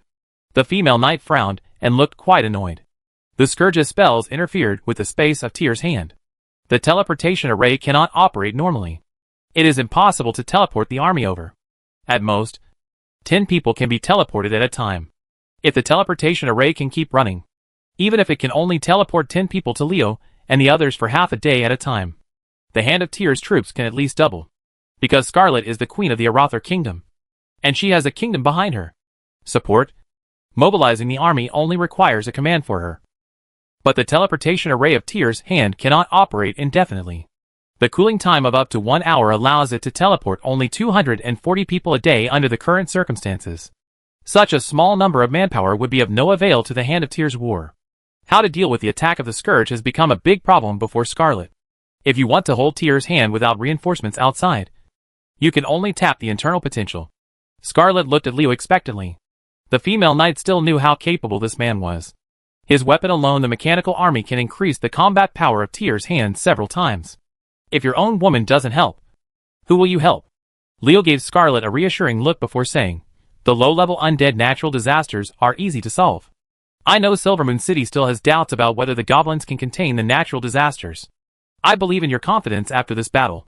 It will increase a lot, and the cannon fodder tactics of the Scourge Legion will not have much effect in the face of the powerful mechanical army. Low-level undead creatures are no problem.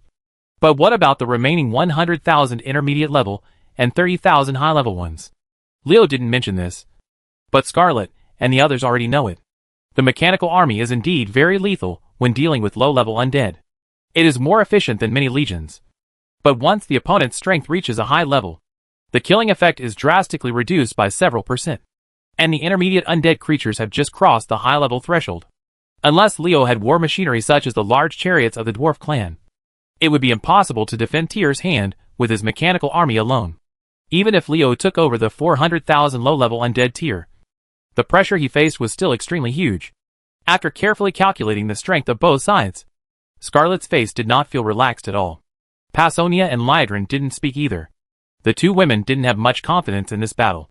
With less than 30,000 troops, they had to defend against the attack of 500,000 undead natural disasters without any natural defenses. With Tyr's Hand completely destroyed, even the ace legions of the major races who value their lives may not be able to do it. Is it possible to implement decapitation tactics? Leo's question can only be answered by Pasonia, because she is the one who is investigating the situation of the Scourge army. With Pasonia's strength, it is not difficult to find the location of the commander of the Scourge army. We already made them suffer once, when we rescued the Hand of Tyr. Do you think they will not take precautions?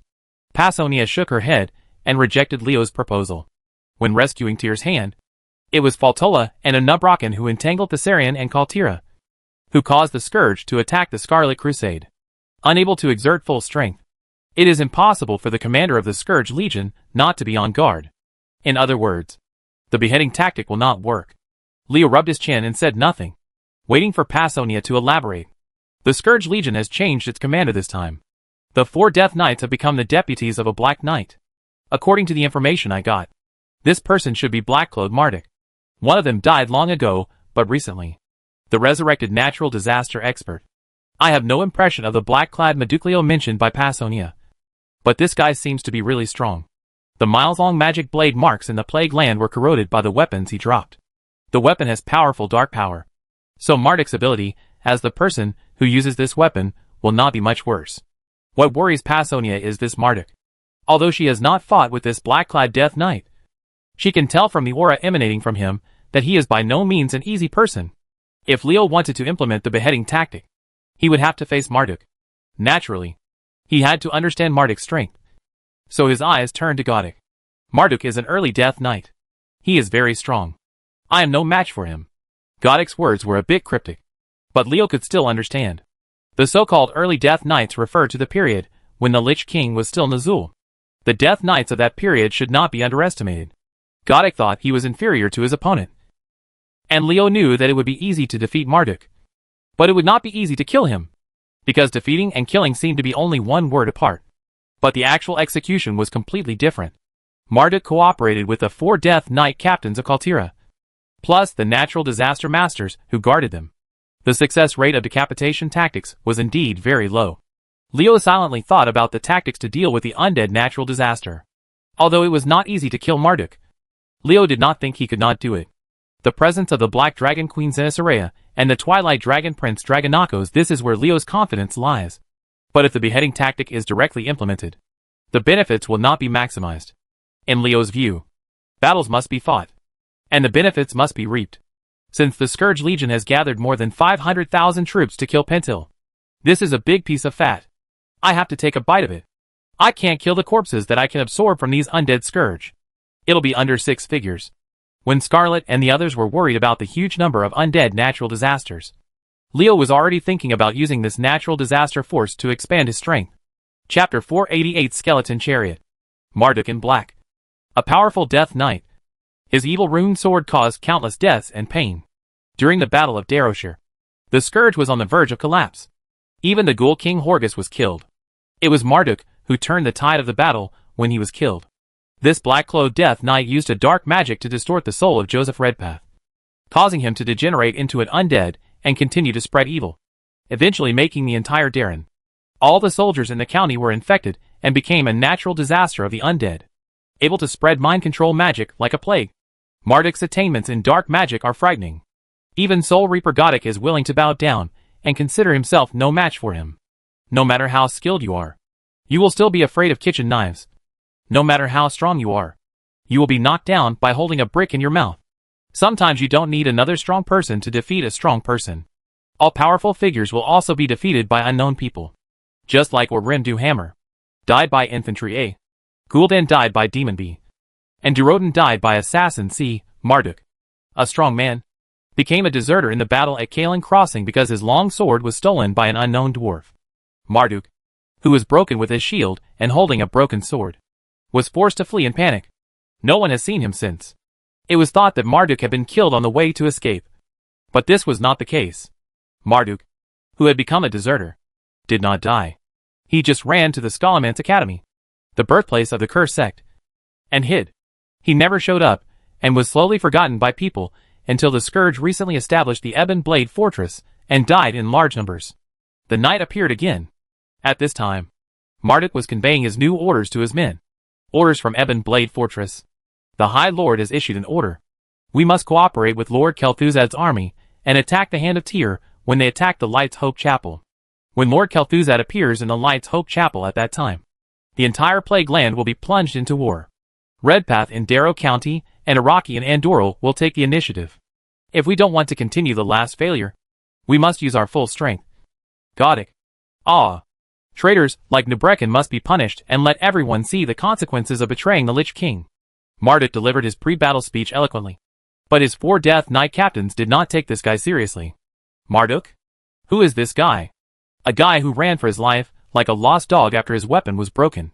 He has been hiding in the Scholomance Academy for so many years and dared not see anyone. He is actually dictating us. It is really ridiculous.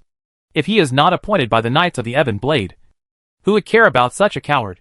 Lord Mograine? With this thought, Thessarian, Kaltira and Korok all looked at Marduk as if they were clowns. Of course, their inner thoughts would not be revealed because of their city government. The expressions on the 3 Death Knights' faces serious and silent. These 3 did not speak. But it did not mean that the other one of the 4 Death Knight captains, Orbaz, Bloodvenom, did not speak. Marduk, Now that the troops are almost assembled, we should launch an attack on the Hand of Tyr to consume the opponent's strength. If we wait until the Scarlet Crusade recovers, it will not be as easy as it is now to capture the Hand of Tyr.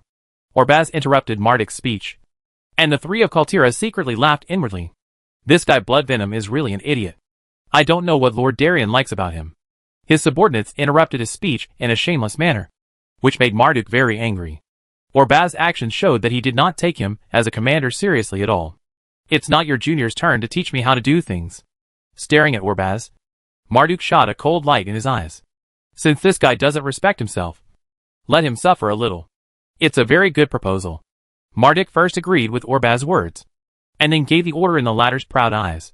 Since you proposed it, you will command the troops to consume the opponent. Go ahead and get ready. I look forward to your performance. To consume the opponent's strength is to command the cannon fodder. This is not a good job. It is a dirty job in the army. Moreover, Tyr's hands also have a Nubrocken and Godic. The commander of the cannon fodder has extremely dangerous. It's a thankless task, and it's also very risky. No one is willing to do this task. Orbaz, who was assigned by Marduk, really wants to turn down this task. But looking at Marduk's appearance, he won't allow it at all.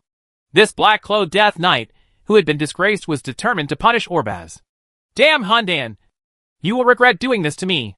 Orbaz glared at Marduk hatefully and walked out angrily. He had to mobilize a cannon fodder group composed of low-level undead to attack the Hand of Tyr. From the time Marduk issued the order to the time Orbaz left, there was no change in Kurti's and Korok's expressions during the entire process. It was just that there was a hint of awe in their eyes when they looked at Marduk. The awe of his superior, which made Marduk very satisfied. These idiots won't know how powerful I, Lord Marduk, are unless they are punished. The black-clothed Death Knight was secretly proud of himself, but he didn't know that his actions were very disdainful in the eyes of the three of them. A self-righteous fool. He really thought we were afraid of him. There was movement in the Scourge Legion, and the Hand of Tyr, who had been paying attention to them, got the news immediately. The Scourge of the Undead began to mobilize their troops to press against the Hand of Tyr, which meant that they were preparing to launch an attack. From Scarlet to the ordinary Silver Dawn warriors, everyone became nervous. The entire Hand of Tyr was facing the Scourge of the Undead on the opposite side. When there is a sudden movement, it enters a combat state. A big war is about to begin. At the entrance to the Hand of Tyr, Leo stood in a simple fortification hastily built by the warriors of the Silver Dawn and looked at the movement on the other side. Scarlet, Passonia, and others stood side by side with him. What came into everyone's sight was a dark and endless sea of undead. Countless low-level undead were swarming towards Tyr's hand. The number was many times that of the defenders in Tyr's hand. The numerical disadvantage brought about due to the huge psychological pressure. Tyr's hands were as tense as before the war. It's still cannon fodder that opens the way. The Scourge Legion's attack method is really nothing new at all. Leo didn't feel any pressure from the low-level undead that came up.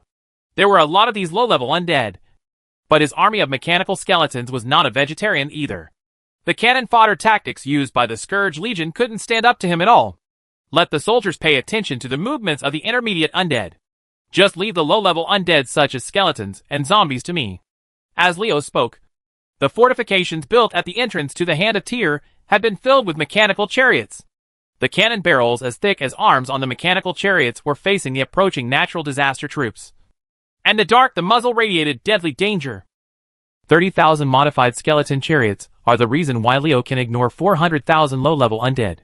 These skeleton chariots are a big deal between Leo and the dwarf craftsman Mechatork, and are personally made by the dwarf craftsman. A new type of war tool developed by combining the characteristics of walking tanks, mechanical combat vehicles, and spellcaster nemesis. Today, facing hundreds of thousands of Scourge Legions attacking Tyr's hand is a good opportunity to test the true combat effectiveness of the skeleton chariot. The appearance of the skeleton chariot is very similar to that of a walking tank. What distinguishes the two is that the walking tank uses a machine gun to attack the enemy, while the skeleton chariot uses a cannon barrel. 30,000 skeleton chariots, 2 meters high and 3 meters long, caused quite a stir among the 8,000 warriors of the Silver Dawn. They were greatly delighted by the sudden appearance of these mechanical chariots. Everyone knew about their existence. The combat power of your hand has increased a lot. Bettina knocked on the SH L of the skeleton chariot with her weapon. and looked at this war machine specially made by the top craftsmen of the clan amidst the clang of the axe and metal armor. Compared to the warriors of the Silver Dawn, Bettina and her 2,000 dwarves have more confidence in the skeleton chariots. The 8,000 warriors of the Silver Dawn only believe that the appearance of these mechanical chariots will make the hand of Tyr more powerful. Increase. But the dwarf warriors don't think so. In their opinion, the power of this mechanical chariot developed by the great craftsman Mechatork is absolutely extraordinary. Even though there are hundreds of thousands of Scourge legions. With these 30,000 vehicles, the skeleton chariot can definitely wipe out most of them. The appearance of 30,000 skeleton chariots in the hand of Tyr did not cause any commotion in the advancing Scourge legion. These low-level undead, who only knew how to obey orders, would only act on instinct, except executing the orders of their superiors. The skeleton chariot with no signs of life could not make them react. Different from the brainless low-level undead creatures. Orbaz, who was sent by Marduk to command the cannon fodder group, had a slight change in his face when he saw tens of thousands of mechanical chariots suddenly appearing on the opposite side. The Death Knight captain recalled he killed the 2,000 dwarfs in the reinforcements led by Scarlet. In Orbaz's opinion, these sudden appearance of mechanical chariots are the work of those dwarfs. These weak creatures who love to play with scraps have used their engineering abilities to ruin many things for the Scourge. Tens of thousands of mechanical chariots are enough to increase the combat power of the hand of Tyr by several chips. But if you think that relying on these toys can stop the Scourge, you are totally wrong. I will tell you with facts and the Scourge how stupid is Legion antagonism. Although he was surprised by the sudden appearance of the skeleton chariot, Orbaz did not think that the opponent could defend against 400,000 low-level undead. At most, these mechanical chariots would increase the losses of the low-level undead. This loss would not be short of cannon fodder. It's nothing to the Scourge Legion. It was precisely because of Orbaz's mentality that he did not make any adjustments to the advancing natural disaster troops. In Leo's eyes, this scene was simply stupid. Cannon fodder is cannon fodder. Even the commander has given up on you. Doesn't he know that using phalanx in front of area of effect weapons such as artillery will cause soldiers to commit collective suicide? Or is this guy a loser to commanding troops in combat? Not as good as Xiao Bai? Chapter 489. The massacre begins. Regardless of whether the opponent's commander was a battlefield novice or simply relied on the large number of people and didn't take the skeleton chariot seriously, since he gave him a big gift, it was impossible for Leo not to accept it. Use a phalanx in front of my 30,000 skeleton chariots, and see if I don't blast you all over the place, turning these low-level undead into ashes under the bombardment of artillery, and turning them into real cannon fodder. Leo made a gesture, and the barrel of the skeleton chariot began to emit a slight light, which was a prelude to their attack. A skeleton chariot has 2 gun barrels, and 30,000 skeleton chariots have 60,000 gun barrels. What kind of spectacular sight will it be when they are fired at the same time? Thinking of the scene when 30,000 skeleton chariots fired their cannons in unison, Leo found that he had an urgent desire in his heart. An urgent desire to order them to fire. The knuckles of his thumb and middle finger began to rub together, and Leo snapped his fingers with a snap. The massacre begins. Dong dong dong. Following Leo's order, the skeleton tank began to show its ferocity. The cannon barrel as thick as an arm roared, and magic light bullets the size of basketballs colored the entire sky of Tyr's hand. Layers of bright colors, bright white dazzling electric balls, cold blue ice balls, and blazing hot fireballs smashed into the troops of the undead natural disaster with destructive magical power. The exploding magic light bombs will be densely packed. The sea of undead smashed open areas. 30,000 skeleton tanks. 60,000 magic cannons. The momentum of such a lineup when they fire a salvo is frightening to hear and frightening to watch. In just 3 volleys, most of the 50,000 low-level undead sent by Orbaz as the vanguard were wiped out. The undead natural disaster that originally attacked Tyr's hands with great momentum only had a sparse kitten left after a burst of SH. Ling. 2 or 3 of them would not pose any threat to Tyr's hand. Orbaz gritted his teeth with hatred as he watched the nearly annihilated forward troops. The lethality of those mechanical chariots exceeded his expectations. The magic light bombs fired from the barrels that seemed no different from ordinary mortars had already approaching the lethality of a large tank. It seemed that the dwarf's progress in engineering was several times greater than he remembered. The damn dwarf is using those scraps of metal to ruin our good deeds again. I will never give up this time. After the anger, Orbaz commanded the troops to advance again. But this time he learned his lesson. There were only 20,000 low-level undead that rushed forward, and the distance between these undead was much thinner. Seeing the Scourge Legion's second attack, the number of people dropped sharply by more than half. Leo curled his lips. The Scourge Legion no longer used a dense formation to attack, which made the killing effect of the skeleton chariot much weaker. The opponent's commander did not wake up. Not slow. The sound of bombardment sounded again, and the 60,000 magic cannons that made the entire hand of Tyr tremble blasted the second wave of cannon fodder of the Scourge into smithereens. The 400,000 low-level undead were reduced by 20,000, having lost nearly 70,000 men in just a few minutes. The commanders of other armies would have been furious. But for the Scourge Legion, it was a piece of cake. Orbaz spoke again without any hesitation. After receiving the order, the Scourge Legion launched its third cannon fodder offensive against Tyr's hand. This time it was still 20,000 low-level undead. The deafening sound of artillery fire sounded again, and there were still 3 volleys. The third wave of the Scourge Legion's offensive was once again disintegrated, without the slightest gap. The fourth wave of offensive, still composed of 20,000 low-level undead, attacked the hand of Tyr, and their response was still the ruthless Ling of skeleton tanks. I'll see how many more times you can blast these scraps of metal. Orbaz had no scruples about the casualties suffered by his men. In fact, the Scourge Legion, which had never lacked cannon fodder in the Plague Land, really didn't care how many low-level undead died. The bombardment of 30,000 skeleton tanks and 60,000 magic cannons did not scare them at all. Living in Orbaz, under his command, a wave of 20,000 low-level undead attacks was launched without stopping, without giving Leo and the others the slightest chance to breathe. The gun barrel of the skeleton tank kept roaring, and magic light bullets poured into the Scourge Legion overwhelmingly. The roaring sound of Ling did not stop for a moment. The huge sound in the battlefield knocked out all the Scarlet Crusaders inside Tyr's hand.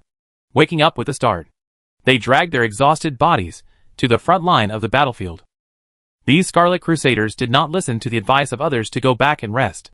Instead, they took up their weapons and stood at the entrance of Tyr's hand to assist the friendly forces brought by Scarlet in the defense. A bunch of stubborn guys. The soldiers of Silver Dawn just muttered in their hearts about what the Scarlet Crusaders did, and they did not stop them. In fact, they understood that they would have made the same choice as the Scarlet Crusaders. His companions were fighting against the Scourge in the front, so how could he rest quietly in the back? Your Majesty, Scarlet, the Scarlet Crusade is also doing its part. We will not lag behind anyone in fighting the undead natural disaster. Marlin couldn't hold on to the line of fire despite her exhausted body, and Scarlet had nothing to do about it. Anyway, with the support of Leo's mechanical army, the Scourge of the Undead can't attack it for a while. So why not let the Scarlet Crusaders rest here? Thinking of this, Scarlet agreed, and Marlin secretly breathed a sigh of relief when she saw this. For some reason, Marlin felt full of respect for this female knight of the Lothar family. If Scarlet insisted on letting the blood, she was really embarrassed when the Crusader returned to rest inside the hand of Tyr. Seeing Malin's actions, Leo had an imperceptible smile on his lips. He blinked at Liadrin and Passonia, who had been staring at him, and ignored the 2 girls. What on earth did you do? The ghost's questioning gaze once again focused his attention on the battlefield at the front. Amidst the rumbling Ling, the overwhelming magic light bullets destroyed waves of undead natural disasters that came to attack. Bone fragments and carrion have been piled up at the entrance of Tyr's hand. If someone walks there, his feet will definitely not it may touch the ground, because the accumulation of bone fragments at least 10 centimeters thick will not give you a chance to touch the earth.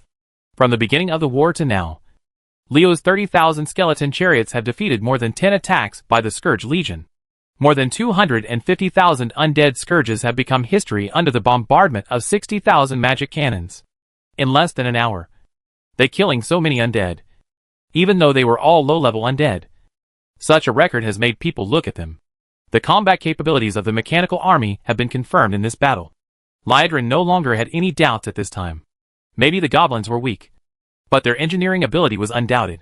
The dwarfs' mechanical chariots were so powerful that they were not far behind the goblins, who kept pace with them. It was just to let the money-hungry green dwarf can earn some gold coins in exchange for an army to resist the natural disasters and let Silvermoon City, which needs to recuperate, breathe a sigh of relief.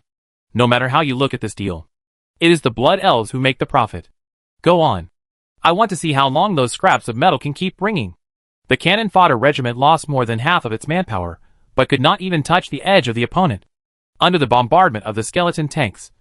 This was no longer a waste of the strength of Tyr's hand, but a rush to add to others' achievements as the temporary commander of the cannon fodder regiment. How can Officer Orbaz not be annoyed? Now isn't this situation clear enough for that Marduk to see the joke? The mechanical chariots made by the damned dwarfs are really abominable. Now Orbaz has become even more ruthless. Having already lost nearly 300,000 cannon fodder troops, he neither dares nor can retreat.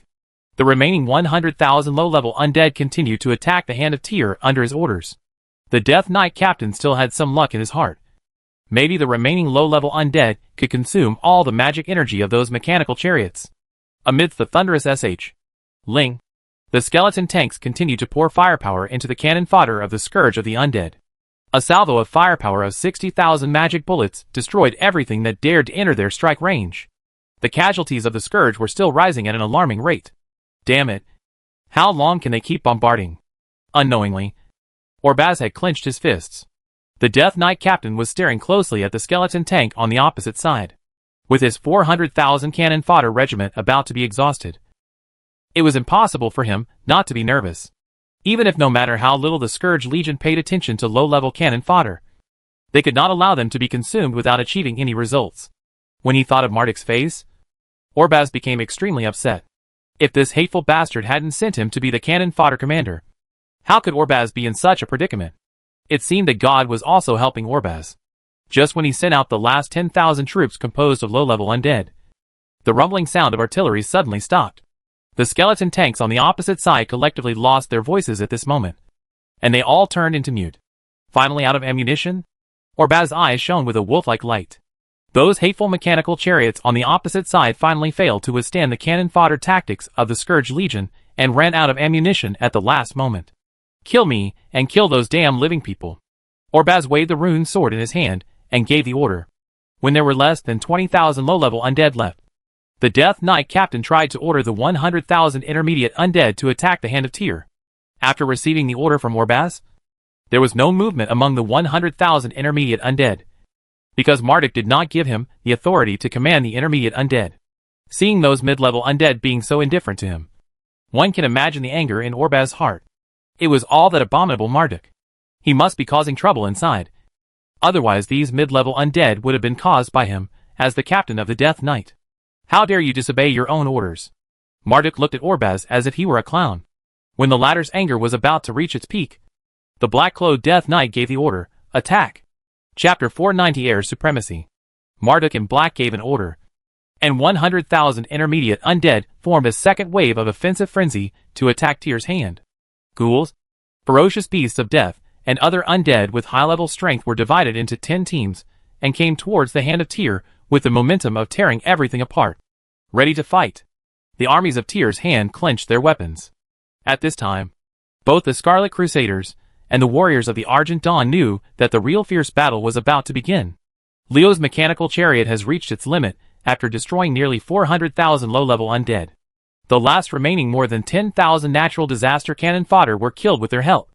They want to count on the 30,000 skeleton chariots that have exhausted the last trace of their magic power. Obviously unrealistic.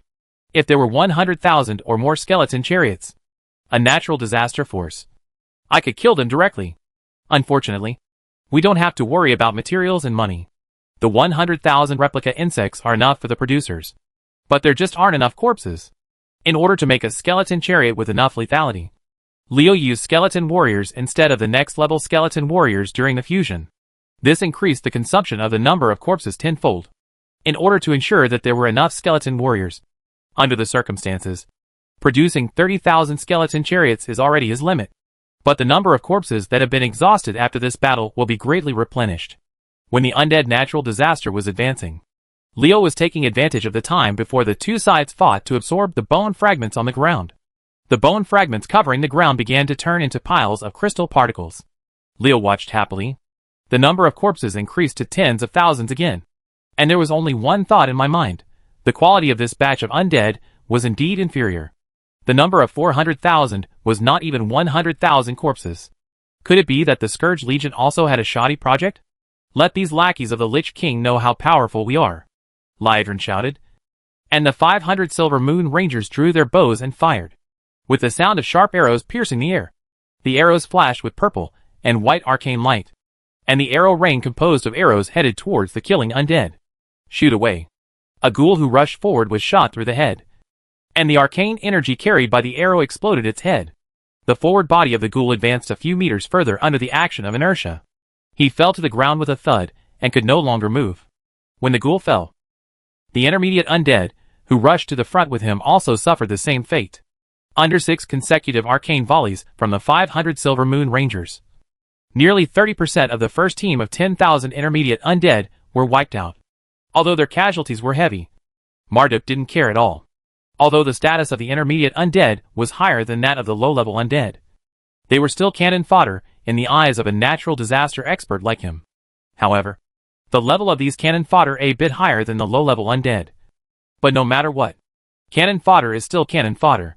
The death of 3,000 intermediate undead resulted in the temporary loss of combat effectiveness of 500 Silver Moon Rangers. In Marduk's view, this was a good deal. Without these Blood Elf Rangers with amazing arrow skills, the opponent's long-range killing ability was weakened. Quite a few. The Silver Moon Rangers retreated after the arcane volley. They didn't have much fighting power within half an hour. 500 Dragonhawk Knights were guarding them. Liedron's meaning was obvious. There was no point in asking the Blood Elves to help. It's a problem. But it's impossible to let them go up and fight against the Scourge. The Blood Elves will not sacrifice their own people for the unrelated Scarlet Crusade. Leo could understand Liedron's actions.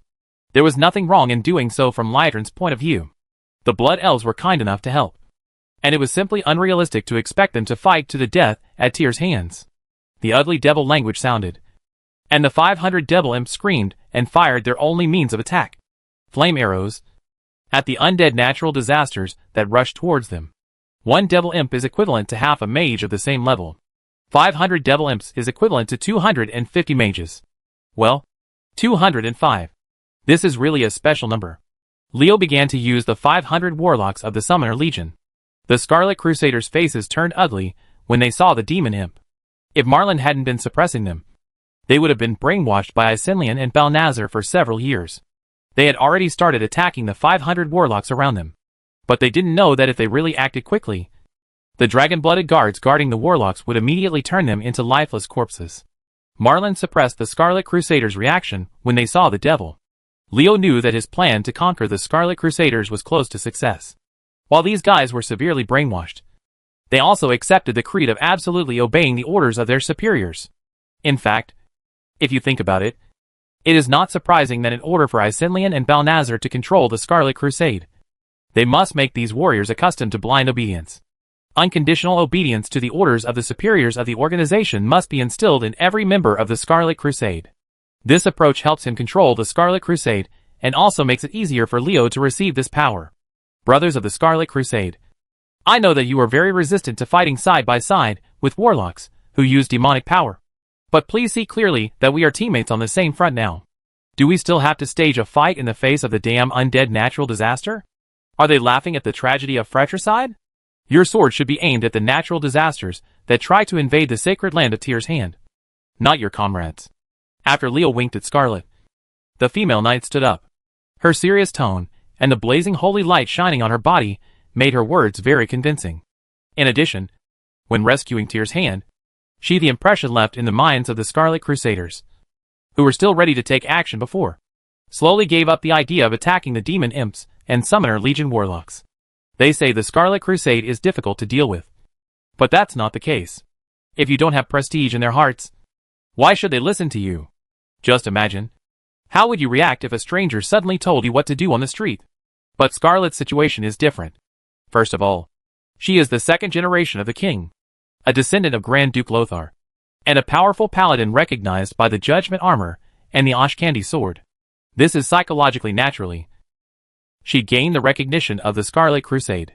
Secondly, when the female knight led the troops to rescue Tyr's hand, she had left a good impression on the Scarlet Crusade through Leo's operations. These Scarlet Crusade warriors, Scarlet respects them all, and her words will naturally win their approval. Priests who know healing skills should not come forward. Warriors protect them from the Scourge's attacks. Mages and warlocks use magic to attack. Seeing that the situation was stabilized, Scarlet immediately issued an order, not giving the Scarlet Crusaders time to think, and letting the war suck their energy away from the Summoner Legion. The people here are indeed veterans, who have experienced successive battles. When Scarlet's order was given, the entire team formed a formation. The priests retreated to the end, and the soldiers of the Scarlet Crusade protected them. The wizards and warlocks, he stood in the middle of the entire team, with the 8,000 warriors of the Silver Dawn, and the 2,000 dwarf warriors of Bettina at the front. Seeing the performance of these soldiers, Leo secretly praised them. The troops present were not led by the same person, but they were able to cooperate so well. Their elite level should not be underestimated. If this elite force is brought to strong guard, I believe that under the words and deeds of these veterans, Arathar's new recruits will grow at an astonishing rate. The soldiers of the Scarlet Crusade and the Silver Dawn would not have thought that their outstanding performance would further arouse someone's desire to traffic people. The shining magic smashed towards the undead natural disaster. The magic with destructive power began to show its lethality. Under the first round of magic attack, more than 400 intermediate undead fell. Due to the number of mages in the team, there are too few, and most of the warlocks in the Summoner Legion only have low-level strength, which results in the results of spell attacks not being as great as those of the Silver Moon Ranger. As the saying goes, come back without reciprocating. When the troops of Tyr's hand cast spells on the Scourge Legion, the mages in the Undead Scourge also launched a counterattack without showing any weakness. Nearly 10,000 spells were cast, and the Summoner Legion was immediately added. However, the mage troops in their early 1000s were completely suppressed.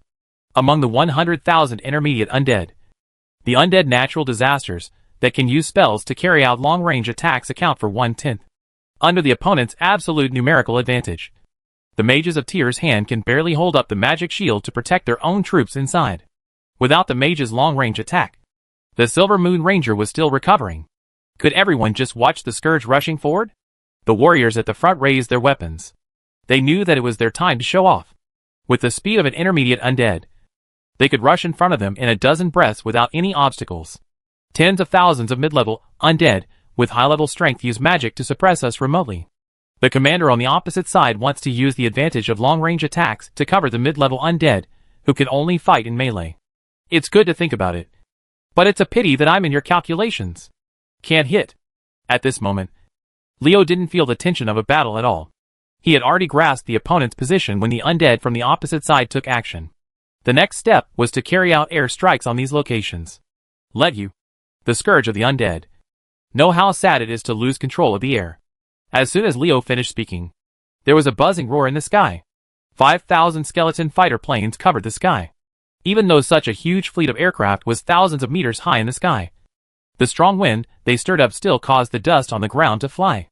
Thick magic light bombs fell from the sky as the skeleton fighters roared past, hitting the heads of the Scourge Legion like a downpour. The Scourge Legion, who did not expect such a change, was caught off guard.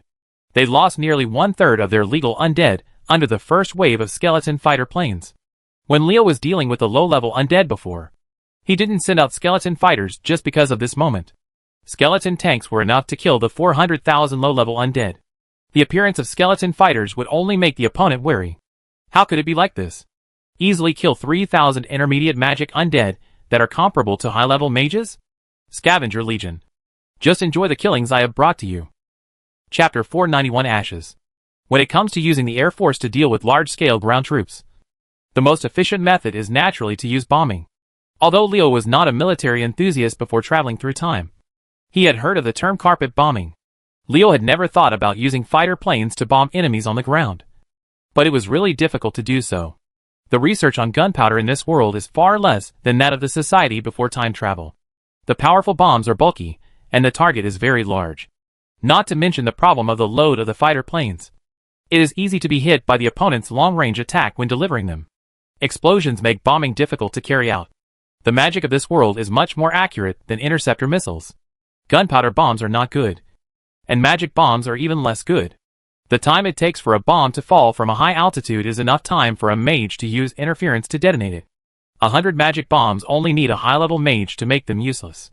Perhaps you can say that on magic bombs, adding materials to resist magic interference and burning a magic circle with the same effect will increase its cost by at least 30 times. As a one-time consumable, who will burn that money unless necessary? After discussing with Mechatork, Leo replaced the light machine gun on the fighter plane with a magic cannon. Although the lethality was reduced a lot, the cost was saved. Using quantity to make up for the lack of firepower was a good idea. A good method. Not to mention that the fighter plane can be used as long as it is not damaged. After losing 3,000 intermediate magic undead in one fell swoop, Marduk's expression turned ugly. He didn't expect that the other party would still have this move. It was his mistake. Those dwarves were willing to sacrifice their own money to defend Tyr's hand. I don't know how many benefits the Scarlet Crusaders gave them to make them work so hard. However, if they thought that they could prevent the Scourge from attacking Tyr's hand, they would be totally wrong. Wrong. With a buzzing roar, 5,000 skeleton fighter planes circled in the air and launched a second air strike. The shining magic bullets rained down again. The natural disaster troops, who were already prepared to face their attack, were holding up. The magic shield immediately launched a counterattack. Thousands of magic attacks were directed at the roaring skeleton fighter planes. Their momentum was even more powerful than the skeleton fighters that had the air superiority. The battle between the undead and the skeleton fighters became fierce in an instant. The magic light bullets falling from the sky caused ripples on the magic shield held up by the undead. The 7,000 intermediate undead, with high-level strength, were extraordinary after all. The attack of the skeleton fighter planes failed to break through their defense. The skeleton fighters' attack failed to cause any damage to the undead scourge. Similarly, the undead scourge's counterattack did not have any killing effect, because when the undead launched a counterattack, anti-magic shields had already protected the skeleton fighter. No one can do anything about the outcome of the second fight between the two sides. Using 2,000 intermediate undead to defend the other 5,000 against the same number of skeleton fighters. Even if I had the air superiority, I still only managed half a fight. I really underestimated them. Leo had to admit that the Scourge had used their numerical superiority to obliterate the air supremacy they occupied. The existence of spellcasters made the war in this world very different from the society before the time travel. At least with their ground troops, they could face air strikes. It is not impossible to do anything. I have too few fighters. I can only hold back their casters. The rest is up to you, Leo said to Scarlet with a regretful look on his face. He originally thought that it would not be too difficult to deal with the 100,000 intermediate undead of the Scourge after taking control of the air. But now it seems that the war is not as simple as he imagined. You've done enough. Now it's time for us to do our part, Scarlet said as she raised the Ashkandi sword high, facing the undead natural disaster female knight, who was less than 20 meters away from the defense line. She mobilized her troops and rushed forward first. For justice, the female knight shouted and waved her sword, and a crusader-shaped holy light shot out. The three ghouls that rushed towards her were cut into several pieces by the crusader's blow, and their corpses were violently burned under the blazing holy light. It burned, but in the blink of an eye it turned into ashes. The power of the holy light erupted from the Ashkandi sword, which was inspired by Scarlet, is not something that the intermediate undead can contend with. The sword wrapped in the holy light brings out golden traces in the undead natural disaster, which can the sword of Ashkandi, which Scarlet exerted its true power, made Scarlet unable to defeat any enemy. It was truly invincible. The undead and natural disasters were all cut into two pieces by the sword, and their corpses were also destroyed by the holy light. The bottom was purified into piles of ashes. Leo felt extremely sad when he saw this scene. These are corpses. Corpses that can increase his corpse count. And with the strength of the intermediate undead, one corpse can increase his corpse count by 1, which is worth nearly 20 low-level corpses. The bodies of the undead.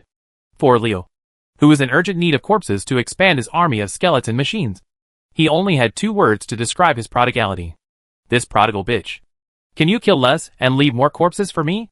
Leo was a pity for the undead corpse purified by Scarlet. But the Scarlet Crusaders and black-clothed Marduk were shocked. When killing the undead, the powerful power of the holy light completely purified the corpse, leaving behind traces in its path. Instead of rotting corpses and broken bones, there were piles of ashes. This familiar scene evoked the memories of countless people. Ash? The Scarlet Crusaders murmured in low voices. They looked at Scarlet, who was invincible in the undead natural disaster. The female knight wrapped in the dazzling holy light gradually overlapped with a figure in their hearts. When the former hero became the Lich King's executioner to slaughter them. When their morale was low due to their new defeat at the Ebon Blade Fortress. When they were in urgent need of new spiritual sustenance. A hero stood up at the right time. Let them, like drowning people, find the life-saving straw.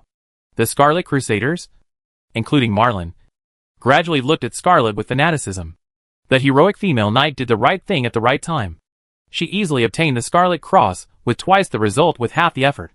Military recognition. Seeing the abnormal Leo of the Scarlet Crusade slap his forehead, he finally understood why Scarlet had to use the holy light to purify the corpses of the undead at all costs. Silly girl. Are you doing this to help me better control the Scarlet Crusade? But why didn't you tell me before you did it? Because you were afraid that I wouldn't want you to bother with it, an object? After understanding Scarlet's thoughts, Leo looked at the female knight with a little tenderness in his eyes. Compared to Leo and the Scarlet Crusaders, Marduk of the Scourge could only be described as frustrated. What does that woman want to do? Who does she think she is? When the army led by Scarlet killed all the first group of 10,000 intermediate undead, the black-clad Marduk erupted.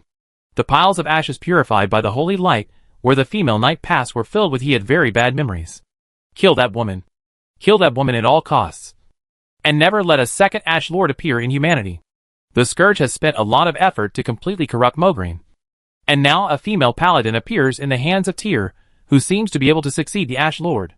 This makes Madhu a member of the Scourge. How can Grams tolerate this? After some inspections, Marduk in Black already knew that Scarlet's strength was only at the epic level, which meant that she had not really grown up yet. This female paladin, who was qualified to become the second Ash Lord, was not very strong at this time. But she has already revealed the threat she poses to the Scourge.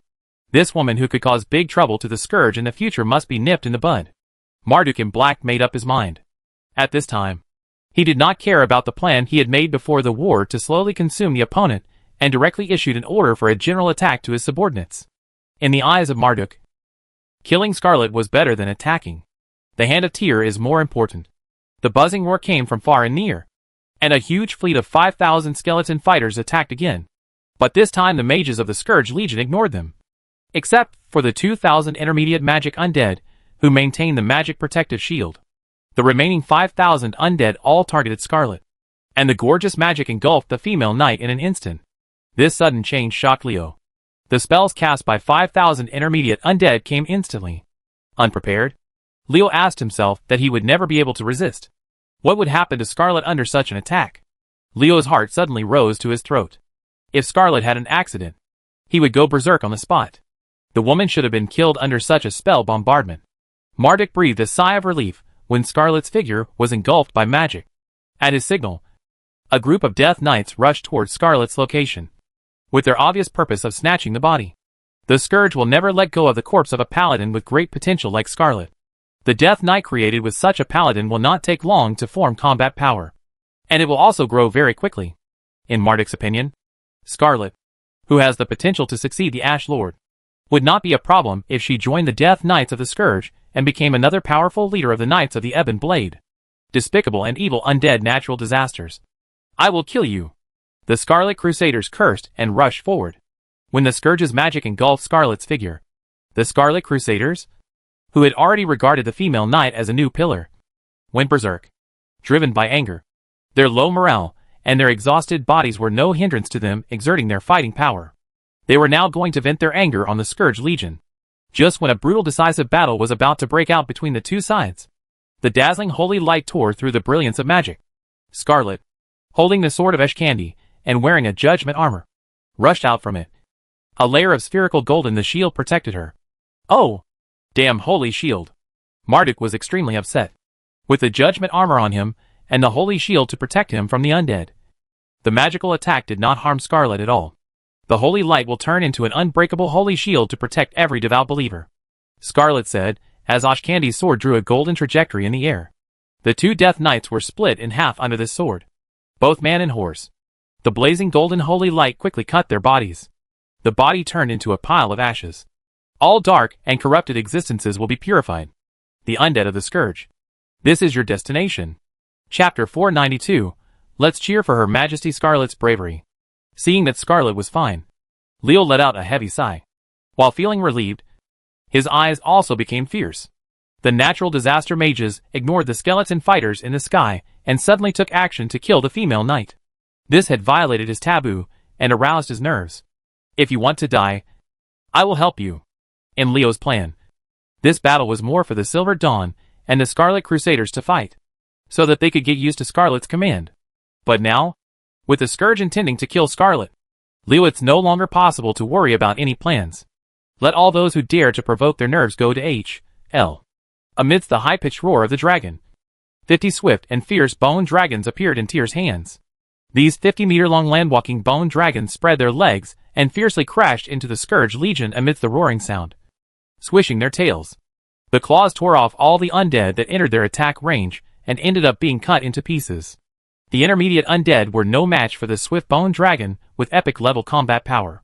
With these 50 new troops joining the Scourge Legion, their offensive momentum relying on numerical superiority was blocked. Their second 10,000 troops were all killed before reinforcements from the rear arrived. The death bell sounded a clear and melodious sound, and the penetrating clang echoed throughout the battlefield. Leo's curse spells were thrown on the heads of the undead Scourge one after another, and the undead's movements became slow. The attacks became powerless. The defenses were weakened, and a series of negative statuses reduced the strength of the undead Scourge by several %. Various curses not only weakened the remaining 70,000 to 80,000 intermediate undead, but also affected the 30,000 high-level undead. Even some Death Knights were not spared. Leo is already not inferior to many curse masters in terms of ranged curses. Marduk followed the source of the bell, and quickly located Leo. The Black Death Knight was very careful about this human man, who was called the Master by Goddic and Anya Brecken. The guy who betrayed the Lich King is by no means an ordinary character. The four of you go to surround that woman, and be sure to kill her. I'm going to try what the black-haired guy is capable of. After speaking, Marduk drew out the rune sword on his back, and charged towards Leo. With his strength, he didn't pay attention to the Velociraptor bone dragon, and other human warriors standing between the two. Does this Hunan think that just because he is a commander, he can tell me what to do? Orbaz stared at Marduk's back viciously. The Death Knight captain was thinking about the scene of Marduk being killed with malice in his heart. Why are you in such a daze? Why don't you hurry up? When Korok passed by Orbaz, he kicked him hard. In Orbaz's angry eyes, he left a cool look on his back. The Orc Death Knight captain, Kaltira and Saasarian has already killed Scarlet, using their legendary combat power to besiege Scarlet, who only has an epic level. This shows that the Scourge Legion is determined to kill the female knight, no matter how disapproving the three of Kaltira are to Marduk. The latter is their commander after all, and the three of them will not offend Marduk as mindlessly as Albaz. Not to mention Scarlet's threat to them, it's not like they can't see it. In order to prevent a second Ash Lord-like character from appearing in humans, they must kill Scarlet before she has grown up. Soul Tameduck, bastard Korok, you two wait for me. I will make you regret it. Orbaz's eyes flashed fiercely, and he bitterly urged the Death Horse under his crotch to join the ranks besieging Scarlet.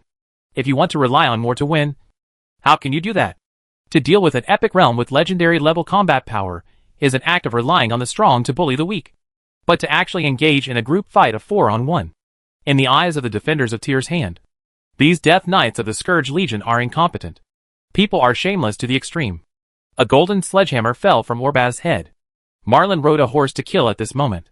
The human Death Knight captain, who was a step behind, was stopped by her. A layer of pale green translucent shield appeared on Orbaz's body to block Malin's hammer of punishment. When Malon stopped him, he snorted coldly, unwilling to obey Marduk's orders. Orbaz took advantage of the situation and turned his attack target to Malin. Clang! Marlin's mace collided with Orbaz's blood-poisoned sword. The female paladin, who had only recovered 70% of her combat strength, fought evenly with Orbaz. Woman, you still have some abilities. Orbaz was surprised to see that Malon was evenly matched with him. From the tired look on Malin's face, Orbaz could see that the female paladin's strength had not recovered. But that was it. It's really frustrating that I can't actually gain the upper hand. As one of the current 4 captains of the Death Knights, Orbaz would never admit the fact that he couldn't even compare to a tired woman. Undead? Are you just talking words? Her Royal Highness Scarlet said it well. You evil beings should be purified by the holy light. After a duel with Orbaz, Malin already knew the strength of this guy. Compared with Thessarian and Kaltira, who are both Death Knight captains, this guy's strength is much worse. Even with an exhausted body, he may not lose to him. Noticing the trace of contempt in Marlin's eyes, Orbaz was furious. As the leader of the dignified Death Knight, he had been suffocating for many times today. Now that Marlin has this attitude again, Albaz he stared at the female paladin, as if he was being taunted. He swung out the blood-venomous sword and dark magic crazily. He vowed to kill Malin under the sword. Seeing that Orbaz had targeted him, and no longer attacked Scarlet Marlin, he knew that his goal had been achieved. With Scarlet's strength, It would not be a problem to deal with a Death Knight captain named Thessarian. Thessarian is fighting Scarlet. So can't Kaltira and Korok just watch from the sidelines? Of course, this is impossible. It turned out that when the 3 Death Knight captains rushed towards Scarlet, among the Silver Dawn soldiers accompanying Scarlet in the attack, an elf knight wearing heavy armor suddenly shot out. When Kaltira saw this elf knight riding a nightmare, his last movement couldn't help but slow down for a beat. It was this pause that opened the distance between him and Thessarian and Korok. And the elf knight took the opportunity to intercept him. Kaltira was very angry when his way was blocked. He swung his long sword and slashed at the elf knight. But the other party also raised his sword to meet him, without any sign of weakness. The two of them started fighting ping pong pong pong pong pong pong. The scene looked like it was very intense. But only the two of them knew how it actually happened. Faltola. What happened? The 2 men on horseback quickly fought to the side. And Kaltira took the opportunity to ask the question in his mind. My dear brother, can't you still see it? It's the master who freed me from the control of the Lich King. It's the master who gave me a new life. And it's the master who gave me stronger power. Owner? Kaltira sneered when she heard Faltola's master speak. Although you have regained your life, how are you different from when you were a Death Knight? Are you a puppet controlled by others? Faltola chuckled, as if he had heard some funny joke. My dear brother, this is of course very different. The master has given me new life and freedom. And I only need to pay my loyalty. But you? It must be very painful for you to speak like that just now. As a member of the Scourge Legion, those who are disrespectful to the Lich King will be punished. There was a bit of teasing in his mouth. But Faltola's movements and strength weakened a lot during the attack. Because at this time, Kaltira was indeed suffering pain from the depths of his soul. What he just said, the meaning has already expressed some dissatisfaction with himself as a puppet. This is questioning the authority of the Lich King. The mark imprinted deep in the soul of every member of the Scourge will naturally make him taste powerful. Dear brother, let me give you a sword. As long as I stab it through, the pain you are suffering now will be over. Not only do you no longer need to be the puppet of the Lich King, but our 2 brothers can also be reunited. This is not, is it good? Faltola tempted Kaltira, but the latter did not waver. When Faltola stabbed his chest with a sword, Kaltira swung his sword horizontally to block the former stabbing. Don't mention it again until I figure out the situation. I don't want to change from one person's puppet to another person's puppet. Faltola clicked his tongue and stopped trying to persuade him. He knew his brother very well. So since Kaltira said that, don't expect to be able to persuade him. Well, there's no rush anyway. You will make the right choice. After Faltola said this, both of them fell silent, and only the sound of collisions between weapons continued to sound. Compared to the friendly atmosphere between Faltola and Kaltira, the atmosphere here in Korok was much more intense. The Death Slayer who rushed towards Scarlet met his old rival, Soul Reaper Godic. When Orbaz was intercepted by Marlin and Kaltira was diverted by Faltola, Krok had a hunch that it would not be that easy to besiege Scarlet. Sure enough, when he was still a few meters away from Scarlet, a kind-faced human mage wearing a sheep bone helmet suddenly entered Korok's field of vision. Sure enough, you showed up. The moment he saw Godic, Korok gave up attacking Scarlet. It wasn't that he didn't want to, but that he didn't dare. Except for Mograine, the High Lord of the Knights of the Ebon Blade. Even the High Commander Darien didn't dare to ignore it. Godic went to attack the other guy, because if you dare to do that, you will end up in a terrible place. Before Godic could speak, Korok struck out with an icy touch, attacking Godic with the icy air of the Frost Plague. This time, the attack was deeply rooted in the essence of striking first. But it was a pity that Godic's magic power under the shield. This attack failed to accomplish anything. My former student, let me see how much you have improved. Godic said the soul-harvesting curse and attacked Korok with several shadow arrows, starting a second battle between the two. After being intercepted by Marlin, Faltola and Godic, only Thessarian, the 4 Death Knight captains, rushed in front of Scarlet and started fighting with the female knight. At this time, Anya Breakin, whom Thessarian expected, did not appear, because the Crypt Demon Commander had already fought with Marduk. Instead, a woman appeared next to Leo, a woman who was not a warrior. Well, in terms of preparation, she is just a girl of about 20 years old. The girl seemed a little afraid of the fierce battle that took place not far away, but she did not show it. It can be seen that she is a young girl with a strong heart.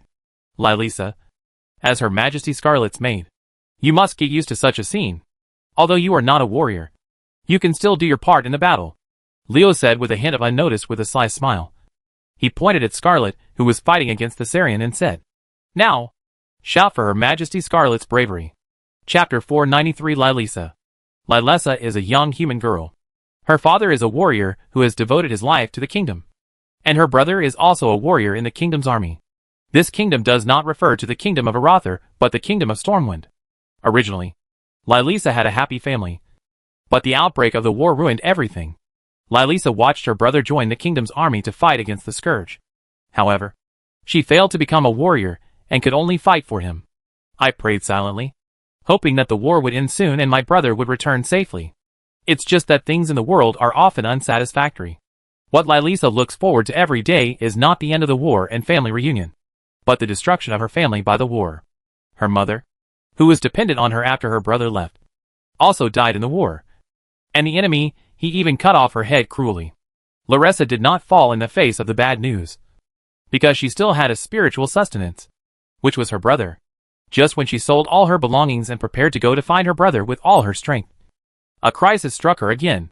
Lilisa, who came to Stormwind City with the proceeds from selling her family property, was targeted by a noble for some reason. Of course, judging from the behavior of nobles, there is no need for a reason to seize a young commoner woman as a slave. It is much more common than a three-legged toad bullying a dandy who dominates men and women. It is not uncommon for an ordinary girl like Lilisa to be targeted by a dandy noble child. There are countless precedents for how it will end. Other common girls might have resigned themselves to their fate and dare not resist. But Lilisa was different. She found an opportunity to escape, but was soon caught. Just as she was desperately resisting, two big men passing by rescued her. Lilisa could never forget the scene at that time. She was almost desperate when she was caught by a noble servant. A warrior with a scar on his face led a group of soldiers to rescue her. After learning the whole story, the warrior let the soldiers beat the noble servants half to death, and took Lilisa to the big shot he worked for. It turned out that they saw the dispute between Lilisa and the noble servants, and they sent their men to investigate out of curiosity. An inadvertent move by a big shot can often change the fate of a lower-ranking person. This is the motivation for countless people to keep climbing up and become superiors. Lilisa praised her good luck in her heart, and at the same time, she was full of gratitude to the people who saved her, especially the scar-faced warrior named Viri. After learning about Lilisa's life experience, the man named Leo among the two big shots immediately decided to take her in. He asked Lilisa to be the maid of the female paladin named Scarlet. For Lilisa, who was penniless and unaccompanied at the time, the decision of a big man like Leo was not something she, a little commoner, could change. Not to mention that the other party saved her, and was essentially a maid of a female paladin. He already took good care of her. Only later did Lilisa find out that the Scarlet she wanted to serve was actually the queen of the kingdom of Arather, and that the man named Leo was her lover. From a penniless commoner to the queen's maid, she rose to the top in one step. There is no better way to describe Lilisa's situation. Although Lilisa still thinks about her brother, she understands that the current situation is beyond her control. Besides, she is not without ideas. The previous experience made her understand how weak her power is. If she follows the previous approach, it is unknown when and where she will die. But if she stays with Scarlet, she will definitely come into contact with more people, and she will be able to find her brother faster. Although Lilisa didn't know where her brother was, she remembered the Night Brigade, Shanzi Camp, where her brother was. It was with this idea that Lilisa followed Scarlet and the others back to Stromgarde from Stormwind City, and then became Scarlet's maid. But she didn't know that not long after they left Stormwind City, the noble who oppressed her was imprisoned for committing a crime and died in prison that day. It was Countess Presto's family who dealt with this matter. Some nobleman, standing next to Leo, looking at the fierce battlefield ahead, listening to the collision of weapons and the shouts of the soldiers fighting. Lilisa was confused. She didn't understand why Leo wanted to kill her. An ordinary person, sent from Stromgarde. One must know that there are a three-digit number of female guards in Arather Palace who are more skilled than her and are warriors. Marshal, will it be helpful to your majesty if I shout here? Lilisa hesitated for a moment and then asked the question in her heart. On the battlefield where the killing was loud and loud, her small voice might not be able to hear clearly even what she said. Scarlet was so far away from her and was at the peak of the fight. How could she be heard on the fierce front line? I just want you to experience the scenes of war. Her Majesty the Queen will become a great paladin. You will inevitably encounter many battles by her side. It won't work if you don't get used to it early. I don't want you to become a burden in battle. Do you understand? Lilisa nodded to show that he understood what Leo said. He didn't expect Lilisa's shouting to be of any help to Scarlet. He just wanted her to see the world. If that's the case, then I can still do it. Lilisa suppressed the discomfort she felt when she first saw the cruel limbs flying on the battlefield. She tried hard to calm down the nausea that surged in her chest and abdomen. The little girl didn't know how to cheer Scarlet up. And Leo didn't give any orders. She could only pick some words of praise that she could think of and shout them loudly. Little did he know that when she shouted, the corners of Leo's mouth couldn't help but twitch. And he didn't know whether it was funny or proud. Lydron couldn't help but look at Leo and Lilitha. She didn't understand what kind of medicine Leo was selling in his gourd. This was the purpose of teleporting a little girl who was not even a warrior from Strongard. Playing pranks on people? Lydron felt that Leo was not that bored yet. This guy must be planning something. But he didn't know who would be unlucky this time. While thinking about it, Lydron set her sights on Scarlet. Because Leo had previously said that Lilitha should cheer for the Queen of the Kingdom of Arather. And the Countess of Blood Elf's intuition told her this. It must have something to do with Scarlet. Scarlet was fighting fiercely with Thessarian. After fighting with the opponent, the female knight discovered that this Death Knight was very skilled in martial arts. I guess he was also a powerful warrior in front of him. Unfortunately, this human warrior has now become a lich. The king's lackey is really disappointing. A paladin and a Death Knight. Although Thessarian has a mount and his legendary level strength makes him stronger than Scarlet in the epic realm. The judgment armor on Scarlet and the Ashcandy's armor in her hand, the sword brought the strength between the two to the same level. Even Thessarian would suffer a lot. Because his rune swords might not be able to hurt Scarlet if he was struck by Ashcandy. A hit with the sword will definitely cause serious injury. The importance of weapons and equipment was undoubtedly revealed in this battle. Scarlet has the equipment advantage. And Thessarian has strong strength. The two of them can't tell the winner for a moment. If there is no accident. Even if they fight for a day, there may not be a result. But there are accidents in this world. Thessarian kept changing positions during the fight with Scarlet.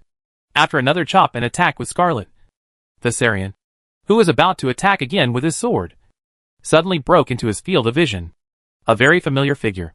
This figure reminded him countless times after becoming a Death Knight.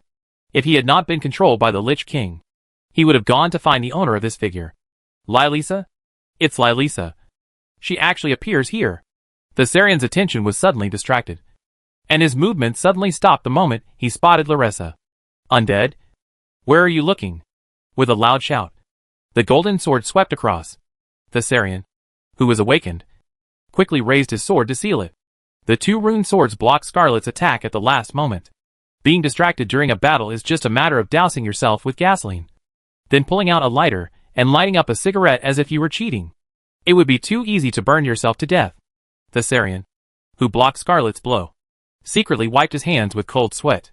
He really didn't expect that he would make such a big mistake. But Lilisa appeared. How could he ignore it? Although he was constantly warned in his mind that the female paladin in front of him was an opponent that should not be underestimated, and that he must be fully prepared to deal with it.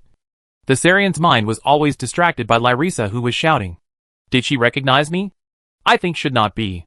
But what was she shouting about? Thessarian was confused. And Scarlet seized the opportunity to attack repeatedly. Ashcandy's sword drew golden tracks, forcing the opponent to panic. Your Majesty, Scarlet. Use holy light to purify that evil Death Knight.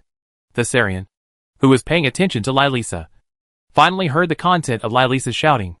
The little girl's words reached his ears, making him tremble all over. And a bitter feeling rose in his heart. Evil Death Knight. It turns out that I have become an evil existence. The kind of guy who should be purified by the holy light. Facing Scarlet's sword, Thessarian showed no reaction. At this time, the Death Knight had fallen into a strange state. His soul was struggling crazily. The power of the Lich King rooted in his body was he grew weaker as he struggled. Scarlet discovered something unusual about Thessarian. The female knight's expression moved slightly. The Ashcandy sword that was about to hit Thessarian stopped at the last moment. And it hung just above Thessarian's head. The blazing golden holy light on the sword reflected Thessarian's helmet in gold. The strange behavior of Thessarian and Scarlet attracted everyone's attention. Kaltira, Korok, Albaz, and even Marduk, who was fighting with a Nubrakan, showed shock on his face. Thessarian's expression was so abnormal, and the female knight didn't kill him. Could it be? A terrible thought appeared in the minds of the four Death Knights. Chapter 494 Thessarian. The happy life in the kingdom of Lord Darren as a child. The enthusiastic joining of the army when the scourge invaded. The grief and anger when Lord Darren was destroyed. The unwillingness when he died in a sneak attack. And the concern for his sister Lyrissa, who fled to the kingdom of Stormwind. The pain when he was forced to kill his mother. Several entanglements with Kaltira, etc. Various experiences emerged in his mind one by one. As the power of the Lich King rooted deep in his soul weakened. As the Lich King's control over himself slowly weakened. Thessarian's self-awareness began to awaken. I am Thessarian. A soldier of Lord Darren. Thessarian's eyes gradually returned to clarity. And the dark aura on his body became softer. Comparing it with other Death Knights on the battlefield. One can see at a glance that there is a huge difference between the two. Sensing that Thessarian was different from before. Marduk's face was so gloomy that it was almost dripping with water. If Anubrakan hadn't been really difficult to deal with, he would have already launched an attack on Thessarian to clean up the Lich King. Get rid of this traitor to the Scourge. A moment ago, Thessarian, who was still unable to be free like himself, and could only work for the Lich King, was now free from control and free. Kaltira and Korok felt an indescribable feeling in their hearts. Orbaz's face showed the same expression as when he saw a fool. The Lich King was so powerful. And Thessarian, a fool, dared to betray the Scourge. It was really hopeless. Leo dragged his chin with a proud look on his face. Thessarian is so powerful that he can get rid of the Lich King if given an opportunity. This is the best thing for him. And it will not be in vain for all the tricks he has spent. Master Marshal, the Death Knight who fought against Her Majesty Scarlet. Lylissa's face was pale, with an expression of disbelief. You could tell what was going on in her heart from her trembling body and squirming lips. How restless it was. Leo looked at Lylissa with a strange expression. As if he didn't understand why she had such a violent reaction. You mean that Death Knight? He is not an ordinary Death Knight. He is one of the 4 Death Knight captains, who led the Scourge to attack the Hand of Tyr. This Death Knight has legendary combat power, and is very skilled in martial arts. Come to think of it, he must have been a powerful warrior. But unfortunately, he became the Lich King's lackey. But it seems that he is now free from the Lich King's control. Which is something to celebrate. So, Lord Marshal, do you know his identity? I mean his identity as a human being. Larissa looked at Leo carefully, her eyes full of expectation. Hoping that Leo would know Thessarian's name. And also hoping that the name Leo said was not the one she knew. Unfortunately, reality is cruel. And her expectations were shattered in the end. You asked for that guy's name. I remembered his companions called him Thessarian. Well, what's wrong with you? Lyrissa? As soon as Leo said Thessarian's name, Lylissa couldn't help but shed tears. Her abnormality attracted the attention of many people. Lydrin glanced at Leo covertly. The Blood Elf Countess had her own source of information. From the information she obtained, it seemed that this human girl named Lylissa was just one of Scarlet's many maids. He was inadvertently rescued from a dandy nobleman by Leo and the others in Stormwind City. And the Death Knight captain named Thessarian was not well known before the establishment of Ebon Blade Fortress. He and the other 3 Death Knights, the captain's famous battle was the battle where he ambushed the Scarlet Crusaders outside the Ebon Blade Fortress. No one would pay attention to him before that. But, yes, but? It can be said that Thessarian and Lylissa were little-known characters before. Characters belonging to the class of Lydrin and Leo would not waste even a second of their small roles on them. But it's different now. Thessarian became the captain of the Death Knight, and led his troops to attack the Hand of Tyr. However, Lyrissa's appearance at this time shocked Thessarian greatly, and allowed him to get rid of the control of the Lich King. Is this just a coincidence? Lydrin would never believe that such a coincidence could happen. Especially if Leo was involved. If it was really a coincidence. Why did Leo transfer Lylissa from Stromgarde when the undead Scourge attacked Tyr's hand again? Just because this maid was a novice and needed a newbie education? This kind of thing should not be handled by Leo at all. Because it would be too demeaning for an ordinary maid. Leo is the Marshal of Arather, and there is no need to pay attention to her. Furthermore, why was it that among the 4 Death Knight captains, only Thessarian was not intercepted halfway, but instead rushed to Scarlet's side and started fighting with the female knight? The more Lydrin thought about it, the more she felt that Leo had planned this incident a long time ago. If it were someone else, the Blood Elf Countess might wonder where he got the information from, and he would actually pay attention to some inconspicuous people. But it was perfectly normal for Leo, who was acknowledged by Sal personally to be the same prophet as him, to behave like this. Thinking of this, Liedrin couldn't help but envy the prophet's ability. Being able to predict the future.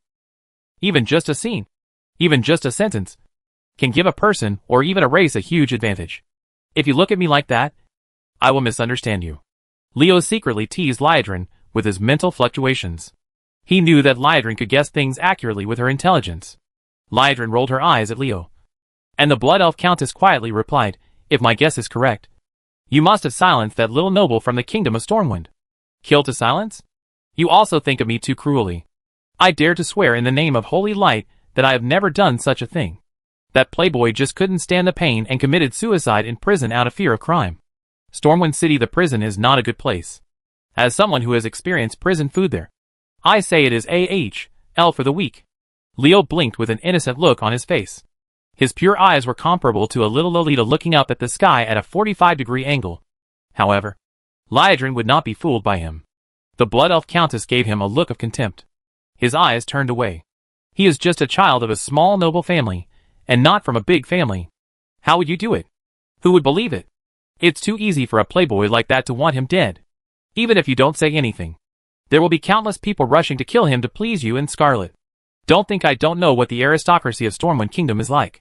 Such stuff. Leo shrugged indifferently to Liedrin's actions. He knew that even if the Blood Elf Countess guessed the truth of the matter, she would not tell it because it would not be good for her or Silvermoon City. Liedrin, she's not the kind of woman who wants to meddle in other people's affairs. When Leo and Liedrin were flirting in private, the excited Lilisa had already shed tears and ran into the battlefield where the two sides were fighting fiercely, regardless of the danger.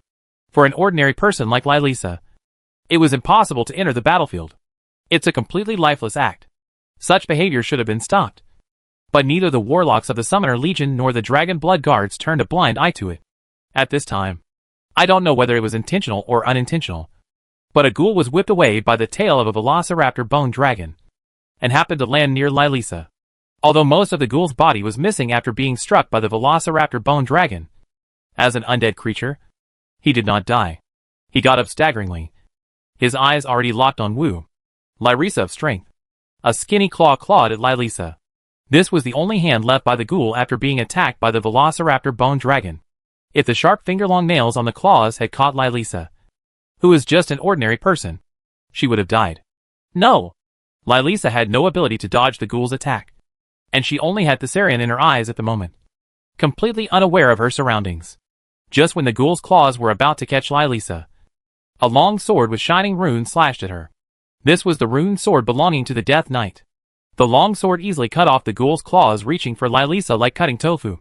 The shining runes on the sword erupted with an icy aura, freezing the ghoul completely in an instant. Thessarian, who had abandoned the death horse that no longer obeyed his will, stood next to Lilisa. It was he who was the Death Knight who killed the ghoul. Lyrisa stopped and looked at Thessarian, who was very close with tears on her face. The latter didn't say a word, but Thessarian's excitement could be seen from his trembling body. Thessarian, you actually dared to betray the Lich King. You are a shameful traitor, and I will kill you. Marduk was extremely angry now. As the captain of the Death Knight and his deputy in this battle, Thessarian actually surrendered to the enemy in front of the battle.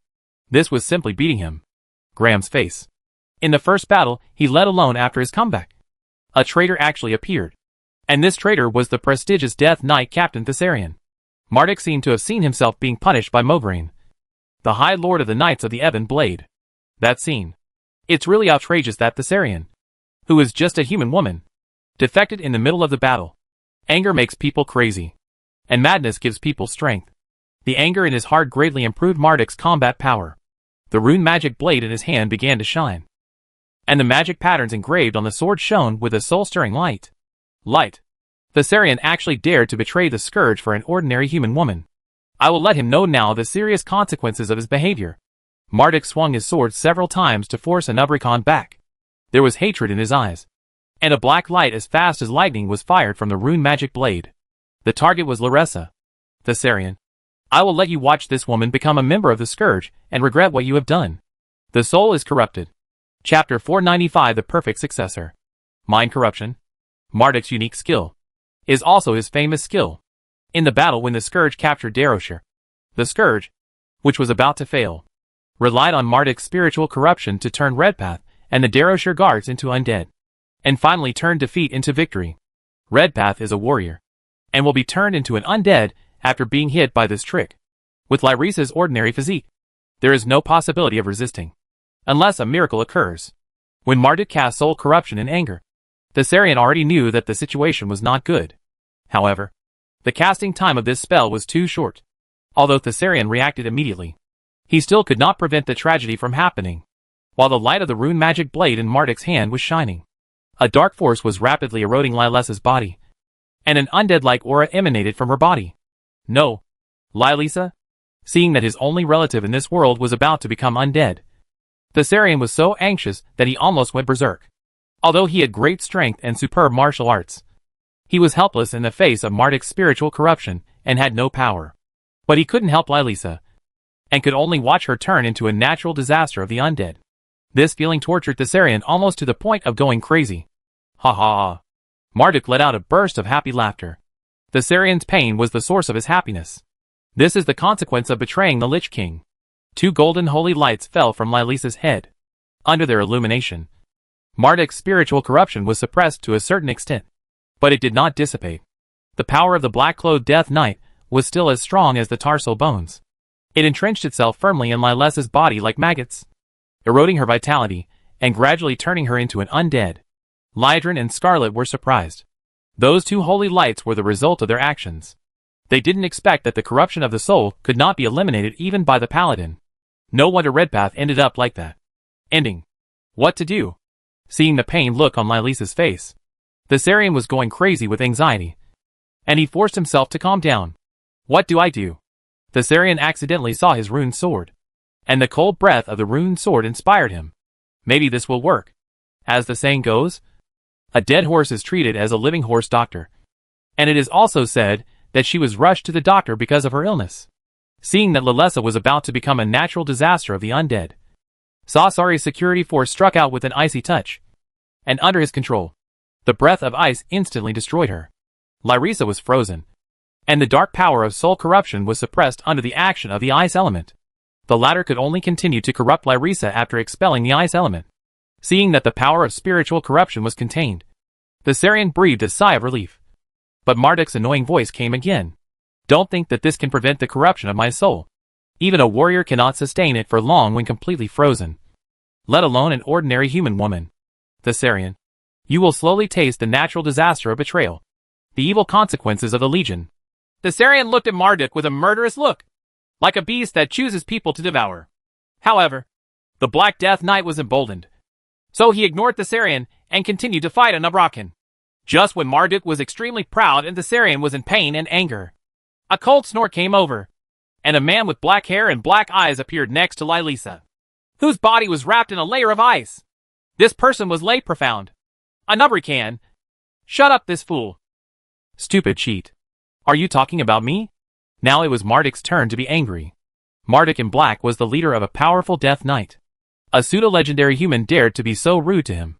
This kid didn't know what it would be like for a weak person to offend a strong person. What will happen? As you command? My master. Anabrakan agreed, and then pounced on Marduk fiercely. His attack was several times more powerful than before. It could be seen that the Crypt Demon Commander was using all his strength. Under such an attack, Marduk had to deal with it with all his strength. He no longer had the energy to care about other things as before. After giving instructions to Anabrakan, Leo walked around the frozen Lyrisa, with a strange and inquiring look on his face. He carefully looked at Lyrisa, who was wrapped in a layer of ice, as if it's like there's some big secret worth paying attention to. Thessarian stood nervously beside Lylisa. Leo's actions gave him hope. This man who even Goddic and Anabrakan would call his master, and who betrayed the Scourge must have something unusual ability. When Thessarian was unable to deal with Marduk's spiritual corruption, he had already placed his hope of rescuing Lylisa on Leo. It's so weird why that happens. It seemed that he couldn't get any results from Lylisa's research. Leo aside, with a rather regretful look on his face. Is there any way to save Lyrisa? Thessarian's heart suddenly went cold when he saw Leo like this. But he still held on to a glimmer of hope before getting Leo's answer. Seeing Thessarian like this, Leo understood his worries. He gave the Death Knight a look that said he didn't need to worry, and said in the latter's ecstatic eyes, "It's just a dark magic. I can handle it. It's just this." Wait. Leo stopped when he said this.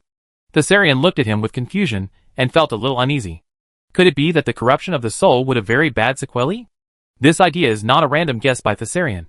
But there are many facts that can be learned from. Even if many dark magics are lifted, the subject's body and mind will be damaged to varying degrees due to the corrosion of dark power. And the damage is mostly permanent. The first way to deal with it is to get rid of this dark magic directly. This will not have much impact on Lilisa. At most, she can return to her original state after a period of rest. Leo's words made Thessarian feel relieved. As long as there are no sequelae, it will be fine. But if there is one, there will be 2, 3, or even more.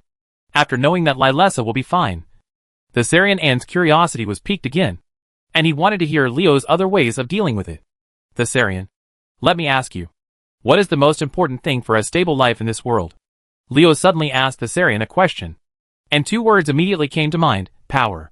The most important thing for settling down and living a good life in this chaotic world is to have power. Thessarian didn't believe that Leo didn't even know this. So he didn't answer, and just waited for Leo to continue talking. Seeing Thessarian's reaction, Leo curled his lips. This guy was like a blockhead, and didn't know how to cooperate with him. He was really boring. First of all, I want to congratulate you for successfully getting rid of the control of the Lich King, and no longer living a life like a puppet. Secondly, I want to ask you what your plans are next. The Scourge will continue to send strong troops as you are regarded as a traitor. If someone comes to hunt you down, you can take refuge in the Undercity. But what about Lilisa? She is just an ordinary person. Thessarian was silent. He understood that what Leo said was the truth. A fact that could not be ignored. A fact that gave him a huge headache. It's not like Thessarian didn't know how the Scourge Legion behaved. If he were a traitor like him, the higher-ups would definitely send someone to kill him. Perhaps Thessarian's strength could protect him. But Lilisa, just as an ordinary person with no ability to protect herself, her chances of surviving the pursuit of the undead natural disaster are almost zero. With Lilisa's situation, it is impossible to gain power. She can still only be an ordinary person. But now there is an opportunity in front of you. It depends on how you choose. Leo looked at Thessarian with a smile on his face, and the latter looked at him with disbelief. Thessarian was not an idiot. Of course, he could understand the meaning of Leo's words. This made Gothic, and the man Nubercan calls his master has the ability to make Lilisa a warrior. Of course, there is no love without reason in this world. And there is no hatred without reason. If you want to get something from others, you have to pay the corresponding price. Thessarian knew that the only thing that attracted him was his loyalty to this black-haired man named Leo. If you can save Lilisa, I will swear allegiance to you. Thessarian spoke sincerely, and his attitude made Leo very satisfied. Very well, Thessarian. I accept your allegiance. Leo stretched out his right hand and tapped Lilisa's forehead. The ice that wrapped Lilisa was actually penetrated by Leo's fingers without any hindrance, as if they were not real objects at all, but just phantoms that gave rise to illusions. Lydron and Thessarian stared at Leo's right hand intently. They noticed that when Leo's finger touched Lilith's forehead, a strange cold breath emanated from the frozen girl. Even as legendary strong men, they couldn't help but shudder. What did Leo do? Curiosity couldn't stop rising in the hearts of everyone who felt the changes in Lilisa. In my name? Wake up. Perfect successor to the icy crow. Following Leo's whisper, cracks appeared on the ice that enveloped Lilisa, and the girl who exuded an icy aura amidst the crackling sound of the ice broke out. Salute to you, Master Leo. Lilisa bowed to Leo and saluted. And then with a wave of her hand, the ice that fell on the ground turned into a large crystal ball made of ice and flew to her hand. Perfect successor. This is a new term that Leo heard after Lilisa was frozen by Thessarian. The guy who gave this term was the mysterious existence in his mind that called him the host. Rubbing his chin, Leo turned his attention to Marduk. He had no interest in disturbing the long-awaited reunion of the two siblings, Thessarian and Lilisa. The appearance of Lilisa, the perfect successor, allowed him to see another path. A path different from the one given to Faltola and others. Even ordinary people can obtain the inheritance of the powerful members of the Hell Legion as long as they meet the conditions. Chapter 496 Blood Spiritual Energy. A perfect successor. What is a perfect inheritance? That is to completely inherit the other party's abilities without any changes. This is called perfect inheritance.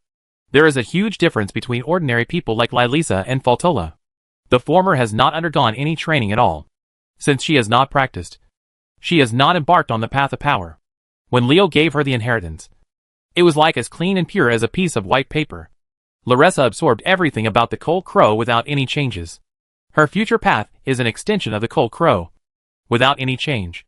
But Faltola and others who have become warriors are different. Before they came into contact with the inheritance of the powerful men in the Hell Legion, they already had their own cultivation methods. They did not understand the inheritance information that Leo passed on to them. He will accept it all without any change, but will combine it with his own cultivation method to create a new path.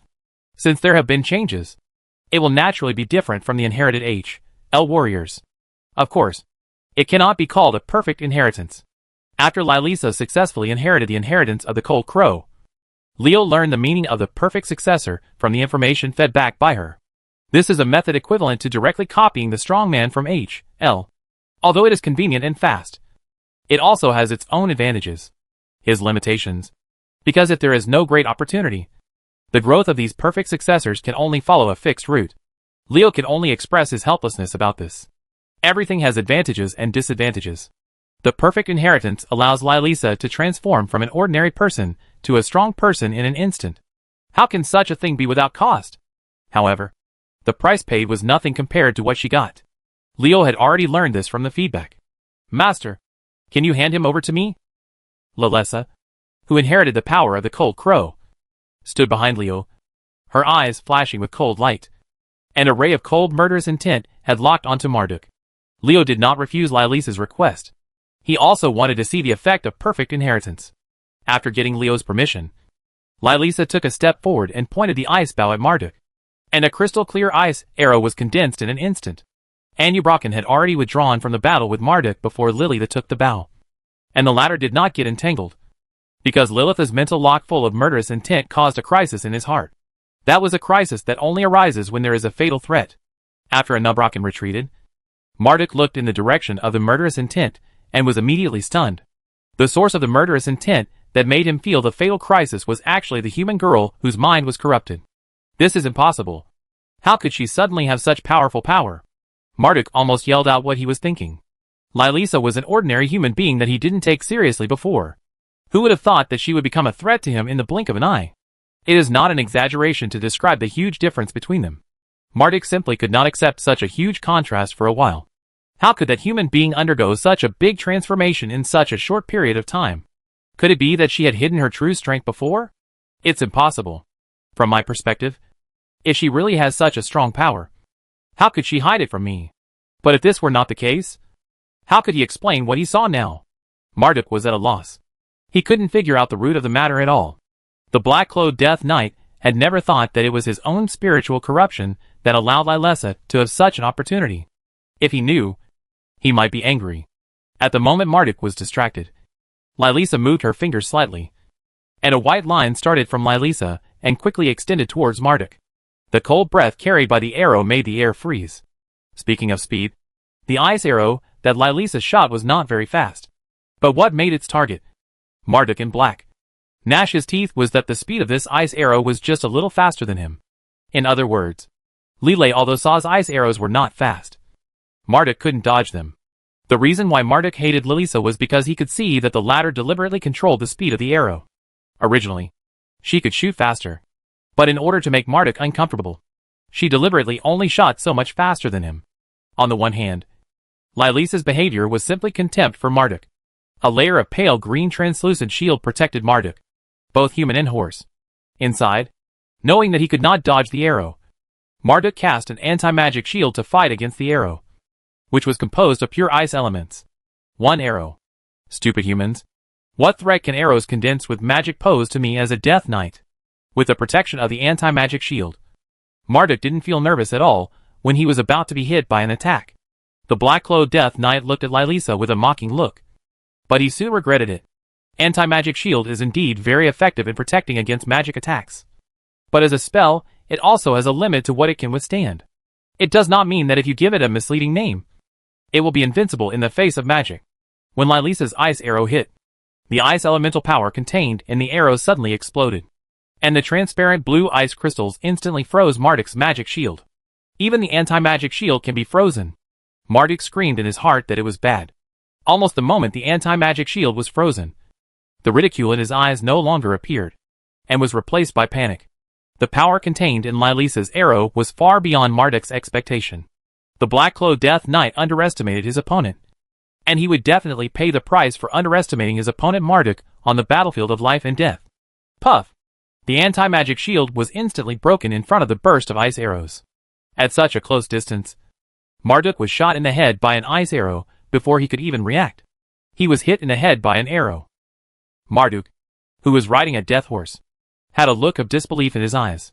He never thought that as the leader of the majestic Black Blade Knights, he could be killed so easily. Kill? Yes, Marduk is indeed dead. Lylisa's frozen arrow had extinguished the fire of Marduk's soul when it pierced Marduk's head.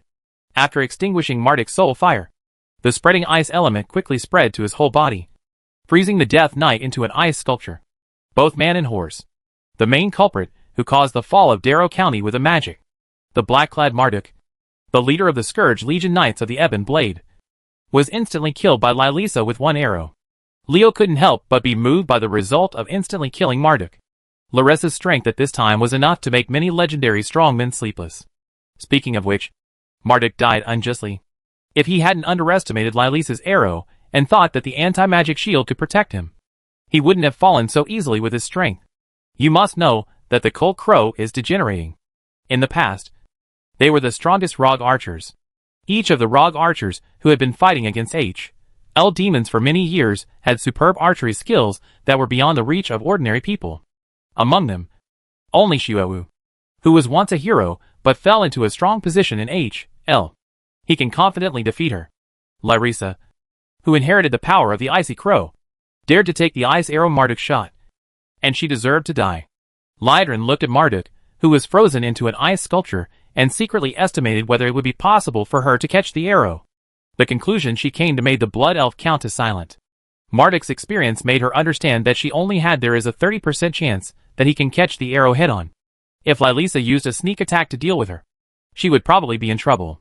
Larissa stumbled as she killed her target. If the Sarian hadn't reached out to support her in time, she might have fallen to the ground. This scene made many people breathe a sigh of relief. Although Lyrisa's ice arrow attack was terrifying, it looked like she could only shoot one arrow at most, so her threat was greatly reduced. Having such an idea is not that these people have bad intentions towards Lylisa, but that the strength they have gained through hard training and hardship is not as good as Leo's gentle tap on Lylisa's forehead, which is really distasteful. Accept it. No one else would be happy with this situation. Lylisa, who was being supported by Thessarian, frowned. This body was too weak. In her current state, a freezing arrow could drain all her strength and make her completely weak within 3 days. Lylisa, who inherited the Cold Crow heritage, was very dissatisfied with her current situation. It seems that you must use strength to strengthen your body. Otherwise it will be extremely difficult to reach the level of the Cold Crow in the message, let alone one step further than the Cold Crow. Killing Marduk. Failed to extract magic equipment. Absorbed ability successfully. Host gains transferable ability, Blood Aura. Do you want to absorb it? After killing Marduk in black, he got a blood aura that was of little use to him. Leo shrugged and chose to absorb it nonchalantly based on the principle of not having it for nothing. This inhalation immediately gave Leo a surprise. After absorbing the blood aura that he thought was of little use, the mysterious existence he called the host in Leo's mind spoke again. Absorb blood aura, discover similar rules, matching. Law. Leo discovered these 2 words sensitively. Even though it was only 2 short words, the meaning it represented was enough to stun countless people. The movement of all things in the world has its own laws. And birth, aging, sickness and death are one of them. No living thing can escape the word death. Even the so-called eternal gods will one day fall. This is the power of laws. In Leo's words, lousy when I came to this world, I had no intention of returning alive. Countless laws build a complete world. It can be said that they are the foundation of the world. As long as you master even 1/10,000th of them, you can have unparalleled power.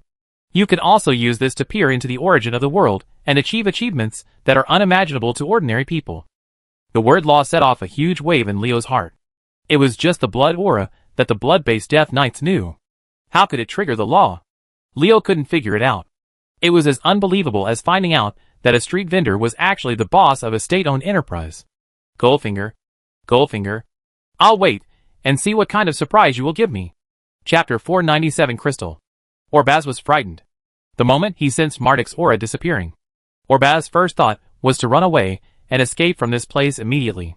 No matter how much Orbaz dislikes Marduk, he has to admit one thing. That is, the strength of Marduk in black is much stronger than him, and the latter can sit on the command of the Black Wind Knight.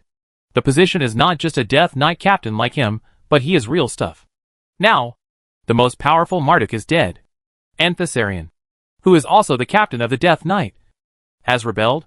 Although his side has a large number of people, Orbaz does not think there is a possibility of winning. Such a medium size, the key to determining the outcome of a battle is the strength of both sides, not the soldiers.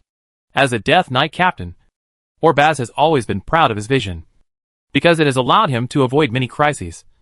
And Orbaz's so-called vision is to judge the situation. Once the situation is not good, he will without hesitation. He chose Mingjur to protect himself and run away, while others were still surprised by the changes that had happened to Lylessa. Orbaz had already begun to take action. A group of ghouls were summoned by his army of the dead skill. Amid the interception of the ghoul, he could only watch Orbaz escape. Kuldura snorted disdainfully, and that idiot Orbaz ran away as expected. Orbaz's reaction was as expected. He was really shocked when Marduk was killed by Lylessa's frozen arrow. The death of the Death Knight leader let Kaltira know that the situation was over. But he did not run away immediately because he knew there would be people who could not help but be the first to desert. There is a saying that kills the first bird. It is not impossible to be a deserter on the battlefield. But Kaltira knew that if he wanted to go further in the Knights of the Ebon Blade, he couldn't be the first deserter. At Orbaz, he did not disappoint. You have seen the Master's power. Think about it carefully, my dear brother. As Faltola spoke, he once again reduced the power of his attack. Kaltira took the opportunity to get rid of him, for fat blood maggots lay between the two of them. Their self-destruction gave the chasing Faltora had a good reason, and Kaltira successfully escaped from the battlefield. Korok was not so lucky. Although Godok kept saying that Korok was his student, he showed no mercy at all. The soul harvesting curse and other spells combined with the impact of the gun had already reduced Korok's strength, weakened by nearly 40%. The Orc Death Knights fell from mutual offense and defense to a situation where it was difficult to even protect themselves in the face of successive spells. After Marduk was killed by Lylessa, Godok used all his strength, using shadow arrows, sacrificial fire and other spells to hit Korok's head and face with a fierce beating, leaving him with no energy at all. Way to get out. Thessarian has escaped from the control of the Lich King. Kaltira was able to escape smoothly because of Faltola's relationship. Orbaz even escaped early. Compared with him, Kaltira, who is also the captain of the Death Knight, Rock's life was really miserable. He was targeted by Soul Reaper Godok and had no chance to escape even if he wanted to. When Scarlet led the Scarlet Crusade and the Silver Dawn warriors to fight against nearly 100,000 intermediate and high-level undead in the Undead Scourge, when Leo was still thinking about the word law mentioned by Goldfinger, the Hand of Tyr, this battle has come to an end. Orbaz, you bastard! Korok's roar rang out, and Orbaz, who had already fled the battlefield, issued an order. He took advantage of the chaotic situation of the Scourge Legion's loss of its commander after Marduk's death to let the 25,000 high-level undead and 30,000 intermediate undead retreated. Without the suppression of Marduk, Thessarian rebelled and Kaltira did not come forward. The undead Scourge followed the instinct of subordinates to obey the superiors and executed Orbaz's order. The withdrawal of the army caused Korok to lose his last hope of breaking out. Originally, the Orc Death Knight wanted to use these undead soldiers to help him hold down Godok, but Orbaz's order stopped him from thinking his way out. Although Korok is on the same level as Orbaz, the natural disaster troops will also obey his orders. However, Orbaz's orders come first. Korok's ordering after discovering something strange will only cause chaos in the troops due to conflicting orders. It doesn't help his current situation. This is the principle of striking first to gain the upper hand. After hearing Korok's angry roar, Orbaz felt proud instead of feeling ashamed. Korok, you idiot with a brain full of muscles. Just stay behind and hope you can hold on a little longer. Marduk, whom he disliked, was dead. Korok, who had always despised him, was going to die. And that idiot Thessarian became a betrayer, leaving only the inconspicuous Kaltira. Orbaz laughed evilly. He ordered the troops to withdraw not just to retaliate against Korok. These troops also had a function, which was to show that he was more talented than Kaltira. Because it was when things couldn't be done, his command saved tens of thousands of troops instead of Kaltira. He seemed to have seen the scene where he was entrusted with an important task by the Commander-in-Chief Dalian. And Orbaz was extremely proud when he thought of the wonderful thing. This villain will let you be proud for a while. The proud Orbaz did not notice the cold flashing eyes of Kaltira, who was mixed in the evacuating undead troops. The Blood Elf Death Knight could clearly see Orbaz's little calculation. But he had other plans, and had no intention of lending a helping hand to Korok. Let me help you. Godic. A Nubricon smiled ferociously at Korok and disappeared into the ground. Hearing the words of the Crypt Demon Commander, Korok groaned in his heart. He was no match for even Godic, and there was even less hope for him with a Nubricon. The leaders died, some rebelled, and some fled. The remaining Korok was still unable to protect himself. The defeat of the natural disaster troops attacking Tyr's hand was certain, especially after Albaz took away nearly half of the troops. Afterwards, the strength of the undead scourge became even weaker, and they were doomed to fail, as they lost even their numerical advantage. Marlin, who had eliminated all the ghouls who were blocking her, quickly came to Scarlet's side after losing sight of Orbaz, and assisted Scarlet in commanding the soldiers to fight. From her willingness to act as Scarlet's deputy, Zhong Liu already knew that his plan was successful, and Scarlet's recruitment of the Scarlet Crusade was successful. At least this was the case with Tyr's army. Looking at the figure of the female knight who led the army to gallop among the natural disaster troops, Leo had a look of regret on his face. And he sighed with regret. If you were a mage instead of a paladin. Oh, forget it. Why do I want so much? It seems that I can only find someone to take over. Leo, who muttered to himself, stopped as he spoke. Or, I can use it myself? Recalling the laws matched by Golden Finger, Leo had a hesitant look on his face. He never expected that a blood aura could lead to such a huge change. The matching of rules is completed. The Blood Countess's input message has changed. The Rune Holder Crystal's message has been input. Most people didn't pay much attention to the Blood Countess in Diablo. Just like Erigel in the Yamaguchi Mountains, before the Gilnean werewolves appeared. Everyone regarded her as an insignificant little boss. But are they really insignificant? Let's talk about Arugo first. He single-handedly created a brand new werewolf tribe. This kind of ability is not something that ordinary strong people can do. And looking at his title of Archmage, it already explains the problem. There are many people in the world who can tell others that they are mage. But if there is a big word in front of mage, there are not many people who can still bear this title. This is why Leo knew that there was an autistic kingdom of Gilneas behind the Greymane Wall, but had no intention of contacting them. Because he was worried about the Archmage Erigel. Blood Countess Leo once did a little research. Not for any reason, but for the vision after she was killed. The vision of heaven and earth. In the entire Diablo world. Besides the Demon God and Demon King. How many other people will experience strange phenomena in the world after death? Blood Countess. Well, it's Crystal. This woman's family is not simple. In the world of Diablo, both heaven and H.L. regard the human world as a place for games. Angels and demons with powerful power only use humans as pawns. Angels and demons need the power of faith. And humans are beast-like existences that provide faith. The three demon gods of H.L. represent fear, hatred, and destruction respectively, while heaven represents order, light, and hope. These are two opposing camps. The characteristic of human beings is that they can freely choose light or darkness. It is important for the top management of both sides to realize this, because the balance between the two sides is too high. Human beings are like a lot of chips on the war gambling table.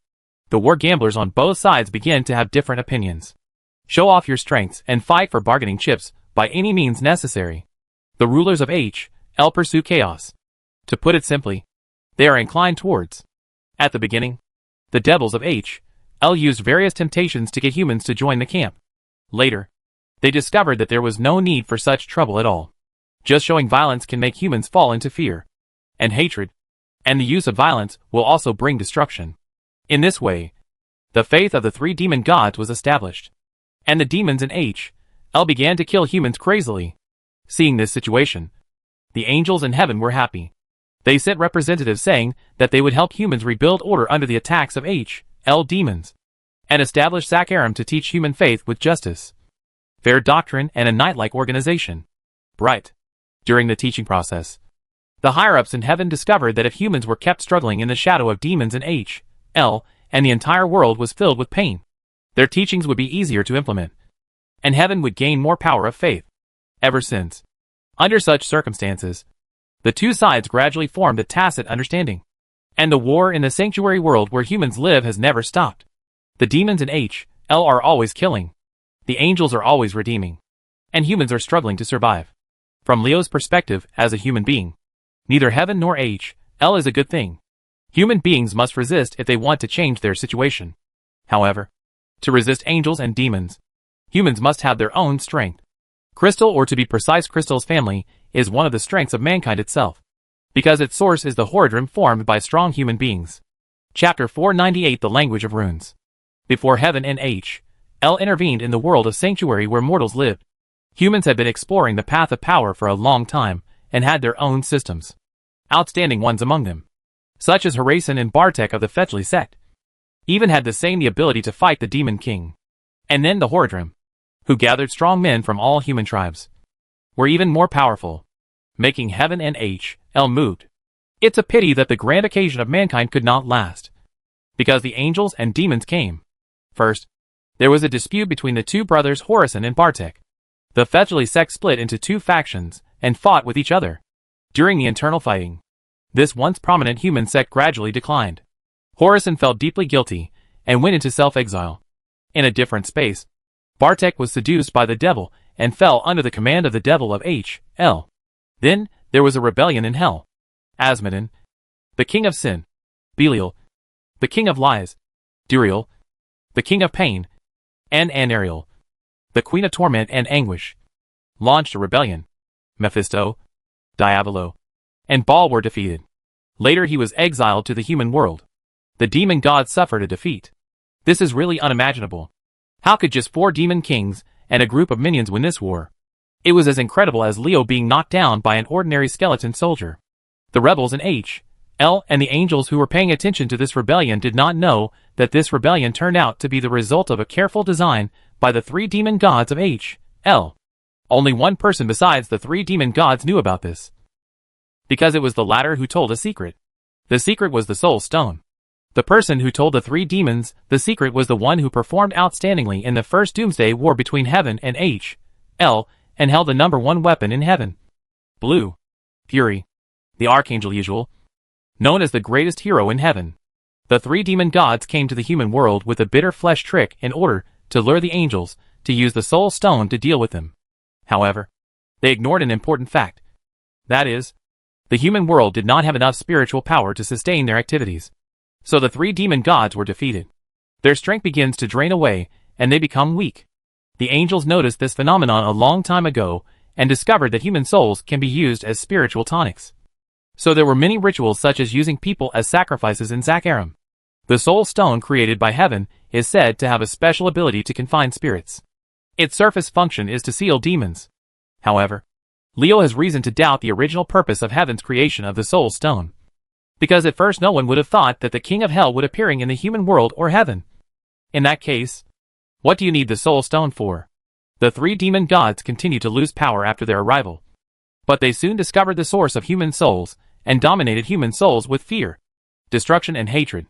Although they did not establish a dark altar, they could corrode the human body and use that body as a collector of souls. Wherever the 3 demon gods went, mourning was everywhere, and chaos soon spread throughout the sanctuary world. And what were the angels doing during this time? These birdmen actually stay in heaven to watch the show on the grounds that H.L. may attack heaven at any time. Of course, they say to the outside world that they are testing human beings because human beings are full of sin. At this critical moment, the Horadrim, who gathered the human elite, stood up. When the angels saw an opportunity to borrow a knife to kill someone, they sent Archangel Tyrell to take the 3 soul stones and run to the world to sell favors to Hera. The elites of DM killed the 3 demons for the future of mankind and the well-being of all people. So far, everything is in the plan of the 3 demons. The only miscalculation is that heaven actually gave the Soul Stone to humans instead of letting angels use it. Humanity has a weird fighting style and has no principles in fighting. For the survival of the entire race, they risk their lives against the 3 demon gods. The 3 demon gods are like encountering the American army of the Sia State Volunteer Army, who fought as guerrillas. Even if they have sophisticated equipment, they are still a human being. Cups. Mephisto, the king of hatred, was the first unlucky one. The Soul Stone, called the Blue Spiritual Skeleton, that sealed him was placed in the dungeon of Travank Temple.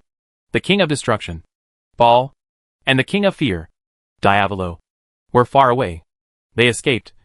But under the pursuit of human elites, the two demon gods were found and sealed one by one. It stands to reason that sealing the three demon gods of H.L. is a good thing for mankind.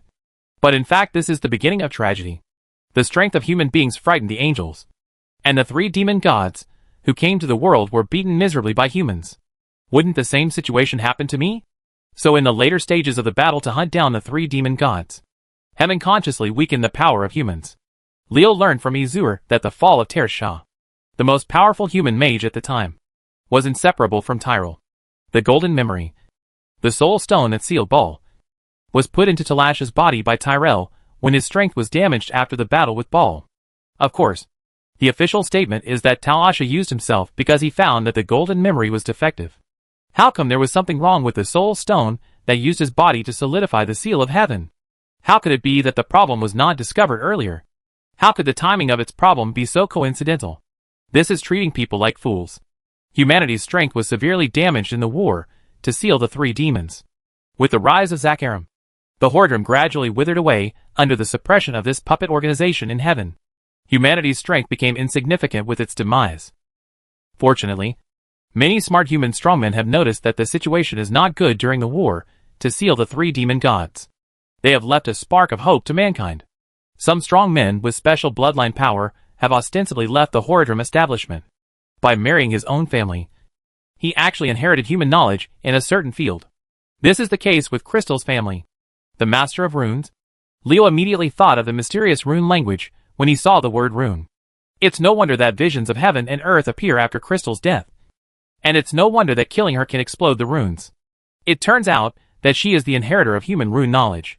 Thinking of this, Leo had the urge to curse, because he discovered a very serious problem. Crystal is defined as one of the H.L. demons in the Dark World. According to the history of that world, it must be because she knew that she could not resist an Ariel. So she had to choose to go to H.L. to preserve the inheritance of human rune knowledge. Wouldn't the person who went to kill her become a stupid lackey who helped the angels destroy the inheritance of their own race? You've cheated your father. You've cheated your bloody father. How could he be so embarrassed when he tried to compromise and preserve the inheritance of human knowledge? But he was yelled at and killed by his fellow tribesmen. Leo shook his head and sighed. The human condition in a world like Sanctuary was so miserable, which made him feel very uncomfortable as a human being. Putting aside the negative emotions in his heart, Leo turned his attention back to the battlefield. Knowledge like the language of runes is really too important. It is the essence of human wisdom in another world. Its power is enough to shake gods and demons. Naturally, such things must be given to people who can be absolutely trusted. Among the people Leo could absolutely trust, Scarlet was a paladin. Passonia was a thief. Neither of them were mages. And the only one left was Fusel. Although Fusel can do it, Leo doesn't want to embarrass her. After all, Fusel is one of the top leaders of Silvermoon City. Will she use the rune language to expand the strength of the Blood Elves or not? If you use it, you will be letting down Leo. But if you don't use it, you will be letting down the Blood Elves who urgently need to increase their strength to protect themselves. Putting Faisal in a dilemma is not something Leo wants to see. After thinking about it, Leo decided that he should inherit the rune controller. If I am not as good as H.L., no one will go to H.L. It is not appropriate to directly inherit a rune controller on the battlefield. No one knows what will happen if you inherit such a special being. Of course, Leo will not do anything so reckless. Faltola, I leave that work to you. After understanding the situation on the battlefield, Leo, who knew that the overall situation had been decided, casually gave instructions and turned to look at the Sarian. The Death Knight, who had escaped the control of the Lich King, supported Lylessa, who had exhausted all her strength and could not even stand. When Leo looked at him, he could not help but look at Leo. The Sarian was extremely curious about Leo, the man who could be called master by both a Nubrakan and Gothic. As a Death Knight of the Scourge, he knew how powerful Arthas was. And he also knew how powerful Gothic was. Tick and the others must also know how powerful the Lich King is. But under such circumstances, they resolutely joined Leo's command, which had to surprise the Sarian. Originally, the Sarian still had doubts about Leo's ability to fight against the Lich King. But these doubts came after seeing Leo easily transform Lylessa from a powerless ordinary person into one who can kill with one arrow. The strong man in black, Marduk, disappeared into thin air. In Thessarian's knowledge, even the Lich King could not achieve this step, allowing an ordinary person to have such a strong power in an instant. No wonder he could conquer Godok and Anub'arakon. I am Leo of Arathor. If you don't mind, we can fight the Lich King together. Leo nodded to Thessarian, who pondered for a moment, and then nodded slowly under Lilis's expectant eyes, accepting Leo's invitation. The family affection offensive worked, and Leo felt a little proud. Although in his opinion, Thessarian, the sister-in-law, would never be able to fly out of his hands when Laressa was already under his control. But the matter was not settled yet. There are always some variables. Now that he got the answer from the other party, he also let go of the stone in his heart. With Thessarian in hand, it is not difficult for Kaltira to bring in Arathor with Faltola. Korok is under the siege of Godok, Anub'arakon, and Faltola. There was no way to escape. As a result, there was only one Albaz blood venom left among the 4 Death Knight captains. Considering that he didn't like this guy at all, Leo had no regrets at all. Korok is there for the charge. Thessarian is the battle commander, and Kaltira is the planner. In this way, there are good candidates for the 3 key positions of an elite army, allowing them to lead the Velociraptors of the Kingdom of Arathor. Knights might be a good idea. Leo raised his chin, and while he was thinking, Golden Finger's voice rang. Killing Korok failed to extract magic equipment, succeeded in absorbing the ability. The host gains a transferable ability, Cold Touch. Do you want to absorb it? Chapter 499 Destruction. The battle at Tyr's hand was over, and the Scourge retreated in panic, leaving behind hundreds of thousands of corpses, and losing a Death Knight leader and 2 Death Knight captains. After this battle, 2 humans came into the sight of the Great Lich Kel'Thuzad, and were taken seriously immediately. One was Scarlet, who performed dazzlingly, and the other was Leo. With Kel'Thuzad's current status and strength, there are not many people in the world who can catch his eye, let alone be taken seriously by him. It is natural that Leo and Scarlet can be taken seriously by the Great Lich immediately. There is something special about it. Scarlet was born in the Lothar family, and was the queen of the Kingdom of Arathor. Her talent was even more outstanding, and she was very likely to become the second Lord of Ashes. Especially the last point that Kel'Thuzad had to pay attention to. She has strength, power, and potential. She comes from a famous family. When necessary, she can mobilize the power of a country to help. Such a person is terrifying. If she is not killed as soon as possible, she will definitely become the enemy of everyone. Nightmare. Compared to Scarlet Leo, the reason why Kel'Thuzad valued them was very simple. There was only one simple reason, and that was that he could actually make Godok and Anub'arakon betray the Scourge and turn to his command. Only the Scourge Legion has always poached other people's corners. When has there ever been a situation where one's own strong men were poached by others? For this alone, Kel'Thuzad put Leo on the must-kill list, and he was still at the top. In other words, Leo became the top of Kel'Thuzad's must-kill list. Stromgarde has unknowingly become the target of the Scourge, because Scarlet and Leo are the leaders of this human city. Fortunately, there was Sylvanas Forsaken between the Kingdom of Arathor and the Plague Lands, so there was no serious problem in a short time. Looking down at the earth from Naxxramas, Kel'Thuzad was admiring the despair of the living on the earth. He had enjoyed the eyes of the living since he became undead. Maxwell and Ashram looked blankly at the dark cloud in the sky that shrouded the entire Holy Light Chapel. It was its arrival that filled the entire Holy Light's Hope Chapel with despair, because it was Kel'Thuzad's. The vehicle is the headquarters of the Scourge in the Plague Lands, the floating city of Naxxramas. The people of the Silver Dawn naturally understood what the appearance of Naxxramas represented. It was the Scourge's plan to seize the Holy Light's Hope Chapel in one fell swoop with a thunderous force, wiping out the only place in the Plague Land that was still shrouded in holy light. What is supposed to come has indeed come. Today's battle is about death. After a sigh, Maxwell's face reappeared with a determined look, which was a determination that looked back upon death. Maxwell had anticipated the arrival of this day as early as the moment when Balnazar triggered the great reckoning of the Holy Light. The Scourge Legion, which had no scruples, would never leave such a thorn in the side of the Silver Dawn. Taking advantage of the new defeat of the Scarlet Crusade, the Argent Dawn killed them when they were alone. Even a mediocre commander could think of this, let alone Kel'Thuzad. War. Hearing Maxwell's words, Ashram had a look of self-deprecation on his face. Kel'Thuzad himself came to fight with the Argent Dawn's current power. As the commander of the Silver Dawn, Ashram is very aware of his own combat power. At this time, The Holy Lights Hope Cathedral can only fight with 10,000 people. Such a small number of troops is not enough for Naxxramas. The Scourge troopers are stuck in their teeth. Let's take it as many as we can fight off the undead natural disasters. At this point, Ashram could only think of this. Fortunately, Maldoni went to Stormwind City the day before yesterday to ask for help. And Maxwell told her the news before the Scourge Mage used his spell to block the cathedral. Otherwise the Scourge Legion would advance. It is not known when the news about the cathedral will be known to the outside world. Ashram never expected to survive the attack of the Scourge Legion. He only hoped that he could lead his soldiers to kill a few more undead scourges. But the cruel man immediately told him that he was weak in a situation where people are being used as swords and others as flesh and blood. Even a small wish is difficult to achieve. Amidst the thunderous dragon roars, huge figures flew out of Naxxramas one after another, with huge skeletons and a biting cold breath. These huge figures were the Frost Dragon army led by Sapphiron. Kel'Thuzad personally conquered the Holy Lights Hope Chapel, and used the power of thunder to destroy the Silver Dawn. He not only wanted to kill all the rebels in the shortest time, but also achieved a record of 0 casualties.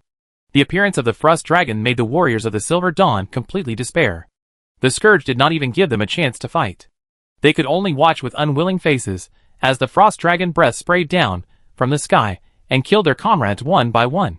Die until you become one of the dead. I'm not willing to accept it. Am I going to die like this?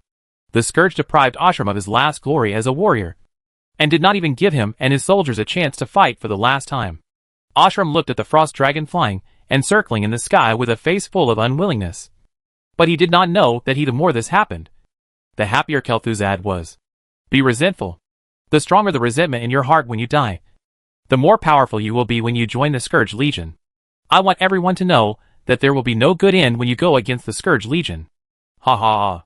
Kel'Thuzad's laughter echoed in Naxxramas. As the great Lich of the Scourge, Kel'Thuzad hated the Argent Dawn that had been fighting against him. Now that he had the opportunity to destroy this old rival, he would not easily kill him. Let the opponent go and adhere to the habits of the Scourge. Kel'Thuzad will turn all the people of the Argent Dawn into the undead of the Scourge after the war. Let them join the Scourge and destroy everything they wanted to protect during their lives. Think about that scene. All made Kel'Thuzad feel good.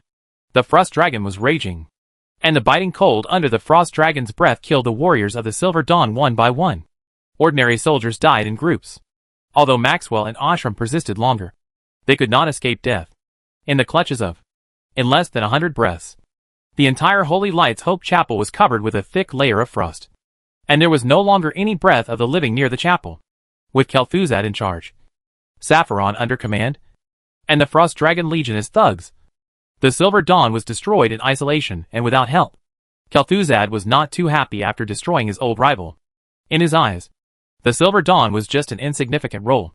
If he hadn't been concerned about the group of dead people under the Lights Hope Chapel, this organization would have been destroyed long ago. Lost. The Scarlet Crusade is no longer a concern. Mograine will arrange the Death Knights of the Black Wind Knights to destroy them. The Silver Dawn has been destroyed by himself. Who should he target next? Are they the Blood Elves in Silvermoon City, or the Forsaken in the Undercity? Kel'Thuzad was a little troubled. It was all because Darkham was so useless and lost Dysum so easily. Felina hurriedly walked into Kel'Thuzad's room. Black Widow carefully observed the Archlich's face for fear of offending him. Kel'Thuzad suddenly had a bad feeling when he saw Farina's actions, and Farina's words confirmed his hunch. The tomb under the Holy Lights Hope Chapel shows signs of being tampered with, and all the corpses inside have been taken away. Asshole. Try saying that again. Kel'Thuzad was furious. The reason why he drove Naxxramas to come to the Holy Lights Hope Chapel, and also asked Sapphiron's Frost Dragon Legion to take action, was because of the nearly 1,000 silver hands under the chapel. The body of the paladin. Otherwise, how could a little Silver Dawn bother him to take action? How could Kel'Thuzad be willing to give up after spending so much effort and getting nothing? Sir, please calm down. There are traces of crypt demon activity in the tomb. Before Kel'Thuzad's anger broke out, Felina quickly revealed the clues she had. The first thing Black Widow did when she learned that there was no body of the Silver Hand Paladin wanted by the Scourge in the tomb under the cathedral. Instead of informing Kel'Thuzad, she carefully searched for clues and only reported useful information after getting it. From this, we can see how shrewd she was. Knowing that the Archlich would be offended by the news, but not making preparations was what a fool would do. With valuable clues, even if Kel'Thuzad was angry, he could divert his anger away from himself. Kel'Thuzad sneered. And a chilling murderous intent filled Naxxramas. Apart from the Scourge, the only crypt demons were a Nubrocken, who had taken refuge with Leo. As a result, the whereabouts of the bodies of the thousands of Silver Hand paladins were already clear, and they fell into Leo's hands. Thinking of the news from the Hand of Tyr about the new life mentioned by a Nubrocken and got it, Kel'Thuzad couldn't sit still. His anger had been thrown away at this moment, and was replaced by panic. Kel'Thuzad still doesn't know what happened to a Nubrocken. But the news from the Hand of Tyr has confirmed that Godok once again has the breath of the living. The human named Leo has the ability to resurrect was already certain. And Kel'Thuzad did not dare to think about what would happen after he removed the body of the Silver Hand paladin. Summon a group of low-level undead on the spot to destroy this chapel, leaving a few mages to watch them. The others will follow me to Tyr's hand. Be sure to kill the human named Leo. At your command, Lord Kel'Thuzad. Farina agreed respectfully, and took the opportunity to retreat. She didn't want to stay next to the angry Kel'Thuzad. It would be great fun if the Archlich thought she was an eyesore, and gave her an ice blast. Naxxramas flew towards the Hand of Tyr. And the Hand of Tyr, which had not yet cleared the smoke, was about to face a more violent storm. Chapter 503 News. The Hands of Tyr, who fought the Scourge twice in succession, could see traces of war everywhere. If Leo hadn't reduced all the bones scattered on the ground into fine crystal particles, just cleaning up the corpses would have been enough for everyone to keep busy for several days, killing 1,000 enemies and losing 800 to oneself. After these two battles, the soldiers of the Scarlet Crusade and the Silver Dawn suffered heavy losses. The total number of the entire team was only a little over 20,000, including Bettina's more than 1,700. Dwarf Warrior. Under the golden holy light, the soldiers who died in battle turned into little golden lights and disappeared. Scarlet and the surviving soldiers prayed for them. We are fearless in the face of evil. Even if we know we will die, we still move forward bravely. The darkness of chaos once made us lose our way. The painful experience tells us that without a wise leader, even with a brave and determined heart, we cannot reach the light. The other side, Marlin said and knelt down to Scarlet, her eyes full of sincerity.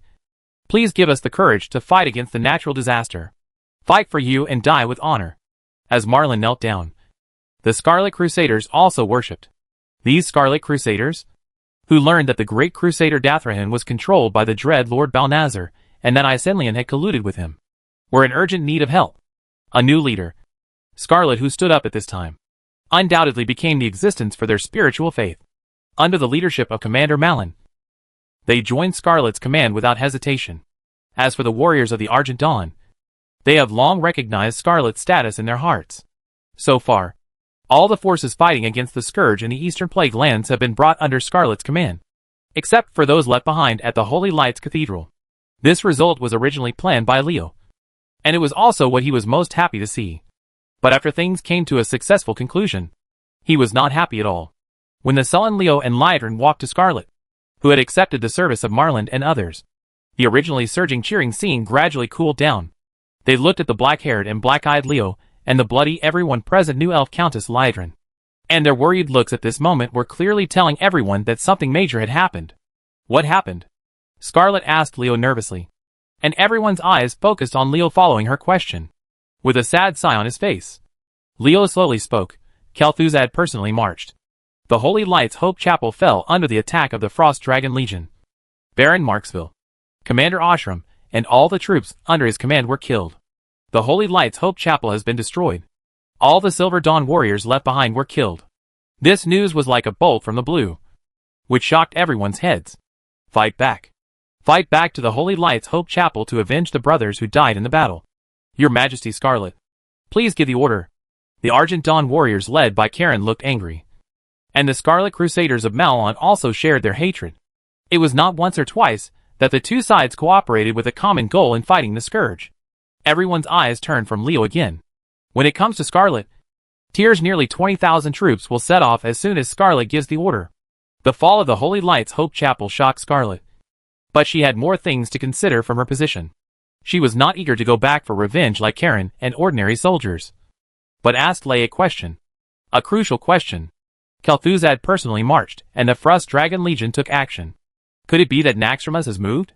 As the base camp of the Scourge Legion, the aerial city of Naxxramas is a behemoth in everyone's mind. The behemoth here refers not only to its huge size, but to the terrifying strength it possesses. What is inside this aerial city? The natural disaster troops and powerful natural disasters are like a big stone pressing on everyone's heart. So heavy that people can't breathe. Countless high-level undead and 18 powerful natural disasters. This is a terrifying force that can destroy any major force in existence. Although the newly established Knights of the Black Blade have taken away part of Naxxramas's strength, the terror has not diminished one bit. As long as the Archlich Kel'Thuzad still sits in Naxxramas, and as long as the Frost Dragon Legion in Naxxramas is not destroyed, it has the ability to destroy any resistance force. The biggest reason why the Argent Dawn and the Scarlet Crusade have been able to fight against the Scourge in the Plague Lands for so long is that Naxxramas never reacted too much. This terrifying city just floated so quietly in the sky of the Plague Land. It looks like a sleeping dragon. Even if the Scarlet Crusaders invaded the natural disaster town of Stratholme and built the blood barrier inside, it still looks like this. It is its silence that allows the resistance of the Plague Land. The power has always existed, but now Naxxramas has moved.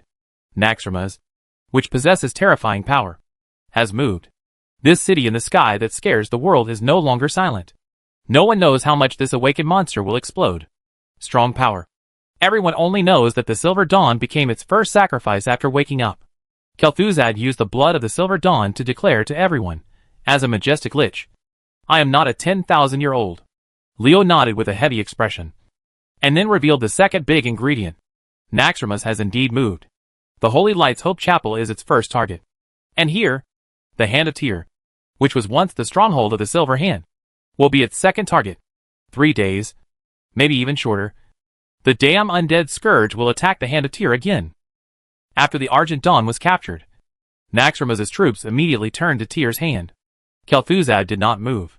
Once he made a move, he was as powerful as thunder.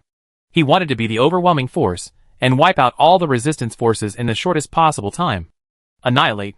You came just in time. Before we could ask him to settle the blood debt at Holy Lights Hope Chapel, he came to us instead. Let us teach those damn undead natural disasters an unforgettable lesson. Karen and other soldiers born in the Argent Dawn not only showed no fear when they heard that the Scourge was coming to attack Tyr's hand, but each of them looked like they were eager to fight the Scourge. Mara also had the same expression as them. The Scarlet Crusade led by Erlin. Although these warriors were criticized in other aspects, they were praised for their ability to fight against the Scourge. Since Kel'Thuzad was coming with his vehicle Naxxramas, there was no need to go to the Lights Hope Chapel. Scarlet had made a decision in her mind. Karen, Marlin, give you 1 day to integrate the soldiers. We will fight the undead Scourge led by Kel'Thuzad here. Bettina, Liedrin, I hope you can cooperate with me. As commanded. This was Karen and Marlin's answer. No problem. This was Bettina and Liedrin's reply. There is another news. I think the brothers of the Scarlet Crusade should have the right to know. When Malin was about to retreat, Leo motioned to her and asked her to wait. Something happened in Hearthland. Malin's expression suddenly condensed. After the Scarlet Crusade was defeated outside the Ebon Blade Fortress, there were only 3 strongholds. One was the Hand of Tyr under her command. The other was the Scarlet Monastery managed by Renault and Whitemane. And the other was one is Hearthland. Isenlian deceived Tyron when Tyron went to question whether he was colluding with Balnazer. He suddenly killed Tyron when he relaxed his vigilance. The current king of Mardenhold is his young man, and paying the price for knowing people unknown. Leo's words made Malin's heart tighten.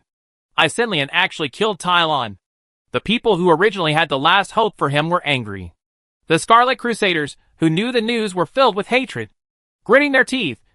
Isenlian, whom they had always respected, actually colluded with the devil to fool them. What's Talon's current situation? Marlin didn't dare to ask any more questions after she said it, because she was afraid of hearing the worst news. Fortunately, things weren't that bad. Leo raised his hand and made a reassuring gesture to her. Talon is not dead. Demetia, who received the news with him, led people to rescue him at the critical moment. However, there were too many people who were bewitched by Isenlian. They had no way to control the situation and had to choose to flee. According to the news, they are heading towards the Scarlet Monastery in Tirisful. Leo's words first made Malin feel relieved. It would be best if Tyron was not dead. Fortunately, Demetia was in Hearthland. Otherwise, the consequences would be really unimaginable. Then Malin felt tense again. It was too bad that Hearthland fell into the hands of Isillian. This shows that most of the members of the Scarlet Crusade in Martinhold became Isillion's people. They actually followed the one who colluded with the Dread Lord. Sinners fall together. Damn Isillion. The crime he committed is truly unforgivable. Many Scarlet Crusaders were extremely angry about what happened in Hearthland. They really wanted to kill Isillion immediately. And angry curses rang out from the hands of Tyr. Anger and insults will not solve the problem. What we have to do is to get things done one by one. The most important thing at the moment is to defeat the Scourge led by Kel'Thuzad and guard the sacred place of Tyr's hand. Scarlet stood up at this time. Although the matter of Hearthland being controlled by Isillion was very important, it was not the most important matter at the moment. Their first priority was to prevent the Scourge from attacking. Keep Tyr's hand. The shouting and cursing quickly stopped. The Scarlet Crusaders here were all veterans who had experienced the war. The discipline of the army had been engraved in their bones. After Scarlet spoke, they suppressed the anger in their hearts and began to obey the orders. Karen and Marlin were integrating the soldiers of the Silver Dawn and the Scarlet Crusade, while Bettina, who led the dwarf warriors, took advantage of this time to discuss with Leo and others. With the current strength of Tyr's hand, it is impossible to stop Naxxramas. What are your plans? Although Bettina's words don't sound good, what she said is the truth. 20,000 people from Tyr's hand are not enough to fill the teeth of Naxxramas' natural disaster troops. So how can they defeat them? You are right. With the current strength of Tyr's hand, it is impossible to fight against Naxxramas. Leo nodded in agreement. And then he changed the subject. The Scourge is our common enemy, regardless of the alliance. Both the Horde and the Horde should do their part. Kel'Thuzad is trying to use Naxxramas to destroy the warriors in the Plague Lands who resist the Scourge. The Alliance and the Horde will not stand idly by. We don't have much time left. Bettina, please contact High Craftsman Mekatork.